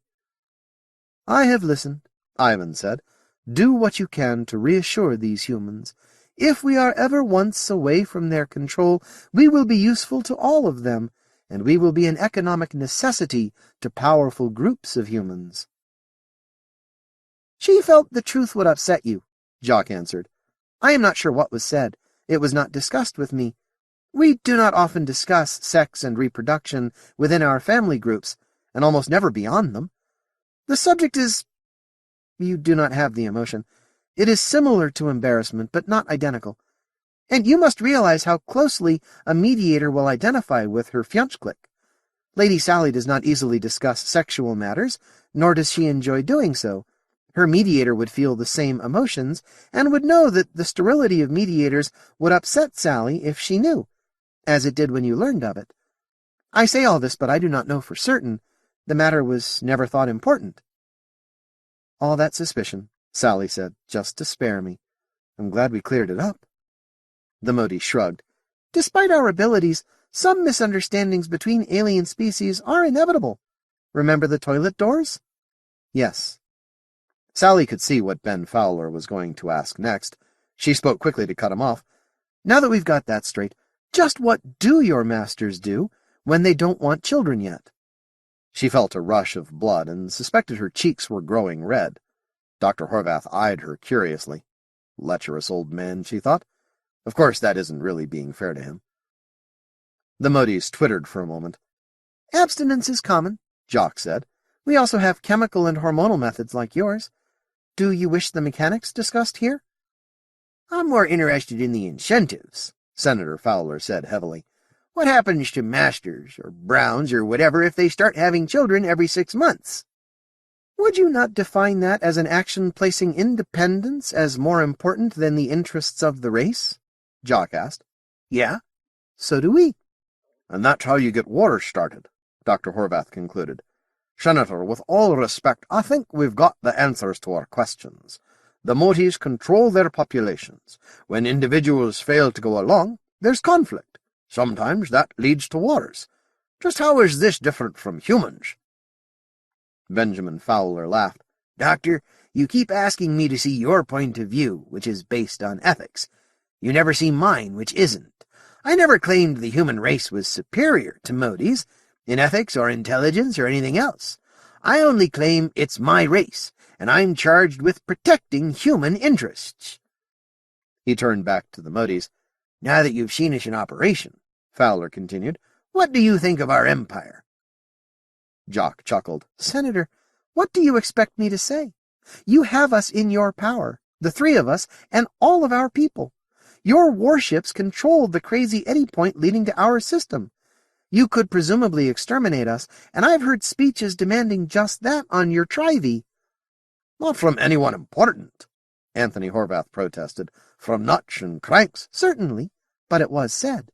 Thus, any answer I give to the senator's question will be what I believe he wants to hear. How could it be otherwise? Well said, Ivan twittered. Humans appear to respect admission of truth contrary to interests. In this case, they inevitably would know anyway. But take care. Trust my skills, Master. Note that most have relaxed. Only the clergyman and the naval officer called Renner are not satisfied. The Emperor's mediator is now undecided, and when we came into this room, he had decided against us. Charlie, I am fearful. Would it not be best to tell them all, now that they know so much? How can we long keep our cycles and our reproductive patterns secret? My master wished to tell them all, you will be silent, and allow Jock to speak to the humans. Defer questions which upset you to her. I will, master. I was instructed to obey you, but I am still of the opinion that my master was correct. And if he had assessed the humans incorrectly? Jock asked. If they see us as a threat to their descendants, may they not destroy us all now while they are able? Silence. Speak to the humans. The ambassador points out that as the Empire is both the most powerful association of humans and the group closest to our home, it is to our interest to be in alliance with your empire, regardless of our opinions. We're surrounded. And that's a fact, Sally agreed. Uncle Ben, how long does this go on? We have the draft agreements worked out by the economics technicians. Can't we get to the details of that? Fowler was not satisfied. It showed in the set of his heavy jowls, the tense shoulders. There was trouble in the Empire without Motes. Add Mote technology in the hands of Audis and rebels, and anything could happen. There is a draft agreement, Senator Fowler said carefully. Before we put that to you, I have another proposition. Have you any interest in joining the Empire? As a Class 1 system member, for example.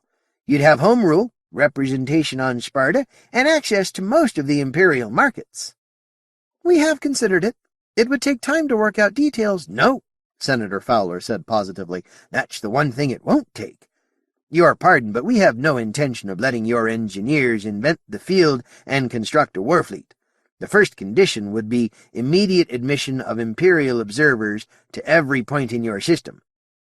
Disarmament. Trust in your good intentions, Jacques said. Would you submit to such terms? I haven't been asked to, Ben said. You have. I said they would make this offer, Charlie twittered. We cannot accept, Ivan answered flatly. We would be helpless. Assume the humans are sincere. Assume the Empire would not destroy us when our true nature became obvious. Can we believe that many generations from now the Empire will be ruled by benevolence? It is a risk we cannot take. The race must be assured of survival. There is no assurance. We must get out of our system and into the universe. When we are firmly established in many systems, the humans will not dare attack any of them, Jacques said. Her gestures showed impatience. You are convinced that we cannot accept this offer? Charlie asked. Jacques, we have discussed this before. The humans will be thorough. They will want to disarm the warriors. Before that happens, the masters will fight. There will be war precisely when the humans expect it. They are not fools, and their naval officers are afraid of us. Overwhelming force would back up the observers. If we pretend to accept, they will feel justified in destroying us. Remember the fate of human planets in rebellion. This offer cannot even buy time. Then give the answer we agreed upon, commanded Ivan. The ambassador regrets that any such agreement would exceed his authority.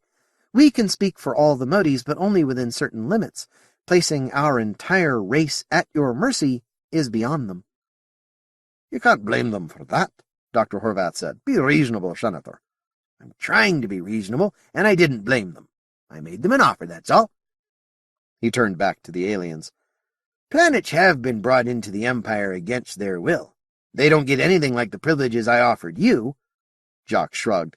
I cannot say what the masters would do if you attempted conquest of our system.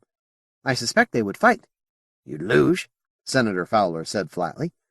We'd hate that. And in losing, you might chuck up so much of our strength that we'd lose most of this sector. Set the unification drive back a century, maybe. Conquest is expensive. Senator Fowler didn't add that sterilization wasn't, but the unspoken thought hung heavily in the brightly lit room. Can we make a counteroffer? Jacques said. Allow us to set up production centers on uninhabitable worlds. We will terraform them. For every world you give us, we will terraform another for you. As to the economic dislocations, you can form companies to hold a monopoly on trade with us. Part of the stock could be sold publicly. The balance could be held to be given as compensation to the companies and workers displaced by our competition.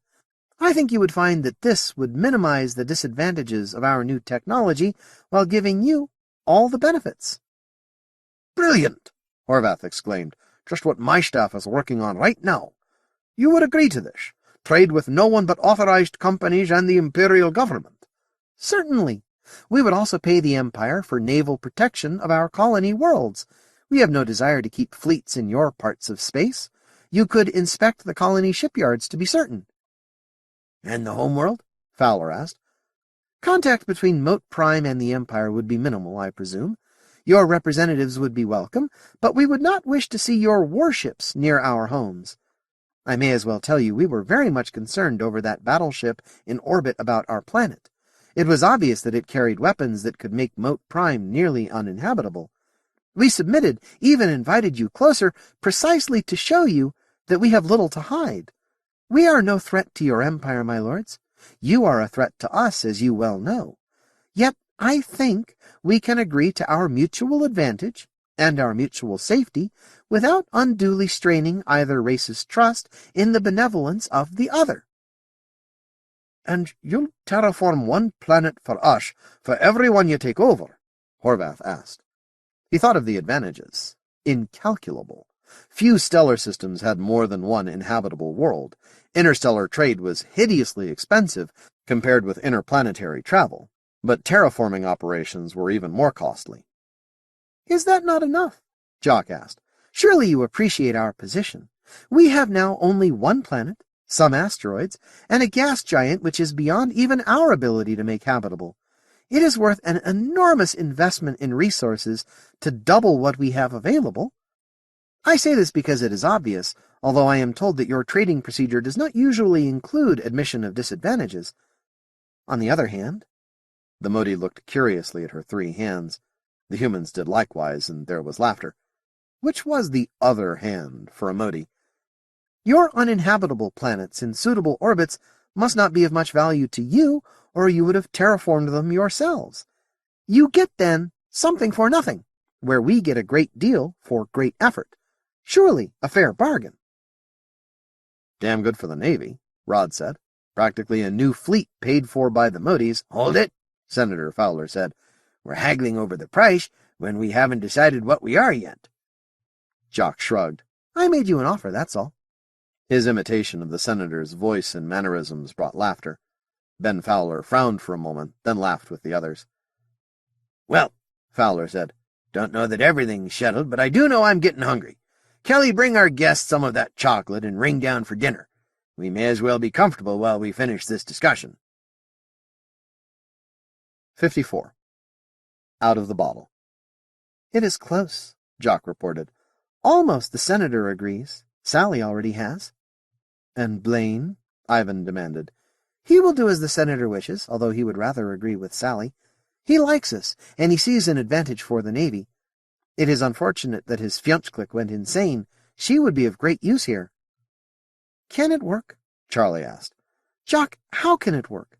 Before the new colonies are established, the Imperials will see us as we are. They will visit our system, and they will know. And then they will never know," Jock said. "Their own navy will prevent it. There will be visits by unarmed ships, but they will risk no more naval vessels. Can we not deceive a few ships full of humans? They can never speak our language. We will have time to prepare for them. We will never let them see warriors. How will they learn? Meanwhile, the colonies will be established. The humans can have no conception of how quickly we can establish colonies, or how quickly they will be able to build ships. We will be in a much better bargaining position then, in contact with many humans, and we can offer them anything they want. We will have allies, and we will be spread far enough that not even the Empire could exterminate us. If they cannot do it with certainty, they will not attempt it. That is how these humans think." The Marine brought them the drink humans called chocolate, and they drank with pleasure. Humans were omnivores like Motes, but the flavors humans preferred were generally tasteless. Chocolate, though, that was excellent, and with extra hydrocarbons to simulate the waters of the homeworld, it was incomparable. "What alternatives have we?" Jock demanded. "What would they do if we told them everything? Would they not dispatch their fleet to destroy us all and save their descendants from our threat?" "I approve this agreement," Ivan said. "Your master will also." "Perhaps," Charlie said. She thought, falling into a pose that excluded the world around her. She was the master. "I can agree," she said. "It is better than I had hoped.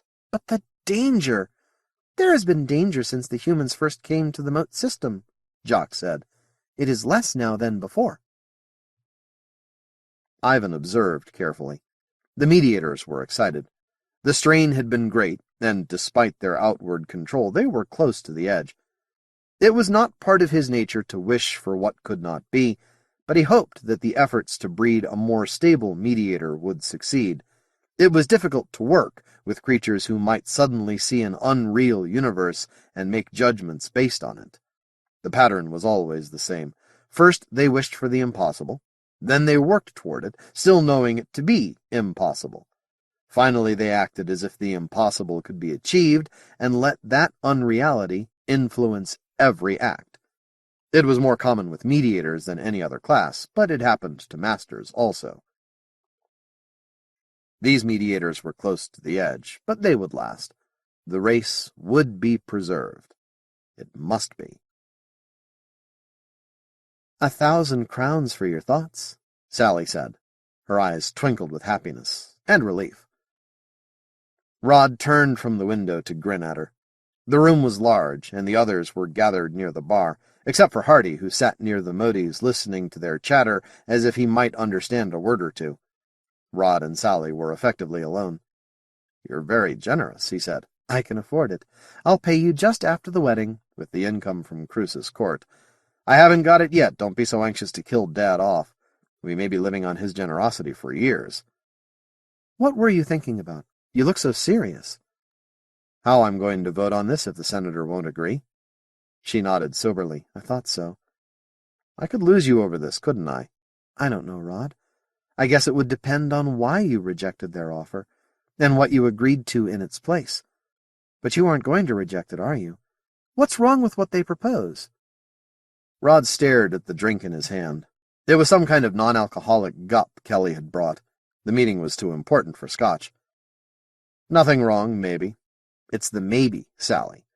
Look out there." He pointed to New Scotland's streets. There were few people at this hour. Theater and dinner-goers, sightseers come to view the palace after dark, sailors with their girls, Covenanter guardsmen in kilts and bearskins standing rigidly at the sentry box near the driveway entrance. If we're wrong, their kids are dead. "If we're wrong, the Navy takes it on the chin," Sally said slowly.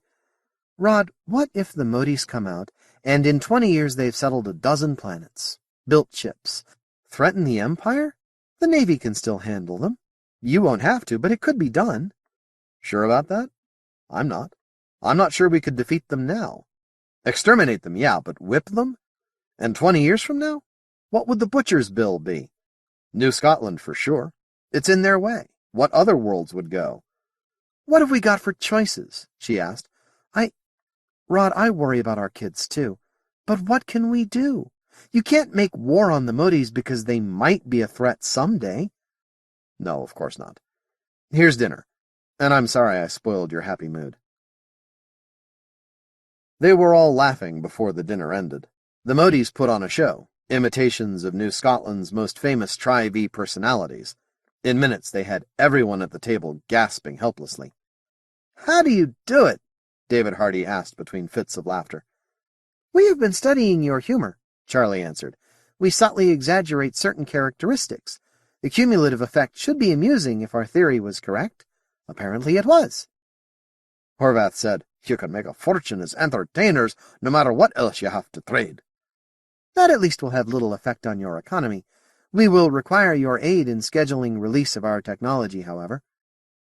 Horvath nodded gravely. "I'm glad you appreciate the problem.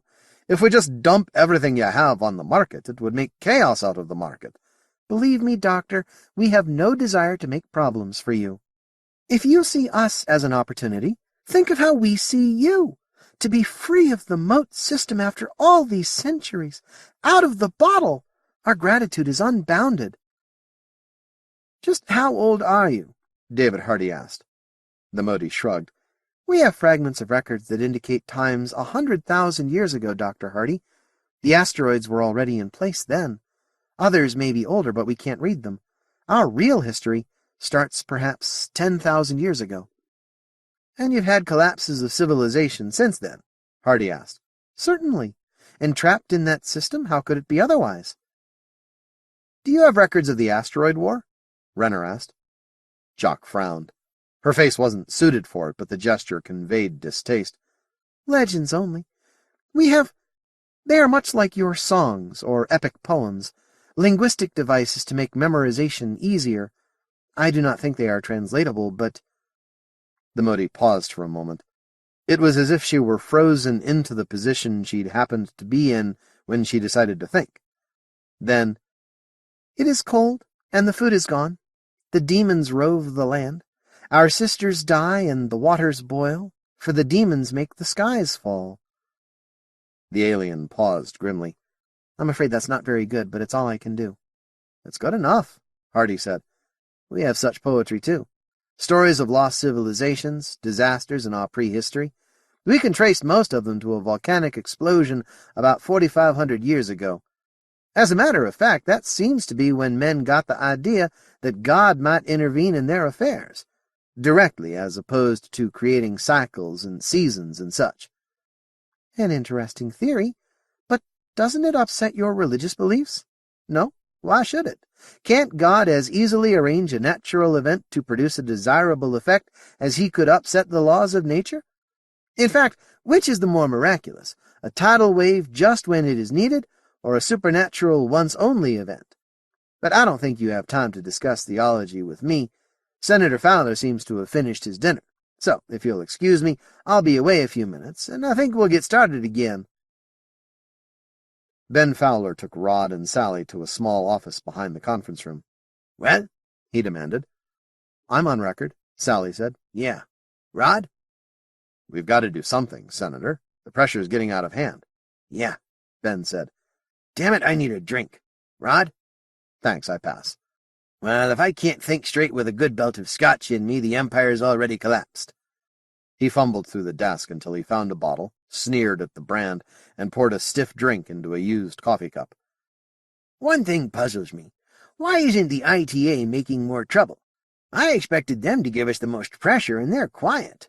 Thank God for what favors we have." He tossed off half the cup and sighed.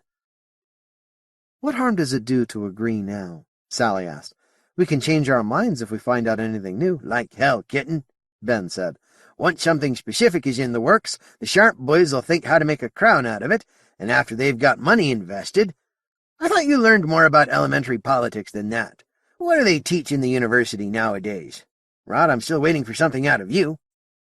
Rod fingered his bent nose. "Ben, we can't stall much longer. The Motes must know that. They may even cut their offer once they see just how much pressure we're under. I say let's do it." "You do, huh? You'll make your wife happy anyway." "He's not doing it for me," Sally insisted. "You stop teasing him." "Yeah." The senator scratched his bald spot for a moment. Then he drained his cup and set it down. "Gotta check on one or two things. Probably be okay. If they are, I guess the Motes have a deal. Let's go in." Jock gestured rapture and excitement. "They are ready to agree. We are saved." Ivan eyed the mediator coldly.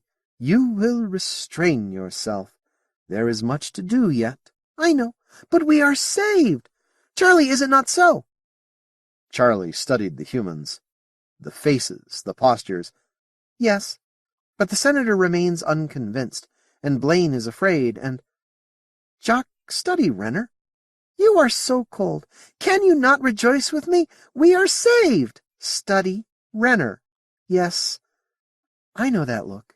He wears it playing poker when his down card is an unexpected one. It does not help us." "But he has no power, Charlie. A wanderer with no sense of responsibility." "Perhaps. We juggle priceless eggs in variable gravity. I am afraid. I will taste fear until I die." 55. Renner's hole card. Senator Fowler sat heavily and looked around the table. The look was enough to still the chatter and get everyone's attention. "I guess we know what we are all after," he said. "Now comes haggling over the price. Let's get the principle set, huh? First and foremost, you agree not to arm your colonies and to let us inspect them to be sure they aren't armed." "Yes," Jock said positively. She twittered to the master. "The ambassador agrees, provided that the Empire will, for a price, protect our colonies from your enemies." "We'll certainly do that. Next, you agree to restrict trade to companies chartered by the Imperium." "Yes." "Well, that's the main points," Fowler announced. "We're ready for the small stuff. Who's first?" "Can I ask what kind of colony they'll set up?" said Renner. "Eh? Sure." "Thank you. Will you be bringing representatives of all your classes?" "Yes." Jock hesitated. "All that are relevant to the conditions, Mr. Renner. We'd hardly take farmers to a non-terraformed rock until the engineers had built a dome." "Yeah, Well, I was wondering because of this. He fumbled with his pocket computer, and the screens lit. They showed an oddly distorted new cal, a brilliant flash, then darkness. Whoops, wrong place. That was when the probe fired on Captain Blaine's ship. Huh? Jock said. She twittered to the others. They answered. We had wondered what was the fate of the probe. Frankly, we believed you had destroyed it, and thus we did not wish to ask. You're close, Renner said. More images flashed on the screen. The light sail was rippling. This is just before they shot at us. But the probe would not have fired on you, Jock protested. It did.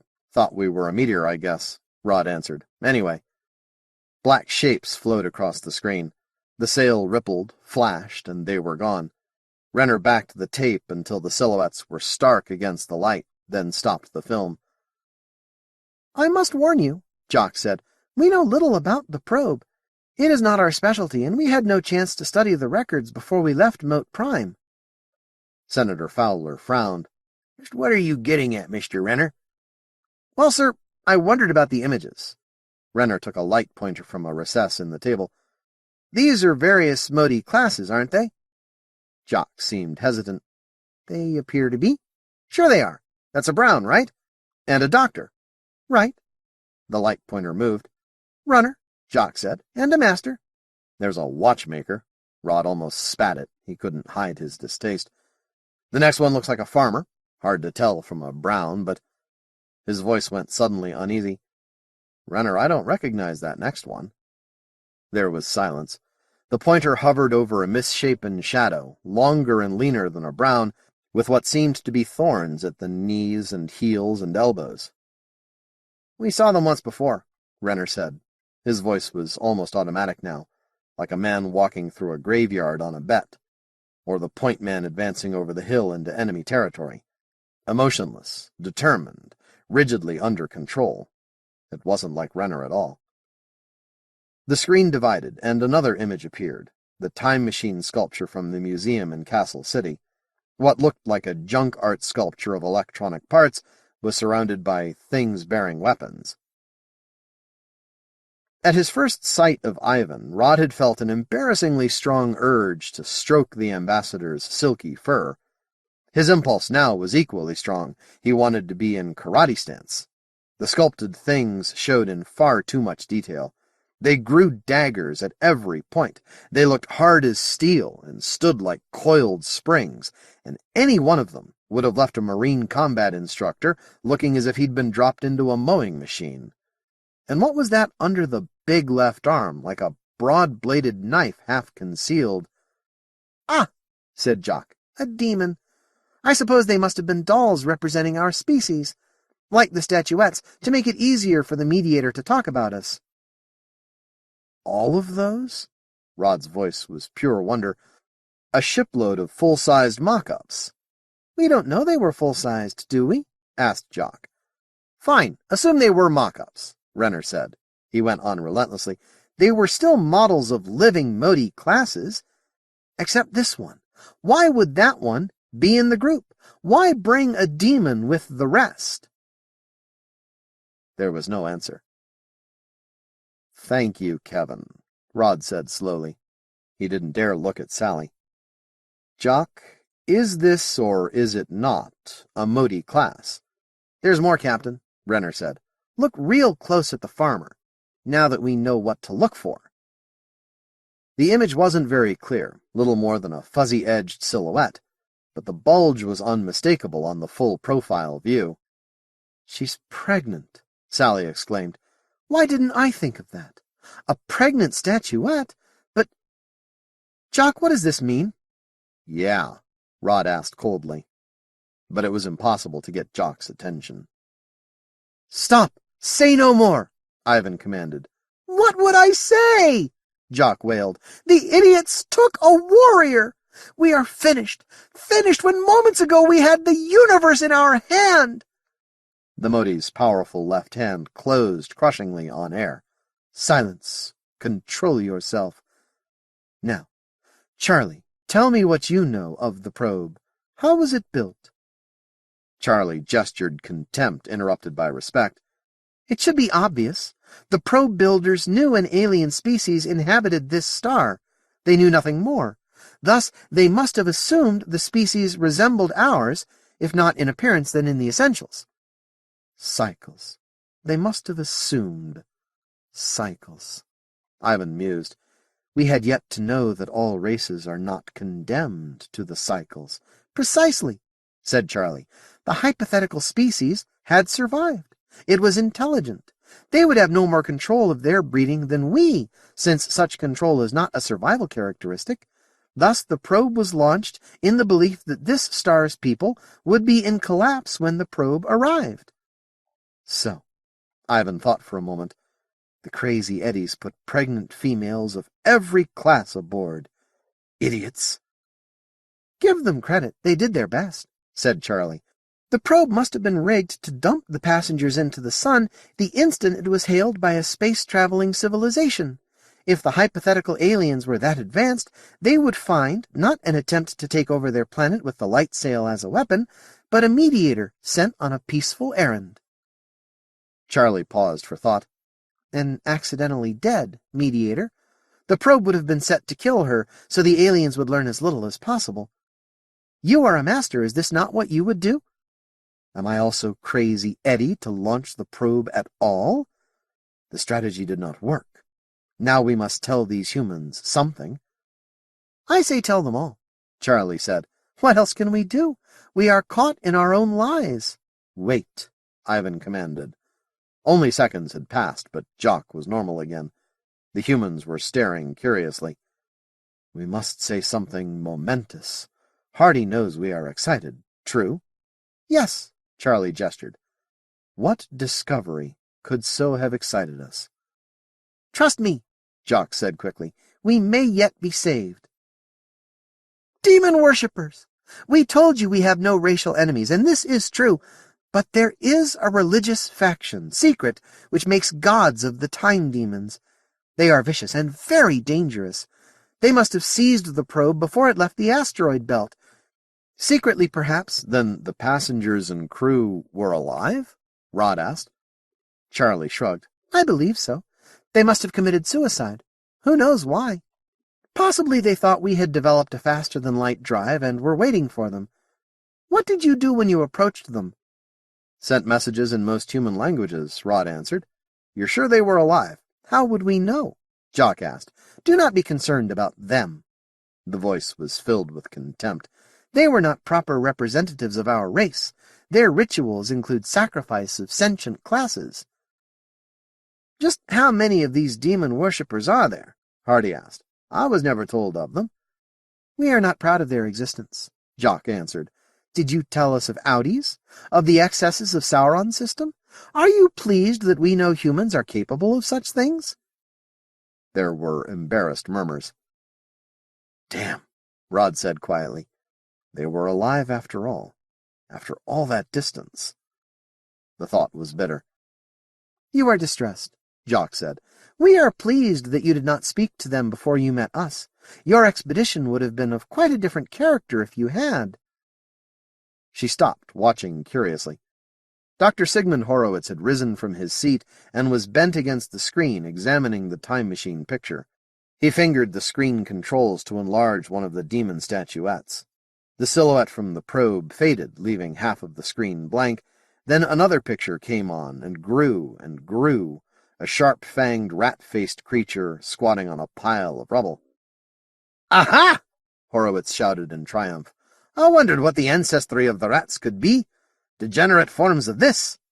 He turned to the Motes. There was nothing in his manner but curiosity, as if he'd paid no attention to the conversation before. What do you use this cast for? He asked. Soldiers, aren't they? Have to be. What else would they be good for? No, they are only myths. Balderdash. Demons with weapons? Father Hardy, can you imagine devils carrying blast rifles? Horowitz fingered the controls again, and the probe silhouette appeared. Abraham's beard! That's no statue! Come now, this is a Mote subspecies. Why do you hide it? Fascinating. I've never seen anything so well adapted for... Horowitz's voice trailed off. A warrior caste, Ben Fowler said slowly. I don't wonder that you hid it from us. Dr. Horowitz, would you suppose that creature is as prolific as we know the other Motes can be? Why not? But I tell you the demons are legendary, Jock insisted. The poem! Dr. Hardy, you recall the poem? These are the creatures who made the skies fall. I believe that, Hardy said. I'm not sure I believe they're extinct. You keep their feral descendants in zoos. Anthony, I put a hypothetical question to you. If the Motes have a very prolific caste devoted to warfare, their masters have pride and independence similar to terrain lions. They have had several disastrous wars, and they are hopelessly trapped in a single planetary system. What is the most reasonable projection of their history? Horvath shuddered. So did the others. Like MacArthur, Horvath answered sadly. Cooperation among masters must break down when population pressures become severe enough. If that's really a current caste, David. But I tell you again, they are legendary demons, Jock protested. I'm afraid we don't believe everything you tell us, Hardy said. There was deep sadness in his voice. Not that I ever accepted everything you said. Priests hear a lot of lies. But I always did wonder what you were hiding. It would have been better if you'd shown us some kind of military or police forces. But you couldn't, could you? They were— He gestured at the screen. Those. Rod, Senator Fowler said, you look pretty grim. Yes, sir. I was thinking what it would be like to fight a race that's bred warriors for 10,000 years. Those things must be adapted to space warfare, too. Give the Motes field technology and— Ben, I don't think we could beat them. It'd be like trying to fight millions of Sauron cyborgs. Hell, the couple of thousand they had were enough to keep the war going for years. Sally listened helplessly. But what if Jock's telling the truth? Couldn't she be right? There was a warrior caste. It's extinct now, and outlaw Motes want to bring them back. Easy enough to find out, Fowler muttered, and best done fast before the Mote Browns build a fleet that could stop us. If they haven't already, Rod muttered. They work so fast. They rebuilt the embassy ship while it was on its way to MacArthur. A complete overhaul, with 2 Browns and some Watchmakers. I think Commander Cargill's threat estimate may be a bit conservative, Senator. Even if it isn't, said Renner, we still have to picture every ship captained and crewed by Admiral Kutuzov. Right. Okay, Jock, you see our situation, said the Senator. Not really. The Mote was crouched forward and looked very alien. I'll spell it out. We don't have the resources to fight 1,000,000 critters evolved for warfare. Maybe we'd win, maybe not. If you keep those things around, it's because you need 'em. Your system's too crowded to keep useless mouths. If you need 'em, you fight wars. I see, Jock said carefully. No, you don't, the Senator growled. You know something about Sauron's system, but not enough. Jock, if your Motes breed warrior castes, our people are going to identify you with Sauron's, and I don't think you appreciate just how much the Empire hated them and their Superman ideas. What will you do? Jock asked. Take a look at your system. A real look. And if you find warriors? We don't need to look, do we? Senator Fowler demanded. You know we'll find 'em.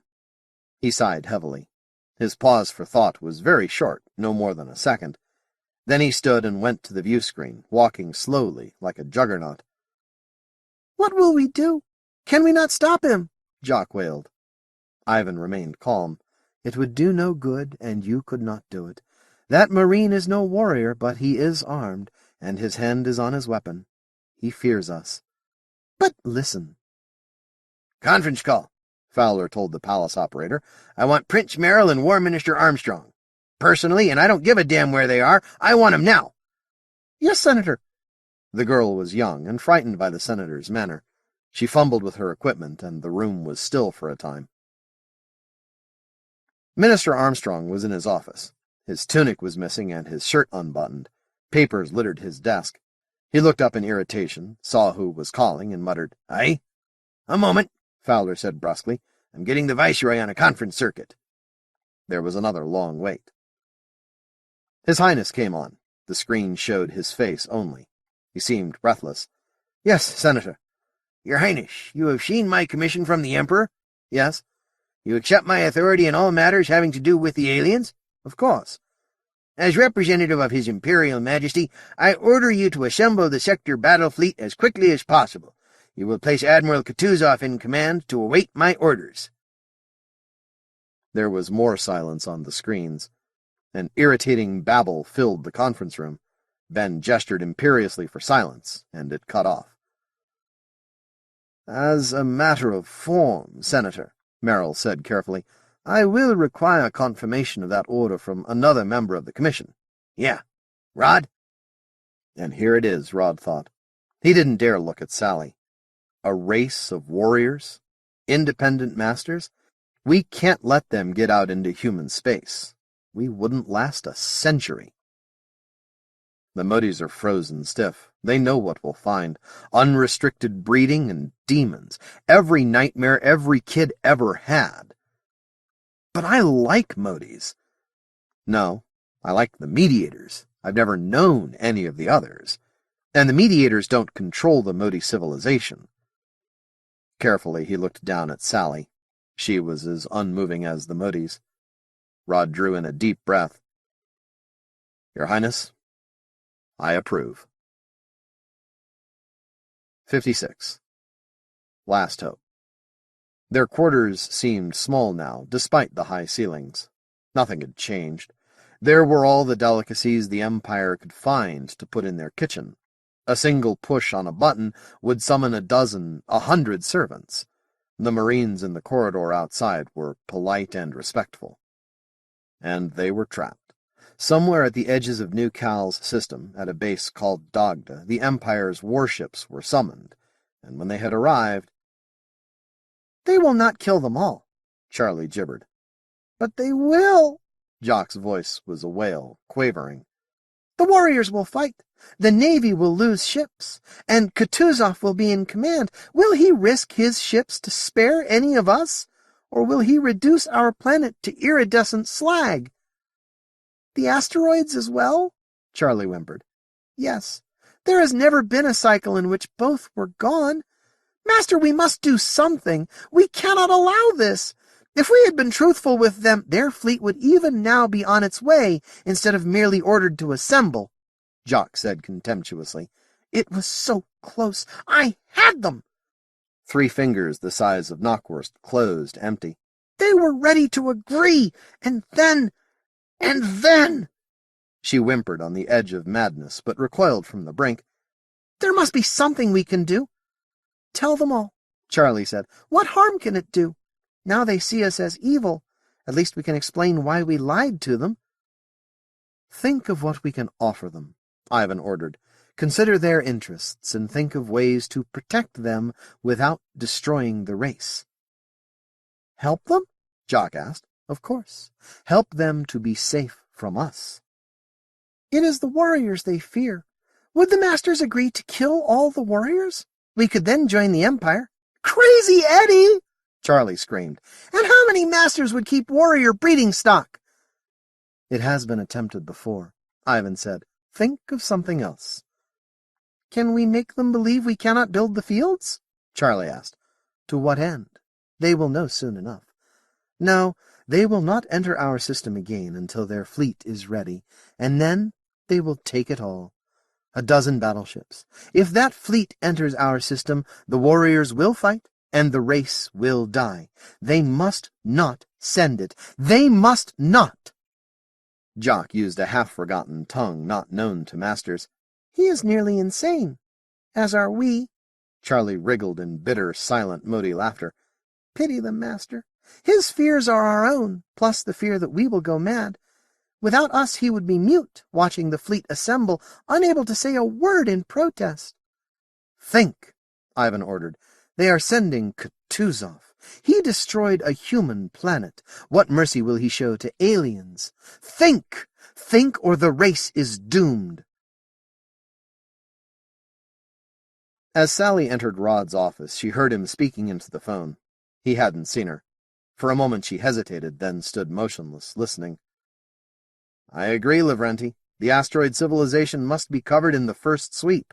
It may even be their prime naval base." "I do not like to divide fleet," the heavily accented voice said from the phone. "You give me 2 missions, Lord Blaine. They are not compatible. To fall upon Motes and cripple them without warning? Yes, that is possible. To invite their attack before we react, that will cost lives and ships we cannot spare. You'll plan it that way nonetheless. Yes, my lord. My officers will bring you preliminary plans in the morning. They will also bring you loss estimates. What officer do you suggest I place in command of decoy vessel, my lord? Classmate of yours? Stranger? I await your suggestions. Damn it! Please excuse my impertinence, my lord. Your commands will be obeyed. The screen went dark. Rod sat staring at its blank face until Sally came in and sat across from him. The warrior statuettes were vivid behind his eyes. You heard? Some of it. Is it really that bad? Rod shrugged. Depends on what we're up against. It's one thing to go in shooting, blast our way in and saturate the planet and asteroids with hellburners. But to send the fleet in, give the Motes warning of what we're up to, and wait for them to attack us? The first hostile move could be from the laser cannon that launched the probe. She looked at him miserably. Why do we have to do it at all? Why can't we just let them alone? So that one of these days they can come out here and chop up our grandkids? Why does it have to be us? It was, though. Tell me, Sally, is there any doubt about it? About what the Motes really are? They're not monsters. No, just our enemies. She shook her head sadly. So what will happen? The fleet goes in. We demand they surrender to the Empire. Maybe they accept, maybe not. If they do, suicide crews go in to supervise the disarmament. If they fight, the fleet attacks. Who's going to land on Mote Prime? Who will be in charge of the... No! Rod, I can't let you do that! Who else could it be? Me, Cargill, Sandy Sinclair? MacArthur's old crew will land. Maybe they'll really surrender. Somebody's got to give them that chance. Rod, can we have the wedding soon? There's no heir to either of our families. No use, said Charlie. Taste the irony. For millions of years we have been in a bottle. Its shape has shaped our species to our detriment. Now we have found the opening, and now the Navy pours through to burn our worlds. Jock sneered. How vivid and poetic are your images. How fortunate we are to enjoy your constructive advice. You... Charlie stopped suddenly. Jock's walk had turned strange. She paced with her hands twisted uncomfortably behind her, head bent forward, feet close together to render her stance as precarious as a human's. Charlie recognized Kutuzov. She made a peremptory shushing motion to stop Ivan from commenting. I need a human word, said Jock. We never heard it, but they must have it. Summon a servant, she snapped in Kutuzov's voice, and Charlie leaped to obey. Senator Fowler sat at a small desk in the office next to the commission conference room. A large bottle of new Aberdeen Highland cream stood on the otherwise bare oak desk. The door opened and Dr. Horvath came in. He stood expectantly. "Drink?" Fowler asked. "No, thank you." "Want to get down to it, eh? Right. Your application for membership on this commission is denied." Horvath stood rigid. "I see. I doubt it. Sit down." Fowler took a glass from the desk drawer and poured. "Here, hold this anyway. Pretend you're drinking with me. Tony, I'm doing you a favor." "I do not see it that way." "Don't, eh? Look, the commission's going to exterminate the Motes. Just what's that going to do for you? You want to be part of that decision?" "Exterminate? But I thought the orders were to bring them into the Empire." "Sure. Can't do anything else. Political pressure's too big to just go in and wipe them out. So I gotta let the Motes draw some blood, including the father of the only heir I'll ever have." Fowler's lips were tightly drawn. "They'll fight, Doc. I just hope they don't make a phony surrender offer first, so Rod'll have a chance. You really want to be part of that?" "She. I guess I really do she. Thank you." "You're welcome." Fowler reached into his tunic and took out a small box. He opened it for a second to look inside, closed it, and scaled it across the desk to Horvath. "There. That's yours." Dr. Horvath opened it and saw a ring with a large blank green stone. "You can carve a baron's crest on that next birthday," Fowler said. "Do not bind the mouths and all that. Satisfied?" "Yes, very. Thank you, Senator." "No thanks needed. You're a good man, Tony." Okay, let's get in there and see what the Motes want. The conference room was nearly filled. The commissioners, staff, Horvath's scientists, Hardy, Renner, and Admiral Kutuzov. Senator Fowler took his seat. Lords Commissioners representing His Imperial Majesty are now convened. Write your names and organizations. He paused briefly as they scrawled on their computers. The Motes have requested this meeting. They didn't say why. Anybody got anything to bring up before they get here? No? Okay, Kelly, bring them in. The Motes were silent as they took their places at the end of the table. They looked very alien. The human mimicry was gone. The permanent smiles were still painted on, and the fur was combed sleek and shiny. Your ball, the senator said. I may as well tell you we're unlikely to believe anything you say. There will be no more lies, Charlie said. Even the voice was different. The mediator sounded alien, not like a blend of all the voices the Motes had ever heard, but with a distinct— Rod couldn't trace it. Not an accent. It was almost perfection, the ideal of Anglic. The time for lies is finished. My master thought so from the beginning, but Jock's master was given jurisdiction over negotiations with humans, as you were given such jurisdiction for your emperor. Faction fight, eh? Fowler said. Pity we didn't meet your boss. A bit late now, isn't it? Perhaps, but I will now represent him. You may call him King Peter if you like. The midshipman did. What? Rod stood at his seat, and the chair fell backward to crash to the floor. When? Just before they were killed by warriors, Charlie said. Attacking me will gain you no information, my lord, and it was not my master's warriors who killed them. Those who did were ordered to take them alive, but the midshipman would not surrender. Rod carefully retrieved his chair and sat. No, Horst wouldn't, he muttered. Nor would Whitbread, nor Potter. You may be as proud of them as you wish, Lord Blaine. Their last moments were in the finest traditions of the Imperial service. There was no trace of irony in the alien voice. And just why did you murder those boys? Sally demanded. Rod, I'm sorry. I'm sorry, that's all. It wasn't your fault. The lady asked you a question, Charlie. They had discovered the truth about us. Their landing boats took them to a museum. Not one of the places of amusement that we allowed you to visit. This one has a more serious purpose. Charlie spoke on in a low voice. She described the museum and the battle there, the flight across Mote Prime, the beginning of the war between Mote factions, and the landing in the street outside the castle. She told of the final battle. My own warriors lost, she finished. Had they won, King Peter would have sent the midshipmen back to you.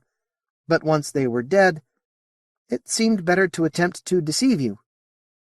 Lord God, Rod whispered. So that's your secret. And we had all the clues, but— Someone was murmuring across the room. Chaplain Hardy. Requiem aeternam donum est, Domine et lux perpetue. Just how the hell do you think telling us this will help you? Senator Fowler asked. Charlie shrugged. If you're going to exterminate us, you may as well know why. I'm trying to explain that the Masters will not surrender. King Peter might, but he doesn't control Mote Prime, much less the asteroid civilization. Someone will fight. As I predicted, my lords, Kutuzov said heavily, and men and ships sent to accept surrender will be doomed, perhaps fleet as well. If we enter Mote's system, it must be in full attack. Oh, boy, Senator Fowler muttered. Yeah, I see your plan. You think we can't order an unprovoked attack, and maybe we won't send in a suicide mission first. Well, you read us wrong, Charlie. It'll mean my head maybe, but all you've convinced me of is to give the Admiral his way. Sorry, Father, but that's the way I see it. The senator's voice crackled across the room. Admiral Kutuzov, you will hold your fleet in readiness, and it will accept no communications from any source without my prior approval. And I mean any source. Understood? Aye, Senator. Kutuzov raised a communicator to his lips. Mikhailov, da. He spoke fluid syllables. It is done, Senator. I have not finished, Charlie said. You have another alternative. And what's that? Fowler demanded. Blockade. 57. All the Skills of Treason. They stood for a long time on the balcony outside Rod's suite. Faint sounds of a city after dark floated up to them. The hooded man rose high in the sky, his baleful red eye watching them with indifference. Two human lovers who would send squadrons of ships into the eye itself and keep them there until they too passed away. "It doesn't look very big," Sally murmured. She moved her head against his shoulder and felt his arms tighten around her. "Just a fleck of yellow in Murchison's eye. Rod, will it work?" The blockade? Sure. We worked out the plan at Fleet Battle Ops. Jack Cargill set it up. A squadron inside the eye itself to take advantage of the jump shock. The Motes don't know about that, and their ships won't be under command for minutes at best. If they try to send them through on automatic, it just makes it worse. She shivered against him. "That wasn't really what I meant. The whole plan. Will it work?" What choices have we? "None. And I'm glad you agree. I couldn't live with you if... I couldn't, that's all." Yeah. And that makes me grateful to the Motes for thinking up this scheme, because we can't let the Motes get out. A galactic plague. And there are only two remedies for that kind of plague: quarantine and extermination. At least we've got a choice. She stopped and looked up at him. "I'm afraid to talk to you about it. Rod, I couldn't live with myself if we had to... if the blockade won't work." He didn't say anything. There was a shouted laugh from somewhere beyond the palace grounds. It sounded like children. "They'll get past that squadron in the Star," Sally said. Her voice was tightly controlled. "Sure, and past the mines Sandy Sinclair's designing, too. But where can they go, Sally? There's only one exit from the eye system. They don't know where it is, and there'll be a battle group waiting for them when they find it. Meanwhile, they've been inside a star. No place to dissipate energy. Probably damaged. There's nothing you can think of that we haven't considered. That blockade's tight. I couldn't approve it otherwise." She relaxed again and leaned against his chest. His arms encircled her. They watched the hooded man and his imperfect eye. "They won't come out," Rod said. "And they're still trapped. After 1,000,000 years. What will we be like in 1,000,000 years?" she wondered. Like them? There's something basic we don't understand about Motes. A fatalistic streak I can't even comprehend. After a few failures, they may even just give up." He shrugged. "We'll keep the blockade anyway. Then in about 50 years we'll go in and see what things are like. If they've collapsed as thoroughly as Charlie predicts, we can take them into the Empire." "And then what?" "I don't know. We'll have to think of something." "Yes." She drew away from him and turned excitedly. "I know. Rod, we have to really look at the problem. For the Motes, we can help them." He looked at her wonderingly. "I think the best brains in the Empire are likely to be working on it." "Yes, but for the Empire, not for the Motes. We need an institute, something controlled by people who know the Motes, something outside of politics. And we can do it. We're rich enough." "Eh?" "We can't spend half of what we have between us." She dashed past him and into his suite, then through it and across the corridor to her own. Rod followed to see her burrowing among the stacks of wedding gifts that littered the large rose teak table in her entry hall. She grunted in satisfaction when she found her pocket computer. Now, should I be irritated? Rod thought. I think I'd better learn to be happy when she's like this. I'll have a long time to do it. The Motes have been working on their problem a while, he reminded her. She looked up with faint irritation. Pooh, they don't see things the way we do. Fatalism, remember? And they've had nobody to force them into adopting any solutions they do think up. She went back to scribbling notes. We'll need Horowitz, of course. And he says there's a good man on Sparta. We'll have to send for him. Dr. Hardy will want him. He regarded her with awe and wonder. When you get going, you move. And I better move with you if I'm going to have you around all my life. Wonder what it's like to live with a whirlwind. You'll have Father Hardy if you want him. The Cardinals assigned him to the Mote problem, and I think His Eminence has something bigger in store. Hardy could have been a bishop long ago, but he doesn't have the normal share of mitorosis. Now I don't think he's got much choice. First apostolic delegate to an alien race or something. Then the board will be you and me, Dr. Horvath, Father Hardy, and Ivan. Ivan? But why not? And as long as we're doing this, we may as well do it right. We'll need a good executive director. Sally's no use as an administrator, and I won't have time. Horvath, maybe. Sally, do you know just how much we're up against? The biology problem. How to turn a female to male without pregnancy or permanent sterility. But even if you find something, how do we get the Motes to use it? She wasn't really listening. We'll find a way.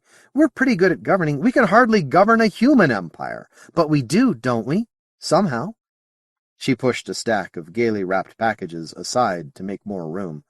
A large box almost fell, and Rod had to catch it as Sally continued to scrawl notes into her computer's memory bank. Now, just what's the code for imperial men and women of science? She asked. There's a man on Meiji who's done some really good work in genetic engineering, and I can't remember his name. Rod sighed heavily. I'll look him up for you. But there's one condition. What's that? She looked up in curiosity. You finish this up by next week. Because, Sally, if you take that pocket computer on our honeymoon, I'll throw the goddamn thing into the mass converter. She laughed, but Rod didn't feel reassured at all. Oh. Well, the computers weren't expensive. He could buy her a new one when they got back. In fact, maybe he ought to make a deal with Barry. He might need the things in shipload lots if they were ever going to have a family. Horace Barry followed the Marine guards through the palace, pointedly ignoring the other Marines who'd fallen in behind him. His face was calm, and only a close study of his eyes could show the despair that bored through him. As Allah wills, he sighed, and wondered that he no longer resented the thought. Perhaps there would be comfort in submission. There was little else to console him.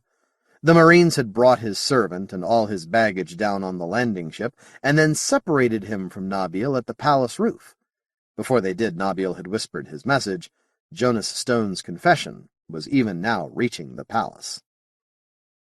Stone was still on New Chicago, but whatever he had told Naval Intelligence was important enough to be put on a message sloop.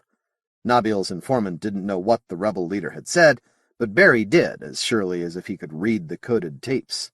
The message would be brief, and it would contain death by hanging for Horace Barry. So this is the end of it all. The Empire acts swiftly against treason. A few days, a few weeks, no more. There is no chance to escape. The Marines are polite, but very alert. They have been warned, and there are many of them, too many. One might accept a bribe, but not when his comrades are watching. As Allah wills. But it is a pity. Had I not been so concerned with the aliens, had I not done the Empire's work with the traitors, I would long since have escaped. Lament is large. But I would have had to leave New Scotland, and it is here the decisions will be made. What point to escape when the aliens may destroy us all? The Marine sergeant conducted him to an ornate conference room and held open the door until Barry went inside. Then, incredibly, the guards retired. There were only 2 men in the room with him. "Good morning, my lord," Barry said to Rod Blaine. His words were even and smooth, but his mouth felt dry, and there was a sharp taste in the back of his throat as he bowed to the other man. "I have not been introduced to Senator Fowler, but of course his face is known to everyone in the Empire. Good morning, Senator." Fowler nodded without rising from his seat at the big conference table. "Good morning, Excellency. Good of you to come. Have a seat, won't you?" He waved to a place opposite his. "Thank you." Barry took the indicated chair. Then more astonishment as Blaine brought coffee. Barry sniffed carefully and recognized it as a blend he had sent to the palace chef for Blaine's use. In the name of Allah! They are playing games with me, but to what end? He felt rage mingled with fear, but no hope at all. And a wild bubbling laugh rose in his throat. "Just so we know where we stand, Excellency," Fowler said. He waved, and Blaine activated a wall screen. The bulky features of Jonas Stone loomed out into the ornately paneled room.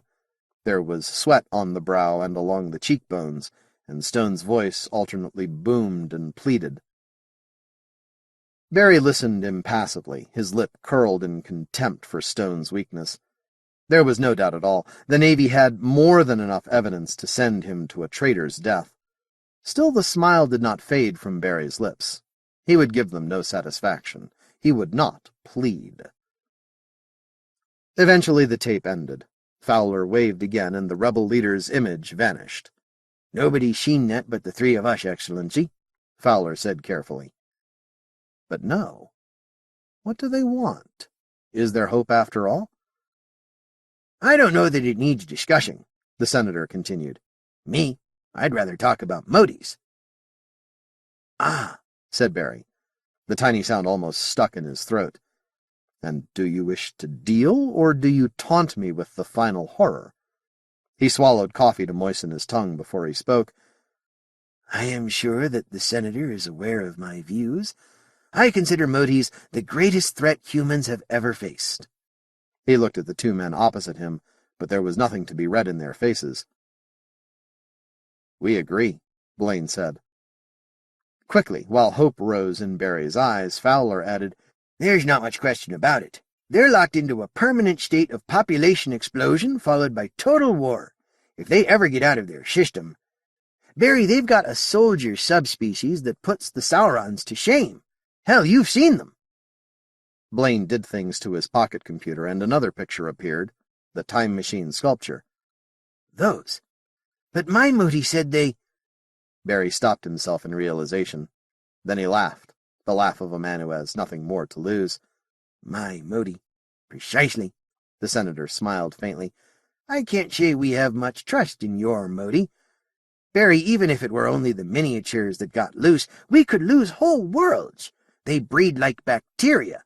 Nothing big enough to see breeds like that. But you know." "Yes." Barry gathered himself with difficulty. His face smoothed, but behind his eyes was a myriad of glittering tiny eyes. Splendor of Allah! I almost brought them out myself. Praise and glory to the one who is merciful.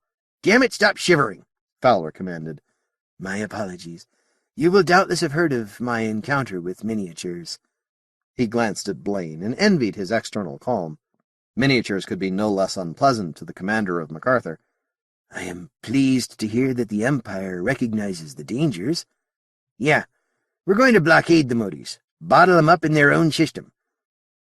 "Would it not be better to exterminate them while we can?" Barry asked quietly. The voice was calm, but his dark eyes blazed.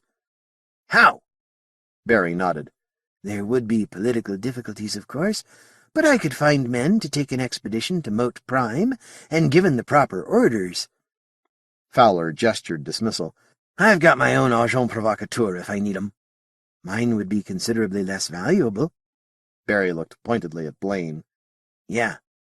Fowler said nothing more for a moment, and Blaine stiffened visibly. Then the senator continued. "Better or worse, traitor, we've decided on the blockade. Government's shaky enough without being accused of genocide.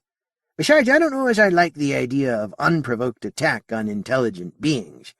We'll do it this way." "But the threat—" Barry leaned forward, unmindful of the fanatical gleam in his eyes. He knew he was close to madness, but he no longer cared. "Do you think you have locked the Djinn away because the cork is back in the bottle? What if another generation does not see the Motes as we do? What if they let the Djinn loose again? Glory of Allah, picture swarms of their ships. They pour into the Empire, each commanded by things that look like that and think like Admiral Kutuzov. Specialized warriors more than the equals of Sauron's death's heads. And you will let them live? I tell you they must be destroyed." No. Men are never persuaded simply because they must believe.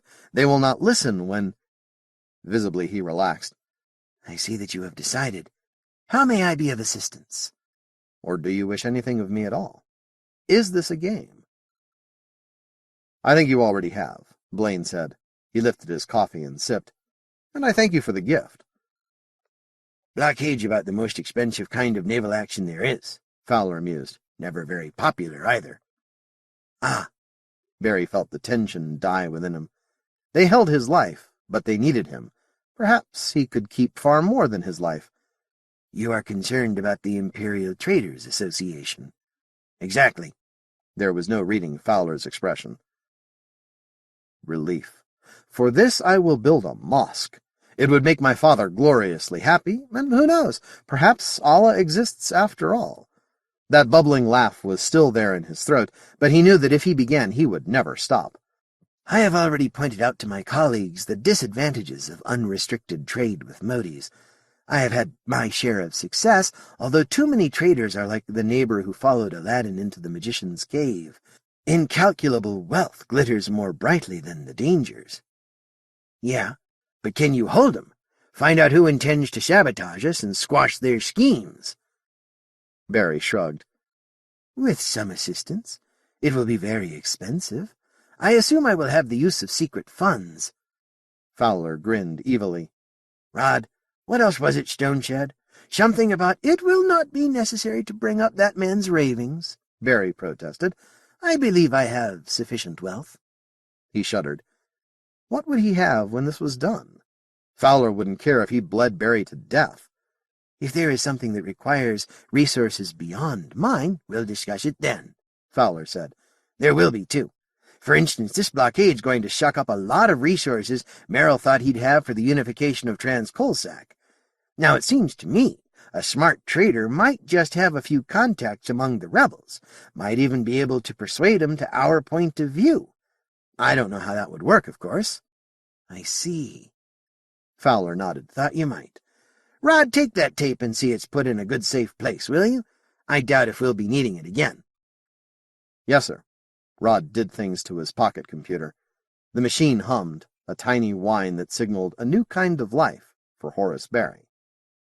There will be no evasions, Barry thought. Fowler will accept only results, not excuses, and my life will be at stake in this game. It will not be easy to be this man's political agent. Yet, what choice is there? On Levant, I could only wait in fear. At least this way, I will know how they are dealing with the Motes, and perhaps change their policies as well. "One more thing," the senator said. He gestured, and Rod Blaine went to the office door. Kevin Renner entered. It was the first time any of them had seen the sailing master in civilian clothing. Renner had chosen bright plaid trousers and an even brighter tunic. His sash was some silk-like material that looked natural but probably was synthetic. Soft boots, jewelry. In short, he looked like most of Barry's successful merchant captains. Trader and shipmaster eyed each other wonderingly. "Yes, sir?" Renner asked. "Bit premature, aren't you, Kevin?" Rod asked. "Your discharge isn't effective until this afternoon." Renner grinned. "Didn't think the provost would mind, and it sure feels good. Morning, Excellency." "You know Trader Barry, then?" Fowler said. "Good enough, since you'll be seeing a lot of each other." "Ah?" Renner's face took on a wary look. "The senator means," Rod explained, "that he'd like to ask you a favor. Kevin, do you recall the terms of your enlistment?" "Sure." 4 years, or the duration of a Class 1 Imperial emergency, or the duration of a formal war," Rod said. "Oh, by the way, the senator has declared the Mote situation a Class 1 emergency." "Now wait a minute!" Renner shouted. "You can't do that to me!" "Yes, I can," said Fowler. Renner sagged into a chair. "Oh, my God! Well, you are the expert." "Haven't made it public yet," Senator Fowler said. "Wouldn't want to panic anybody. But you've been officially notified now." Fowler waited for that to sink in. "Of course, we might have an alternative for you." "Bless you. Bitter, aren't you?" Rod said. He was cheerful. Renner hated him. "You did us a good piece of work, Renner," Fowler said. "Empire's grateful. I'm grateful. You know, I brought a hatful of blank Imperial patents when I came out.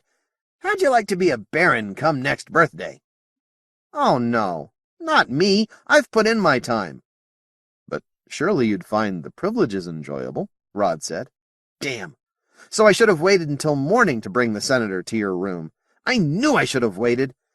"No, sir, you'll not make any aristocrat out of Kevin Renner. I've got too much of the universe to explore. I don't have time for all the work." "It might spoil your carefree life," Senator Fowler said. "Anyway, it wouldn't be so easy to arrange. Jealousy and such. But you're too useful, Mr. Renner, and there is the Class 1 emergency." But, civilian ship captain," Fowler said, "with a knighthood, and an understanding of the Mote problem. Yep, you're just what we need." I haven't got any knighthood. You will. You can't turn that down. Mr. Barry'll insist that his personal pilot have at least the St. Michael and St. George. Won't you, Excellency? Barry winced.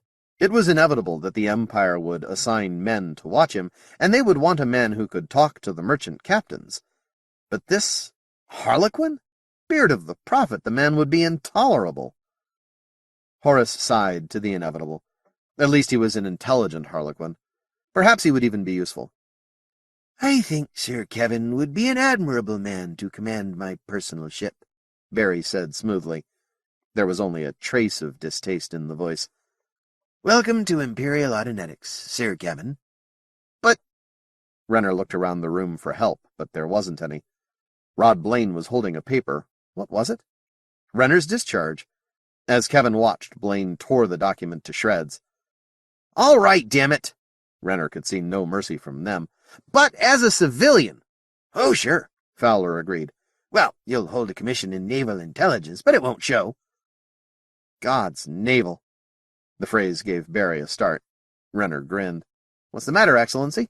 God doesn't have a naval? I foresee interesting times, Barry said slowly, for both of us. 58. And maybe the horse will sing. Bright sunlight sparkled on the palace roof. Fleecy, impossibly white clouds scudded overhead, but there was only a gentle breeze across the landing deck. The sunlight felt very warm and pleasant. An admiral and 2 captains stood at the entryway to a landing boat. They faced a small group of civilians, 3 aliens wearing dark goggles, and 4 armed marines. The admiral carefully ignored the Motes and their escort as he bowed to the civilians. "Your pardon, my lady, my lord. It appears I will not be present at the wedding after all. Not that I will be missed, but I regret taking your friend so soon." He indicated the 2 captains and bowed again. "I leave them to make farewells." "Good luck, Admiral," Rod said quietly. "Godspeed." "Thank you, my lord," Kutuzov said. He turned and entered the boat. "I will never understand that man," Sally said. "You are correct." Jock's voice was bluntly factual. Sally looked at the alien in surprise before turning to the other officers. She extended her hand. "Good luck, Jack. Sandy." "You too, Sally." Cargill glanced at the braid on his sleeves. The 4 rings of a post captain were bright and new. "Thanks for getting me a ship, Rod. I thought I was stuck in battle ops forever." "Thank the Admiral," Rod answered. "I recommended you, but he decided. Sandy's the one who will have to sweat. He'll be in the flagship." Sinclair shrugged. "As engineer of the fleet, I expect to put in time aboard other ships," he said. "Best observation point for new tricks will be inside the eye. So I'll be with this Sassenach, and that's nae bad thing. It would no do to hae his ship come apart." Cargill ignored him. "Sorry to miss the wedding, Sally. I intend to claim a guest's privilege, though." He leaned forward to brush Sally's cheek with his lips. "If you get tired of him, there are other captains in the Navy." "Aye," Sinclair agreed. "And my commission was signed 2 minutes before Cargill's. You will no forget that, Jack." "How can I? You just remember that Patton's my ship." "We'd best be off, Skipper. The rendezvous is going to be tricky as it is. Goodbye, Jock. Charlie."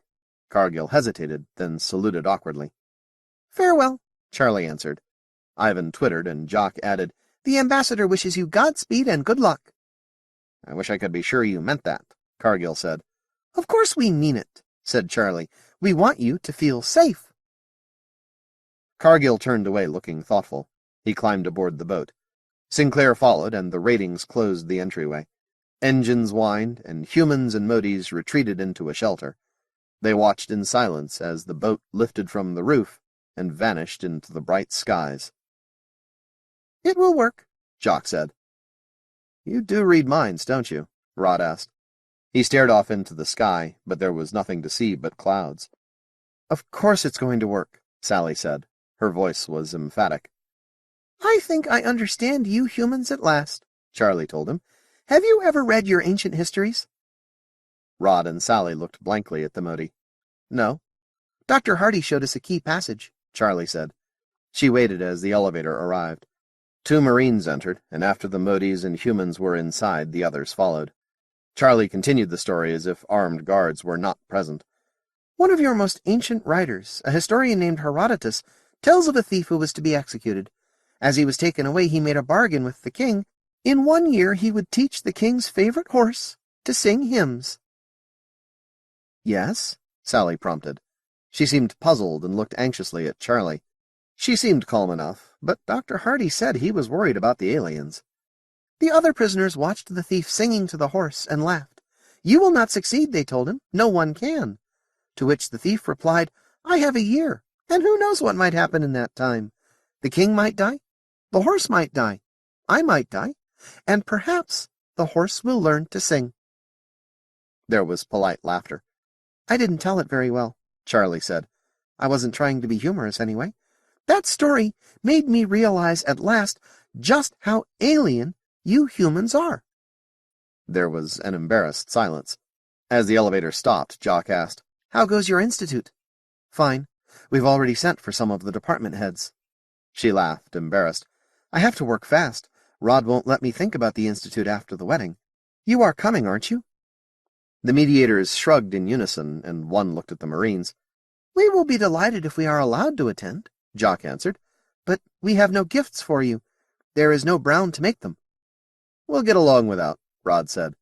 The elevator door stood open, but they waited for 2 of the Marines to inspect the corridor. Thank you for allowing me to meet Admiral Kutuzov, Jock said.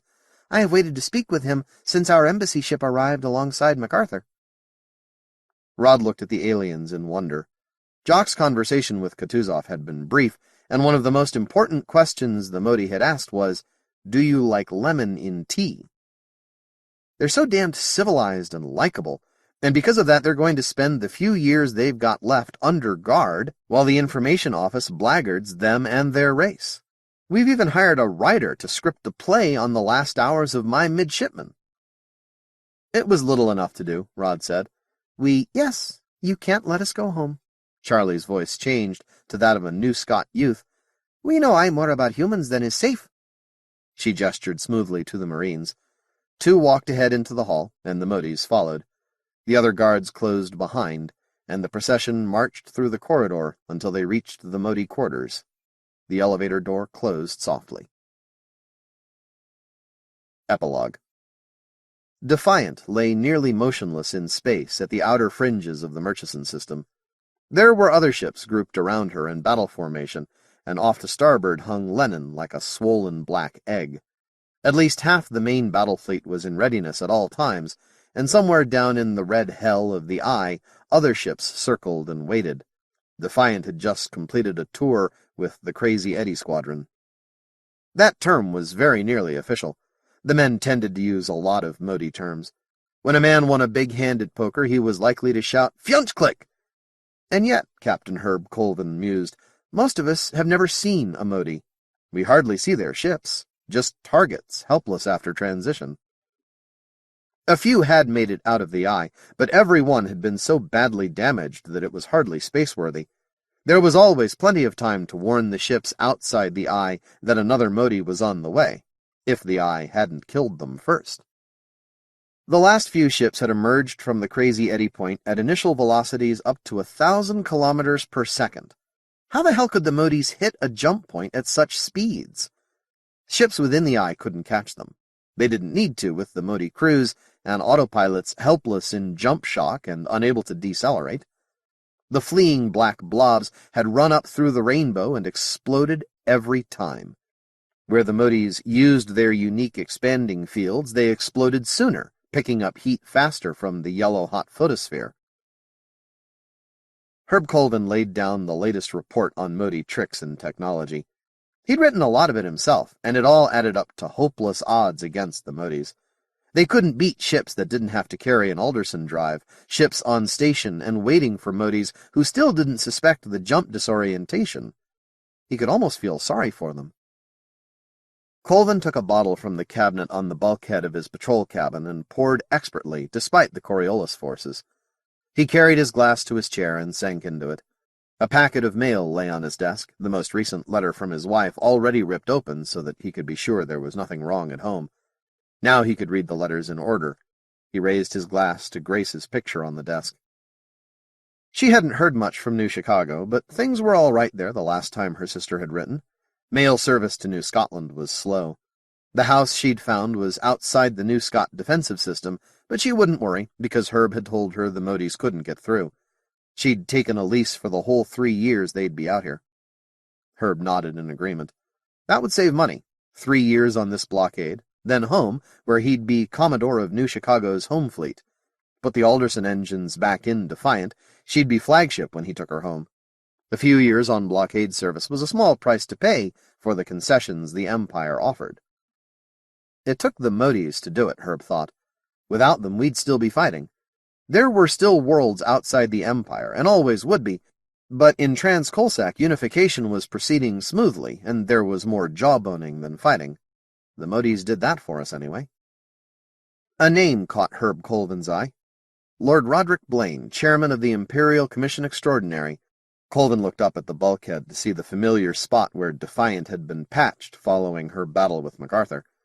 Blaine's prize crew had done that, and a pretty good job it was. He's a competent man, Colvin admitted reluctantly, but heredity's still a hell of a way to choose leaders. The rebel democracy in New Chicago hadn't done too well either. He went back to Grace's letter. My Lord Blaine had a new heir, his second, and Grace was helping out at this institute Lady Blaine had set up. His wife was excited because she often talked with Lady Sally and had even been invited out to the manor house to see the children. The letter went on, and Colvin dutifully read it, but it was an effort. Would she never get tired of gushing about the aristocracy? We'll never agree on politics, he decided, and looked up fondly at her picture again. Lord, I miss you. Chimes sounded through the ship, and Herb stuffed the letters into his desk. It was time to go to work. Tomorrow Commodore Cargill would come aboard for fleet inspection. Herb rubbed his hands in anticipation. This time he'd show the Imperials just how a ship ought to be run. The winner of this inspection would get extra time ashore next leave, and he intended to have that for his crew. As he stood, a small yellow-white point of light flashed through the viewport. One of these days, Herb thought, someday we're going in there. With all the talent the Empire's got working on the problem, we'll find a way to govern the Motes. And what will we call ourselves then, he wondered. The Empire of Man and Mote? He grinned and went out to inspect his ship. Blaine Manor was large, with sheltered gardens overhung with trees to protect their eyes from the bright sun. Their quarters were very comfortable, and the mediators had become accustomed to the ever-present marine guards. Ivan, as always, treated them as he would his own warriors. There was work. They had daily conferences with the Institute scientists, and for the mediators there were the Blaine children. The oldest could speak a few words of language and could read gestures as well as a young master.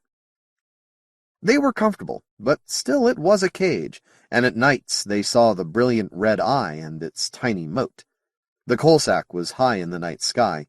It looked like a hooded master blind in one eye. I fear, said Jock, for my family, my civilization, my species, and my world. That's right. Think large thoughts, said Charlie. Why waste your mighty brain on little things? Look you. Her voice and posture changed. She would speak of serious matters. We've done what we can. This Institute of Sally's is a trivial fiasco, but we continue to cooperate. We show how friendly and harmless and honest we are. And meanwhile, the blockade works, and it will always work. There's not a hole in it. There is, said Jock. No human seems to consider that the masters might reach the Empire through normal space. There is no hole, Charlie repeated. She shifted 2 arms for emphasis. No breach before the next collapse. Curse! Who could build another crazy eddy probe before the famines begin? And where would they send it? Here, into their fleets? She signaled contempt. Perhaps into the Colsac, toward the heart of the Empire? Have you thought of the launching lasers, far greater to compensate for the dust in the Colsac? No. We have done what we can, and the cycles have begun again. Then what can we anticipate? Jock's right arms were folded, her left extended and open, ready for attack, and thus projecting rhetorical mercilessness. There may be unsuccessful attempts to penetrate the blockade. Wasted effort. The collapse will be hastened. Then a long period in which the Empire can half forget that we exist. New technologies rise, warlike as rising technologies are always. They would know of humanity, Perhaps they can preserve or reinvent the field. When they reach the height of their power, before the decline, they will breed warriors and come forth conquering everything, Mote Prime, asteroids, all, and on to the Empire. Charlie listened after a hurried glance at the master. Ivan lay impassive, listening to the chatter of the mediators, as masters often did, and it was impossible to know what he thought. Conquest, Jock said. But the more progress they make against the Empire, the more thoroughly will the Empire retaliate. They have numbers. For all their talk of limiting populations, they have numbers and all of space. Until we can escape human space entirely and breed, they will always have the numbers. They bottle us up until we overbreed and then collapse. And with the next collapse, extermination. Charlie's knees were against her belly, right arms pulled tight against her chest, left arm protecting her head. An infant about to be born into a cruel world. Her voice was muffled. If you had better ideas, you should have raised them. No, there are no better ideas. We bought time, hundreds of years of time. Sally and her silly institute will have hundreds of years to study the problem we raise for humans. Who knows? Perhaps the horse will learn to sing hymns. Would you bet on it? Charlie looked out of the curve of her arm. At these odds? Curse? Yes. Crazy Eddie? Yes. A Crazy Eddie solution. What else is there? One way or another, the cycles end now. Crazy Eddie has won his eternal war against the cycles. Jock looked to Ivan and met a shrug. Charlie had gone Crazy Eddie. It hardly mattered now. It was, in fact, a fine and enviable madness, this delusion that all questions have answers, and nothing is beyond the reach of a strong left arm. They would never know. They would not live that long. But they had bought time. The Blaines knew what they must find, and their children would grow up to know Motes as more than a legend. 2 generations of power would not hate Motes. If anyone could teach a horse to sing hymns, it would be a trained mediator. End of The Mote in God's Eye by Larry Niven and Jerry Pournelle. LARRYNIVEN JERRYPOURNELLE. Read by Doug Tisdale, Jr. in the studios of Talking Book Publishers Incorporated for the Library of Congress, October 2018. Published by Pocket Books, a division of Simon & Schuster Incorporated, 1230 Avenue of the Americas, New York, New York, 10020, simonandschuster.com. Further reproduction or distribution in other than a specialized format is prohibited. If you found this book to be defective, please contact your cooperating network library. End of book.